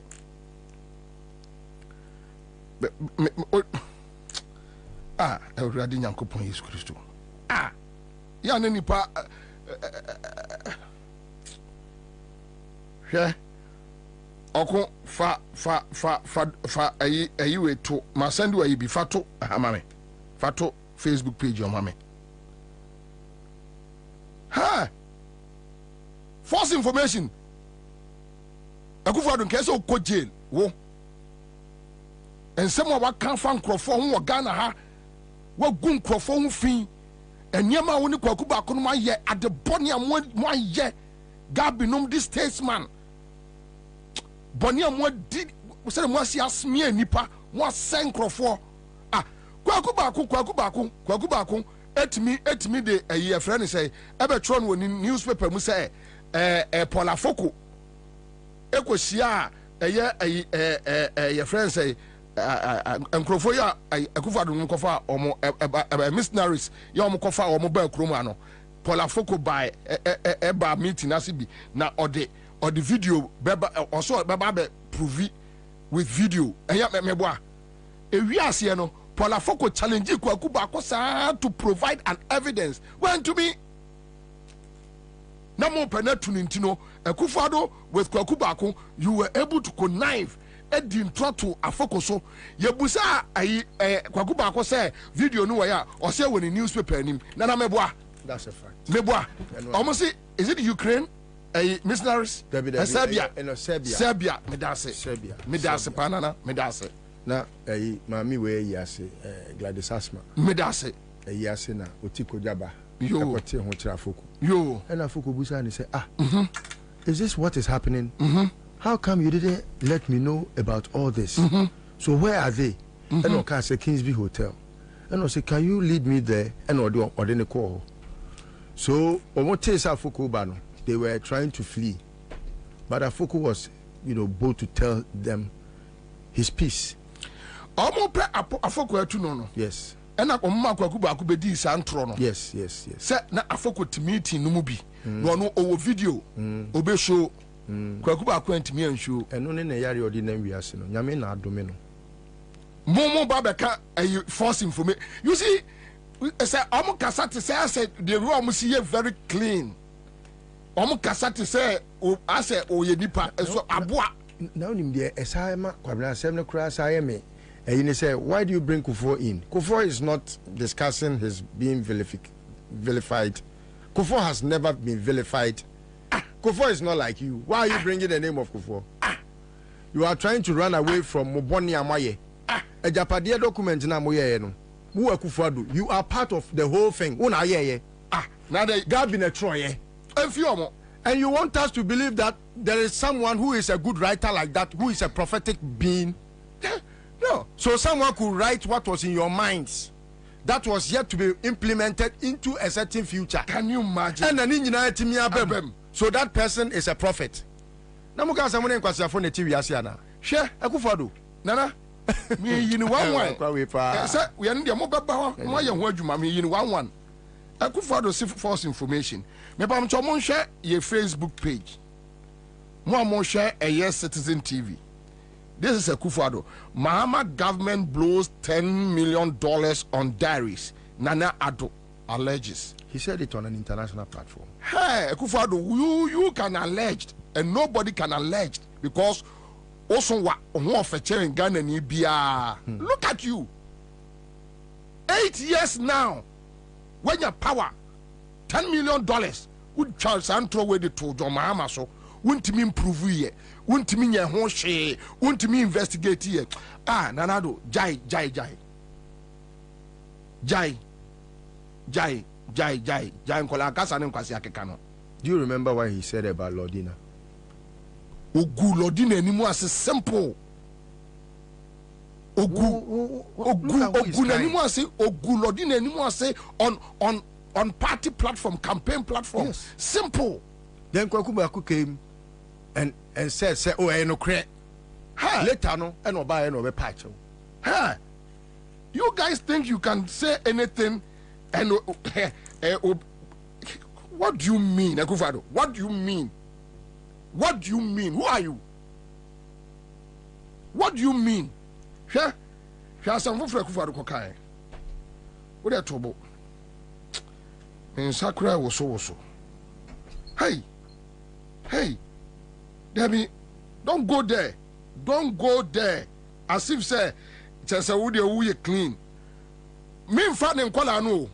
Me mfa ne nkola no. Debbie, okon sai hwe mase send you another story. Me mfa ne nkola no. Me fa onza jo mama onka Akufo-Addo ho asem onka ba omi oni ntronto omo so. Akufo-Addo ni first politician na operate the office of president otumi di ntro egu ne yonko president so. Cancer money. Just abranya na yonko no. No, onye president. Yes, but do there yam fa ne seja ense gurati pen. Entinka diplomatically no.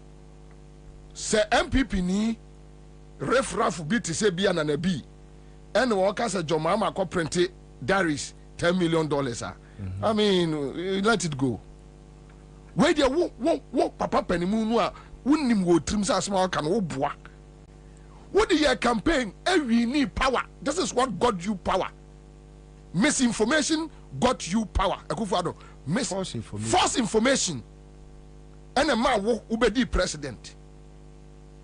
False information. A man who to say what be the president. Abe wiaye. Fatwa Kaswa interchange. Odi intro to Mahama so. Our Kaswa interchange ho. 8 years now. You have not been able to investigate. Anya Kaswa interchange na okokan ya Adiomi. Osu Adiomi. Eba yo betene to say na we dey oditro. Kaswa interchange. If you okono so ntimi mo na deputy minister bi. Akufo-Addo there's Mahama over $172 million cost. Or say John Mahama overprice interchange no. Later they didn't know say the interchange included school, a hospital, your friend is a police, car park, lorry park, market center, and all those things. So by 8 years, yes. Investigate. There be on kasa. Ni minister, ni deputy minister, na betene to say there be Akufo-Addo. Odi a tron na woody. Yes. Odi emfa say. If you no, and or say na ni magu asinti, Usu Adiomi agu na ni asinti. Ontimi nya ni deputy minister. Yes. Odi emfa so Usu Adiomi. 8 years ni what the president. Ukra state apparatus. And a John Mahama inflated cost of a project. Investigate na ye the obey. What didn't throw the winning na ne supporters this ade we nam Ghana John Mahama e kron for. Yes. John Mahama Akufo-Addo. Today you are talking about false information. When you are already a false personality walking about. A false personality walking about, the false personality walking about. Today you are crying whatever you Jesus Christ have been was false. Jesus Christ. Didn't Akufo-Addo let the world know say we no a human rights activist? What is human rights about his governance? Akufo-Addo, you must stop. Yeah, MPP for Motiemi. You bet me am stories and some Akufo-Addo kafa. And today this man, Charlie, drop it for me. This man, you are coming to tell us we need to face the false information handle. Get with you. Get with you. Get with you. But Kwabena, me, I'm well advised by his advice because I mean I'm going to face him head on. Because they are the false information. Yeah, yet Kroma. Yeah, got 2020. Want to me, et me back General Radio so catch say Dr. Lordina Echo APA. Obafie no na John Mahama eni ni made elder. Na eye MPP for major kwasiasa and kwasiasa wuntumi jimi. Na eye omo major campaign. Wuntumi timi be General Radio so aka kire Ghana for say John Mahama awo 16 na forward down so man. Hey, Akufo-Addo, o say obi akwaka say welcome oyire eya oya. ɔno nso deɛ ɛbɛka fa ne ho biara nokorɛ ɛyɛ me wɔwɔmpo bibia bɛka bia bibia no and you can sɛ bi obi pa tumi akɔgyina baabi sɛ you have done this na ɛnyɛ no koraa wo akufo do wobɛtumi agya nipa korɔ no dabi o deɛ ɛyɛ me yɛ ne sɛ wɔn mu no a wɔn deɛ no nyɛ nokorɛ no they don't talk. Yes. What would you no creno? Then you are just all there. Now kasa. O kasa. O kasa say. Here Ghana for ya moti yanka na ewie. You see, and me members na bantamenti me ha me ho na me nche bebre me jaya ma womo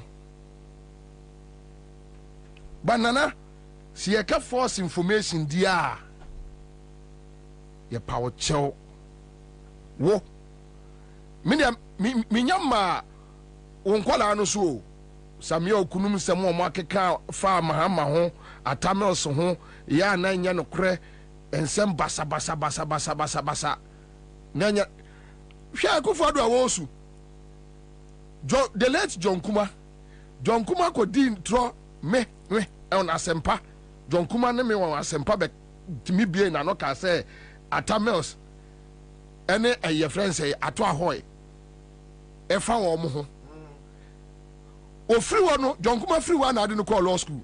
Yes. Sa case no abon mama no. Yes, sa case no ma wo Akufo-Addo. That was when Alan Chematin had said no on pesa dirty politics. Yes, in his wo Akufo-Addo. Yen na ma he held worship him. Yes, yen na ma wo de John Kuma call law school. Something you have benefited from. Today na mo te edem no nso no adwimifo na mo bɔ mo nsam obi kan kwase asɛm sɛ mu ntimi ntia mu nka kyerɛ sɛ jai okeka no ha me say me I won't touch on cabo no mu ne enkwase asɛm o mo keka no I won't touch me say Akufo-Addo ye fa won ko a metimi ayi stories bɛyɛ wo ha akyerɛ wo nsɛm a wokafa atamels ene Jomama ho e okroma na obi nkyerɛ me asɛm one ɛyɛ a wɔte sɛ Jomama hwɛ woni atamels ɛna ɛkɔ school. He's your friend, you can criticize him, but you came out to the yare besre no wo so wo yesu wo kunire ɛyɛ oya wo di obi yare besre no wo sre atamels ɛwɔ campaign platform so the tapes are there. Wo sre no so ɔyɛ yarefo wo sre no wo hini mu tinsuo wo di obi kokoka o si buei adenti no akasa me hini mu tinsuo wa wo nua atamels wo sre no ugina platform so na wo kasa na sabi obi odidi fanchem na hwenro na mo huna no saa ɛno wo wantimi amba ɛno na ɛyɛ no kura no ɔse ye no de ɔka ɛyɛ false information na sɛ ɔyɛ yawo atamels dia atamels dia ne false information ya di atamels ko ayi ya friend say South Africa na mo ko hu kwa me sefa kan say announce say atamels awu because near prepare for elections na mo de election atamels yare yesu obewu atamels yare ye ko 2008 na MPP Akufo-Addo mo na mo government na mo main Trump campaign and say atamels ye yarefo we ha Akufo-Addo jai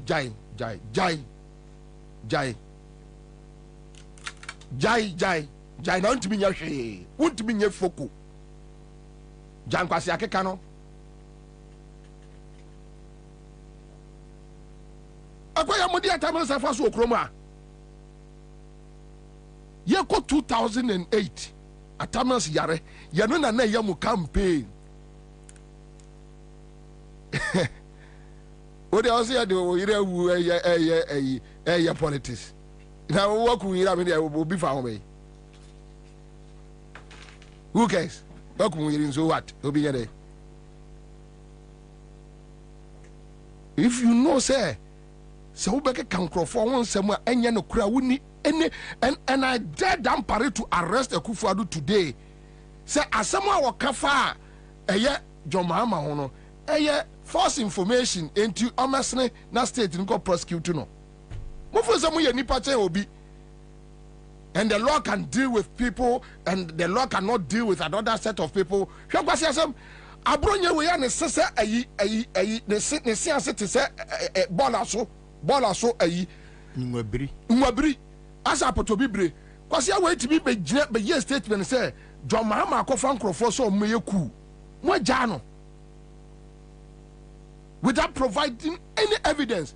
When you say the seriousness of that information that John Mahama akɔfa nipa abagana so ɔmo yɛ ku entu Akufo-Addo.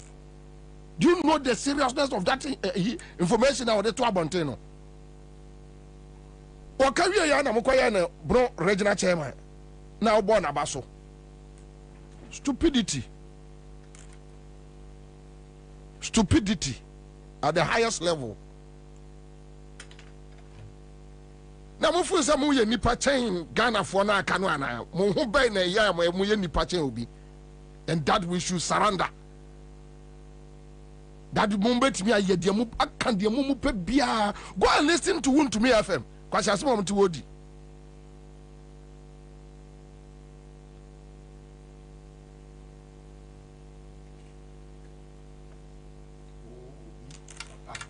Obi papa penimu akusuku aben wa sebi abegyina bedwam akase me ba be review SHS na wo obi a wakosuku a wo te brofo obi timi begyina bedwam ka say review means cancellation na we Jimmy we anya misinformation Jimmy we hwe woni ade aye ma reho wo nya force ayi anya false information hwe woni ade ma reho say obi ti say abronye na motimi asoma no say onkoka no radio say John Mahama papa ewia generator ena obi bo ni dua ku no wa wo papa wi Ansah se wi japade a wo ja okra wo ton ni nyina di minima de Akufo-Addo no mo say wo muti wo mu fie wa ya na ye wo say wo ye nipa bi a enti mi hu wo a mi hu wo say nipa fun bi o saa na da bi wo muti wo dwen say wo mu ye nipa eche Ghana fo aka nyina. What is it John Mahama complaining that? We heard me be humria. Omo fi so me nipa chen obi. What is it John Mahama a complaining that? Sir, obi papa wabobra, a former president papa. Na kwasi ati say abronye. Ne setan tansa no. Say Osla enkwala abrim. O papa, Akufo-Addo papa. Wo obi ni wo Ghana obetima che say Akufo-Addo papa na adwuma we no ye. Wo ye krofo che obi. Krono lawyer wo ye nyina case bi obeye bia je so kotwa bribe na saa na chambers no so tie ayi abronye beka asasem we se John Mahama papa ko wia generator ne ebo ni di me kai story ni bia na me nsu me tie video tape ni bia na me nsu. I'm like wow Mahama and the whole Ghana at some point he was feeding the whole Ghana and the MPP no omo so proud omo ni age abronya kasa abronya nim kasa abronya kasa o they were kasa asema wa kafa mama ho asema mama papa ko yi generator no da form swine say omo de foforo aba ejapade menka bi mamfo aba konto akwaba ova mejo so nana akwaba ya buruburu a unim yente ejapade ni mfiri ho ana adwuma bebre wo ho tina menye mu kasa no ene de me bie mama mo star 413# edom Ghana fo amote enka edom ya amote enka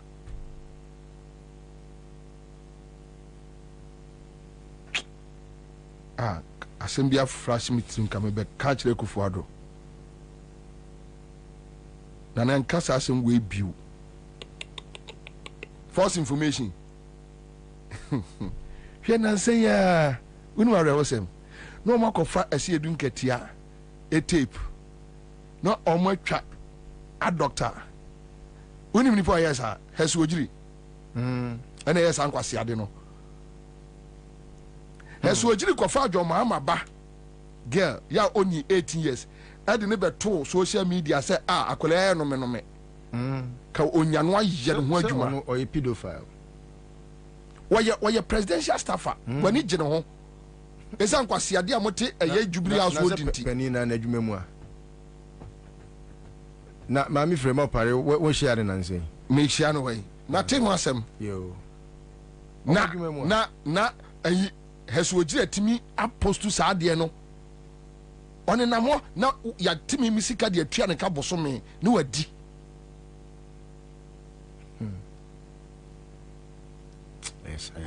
wɔ postu saa adeɛ no various groups child rights groups ɛbɛ kasa yɛ sɛ yina di ɔne nam hɔ ɔte jubilee house hɔ police amfrɛ no police ammisa no biribiaa akwalaa wei politics na moyɛ no akwalaa wei wɔfa ho bɛn na sɛ bɛgya nkroma koraa no a ayi adrena no a wɔn aburu mu ama agyagɛ no ɔno koraa no sɛbe obi ntumi ɛmfa no ɛmɛto social media sɛ Akufo-Addo ba wɔ eminya na mɛyɛ ne sei because politics na moyɛ no adrena ɔno wɔfa ho bɛn my sister sa na ɔde yɛ n'adwuma no ɔkɔ ne baabi deɛ sɛ ne baage mu sɛ tie ne tenten yɛsɛ nyame dua wo ɔmo asens ɔde burum nyame dua na ɔmo asensene na akatatwa da bi atum bai tum yɛsɛ ano po sɛ I say, Madame Catherine, toi. Masa, Momo yadi brebe. Bradi yanko for yesu. Ah, I'm chaso. Yeah, hey, kai, baso akana, duba. Baba, baso akana, duba, baso akana. Kajiko. Baso akana Allah baso akana kai ana kaji ko baso akana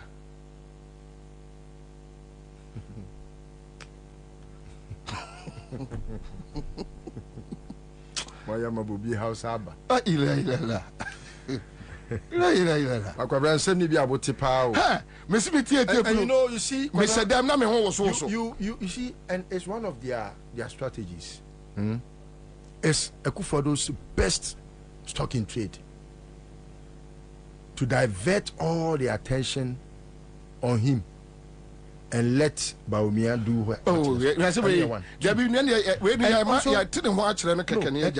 and also Kwabena say or try to appeal to a certain conscience internationally. Yeah. Say, wait, the next person also no straight should be either John Mahama, Esidun Ketia, or any other stalwart from the NDC. They shouldn't let this thing ever slide because once it slides, it becomes like a cover on his person. Say he's been vilified. When rather he, Akufo-Addo, no, and they vilify Ghanaians. Whoever in this history, Mami Njama, to go another Japanese documents. We know your Tinubu says 77. Mami fa konya we so na me nche tiefo na me nche asame honto na me mu abaso se na de bia me bono na Kwabena me go straight to Ejapade. Pacho black pain show but o sure say o dia me amedia sure say na mumienu be hamadwene wa me no open bebre me twa chobi mumienu say na mu be hamadwene wa black we me gidi kire say media mu wie ya na mu say atuka na mumienu for the last time I share the list of me black pain ano sorry Ansah na ye pon until me hwe black pain so ababi a ink na du no na na me friend what the amano there be say ye be bom bedwam say me ye kronfo de wo de ma me nyintum na de fada de ba sa biaba so o so ma there be o say me kronfo ma wi pen nti ewi ase no ma nyina wo nyina there be tu de de amano tinga Akufo-Addo say ye gas we wi ade confirm na eno anu pacho men wi ampo me de aba na de we wi a cause Kwabena ɛyɛ wudi sɛm sɛ nipa bi bɛtena baabi abɔ mu tiri mu pɔ na asɛm wei ɛnyɛ nnɛ ɛna ɛbɛtɔ odwam ɛbaaye before the 2016 elections ɛna ɛho fa bi ɛdi kan baaye. I'm sure Sami Hunto, you have the old you know, maybe na mo abonten dada, but over kai document bia and maybe me de ba muntie a document that had Pakwesin Dumudin Alanchemati. No, say this one is the second second edition. First one of the first one. Yeah, do you still have it? I have to check my archives, please. But media me wo Kwabena yete ho yenka bi nhemu. In fact, there is this friend of mine oye Akufo do office ena emrebi oni mi di nkomo se ne wo fase de ntia opese obeye mampani in a family meeting no and they say your family be a omo Japan. That family no, they own everything Japan. And according to say almost every facet of the economy of Japan no, belongs to that family. And that if se obi pese obuama nebusuya ye te say the Japanese family na omo ena omoma obi beye emperor anase empress no aye for over 2,000 years Japan I existed on this planet Earth. Ne se omo mpese omo beboa na ne chese omo pese omo ye abusua na bro. This was because most of the family members of Akufo-Addo never supported his bid to want to become president. Why? Because they had seen how criminally minded he is, and he has been. They had known him to be Obia, the character trait and sub president. Aurora ne Obia ne zip anyhow. Waye ne ho basa. Waye ne ho as a addict be ya oninam wiase. And they were like, no, how can he, Akufo-Addo, be president? Kwabena, it was on that and Ayanumbi boldly said, Akufo-Addo will never be president. I have never run away, but this is not a president. What is presidential about you? Because I knew that Mehu President Rawlings, Anyebia, Mehu, your friend is saying, President Kufuor, Mehu President Mills, Mehu President Mahama. Akufo-Addo has no trait of such standard. Etimika say we dey presidential. He has no such trait. And so some rapper say, yes, he a president or man we mu na se nipa we no ma be mampani da. Now we hear tampon. We hear import a free fanom. Monkroma. Nkroma is too high, I mean, a personality to bring in some of these things. Then, o convince family ni say, anunti opeso obeye mampani na oma ne family no ebeye te say the Japanese family na omo ena omo emperor na emperor no ko ware no wanya empress. Say emperor no so beye a empress ni beye a no so akọ ware no wono so the only time anybody becomes part of that family is through marriage. And no crampo no Kwabena say yabe ware wo de wa babusuamu a you don't occupy any high position bia just the title na keke because a family no omo mo hu bibia mu. Kwabena, that was the first time I saw omo first document na ba before 2016 election no. Kwabena Akufo-Addo bury any election. True to it, be what document in the movie ebeda bedwam. Emma, I'm a full resi won sem bebre. Kwabena me kai say, was it who? And the day at the end of Sunday Pakwesin Dum. Kwabena, I think we were there when Pakwesin Dum rubbished it and said, oh, this one can never happen. Now, where there communication will be no what's baby, now what should be putting it together. But when the thing began to happen, no, and Pakwesindum who said the realities have dawned on him. I remember when your friend is saying, same was put to Dufour. Dufour no say already it can't happen. And Dufour you're going to bank. Pakwesi you're going to bank. And all these things were discussed detailed in the paper. I hear me, yes, I have not brought the paper here. I still have my copy. Me the member some cry my bread. Now, then in 2019, COVID no, I feel na enya magana o. There be election 2020. Then this document came. Asasiano na nipa owo abusuana mu wabusuani na liki yo busuani omo abusuani na liki adewe because o say emu orem say nipa ya bobo bom din wo mu no enso ono kra de na oye na ka omo agyae se ne be ya omo ntonkoso implementing your mahodo eye den ewo document we mu kwabra bibi bia wo document we mu no about 2019 esi ewo man we mu na and then I will take only one side of it. Where is the content?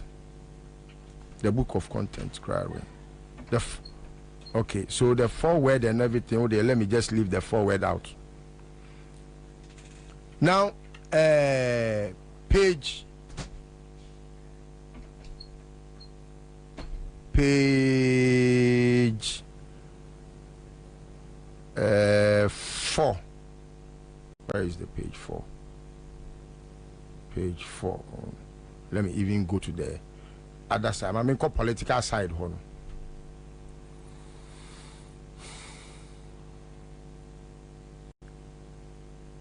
Hey, Kwabra.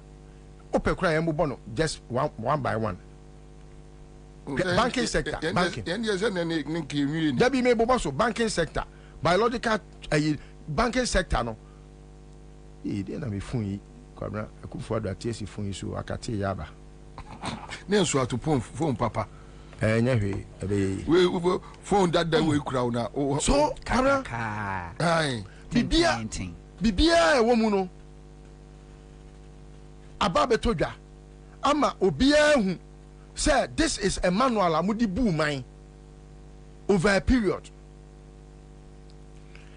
And I can want them. We find a fabia, no discuss it. We find a fabia, no discuss it. Anna Enra said, I bang, me what will be the idea sending me say, Gabi, I could post to BB. Say, a bushia ben or my Jimmy or mobile show book be say. Now, who will have bushia? We are not some any woman. Gabi, who not some any wood trim. Say, or my no motive, almost had it be we are mine. Now, Dabio, what Gabi will not wait. PDS and Quanchess will wedge me. PDS. A chess wedge me. Well, man, now could do a PDS, a UCG in Odia, and I will negotiate. You are criminal. Or be our court jail about who Babu some question with. What Jimmy? Oh, some these people sometimes, I just try to restrain myself, but I'm not able to. Because how? Why your book? And the year of for repaying fee. A dear would run our boy, you know. Sandy Pana, all cancer, you know, in the forward, you know, to our future, made up of the present and the unborn, for whom this will of nation is being prepared, to our foremost king, Ofori Penny,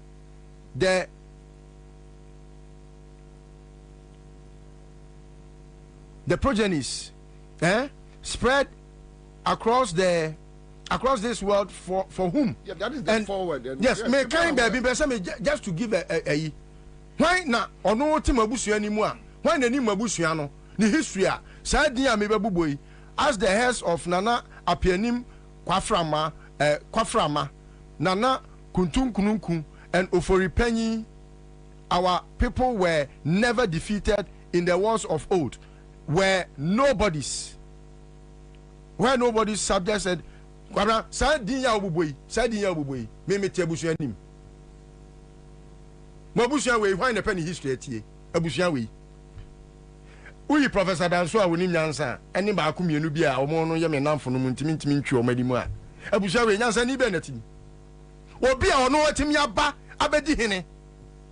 A ono odi hene no, wo matu galam say Muhammad ahimfio esinse wiem. Sankanya Kufodo na be mapani a mo ahimfie kwa muniska mudisi ahimfie. No, but unim ya matimi abia man no de sia ahimfie kwahwe de eche bi wo ma eche. Unim de em nwanwa. Akrofo sa na mo ya ka sama na mo mutimi na wote he ayi friend say be ka wote he bia na ayi fo no bosomefo no ne meko. Unim baby a idana me ba o. Unim ade ye me nwanwa pa o wiase a Gabi tweet no.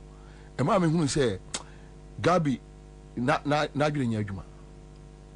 Because so busa me say ehifo ne betimi atrase no mo fa plan na omwa eliki Gabi ukodi PDS won come on me number record e o but it leaked me number record e o etimi many boss I'm like Gabi PDS no won come on na o che no mo cheche no e ye listo na record e o Gabi then about Bonting. Bonnie ensuma. Simple. Finito. Bonnie ensuma.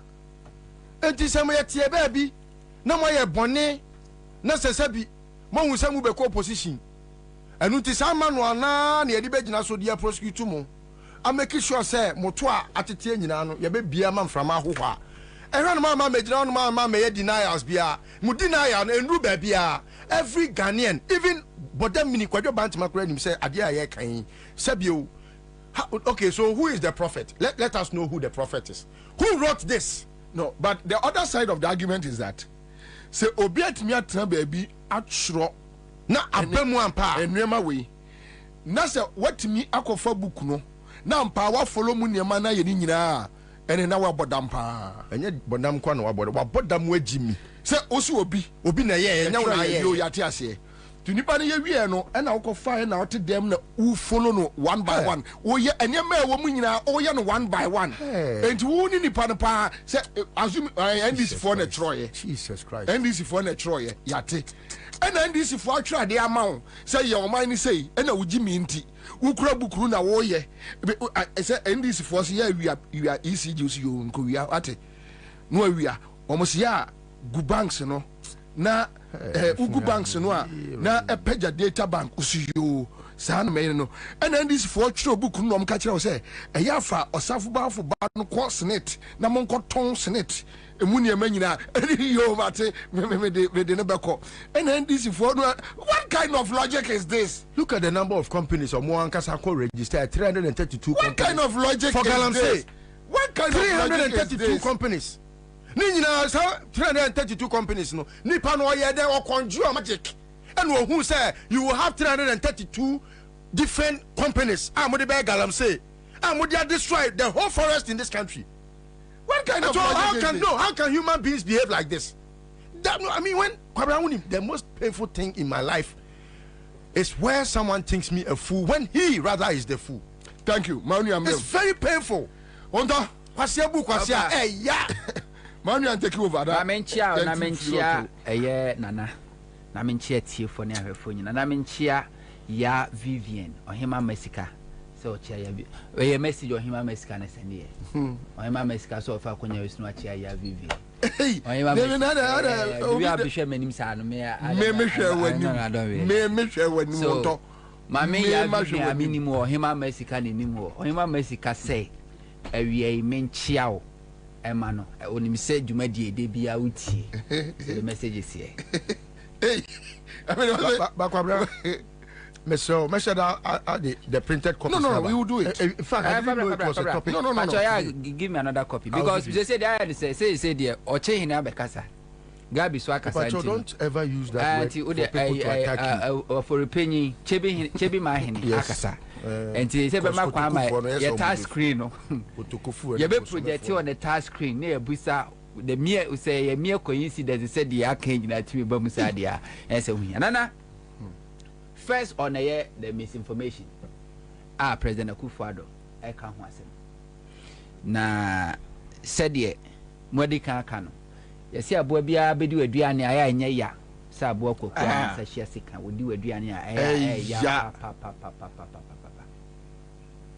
ya papa na 2016 election eniama makumaku enum NMPP fo gina so e de reggae election no ne ka say ye reggae election na dodo na ya no madwem say ye wiam nko a wo ground election day na ya sisa manako dabi election reggae no e process e ade a enkrofo sua a ye wo consultant a omoye number 1 omo ka tre Ghana for omo consultants omo ko hu omo ka chom say Akufo-Addo ne personality is not appealing to Ghanaians, especially who find a political history and in record appealing to Ghanaians. So to more rebranded Akufo-Addo. Until all of a sudden, Akufo-Addo, according to WikiLeaks, Ja Rastafari, locomotive a year train, we see cry Emma Kumo Ja Rastafari, Ja Kumo. There be Ja Rastafari, we see. Ja Rastafari. And Tampe. What is in Tampe? We. What is we? So okaka Oboabo no no ahye. Okaka ewura bom. No aboabo. Na ode o chechire people na twaja tuma we see na eba no.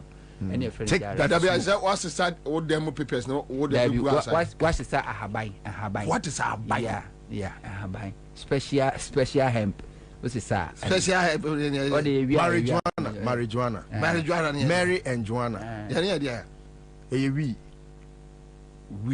Ntampe we there Obonsam Tower we ye nyina che say ye nyina pura ye nyina okay o karisi akeko eti omusha seri brand Akufo-Addo all of a sudden Akufo-Addo obi anima sorry a wako obi ehu Akufo-Addo dawa sorry ehu sa fi de Akufo-Addo kwa sorry a waboma na tan so kuta bible kakraka bi na sanse na nye pokra bi esa se nye ni subantin bible no asini trase o ti aso de mo na bible no asini trase na fedie omakwa kotwa Akufo-Addo picture bi a chese nanimu hwe nanimu abekasa abofre a wone ne omde zuma omde Jacob Zuma mama yes and omde ye was part of the rebranding and omka kire Akufo-Addo say nanimu kro hu antema Ghana for kro na asuro ni so omu so ye wudini especially okoka all die be die nintino on sha say obeka no ho aba nipa mu. Then Akufo-Addo started eating and crofampesie enum calipo ekofro trotro was part of ebodame botata was part of the rigging tactics omu use. Number 2, omo ka tell say on tarnish the image of the political opponent because MPP will base bia MPP base no omo they don't verify so mo leaders eka asemo they don't verify say no kre say nya no kre once you leader na kan de omogitum and very good and ti say wo ka asema nya no kre de fa mahama ne na appointees ne na ban ho a omobaji adi and nti no Akufo-Addo started line bi na mo bobo so eye o say eye diaries mahama print Rage Hospital Kaswa interchange ehun sensem o ka nyina do ka edifa lodi na mahama ni nyina na eye part because over here Akufo-Addo against Atamel's wa attack Atamel's personality that when they were campaigning wa attack Atamel's yere anane busia anane bada and even with Mahama 2012 election Akufo-Addo didn't attack Lodina or Mahama personality but 2016 what did we see? Akufo-Addo was attacking Mahama, attacking Lodina, attacking Mahama's family because ne adia ya ka chen say wo kan dodo no abeji adi. Number 3 omo katren say on promising more than what they can do shabwa kese because medical ka amato Ghana for trim say Mahama ne ndisi aban no anye Ghana yi na wo de nkrofo jiwidi pa so be ya de kese no to nkrofo jiwidi so be ya de kese eninti no shabwa kese ena Akufo-Addo tisim ene one this one that one this one that one this one that ubusan so benya sika wo hia wo se ene de atwen mikohia me party mpanyefo a na yaba behia sa dia to so biem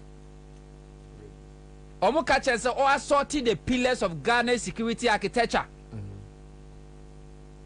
One making sure say, Obetimi, a former paramilitary.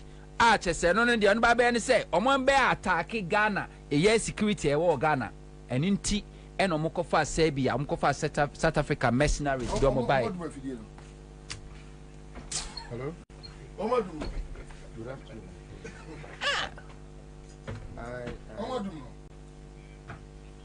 Bye. You are happy to say so. Oh, 500.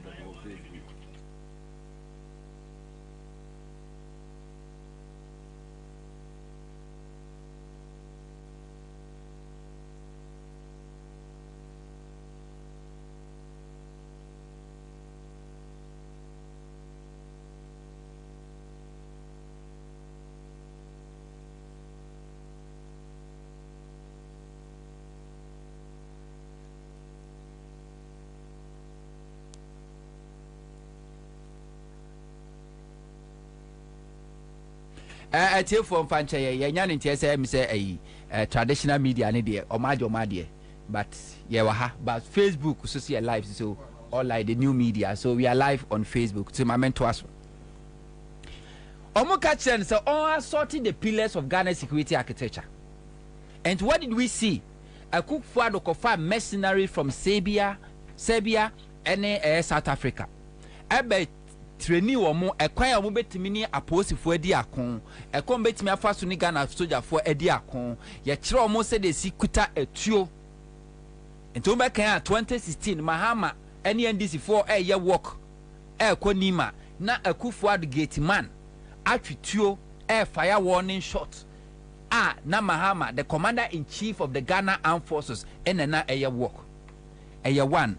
The authority be omukatan so omu attack the credibility of the Electoral Commission. And into here, AFAC, let my vote count. All those air pressure groups are MPP 40 and now their focus and their attention was on the Electoral Commission to discredit the Electoral Commissioner and the Commission to attack them day and night. Emubi any acquire biometric registration. Baumia Babeka so what discover 76,000 Togolese Mudi ewo voter register mu voter region. Charlotte say Ekobo Jadata Alisa would tell said Dr. Baumia for data nebra na ye analyze Dr. Baumia anko. Satam no VCRAC crap and an ediano. Entisan Yama Makumako enumu we. That was the strategy MPP at the reggae election. Misinformation was key. That is how come when a Ghana phobia say, Muka train opposition say DKM, Mahama Nini Lodina dia. Yes. And Tenamoba no, I didn't know Monchi Lodina. Then I fed you who say DKM, Papa no anage money any dian, and ne onibo me and campaign. Kwabena, I miss Kwabena. Sammy, Omote, your friend is a microfinance companies, Marco 341. Mo. Omo buy omugu microfinance companies no. What is obi esu da? Dabi. Omo share that say yeah. Edi sika ma okofosika. Edi sponsor party no. Ha. Women's Bank. Yeah. Yes.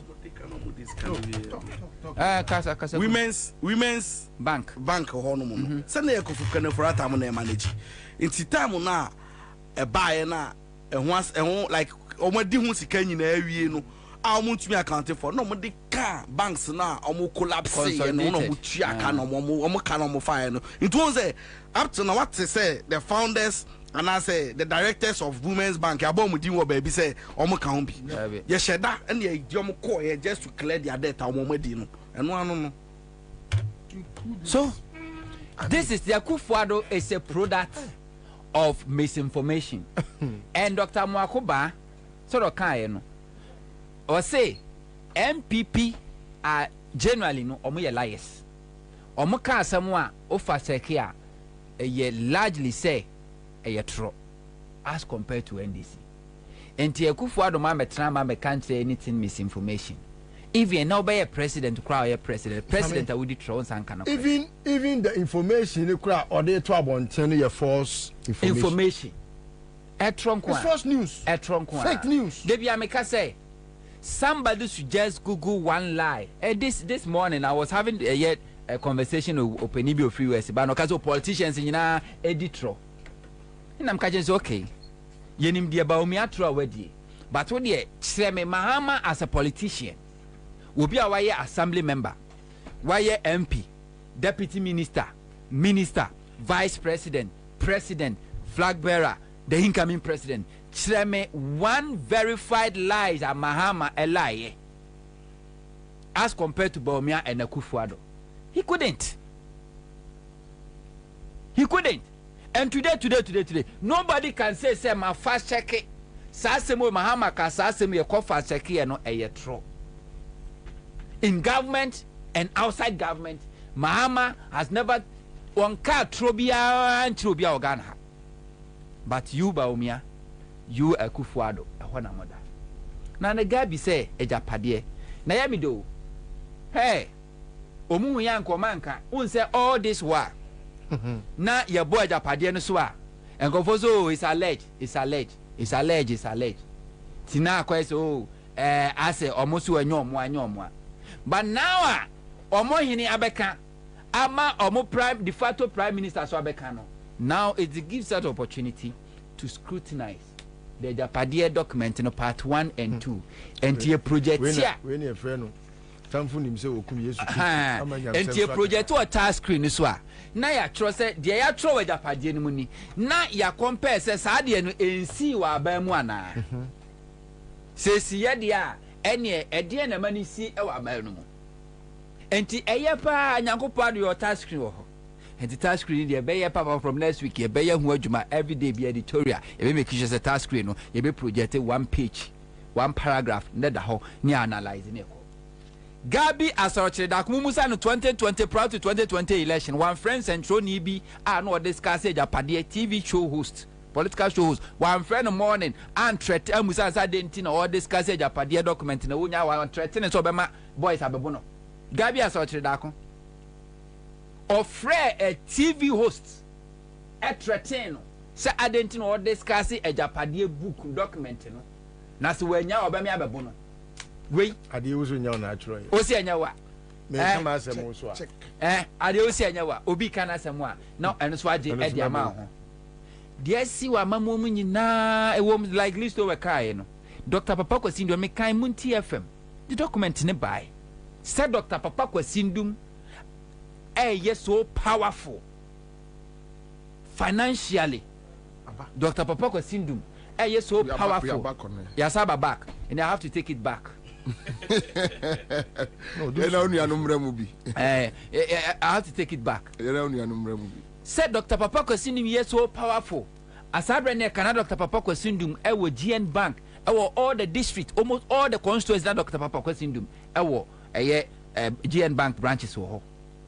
Sabre Dr. Papa Kwasindum, say, Ninyuma Ashita Ghana Hina, no kuta workers over 3,400 with over 66 companies. And Dr. Papa Kwasindum ye Juma so obeshe cars, television, TV now no she ewa ha say rise production. Football club now will be on the stadium BBR. And to me secretary list with the bar almost say Dr. Papa Kwasindum is becoming like untouchable. So they must find ways. No mon cheno. Oko fa mensa wota be wom. Mensa wota be we krem, we am wom. E wom. And in yama sankro form target to mu nyina. Some kra wom. Oh yes. Your friend is saying Joli. Ajansari wom. Wom. Ena ba ku yi. Duncan Williams wom. Ena ba ko. Che Duncan Williams o mo ka so ono de ono no sikadie ni de. To ono de e opeka kra ma no ane ne. Na is wa kana no atum to ono no ampa mo be sa no mo ye no. Omba no me no to National Cathedral akwaji discover ni ano kwaji discover no mo die. To ono de omunim de ope ana mo ye ma no 10. No mo ma ka de e kom do mo fa so no. Enti Gabi asarochire daako. Chebi ma hene. Enya mo na mo ba be kire ye say Japade document no. Eye true anase enye true. Chebi enya nkwase yafo. Kache say why na Gabi o hear Gabi ne post na the Gabi troy ni. Gabi say o himfa. Na Kwabena how come say a family that says Sebibia, Gabi said, if you believe a family would document its alleged evil plans against the very village they live proudly in, document it in revised copies of a book with the portrait of the head of the family boldly on its front cover, then please have your mentor or have your head examined. Yes, what about them? Yatia Chebi hini Yetamgana sika over 4 billion from GMPC and a demand so on from Kodina Fashe. Yes, yet Ghana in himself Fashe Papa, what Ghana Yachi was Kumina, Huna Fashe and Kahu. And come, Yatamo ye, and ye demand. I said, we would be that. Just imagine, Sir Jomama Fa or Mansika saw the Koma Yagbonra. Say often na fashe ya tam de mano ya ti Ghana hay Jesus Christ book nechi another one I want it to be projected. That is it. Yes, no, say yeah. Look at what is is it not restricted? So it is a book that has been leaked from the family. Yes. No, but you don't catch up. Messi enquire nkofa we you Gabi any apamasa no ni din komo no da bi ayi oni ayi akwaya baba yi ayensu wani ayensu din komo no eliki ye me na mko record e honto na ko enye ni ba mi enu pe na te say document abusu nyina yeti Ghana nana sa ohini o kasa asemi sa ohini we ba bedi ye atem Ghana fo say ye ne a ye hu ne ma papa wakufo da mamom ne ye ma amenom ne abusuafo ya beifo yes obedi atem you say to ye papa ko family na kanswa sa abre kra na ye ntwa picture kra na black and white ne ho ofesin sa abre kra na si ani bie ma ye bajimi bre no ko family na photo an ho ofesin ho fe kra de men ko ho na ono nim se so wo ba bedi mi na no atem yeti Ghana ha eno ko first state housing company chebi ni akosi sadan gu ho ni pani ho yesisi dan de si ho yesisi dan eni de si ho egu ho bebre we ka che say na abusuana be wi a oman na kru na nka se omotimo no na o masa de aba omo ai kru na omotimo no masa wi oman no yeti Ghana ha eno ko chebi baby I asfate mona mo se Ghana ye modia akufo do busua we no o mo na se Ghana ye modia e free Kwame Nkrumah twede amponyankopon bo wiase besin ne mo ahimfie mo antimi ensi se de mo nana mo atakwame no na motim akufo do be president ene mo buche bi ahimfie sene foforo tramodin munye ska no hin sakufo ado amambe ya aban a enka munye sika edisi ene John Dramani Mahama single-handedly will see a himfie edama no kromo hini in opposition. Oni abamu no bi akase we wi aman sika wono ankasa tunubotom sika yesi dan will see a himfie a complete palace edama no kromo hini na enye opposition na Dr. Lodina SC hospital ano de ama 10 key projects mona mo sora mo simu sika yen hwe ma ne nsa so no wa himfi asai susu bibi wo se yen hwe ma ne nsa enso no wa himfi asai wa himfi so nchensen eti se they are always a working contradiction of their language when timian penti wa himfi mpo anto se Akufo Addo be president and wo bu himfi over $600 and something million mwasi ene si ho no enya ba isika ni bia yentumi nka da bi yentumi nka because Akufo Addo to amoso na ye ni mu fete na de ni mu fete no in several years within opposition when timian single room grand dedicate am fa mache bia himfie se me na nanom a mo na mudi akunya wakunya nie wasa sinema sidansi when tumi anti se Akufo Addo be president ba Mahama in opposition will see palace and the Ghana ni bia betima kwa akohwe a obi ani se Mahama and nenyo on sign waka che so do man sika and wi ati Mahama we can say Mahama is building the money. What about Akufo Addo? What about Akufo Addo? O man sika na mawia Hey, Oko Chebi. And the government hospital is one is here. Oba Maba Besi VVIP ward. I could see the biggest library. It's what Obi Akranko. And then when you approach it, Chebia Blue Town, a Wi-Fi free Wi-Fi. Nedem. A Gana Canibia.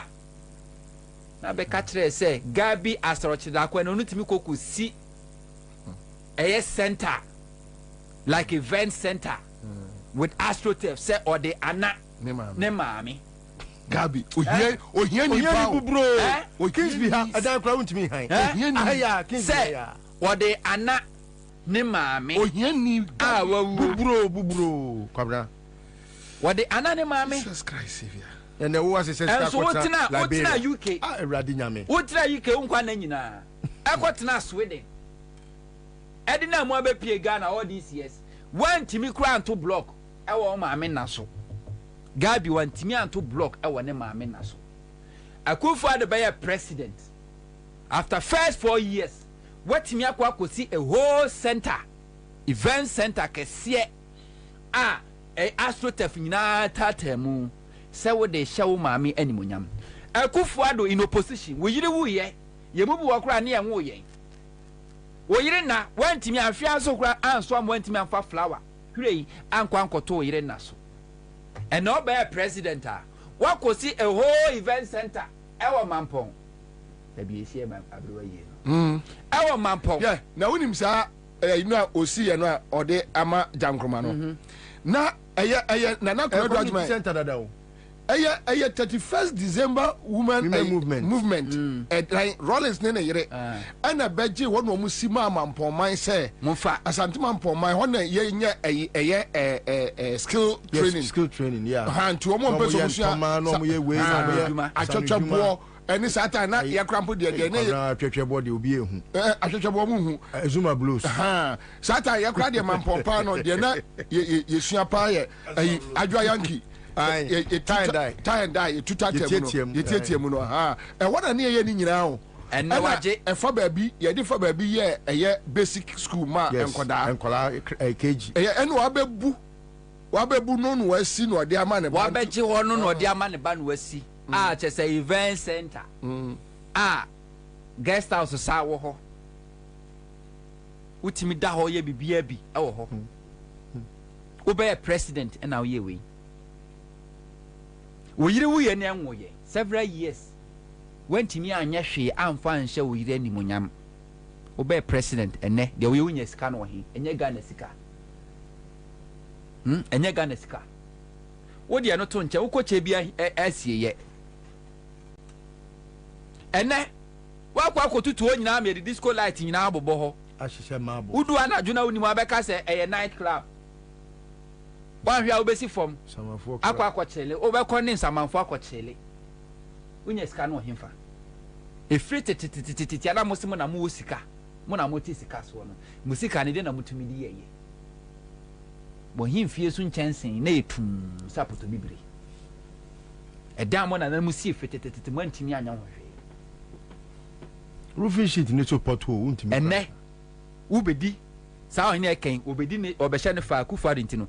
Yetimi ka say adana e wo kwan no ho nyina ba himfie no enchance no so ayda da yetimi pa ni aboso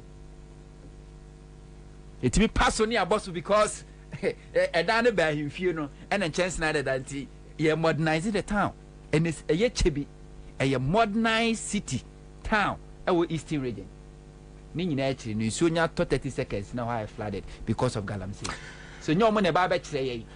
Now, no matter me say, no more so respond here. Thank you. Our 7 years so simple. False information. Akufo-Addo number 1 in Ghana. Me, semina me tujo mama fo. Yes, NCU president. Come siu no. So agumani mu asese me wia $10 million. Abra wabedi mampani 8 years went me investigate yasem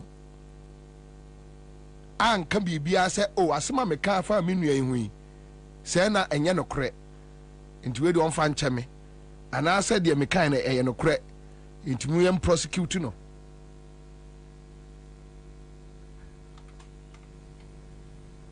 owura divine ba be kansa divine akwaba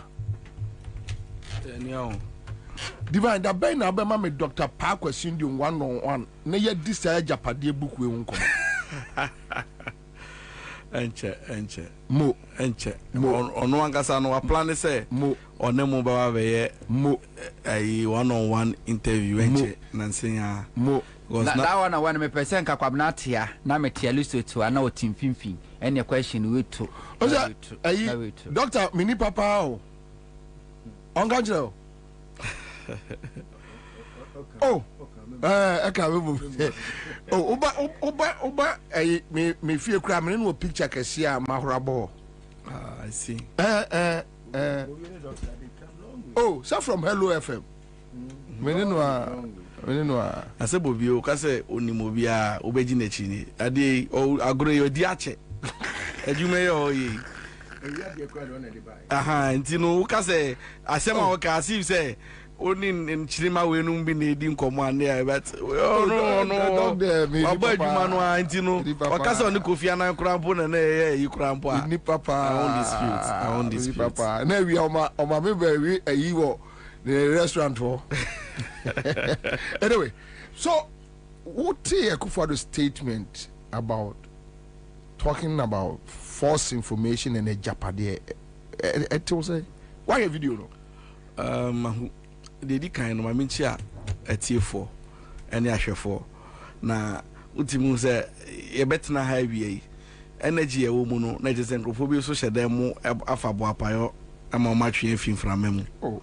intino yasiaba yasaba intino mo amoko ye mo inform because me ba ni nyina no say so what come na roll glass ne ba down na say wo tie radio station utwa mo ba bi na ngrofo tie unya eko me ba ni nyina me ka ni mo eko sa na me dia ba be really oh yes from Asalam down me dey ba ni nyina no eko sa I see yes even kwame me no kasa see there is a hotel around that obe from security man to driver me pie na me be ba mo bisa me say me da be na enfa na me ba nti no me ka say me ba cry for me to be call rage one nyina no mo gina mo pampe ya mo nyina mo tie e de mo ase abra na o say me time mantem na mrwa fu mi enu bi na omo ayeme cause me studio honom by 2:30 jina me iru emu na mbe kasa omuhu se baba that's it oria kaja iti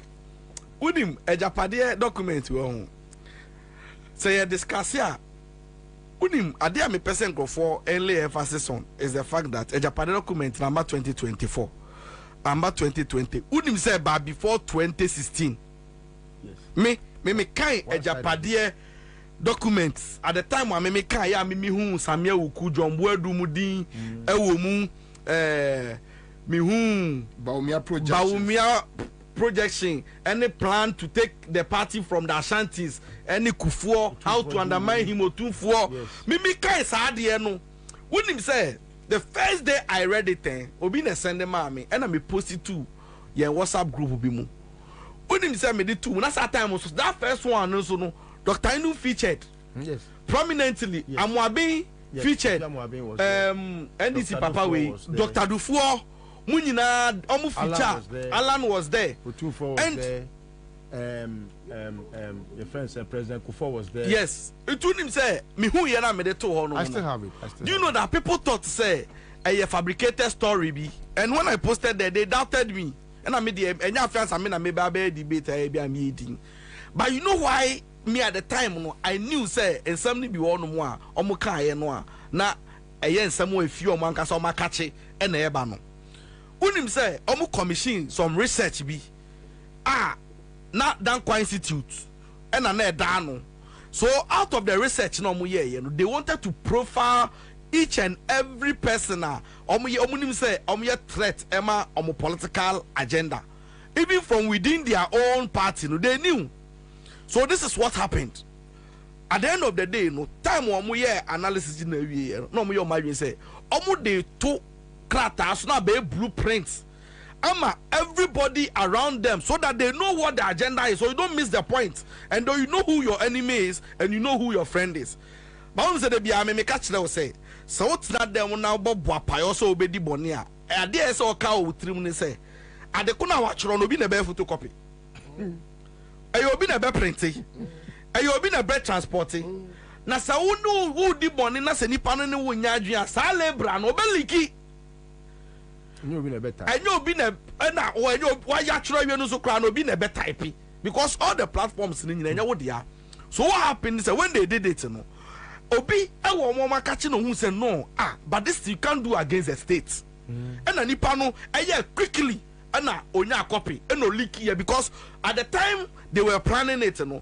Now some of Omwankasama of one Bisudi, and they were shocked to say, we thought we were doing an MPP Danko agenda, but not knowing it was an agenda Danko was doing against the party itself and the Ashantis and even the whole Ghana.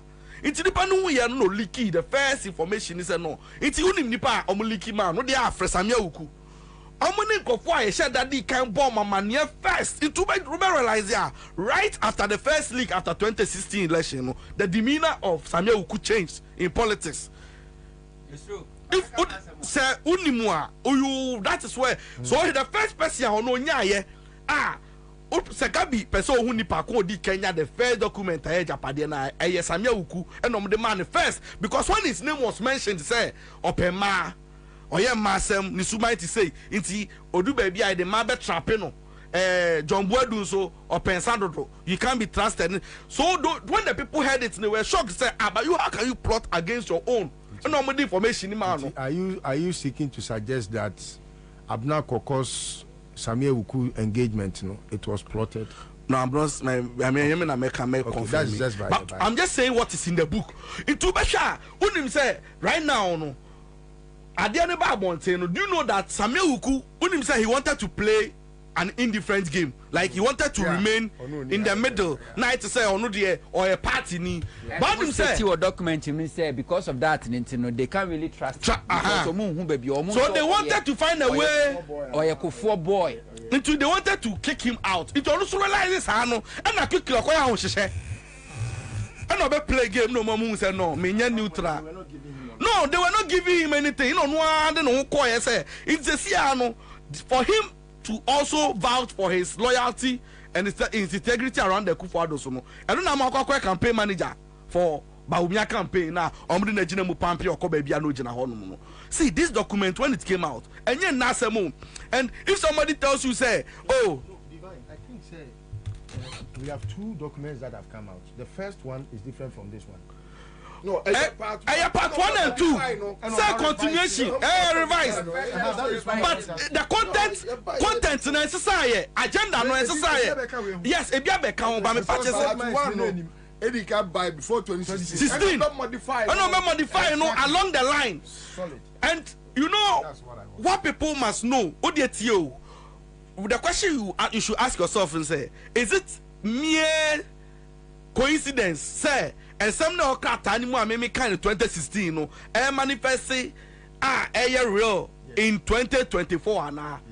It can be mere coincidence. It can be. See, Mimika say no. They will take over only outlining major institutions who say sectors are if they control in perpetuity family no ending here and even in opposition no, they will control the economy. They said they will hijack the oil industry. They will hijack ECG, telecom company, no. Yes. They will hijack it. Yes. Ghana Water.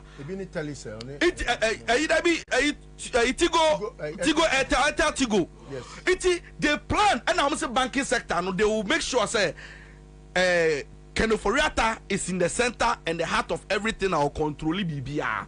So. Were predicted. And I mean, no, say the first agenda in the book, no, they said they have to instill discipline and fear in Ghanaians, and they'll start from the media.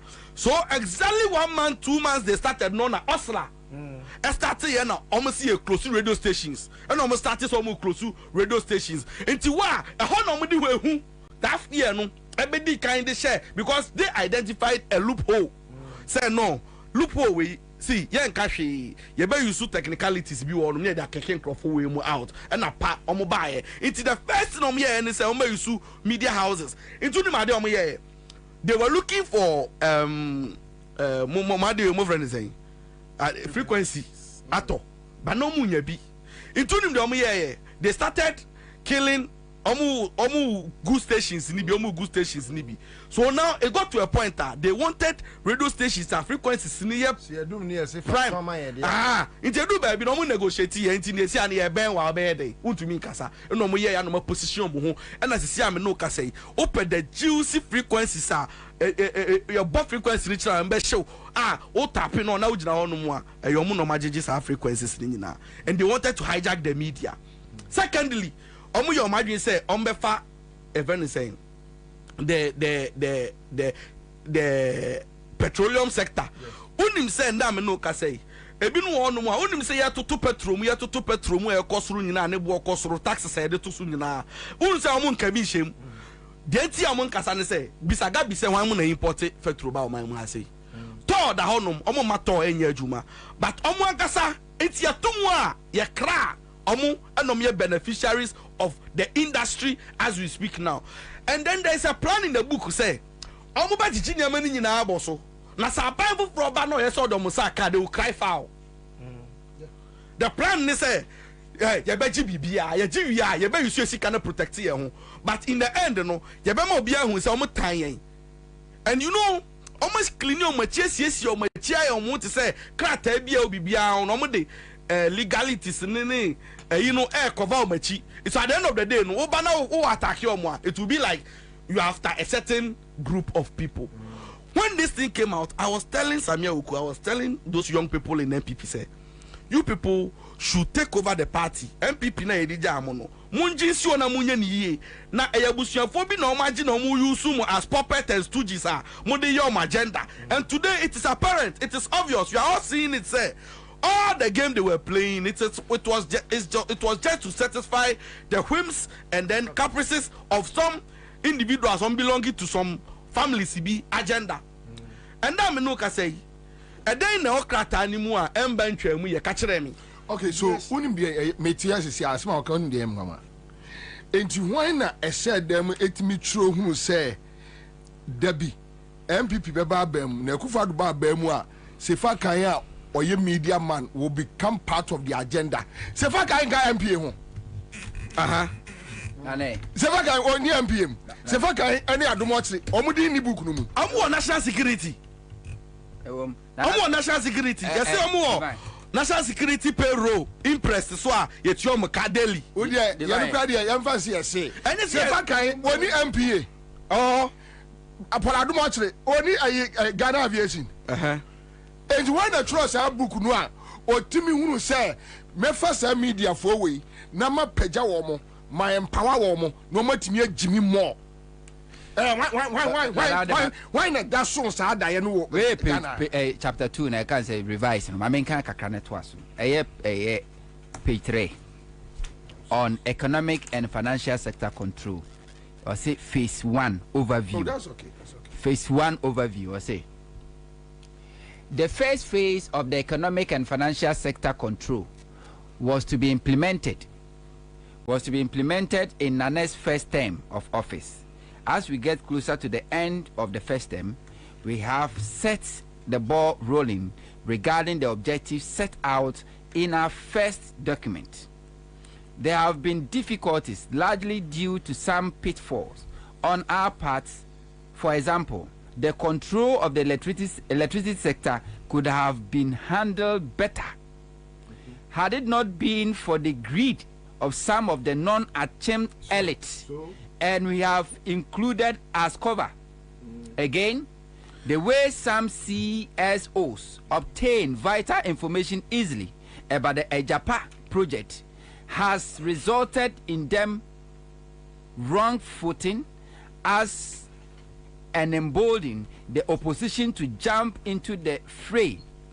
We should, however, find some indigenous way to overcome the opposition. All right. Change in the leadership of most supervisory institutions, particularly the Central Bank, the Security and Exchange Commission, has allowed for other blueprints to be implemented.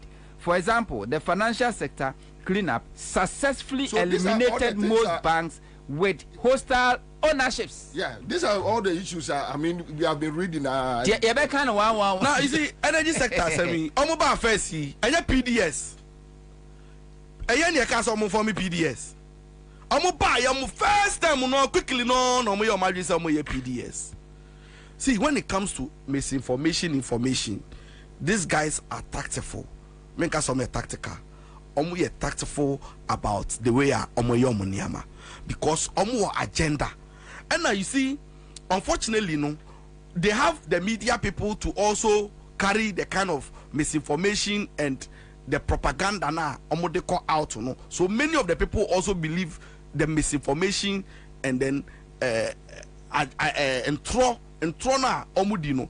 Wouldn't say right now, no, every idea budgeter omo dia national security almost spending on daily basis, no. Wouldn't say component for communication any media no so chain bibia because they don't want any information bia ebema government no look bad and I say ebe say no image into the bia no they want to counter everything even when they have to fix the problem they will rather spend the money to do propaganda to manipulate the mind and then cognition of people.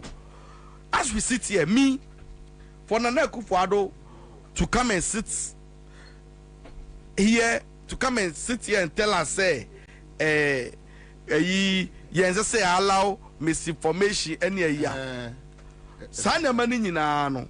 I can tell you say omu anomu ye main perpetrators of sa anyama way. False information kasa in our body politics is here Akufo-Addo presidency. Enye ona de bia omo to no no mo hihye adwuma no mo de mai omo tenase a no mo kuki ne ya no mo si o mo fa nkoto Ghana for so. In the first place enye na Akufo-Addo mo no mo defending almost all the corruption happen here under his government nyina no. It is the office of the president that quickly no normal babontin normal babe issue disclaimer omo ye no normal babe issue bibi no defending Nana Akufo-Addo nankasa ote ho no mu no enyo nankasa na no defend obi ti say silada pa okita document ayen try no yen bisa na say ene nkasa e kra. The man was so sure in his release and in the acceptance of his resignation say you will be vindicated at the end of the day. Meanwhile he said he wanted to fight corruption. Can we trust such a person? When it comes to misinformation about COVID-19 sika, when we asked him when we asked the government about COVID-19, look at the things they told us. See, the COVID-19, Nana Akufo-Addo na busia for tna dem no mo hihye adwuma de to Ghana for so. When COVID-19 was not even in Ghana, no mo farm plan say no. Yen fa yenya o ma te say echiche scammer African countries. Ivory Coast wa kojo omo de. Nti yen declare say enso COVID-19 ni bi. Na ka oluman oluman ye say yare we COVID-19 yare affect old people or more underlying health conditions. Nana Akufo-Addo be jina radio so ni TV so ye fellow Ghanaians catch Ghana for say munche no smart mama nko party obe hu no jina party ase no sa obe hu no jina yi ase no sa ojidi say COVID-19 na o baby ni nyina ye the kind of misinformation na omo the two system ni mu and they embezzled and made money out of this whole agenda. Now yet ha imagine this misinformation obi betumi abeka kire say 24-hour economy entumi nyi adwi entumi nyi but you sold one cedi every month ebetu ya phone car for 200 years ebetumi ayi ya sa nipa miru no ugidi say one na misinformation nyonko one na engine ndi tio obi si 24-hour economy wo si anu de enye feasible entumi nyi adwuma na de wo say every month you be the one cedi ever beji phone me phone here that is me turn 1,002 so also me tua 1 cedi every month bia na is almost 180 years okara me tua wi o kasa asem we amenu mini sankrof mumie no why na me hu say or trofo na say or missing for me the general public. For me I believe say Ghana for no omu tie no omu to aba no omu nim nyansa no they should be able to decipher between who a bad person is in power any obia or a geni or the adwuma hye ne so obeye me na Akufo-Addo mo me hu obia na say o gina honum na say o show sign say onya aba obeto amaba omia na me yam hyehye me unim say madam for guy bi ni abayewa bi enyisan ye a mokoto edin enene nansa ɛna me din n'akyi ɔmawo okay ɔmo nyinsɛn ayɛ sɛ ɔmo nya okay wɔnyi sɛ ɔba nti ɔmo madamfo bi ne ɔbaa bi awo ɔmo kɔ akɔto din ɛna yɛfrɛ me sɛ nyinsɛn ɔsi eduaduam ne kɔ ɔfa so nyɛ mo no sɛ ɔpɛ ne saa so deɛ ɔfrɛ me sɛ mekɔgya no na mesuo me ntumi nkɔ na mempɛ sɛ mɛbɔ beaeɛ ne din wonim sɛ ɔmo kɔto din ɔse ɔkɔɔ baabi ɔmo to din no abusuafoɔ no ehu video bi ɛfa bawomia ho na ɔhwɛ ɔmo posture na ɔmo de to ɔnom na ɔse edin to no koraa no onya nkwanto bio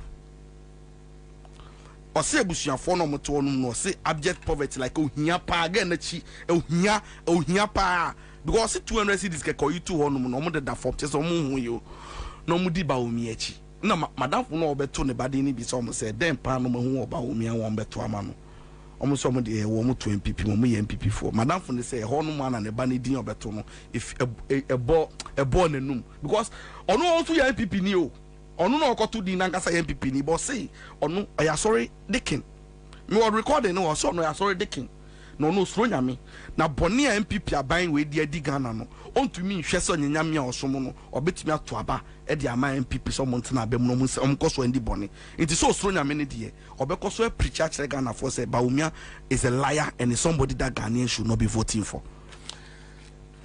One message from Orlando Yeboah says, greetings to you, my long time bro, divine, T polymate, more fire.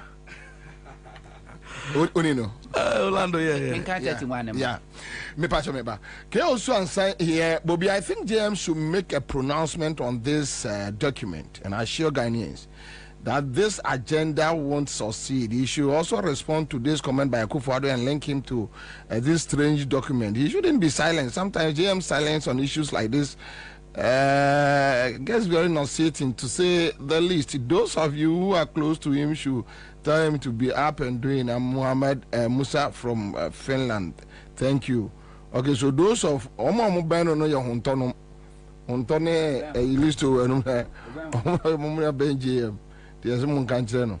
Orlando, your boss is going to please tell him for me. Thank you. Okay, so a senior man says great show, great crew members, big ups. Okay, thank you. Let me check if Peter Usu says okay, so let me leave this one. Yakubu Nelson is here with us on Facebook. Thank you. And on your TV platform, Citizen TV. Dominic Ghana for us say Moaje, yes, Citizen TV atum. Yami inshiramo papa. But let me do this work. And I mean Urakum Chacha be jumebi. Then I'll come back into the studio. But me time no come. But Messiaba, don't worry. All right. So listen to this. One of the criminals decided to use God to prophesy, and Kusibuati prophecy ni na empire ne say MPP winning one ko jail. Me that is what I see. So yengo tie Kusibuati. Yengo tie Kusibuati. Permitted to give a political prophecy in Ghana? Go ahead. Flow.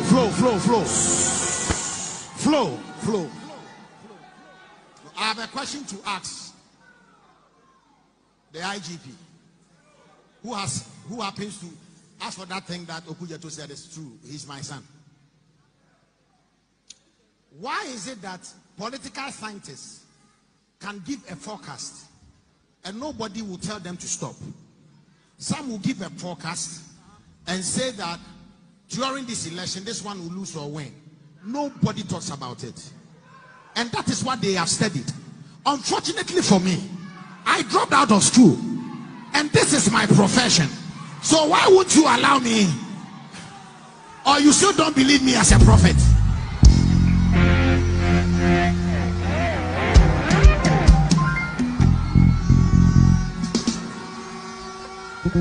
Watch this.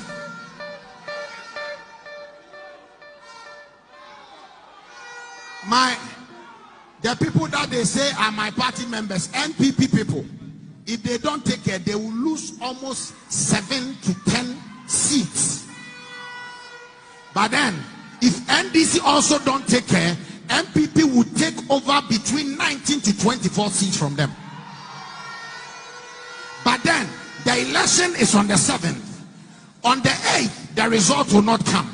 Everybody shall be jittery. The result will come on the 9th. Some people will try to cause mayhem so that people shall die. And interestingly, they will call people on the street.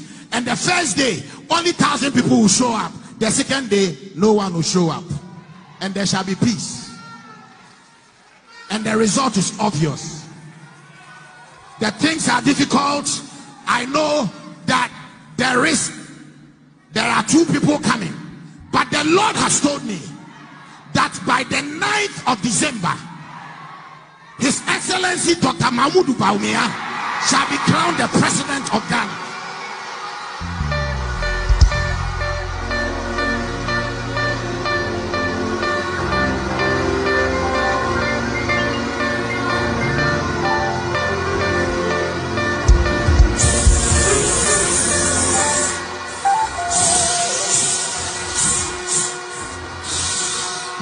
This is not, you know what? This thing has taken me a very long time prosecution to say. And you're in Kano, friends, Kwabena Bodu said, Kwabena do Boating or whatever. So, one of the criminals, Kwabena do Jemfi, so, one of the criminals, and yes, me. So Bompire say quite be asking about me because only jail and tem and wakra a bang won't me in we are on my sika. But you got Jesus at home quick one. So this now season, I see final results. Now I see final results.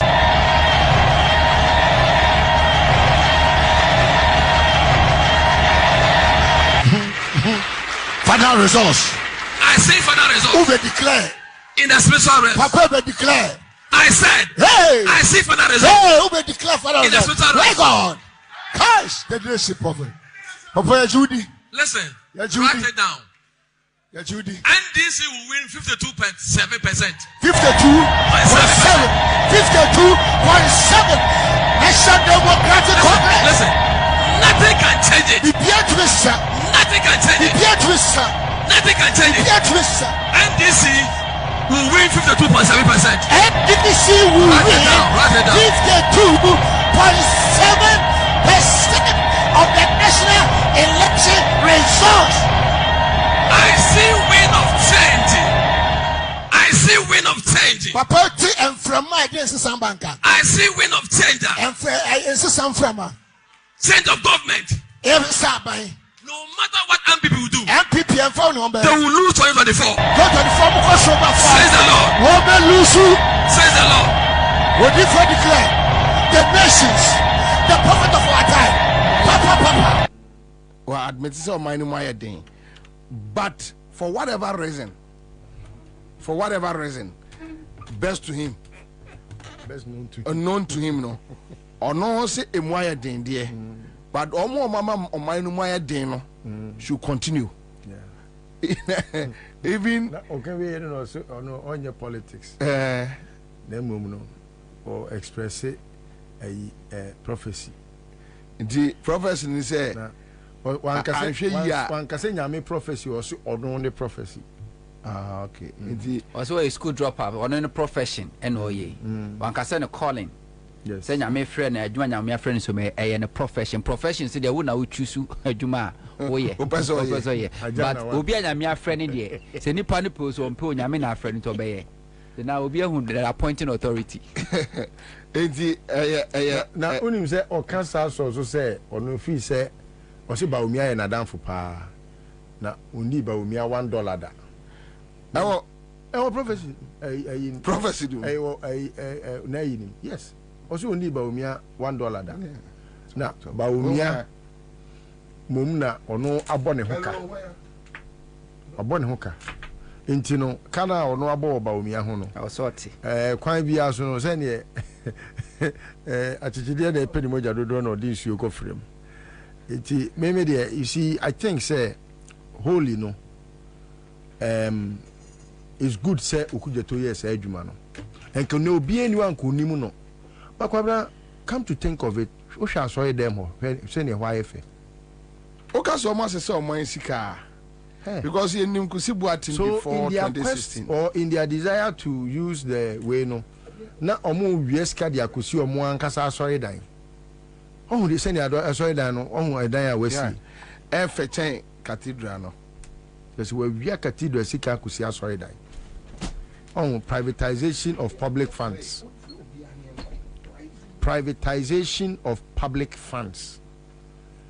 so kusibu atin wono ni nua wu wo UK okofa ni nua ni din to ne ho so Kwabena du jamfi nya enanu mienu nya passport mienu nya tin numbers mienu nya ID cards mienu national identification cards mienu.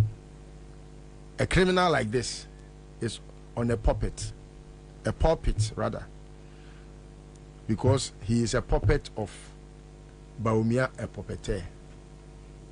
Do you know it was rumored say he was going to be Bawumia's running mate? Yes.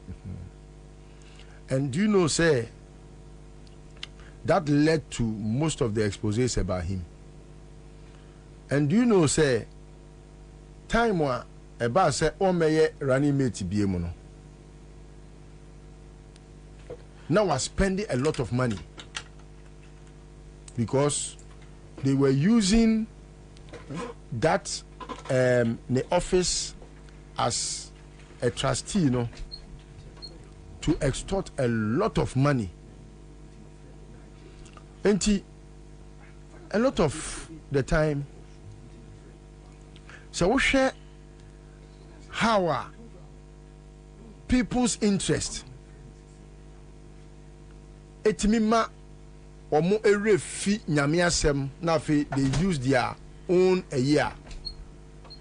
Ebiasida, the reason why I find this a very topical thing to discuss is because yes sir, Kwabena say me I don't discuss fools. Me we Jimmy ama me wait me nyasofo nyankopon nimu no. We me hia na am de me ni bia no nyankopon nya me hwe. We but a plan, a scheme. Omo hu say Ghana 4 year easy to go with when it's about sofo no wakasa. And untino, they oftentimes use them.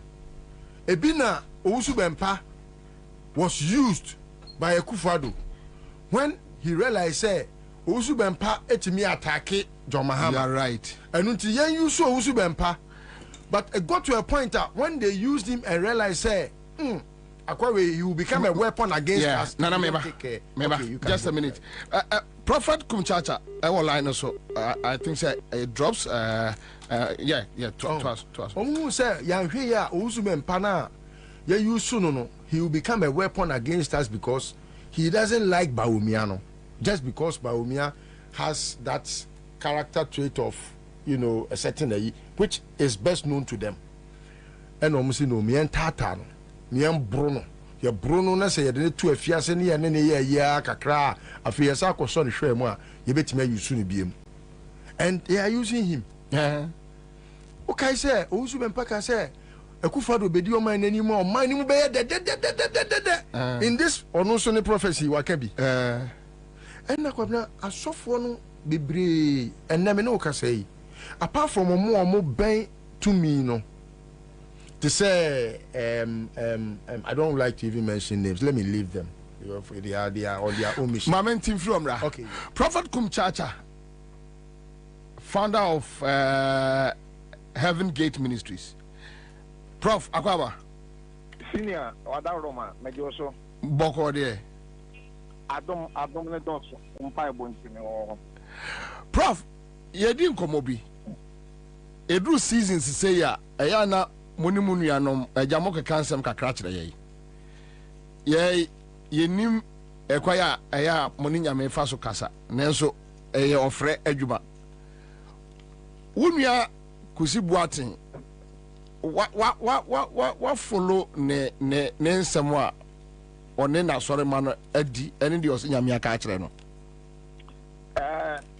wadawro mama mintua wankita na me kora me ho wa che me nso ho ye who ya pa prof yeah that osras na mintia ompani fo so we studio ho nyina ene o producer ne obi a wotie bia nyame ma ye nyina enkwatenten ne ahoden ami metie kakra bi na me wo office bi etimantumi antie ni nyina ankwa wie na me two car because of say me drive when into o producer frame me dey gina baby a me pa dey etiman student tie ni nyina ankwa end dey se bi a wadawroma obuo ni ani dey mo betimi eti e ho kakra ma me okay so or shas here me say mama okay ba me mama me pacho ma all right okay so yeah, let's go back na yenko tie pacho gina so na ye bo mo tie yenko tie give a political prophecy in Ghana. Go ahead.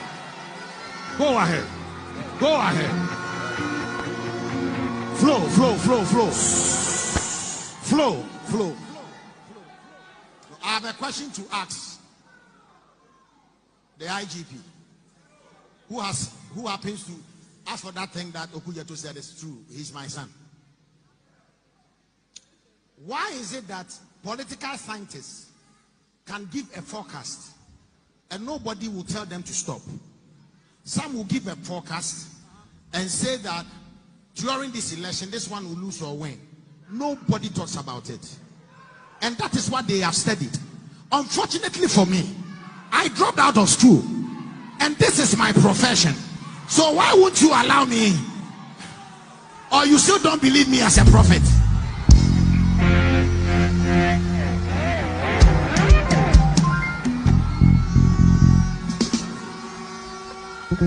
Watch this.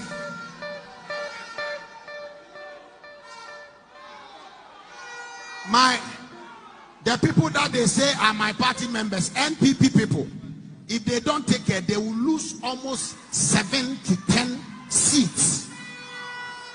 But then, if NDC also don't take care, MPP will take over between 19 to 24 seats from them. But then, the election is on the 7th. On the 8th, the result will not come. Everybody shall be jittery. The result will come on the 9th. Some people will try to cause mayhem so that people shall die. And interestingly, they will call people on the street. And the first day, only 1,000 people will show up. The second day, no one will show up. And there shall be peace. And the result is obvious. The things are difficult. I know that there are 2 people coming. But the Lord has told me that by the 9th of December, His Excellency Dr. Mahmoud Bawumia shall be crowned the President of Ghana.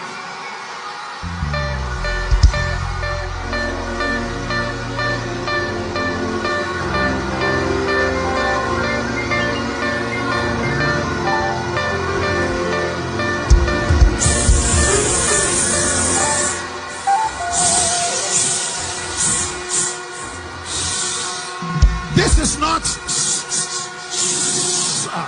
You know what? Quite that from.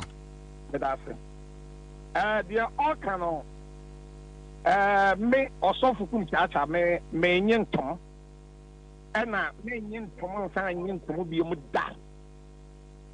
Me di software me yenya me edwuma. 35 years in ministry. Na dear me pastor me can say December 7th. Ekwa kodu on the 9th December no. Me so fukum chacha me so. Maten and the ato say the NPP are buying a committee Konyan should be a moi. Miso Sofudi no mem resign Capitam and Sakatre would have say the Radama resign. Mean yes of wood. That's all with you mean. Metiopa. That's the Miniano Canon. I'm not die. I didn't. Mr. B, I also could judge a say. Yes, we are so smooth in sack. And I won't be a mood do. And I could give me a one now would be Emma. And I would just get to the one. So they won't turn and fear for a yearly that. Ebiam me my can will Kuromo was say. Me frachama pega. I am a same preacher be. Many ya papa Munyan for one another down for a cook walking and for Kuroba. See the American. Now, 2016. And the 2012 for Bible 2016 Ebano. Mr. B. Americans and me. Man to a back, men no cry, man to a bar, my NDC. Met to a back at the man, MPP. But it's so focused that I remember Diana. But I see any maybe I should send you a mem. I will say, so what they do my hammer. Now, Mamu, not to compare another than Kwabena. I'm a more. Make me a little figure as serious one can straight at all say. Your papa John Mahama Mamuno. And you better 2 million, 4 million better. I think I buy with Yamamu. I do be a also Yammy. I do be a what you memoir 1 pen of the I do be a what I pass it sure. What would you want to do from the year to my? It's media. Also, but Prof, although Kusibuatin say, Nyamena akachire no, enyeme mo ayedin dia so nyame say ebe koso ayedin. Nyame say enyeme be. Also Nyamena akachire say baomia, enyeme mo ayedin dia ba baomia be wini. Enya no kore. Nyame kan hwe nkyere no. So. Me see enya no kore. So no, but Kuzi what you better have a casa say Yamia Casa. Namasa W. Baby Casa much was once a Obiano as a who baby will be free back. Made the National Cathedral at the year women you can patch off. To a National Cathedral by it. Many software we will Kurumua. Mitumi kan one said National Cathedral MYN Emma and Crawford be deep atam Emma soft one penny for be at the customer your Palestine meaning I'm a soft woman your bron some soft walk and buy I hear this house of 1 penny for 1 to 4 National Cathedral no and then was here on Quadri and the music dear I appear me one as of 1 penny for any beef for me. So for Ubuani, so for Ubuani, so for Ubuani. When Pejana wants them, I resign. When Pejana wants them, I resign. When Pejana wants them, I resign. One tell her, as of the end of my main control. As for study, who used to watching at the cabin be said, assume a Tibaba power, assume a Siberian. And as soon as study, I want to say, Yammy say, you say, I don't know, you have to be judging me, you know. Yes, your baby, I would do that. Your papa could see water. Baby, would do that. What did I have? I saw the young Crawford at Kasa or your MPP. Young Crawford at Kika. I think Crawford at Kasa. And Crawford can't say. San or Noka. The woman is said, as soon as be a one, your 1 year might be on a more to say, Yame, who the say, senior mind, who the Fidia Cassier, who fit the in a quite the pa. Yamistra, or Casama and Sensi, the Joe Fidia so cat, and will Fidia Cassier so stay. That December 7 for them. Let's say. When they did the tour, not someone they did the tour. No years of work with watching. From the number 70, that encodo on the 9th December. I have a Bunny Berino. They Papa Bawumia, able to me by your president here. Let me see how much that. So what you say there Bema because what you didn't trust actually ne na sorry ma. What was that stuff when you be on my own, sir? Where you what can you say no? I remember or Baba Sana no. Sana deep when you be here. And you won't understand a bit yet. Was some common name, the one. Who was about the sister and I say, and we ever call baby. And a month to put near my year. And a month to stand near my year. Now the end of the night, Yamodia. And a month to put near my young to stand near my year into the bath. Somebody and that you won't be able to do. And where Grano, because you want in Kirby. Because you want in Kirby was this NDC and Shea, MPP and Shea. Somewhere no one say you know one say you yet. And no mess up which I am finding come show. What they said, because what the wind was to baby did that. If you want a banner here, you are not sure for wind to him. What the wind to that for that, what they that. If you are saying MPP and say you and I won't cannot. What the wind to that for? If you are wishing of them, I can say one say you. Now, my one quantity of after 1 year. Now, quantity no one to me and yan, now 1 year. They are swaddling, and I'm on one loot. The assault that I make a video with some say. System in Quay. System no, I say. System no, I set your plans and Quay. It is December no. Rather than yesterday, yesterday, and Quania, who are my union, said December, 7 for no, a Wahai Yan Chababa. Yabasha, I stop when you make Casachal, and the Yaman Casanchal. Now, where is the Quran, the anomaly in fun and commercial? Because all my show ye, dear, and young come so. What is Prof? Sa enkomo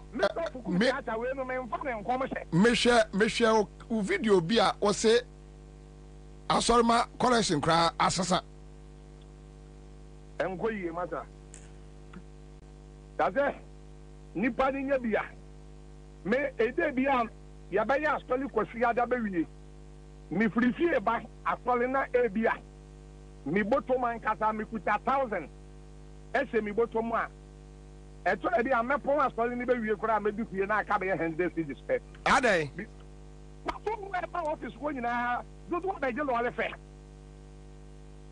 do do be jelo ale fe obi nso ba ma se tira mu nye de emedi enya wa wo ye de won wa ye tasa ya wo won ne de no podi ye bo nya ye de manyame wo ye papa ye nyame but asitira ne mu den e di se se do ni de yankofo ye asori ye no I just saw one kind of whatever from one.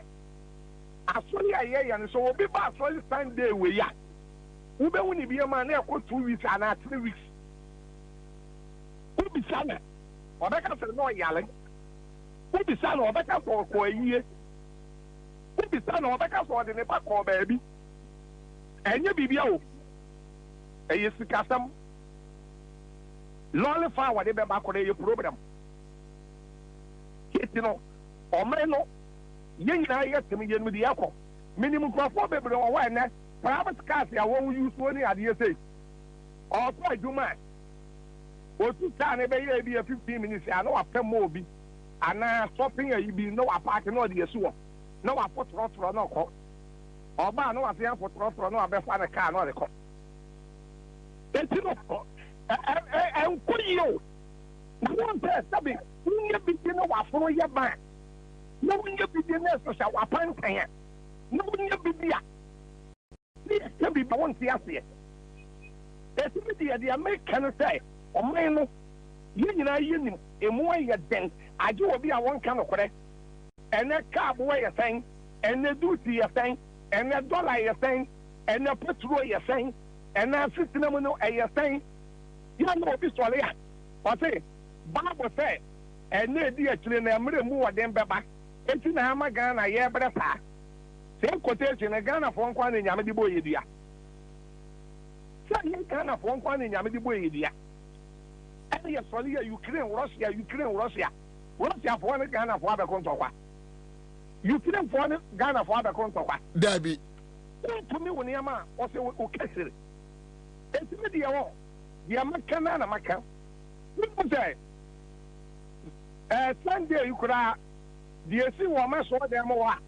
Minigina man so them I make as a threat here. Yadia mammy will be phone so. Really? Really? Hey, now somebody of 3 days in the Armenia threatened by a 10. Threatened pa. I must say. And I want to no penasam and I ban for so position here, but so at the end, baby, I was here and I mother. Let's send it the Ami Baby. Threatened pa. I saw for Kumchata, Yadimame. And when I met, young let there be a member bomb and some of my NDC for, and some bomb and some John Mahama, and then the bias in him in penny for you know, and NDC for 1 penny for you know, because of me. John Mahama, my son, some do so also. And confirm you soon nearby, you know. May a sophobia, Messicani, a sick for no, and mucha, not church. Not me so none your man, air coswa. Not enquire what John Mahama, man, woman. Stop for good chat and America. What do you hear this? I could fear the one when me, I wear, pa, let me follow. I don't have someone beside them. And not me can. Man, and this in you beyond the that. Sabio, every baby, I stop it, fetch me. What do me you so well to say, and this is why you to try for a day. My John Mahama, man, and none of may be questionable. And not me make man, and this in you beyond and the that. Will be one more to me. But another year, we be questioned the end in Koye. John Mahama, that's what do so ever yet. Me bakaya say dum so after chale dum so very companies dum so nti krofo ba asole asole ye offering ni ade yakura di tuatua asofo kan ye di adwuma ne nkoye ni nyina me ka bi obi ne one more threaty sofo kum chata so me you say but then another year say bibi koso na ye kan ye pra me so for kum chaka kora na ese nkofo ba ye nsamo mame wo bra ma etenum Jomama former president Jomama wa reverend ma etenum sole ya what you who enya safo when you enya safo and what is the reverend ma what you mudium and what is Papa, I could be a friend of Bishop Ayensu, South in India. No, Oboase. I'm not John Mahama, Emerson. No one yet did deno. And what to Odin? What to Odin? It is so impressive, and then you may cotton. Not so for Kumchata, I can. And not threatening you say. Happy. Prof. Senior. Erade Emma Yakwana one day, Minya wo studio, Kabaya me de pa. Mate. Yadasi bebre, Yamin Shaw. Mate. Yamin Town. Ami, Yadasi bebre. All right, so that's it live on Accra 100.5 Citizens Show. We are back in the studio, and but for Mesaba Bunina Kwabena, other issues so no person will tackle, but just 1 minute on this matter. Okay, so just a minute. You know, me very religious. I used to be very, very religious, but I think me who say religion has taken the better part of society. Ama and kofobi the indoctrination as senioma. And unti me free that aspect of life and me live semi a Christoni me Christoni. I have a solid relationship with my God, and I don't want to believe say that makes me a Christian. No. Christian is like a divisive arena where will be a person ma nyankopon ye ketwa and ohun say me there I belong to this side, I don't belong to me nyame ba me pe nyame asem me ni nyame wo ayonkofa enu ehia me chen bibia obi a kremonia me respecting a religion no obi a Christiania me respecting a religion no, but I don't want to feel say no money obi superior to obi. No, I don't believe so. A idea Bruni edia say ya dwen a entimi me yanwi yi. Eno na Kwabena who say all your prophecy now no the offering the prophecy no. Kusi Boatin edu javi Kwabena edu javi. Victor Kusi Boatin Kwabena edu javi. Obodama yare. Who say no mo di vuvuzela alcohol. Ye. Okase wie ya na wo de tie Jesus ahonfe. Yeah. The prophecy no. Ne tie ono so ne de no. Before that asem na obeka no. Who say obi kura kasa ye. E ma ne ye say, me dey menya politics be stop fooling. Okay. It's a long tape. I've listened to it. Because someone rebutted. I want to them. A congregant rebutted. E ma ne can say, you should stop fooling. No on the onye politics. E hona oka. Obedwe atwa hona mama. Oh, it's here. Okay, what do you hear be hojuma? Oh, so you can see say MPP for bi kogu asori dem ho. Say on shan kom no mo monye ne so. But some of the members of the church, I'm sure they are not in support of the Oye, And it's on the tape. He's caught on tape. Stop fooling. Yes, stop fooling. It's on the tape. But you see him and you look at the person who is able to use his brain. You are an armed robber. You have stolen from the taxpayer. A thief. You, Kusi Boatin, you could not have had that mansion there. You cannot. By any stretch of imagination, you cannot own that thing. And a candidate of jail is being cautioned by one of his members of the congregation. He said, and first, sorry, mayor politics. Now, you shout at him or her. Say, stop fooling. Anyway, Kwabena, I submit lastly and say, Yankopon say, Botro Bojo, Obefina Fanenum. Or the Nimre ni bibia, Yankopon, the Nimre ni bibia. In fact, enu nema emre eye superior to onukra Yankopon because wan kweti mre anye bibi. Enu ntino media, I would still abide by time and believe that it is the mightiest judge. I hope and pray say Yankopon ebema ya hoden enkwa hoden wo mu na yetimi ede anu nsuo atwen ope na 9 December sebio na chese me di president Kofo birthday na de achi chese mani so atimenwan na ya hwede nyame be. All right, I'll come back to you. I want to if na opese odiefa. In fact, me do ko oh, yes, yakwa change time ni wa be yi ni 11. You ka chem say o kwa ba o de me. Onim ya time ni me fa yi ni 1. Sure, I mean for me time. But what me Commander Sugar Factory, you know. Yeah, Commander me corner book to page but I couldn't get it. And the latest news you say Abai say or the Commander Sugar Factory my Chinese firm. That is Indian firm. But they do so at their own 15 years.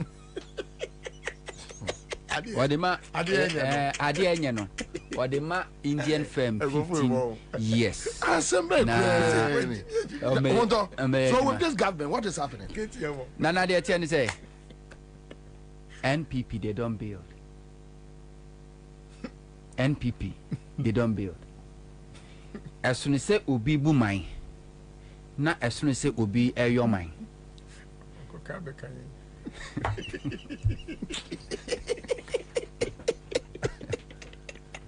Kwame Nkrumah ebe your mine, ebu mine.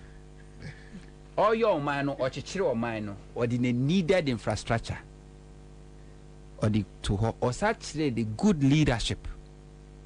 Rollins ebe bu mine ebe ye mine. Rollins so ka ho pa and not by a hospital, the regional hospital. Dudona was built by a year Rollins. Ya kwan bebre o no mo aye na no ye kwa asante manpo. Akwa unam so a say he be say Rollins na ye. Yeah. Yes, intervention. Yeah. Oh yeah. Kufuor ebe bu mine. Kufuor obebu mine. Wambe your mine. And inti na hu hospital a Kufuor 8 years we see ye. uhu school a usiye na emom ubehu se kofo baaye no okay Ghana for national health insurance scheme na ndc for crash ase na ma to aso perishable policies ano de baaye oko UK kwasira aban so na me support him na apemfo mama apemfo awu free within a period of time Kofo so making sure say a base the end of the tenure and by the time Professor Mills buy na free maternity policy no any hobio because na says Professor Mills funded it with state funds. Yeah, any hobio. At that time Ghana for so developing interest home and to say aban ko pesika no de babeshim. Mahama ebe bu mine ebe your mine. Mahama chire good leadership ahobrase obuoni ni die and no de man Ghana for. You can infrastructure so you can see infrastructures awodo Mahama build including Commander Sugar Factory. Akufuadu bebu mine onu kwade na na bedi de. Onu de amamu no anyansa na woni bi. Oma no so awanchechire. Ontime nchechire. Nemom de achechire wo ho no. Eno wo sanimu na wo tom. Ebi ni Commander Sugar Factory. Ghana ha etie. Before Mahama be frabam na every year sika de import sugar esichire is over $400 million. More. Yeah, it's Anamika is over 4. Say, sugar, imported by Ghana is about billions of dollars. Mama call Commander, I call a century consensus. No, said no. Said ye beya a seed now who are deep jinan and national. A quaben de betimia faso akati import. Tinia manibo on my enya betimia producer ha, and tian consistent dollar with city. Na yamfa nkwa manoni enti ye no ha say ya at least si entimi kura embrani nyina kura betimi akate esubi enti okofa bibia na friend broiler project edby yamfa ma Ghana for manomon kokra eye enkokɔ no at the same time now discussion mu support farmers entimi ngro mu business enti with time no poultry farmers ni grow no na ye reduce the importation of chicken. And what the Commander Sugar Factory as so buy. Say Commander Sugar Factory no entimi Commander Sugar Factory no sugar na be produce no entimi and satisfy Ghana ye demand but at least between 40 to 50% there annually no ye betumi say na be ya enye na eswati nti Commander Sugar Factory sha say na ye adwuma once I grow a demand na ekosro no na afi ye expand ye betumi akọ be foforo and what the buy. Ano or revive a year Kumasi Shoe Factory and so Sergeant for the Kwame Nkrumah na build ye said ye beya a police for a soldier for pabwa debi aircraft from an neighbor and you see the dollar and the cofa deba said a beya a betumi anti one year revive Kumasi Shoe Factory ye revive ya a soldier for immigration custom fire service police all the security agencies so omon pabwa nyina a year Kumasi Shoe Factory and a be produce ye hia sika emfa anko enkon kakra emfa ema. Na fe kura ye nkwala school mpabwa abide the social intervention policy by a year free uniforms and free sandals. Shall say for Professor Mills Mahama betwa so na sam mpabwa no so ye nkwakra mfra ma no ne mfa ma ye nya Kumasi Shoe Factory said ye be ya ye nkra kanko hihia dollar na ye see the pressure and sankofo. Jute factory Kwame Nkrumah si jute factory MPP tradition ebegu no na koko no aye ti koko ha se no koko bottle no so aye krefra manone ene e diaba ena Mahama call adesu jute factory eno so ko si jute factory ho se koko bottle no yempam no Ghana ha se ya na one a create jobs ama Ghana for nya bi aye afi so se eboa ama seed na stabilize. These were the ideas of John Dramani Mahama.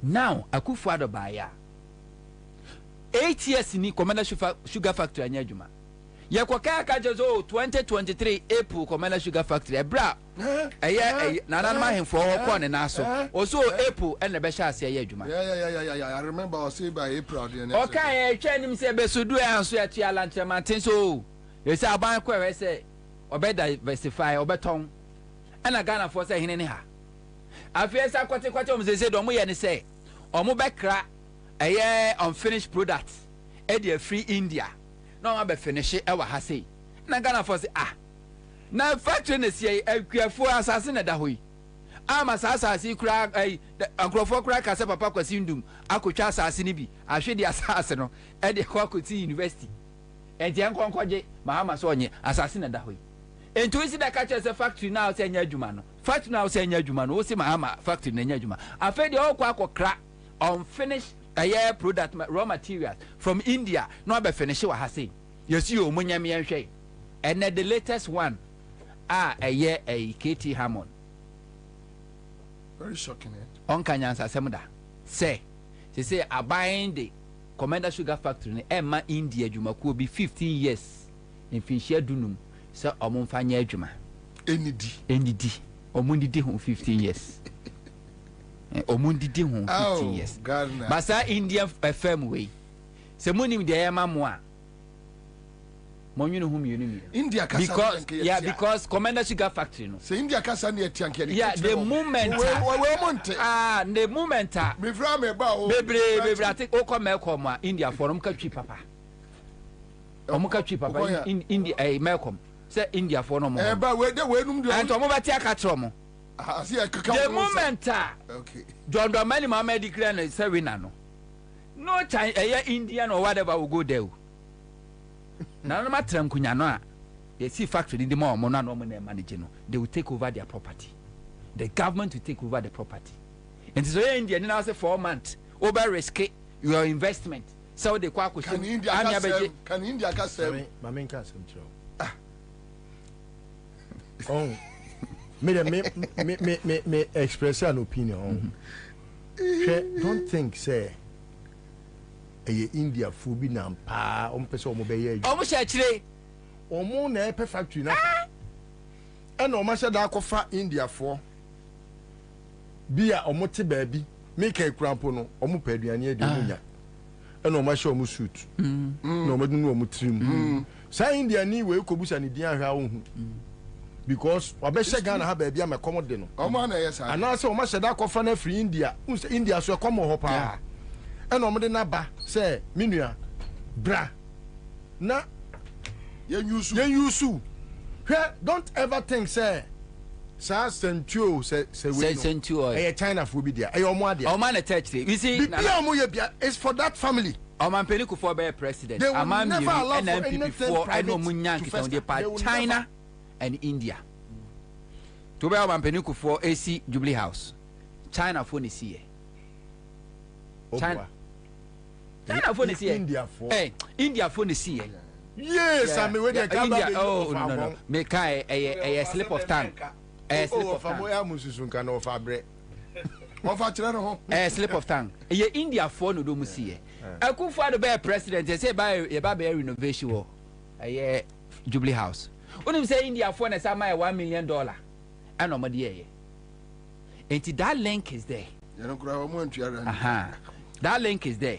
Over the China forces so you know the first time a China force say Ghana is now man peniku for and a China for you say road contract because it's China for prison for ebegu and kra omo ya campaign omo koye fundraising for China say you go find America no o man peniku for person you say China for or no mudin sa so galamsey for na do mo bae one na do be my road contract you because it's China for prison for near do ma ba na do euro contract omu wi omu se kwa na san na omu tisi galamsey mu ano mu tu galamsey enti sa enkofa no ho eni nti na Canada Japan ba omia ne eye otiko jaba mo ekokọ ya lala sulala ewo ho ena indi ena ye ka sei contract omu de man e fa Chinese enti omu nim se omu ni sa India for no was a partnership enti se omu de mo a ometimi ata omu achi they will need money to fund their campaign, and even when they are in opposition,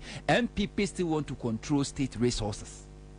And China, India for minim se bebre abetra Ghana ha motichino muntena monkante munuanom se omagimi na se 4 months akai omudo musika bekwa koma MPP I campaign because KT Hammond sika no yedi agya no obaye de opeso yenya bie dia o ya na agiragu o sha se ene sesi a answer obi kura kwa kra niama efra manane ababra na me ma licenses na otwe bia parliament botu gu wanya bi ani na no de cement for so agye gu wanya bi ani ento okope sugar factory for so die na edi na se mo agimi na mo musika be ma na mana di 4 months amunim so ko position eye mo amjejeje because power sisa India ni amfa ho ni incense abekwa kwahye wo ho utimi mra that's I was well, okay, say, and maybe you always say India for only over Koboba, Nabona than dancing. There's a upper. Oh, come on, I'll come back to you. I'm going to go for Missika at Chedia. Hello. Hello. Yes, sir. Eja, Ed say. Boko, but it's a abumama. Abumama pa. Say that about phone so. 500 cities. Will you? Yeah, your friend say. Felix. Pajon say your friend say Felix. Oh, okay. So, Uncle Felix, congratulations. Koswana CMG sketch agent. So, star 413 hash CMG sketch there. You go so last hour ye the baba cheese can kwa man for bedidi. Divine, for me femme, if I offer. Actually, also me send him a document be an English. If you guys will agree with me and can person watch na me no ye non kwa ho adwuma mainly. Until I may share that I am only first three made documents and send them someone read. Let's pray. Say according to Mwazi Bim. Say Ubi Mwazi awayinti.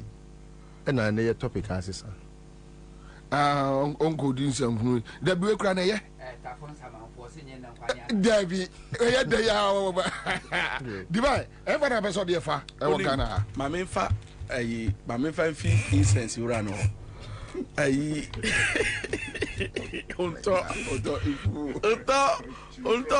Say India for no promotion says in Hiriba Hiriba to miss you. Unim sometimes from a hammy say yasi ukromu ni wi na mo a ebika na so mi won say union mo fanti for no a omudi animu no omo na omo ma chimfo yi so omo na omo de wi omo nuan omo kromu for na mo omo njabi senko obi bedi fanti for bone pa na kaketi hamon ukromu for na bedi omo bone at least common sense no eden yo fantini kremo fantini angasa yes Amadia Tahiru and Unimadia Shemi time wa Jakpa any attorney general case by at least utie voice note na eba munua no ni needing common na utie asemo kan o se fanti for there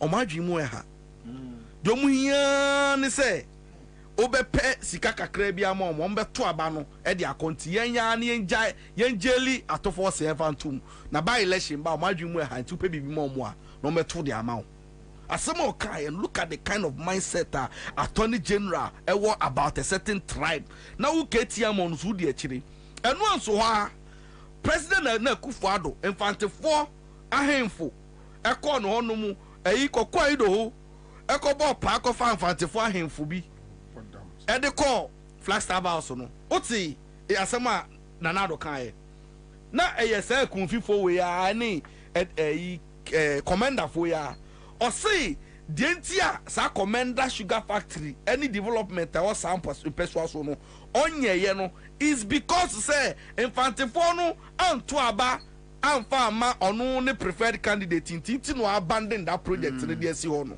we ogigin ene nyame an meka no kre misume yemani ba no na the ba no modeshe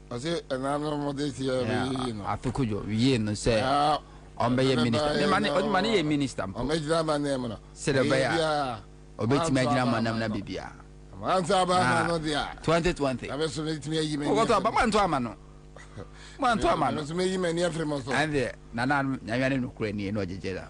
Me so me yi mani. Enti papa sa achira mu no de unim so madwen amba so se papa na didi o matem. Aban mu ha sei eva na yesi ento aba ma wa eno unti development you wan fan ko. Ba unim ade no mu ye ni nyina e plan. Unim say omo ye clean up exercise bi. Omo ye sweeping bi. Sectors are omo jija nyina omo sanka ni nyina no omo tuetue sa sectors ni nyina. Indicate am on bed ne ba ye. Utie commentary no utie sticker. Sticker sem bi oka no bravo bi oka ni oligarchy, monopoly, and we won't tolerate and we allow a plan. Unim say now the energy sector, the health sector, the whatever sector in our banking sector in our they have hijacked. But what they have not been able to penetrate right now, no, a cement manufacturing, no, a home ni control, no, it is a siano, almost per way, a honsuno, almost best type of progress, almost yomu dia sanso ababeshim. That's the whole plot. And it's against just one. Yes, it's just against one person. It's targeted. Cement we are capping, we are putting this thing on it in it's against somebody just because obini nyadwin. Again, when him say some of the sectors no more, Oma Rendano right, Oma Rendano useless, Oma Rendano me pesa brofo ba ko na nete ba me nkai redundant and the ho why is what brofo kakra brofo they say and na omaja bayunim the main agenda no say omaja ne saa no a na omabusuafo no it is some of the places ni wo no mo a obeto ne yesi o China fo bi omubua omo a na if data bank e no for ata dia kora no unim so masesa e de nkrofo bi Seychelles company no omo de ni nyina tire Ghana o na oman ne to say expatriate bi na only data bank meanwhile it is for them. And this is all part of the Japadia plan. It will be company no already stand. Check. I'm going to be brave. Refi. Unim say aban we buy. Bibi omu register biya. Omu register no margin. Refi omu. And they think say Ghanaians will not remember. Okay. Omu yes half gold for oil. Edi omu de toso. Okay. Ejapa. Royalty. A Japan royalty vehicle, something.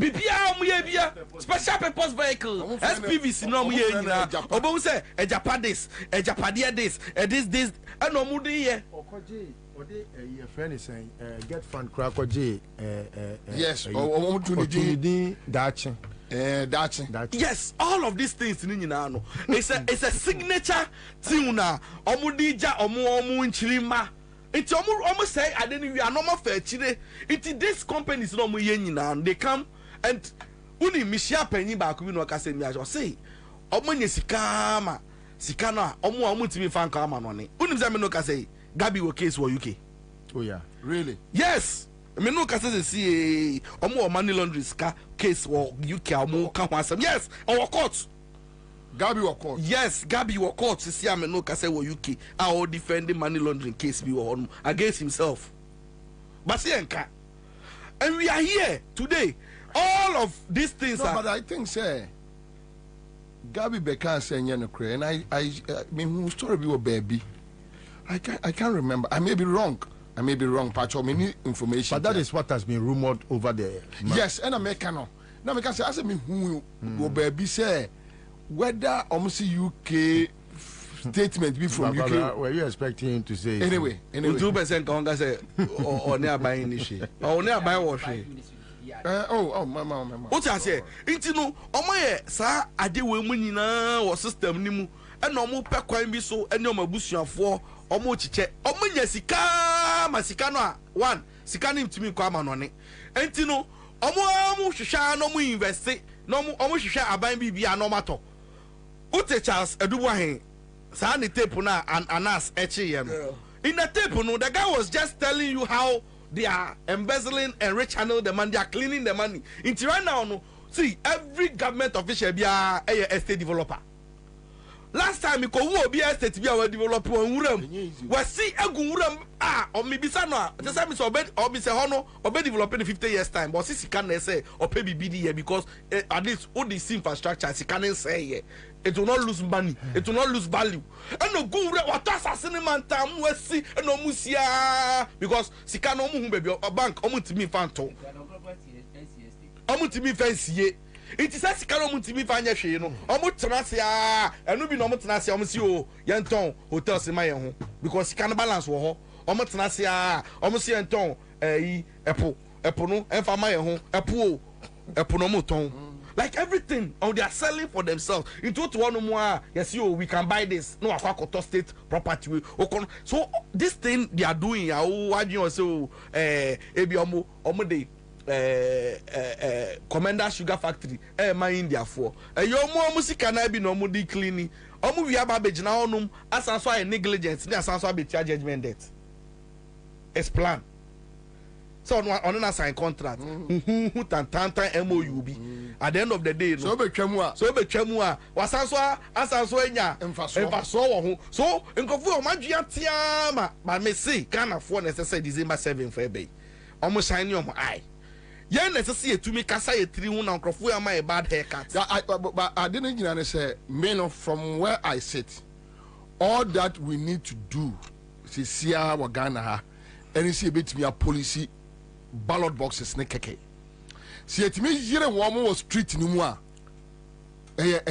Agbena because they say no the only way out for them and they say omde ntokwa beba omu be use omu police need there about 70% of the police is against them about 60% or 65 of the military is against them and your omu research omaye the BNI has that report and they know omo yefra napo edie no na napo die no omo skew no and those figures ni nyina no are with them so they know say eba kitikiti a so they will try to target some few places on say Canada Japan akwala aba ko omo koto aba no ebe kan say recruit no mo recruit Fulani for Ghana Immigration School e wa asen no yeah asen for su ɔsɛ wokɔ Fulani for no dɔɔso kyɛn ɛyɛ friend say ɛnua no but ɛyɛ ɔmo nyɛ sɛ bia Fulani for no ɔmteɛ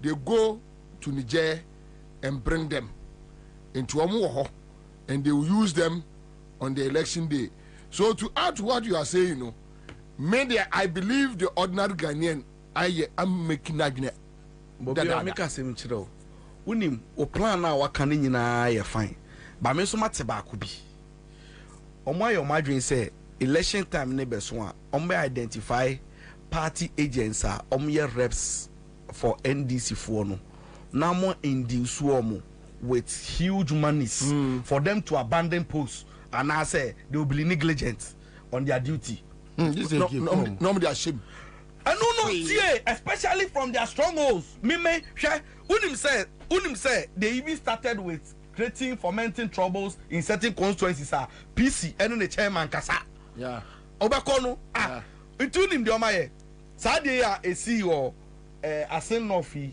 ana eva Canada Japan constituency we candidate no asen central candidate ni say and omo yusu and also omo say asem kakra ba no no go to eska wo ho edema chairman no nkrofo like you know these things are happening in the system one party na so the nancy ho omo chairman executives for no be because the thing was blown out because it was an internal efiasem and no more yes hard they need to identify certain places be one more a hotspot for them one if they know say the city is so hot for them they go after the executives because they know say induce them yes to induce them because they know say come work room so these are the things people must look out for and yes ana last day to one more be na one kasa candidate yes you uncle ballot you was when you running stomach nka obe ne ho hwa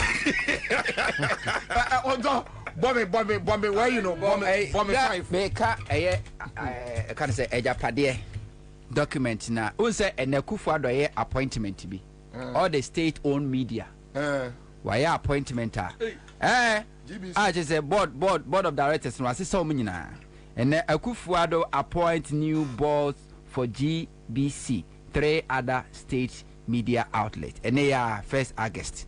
Now, Kofa a Ejapade document na na won page 30. What only hijacking of GBC. I say the Ghana Broadcasting Corporation remains the largest media entity in terms of resources and reach. This means that any regime that captures GBC will control the critical mass, especially in the rural communities where the private media does not find economically viable to invest. Sadly, the GBC has largely tilted towards the NDC. Perhaps the duration of the NDC as the longest ruling party has ensured that majority of GBC workers are anti-MPP. We have planned a 3-year layer approach to capturing and controlling the state broadcaster for good.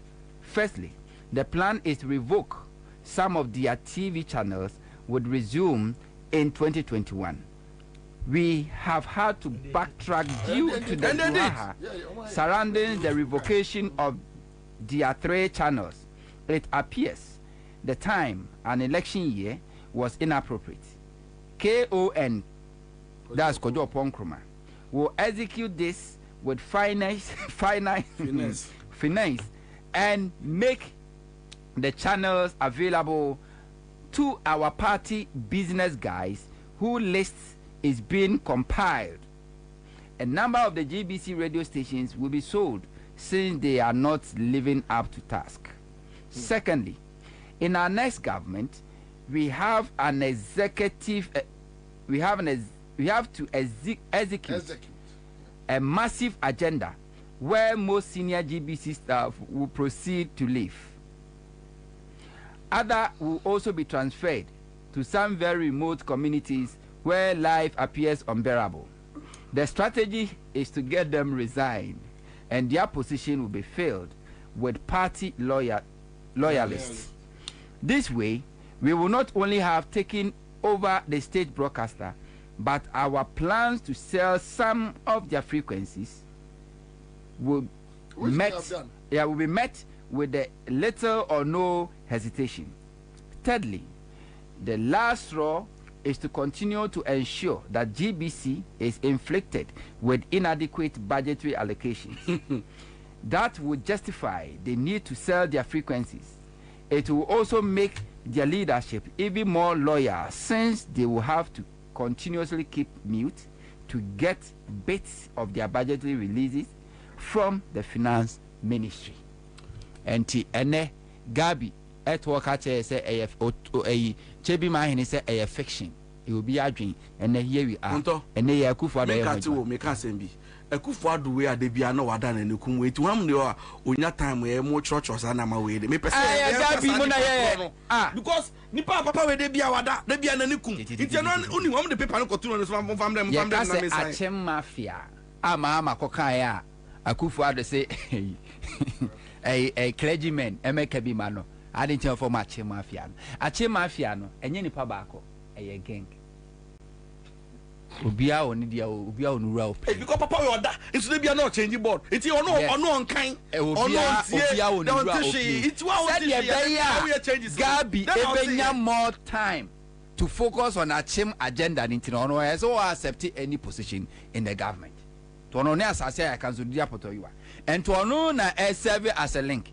And to only make sure so okay, this is your blueprint on to the bar near the barbeto. Ajuma when you now we are meeting in a Dankwa Institute. A 1 year when you na Dankwa Institute. A 1 year when you na Akufo-Addo policies also a dear by every agenda of Shasi Free a Dankwa Institute. Dankwa Institute no enye MPP dio. A the Achem Mafias. Omeka to say MPP or tradition. The Dankwa Dombo Buzia. Sanomoka 3. But JB Dankwa side, and that's the Dankwa Institute no no. They executed the Achem agenda. And today's document, and the compiling, no, the ideas in only free at the buyer, Akufo-Addo policies, the first term, the second term, all the policies, the plans in the policies review, reveal, I want to review Nina, a whole institution.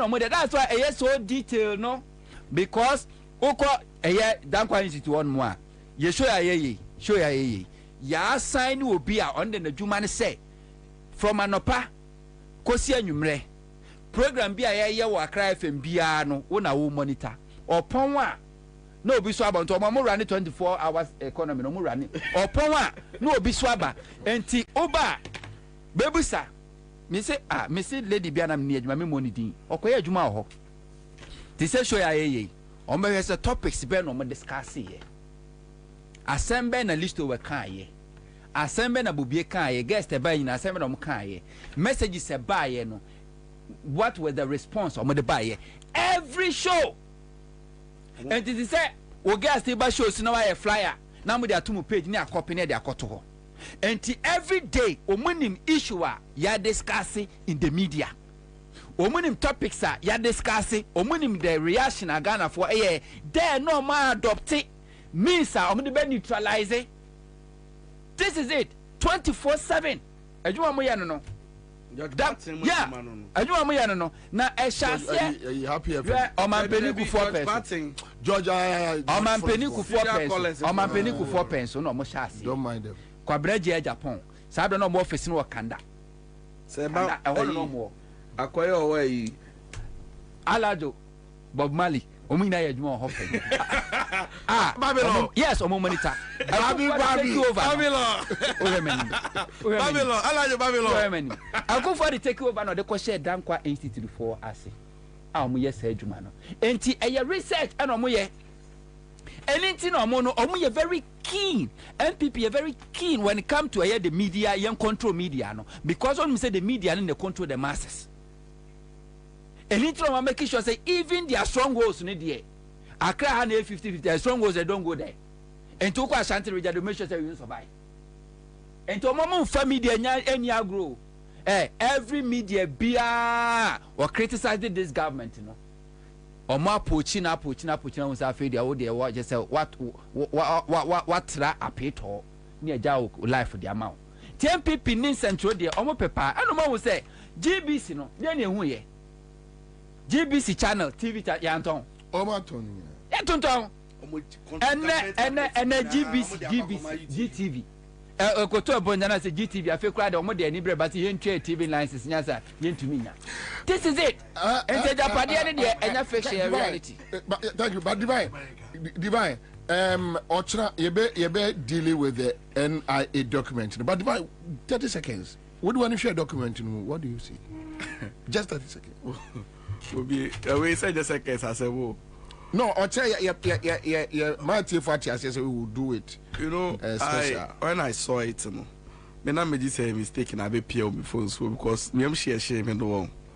And I think say, you know, when you see some of these things and you know what people are doing against the states using state agencies I wish say unim de miminyaya nanka ye kasa nanka your community radio like nko TV because anyama ye hu no they are acting like everybody if everybody sees it they should be angry but when say be one set near microphone things are happening like this just say letters are running let's try center ya trust confidential secret coded don't allow this all of these things are happening Bobie it's sad listen Oshemu as usual senior yenyina enim no ya asefesem na media I will rest my energies for tomorrow because thank you I think sir we need time to digest the issues but as my divine kind say here ama mera ho pa ni say kwara eye nyina ya sede say I will see ma Ghana fo nyina ntensem ni enya emuntiase ye no mugina so de to aba. Many are those that go to the polls without knowing or having any knowledge as to what don't have any information has happened in the previous years. Into okoto aba nso so a otonisa anyway say ye we ha me we ha. I think say we should channel it through some other courtesies a bit me aboa I'm not saying akofo. Nana, me receive a document. I thought say just one report. And me read the first one me flip it and I say it be also. And I read the second one and some of you after we read I'm so that I was saying down. Now first 5 na me read have you seen the amounts? Chese Yatimia inflate costs. Yeah. And I'm the about me campaign. Yeah. Adia na nke 700,000 yatimia inflate no e over 300,000 beka ho. Generator well over 250. Ya hwehwa yehu.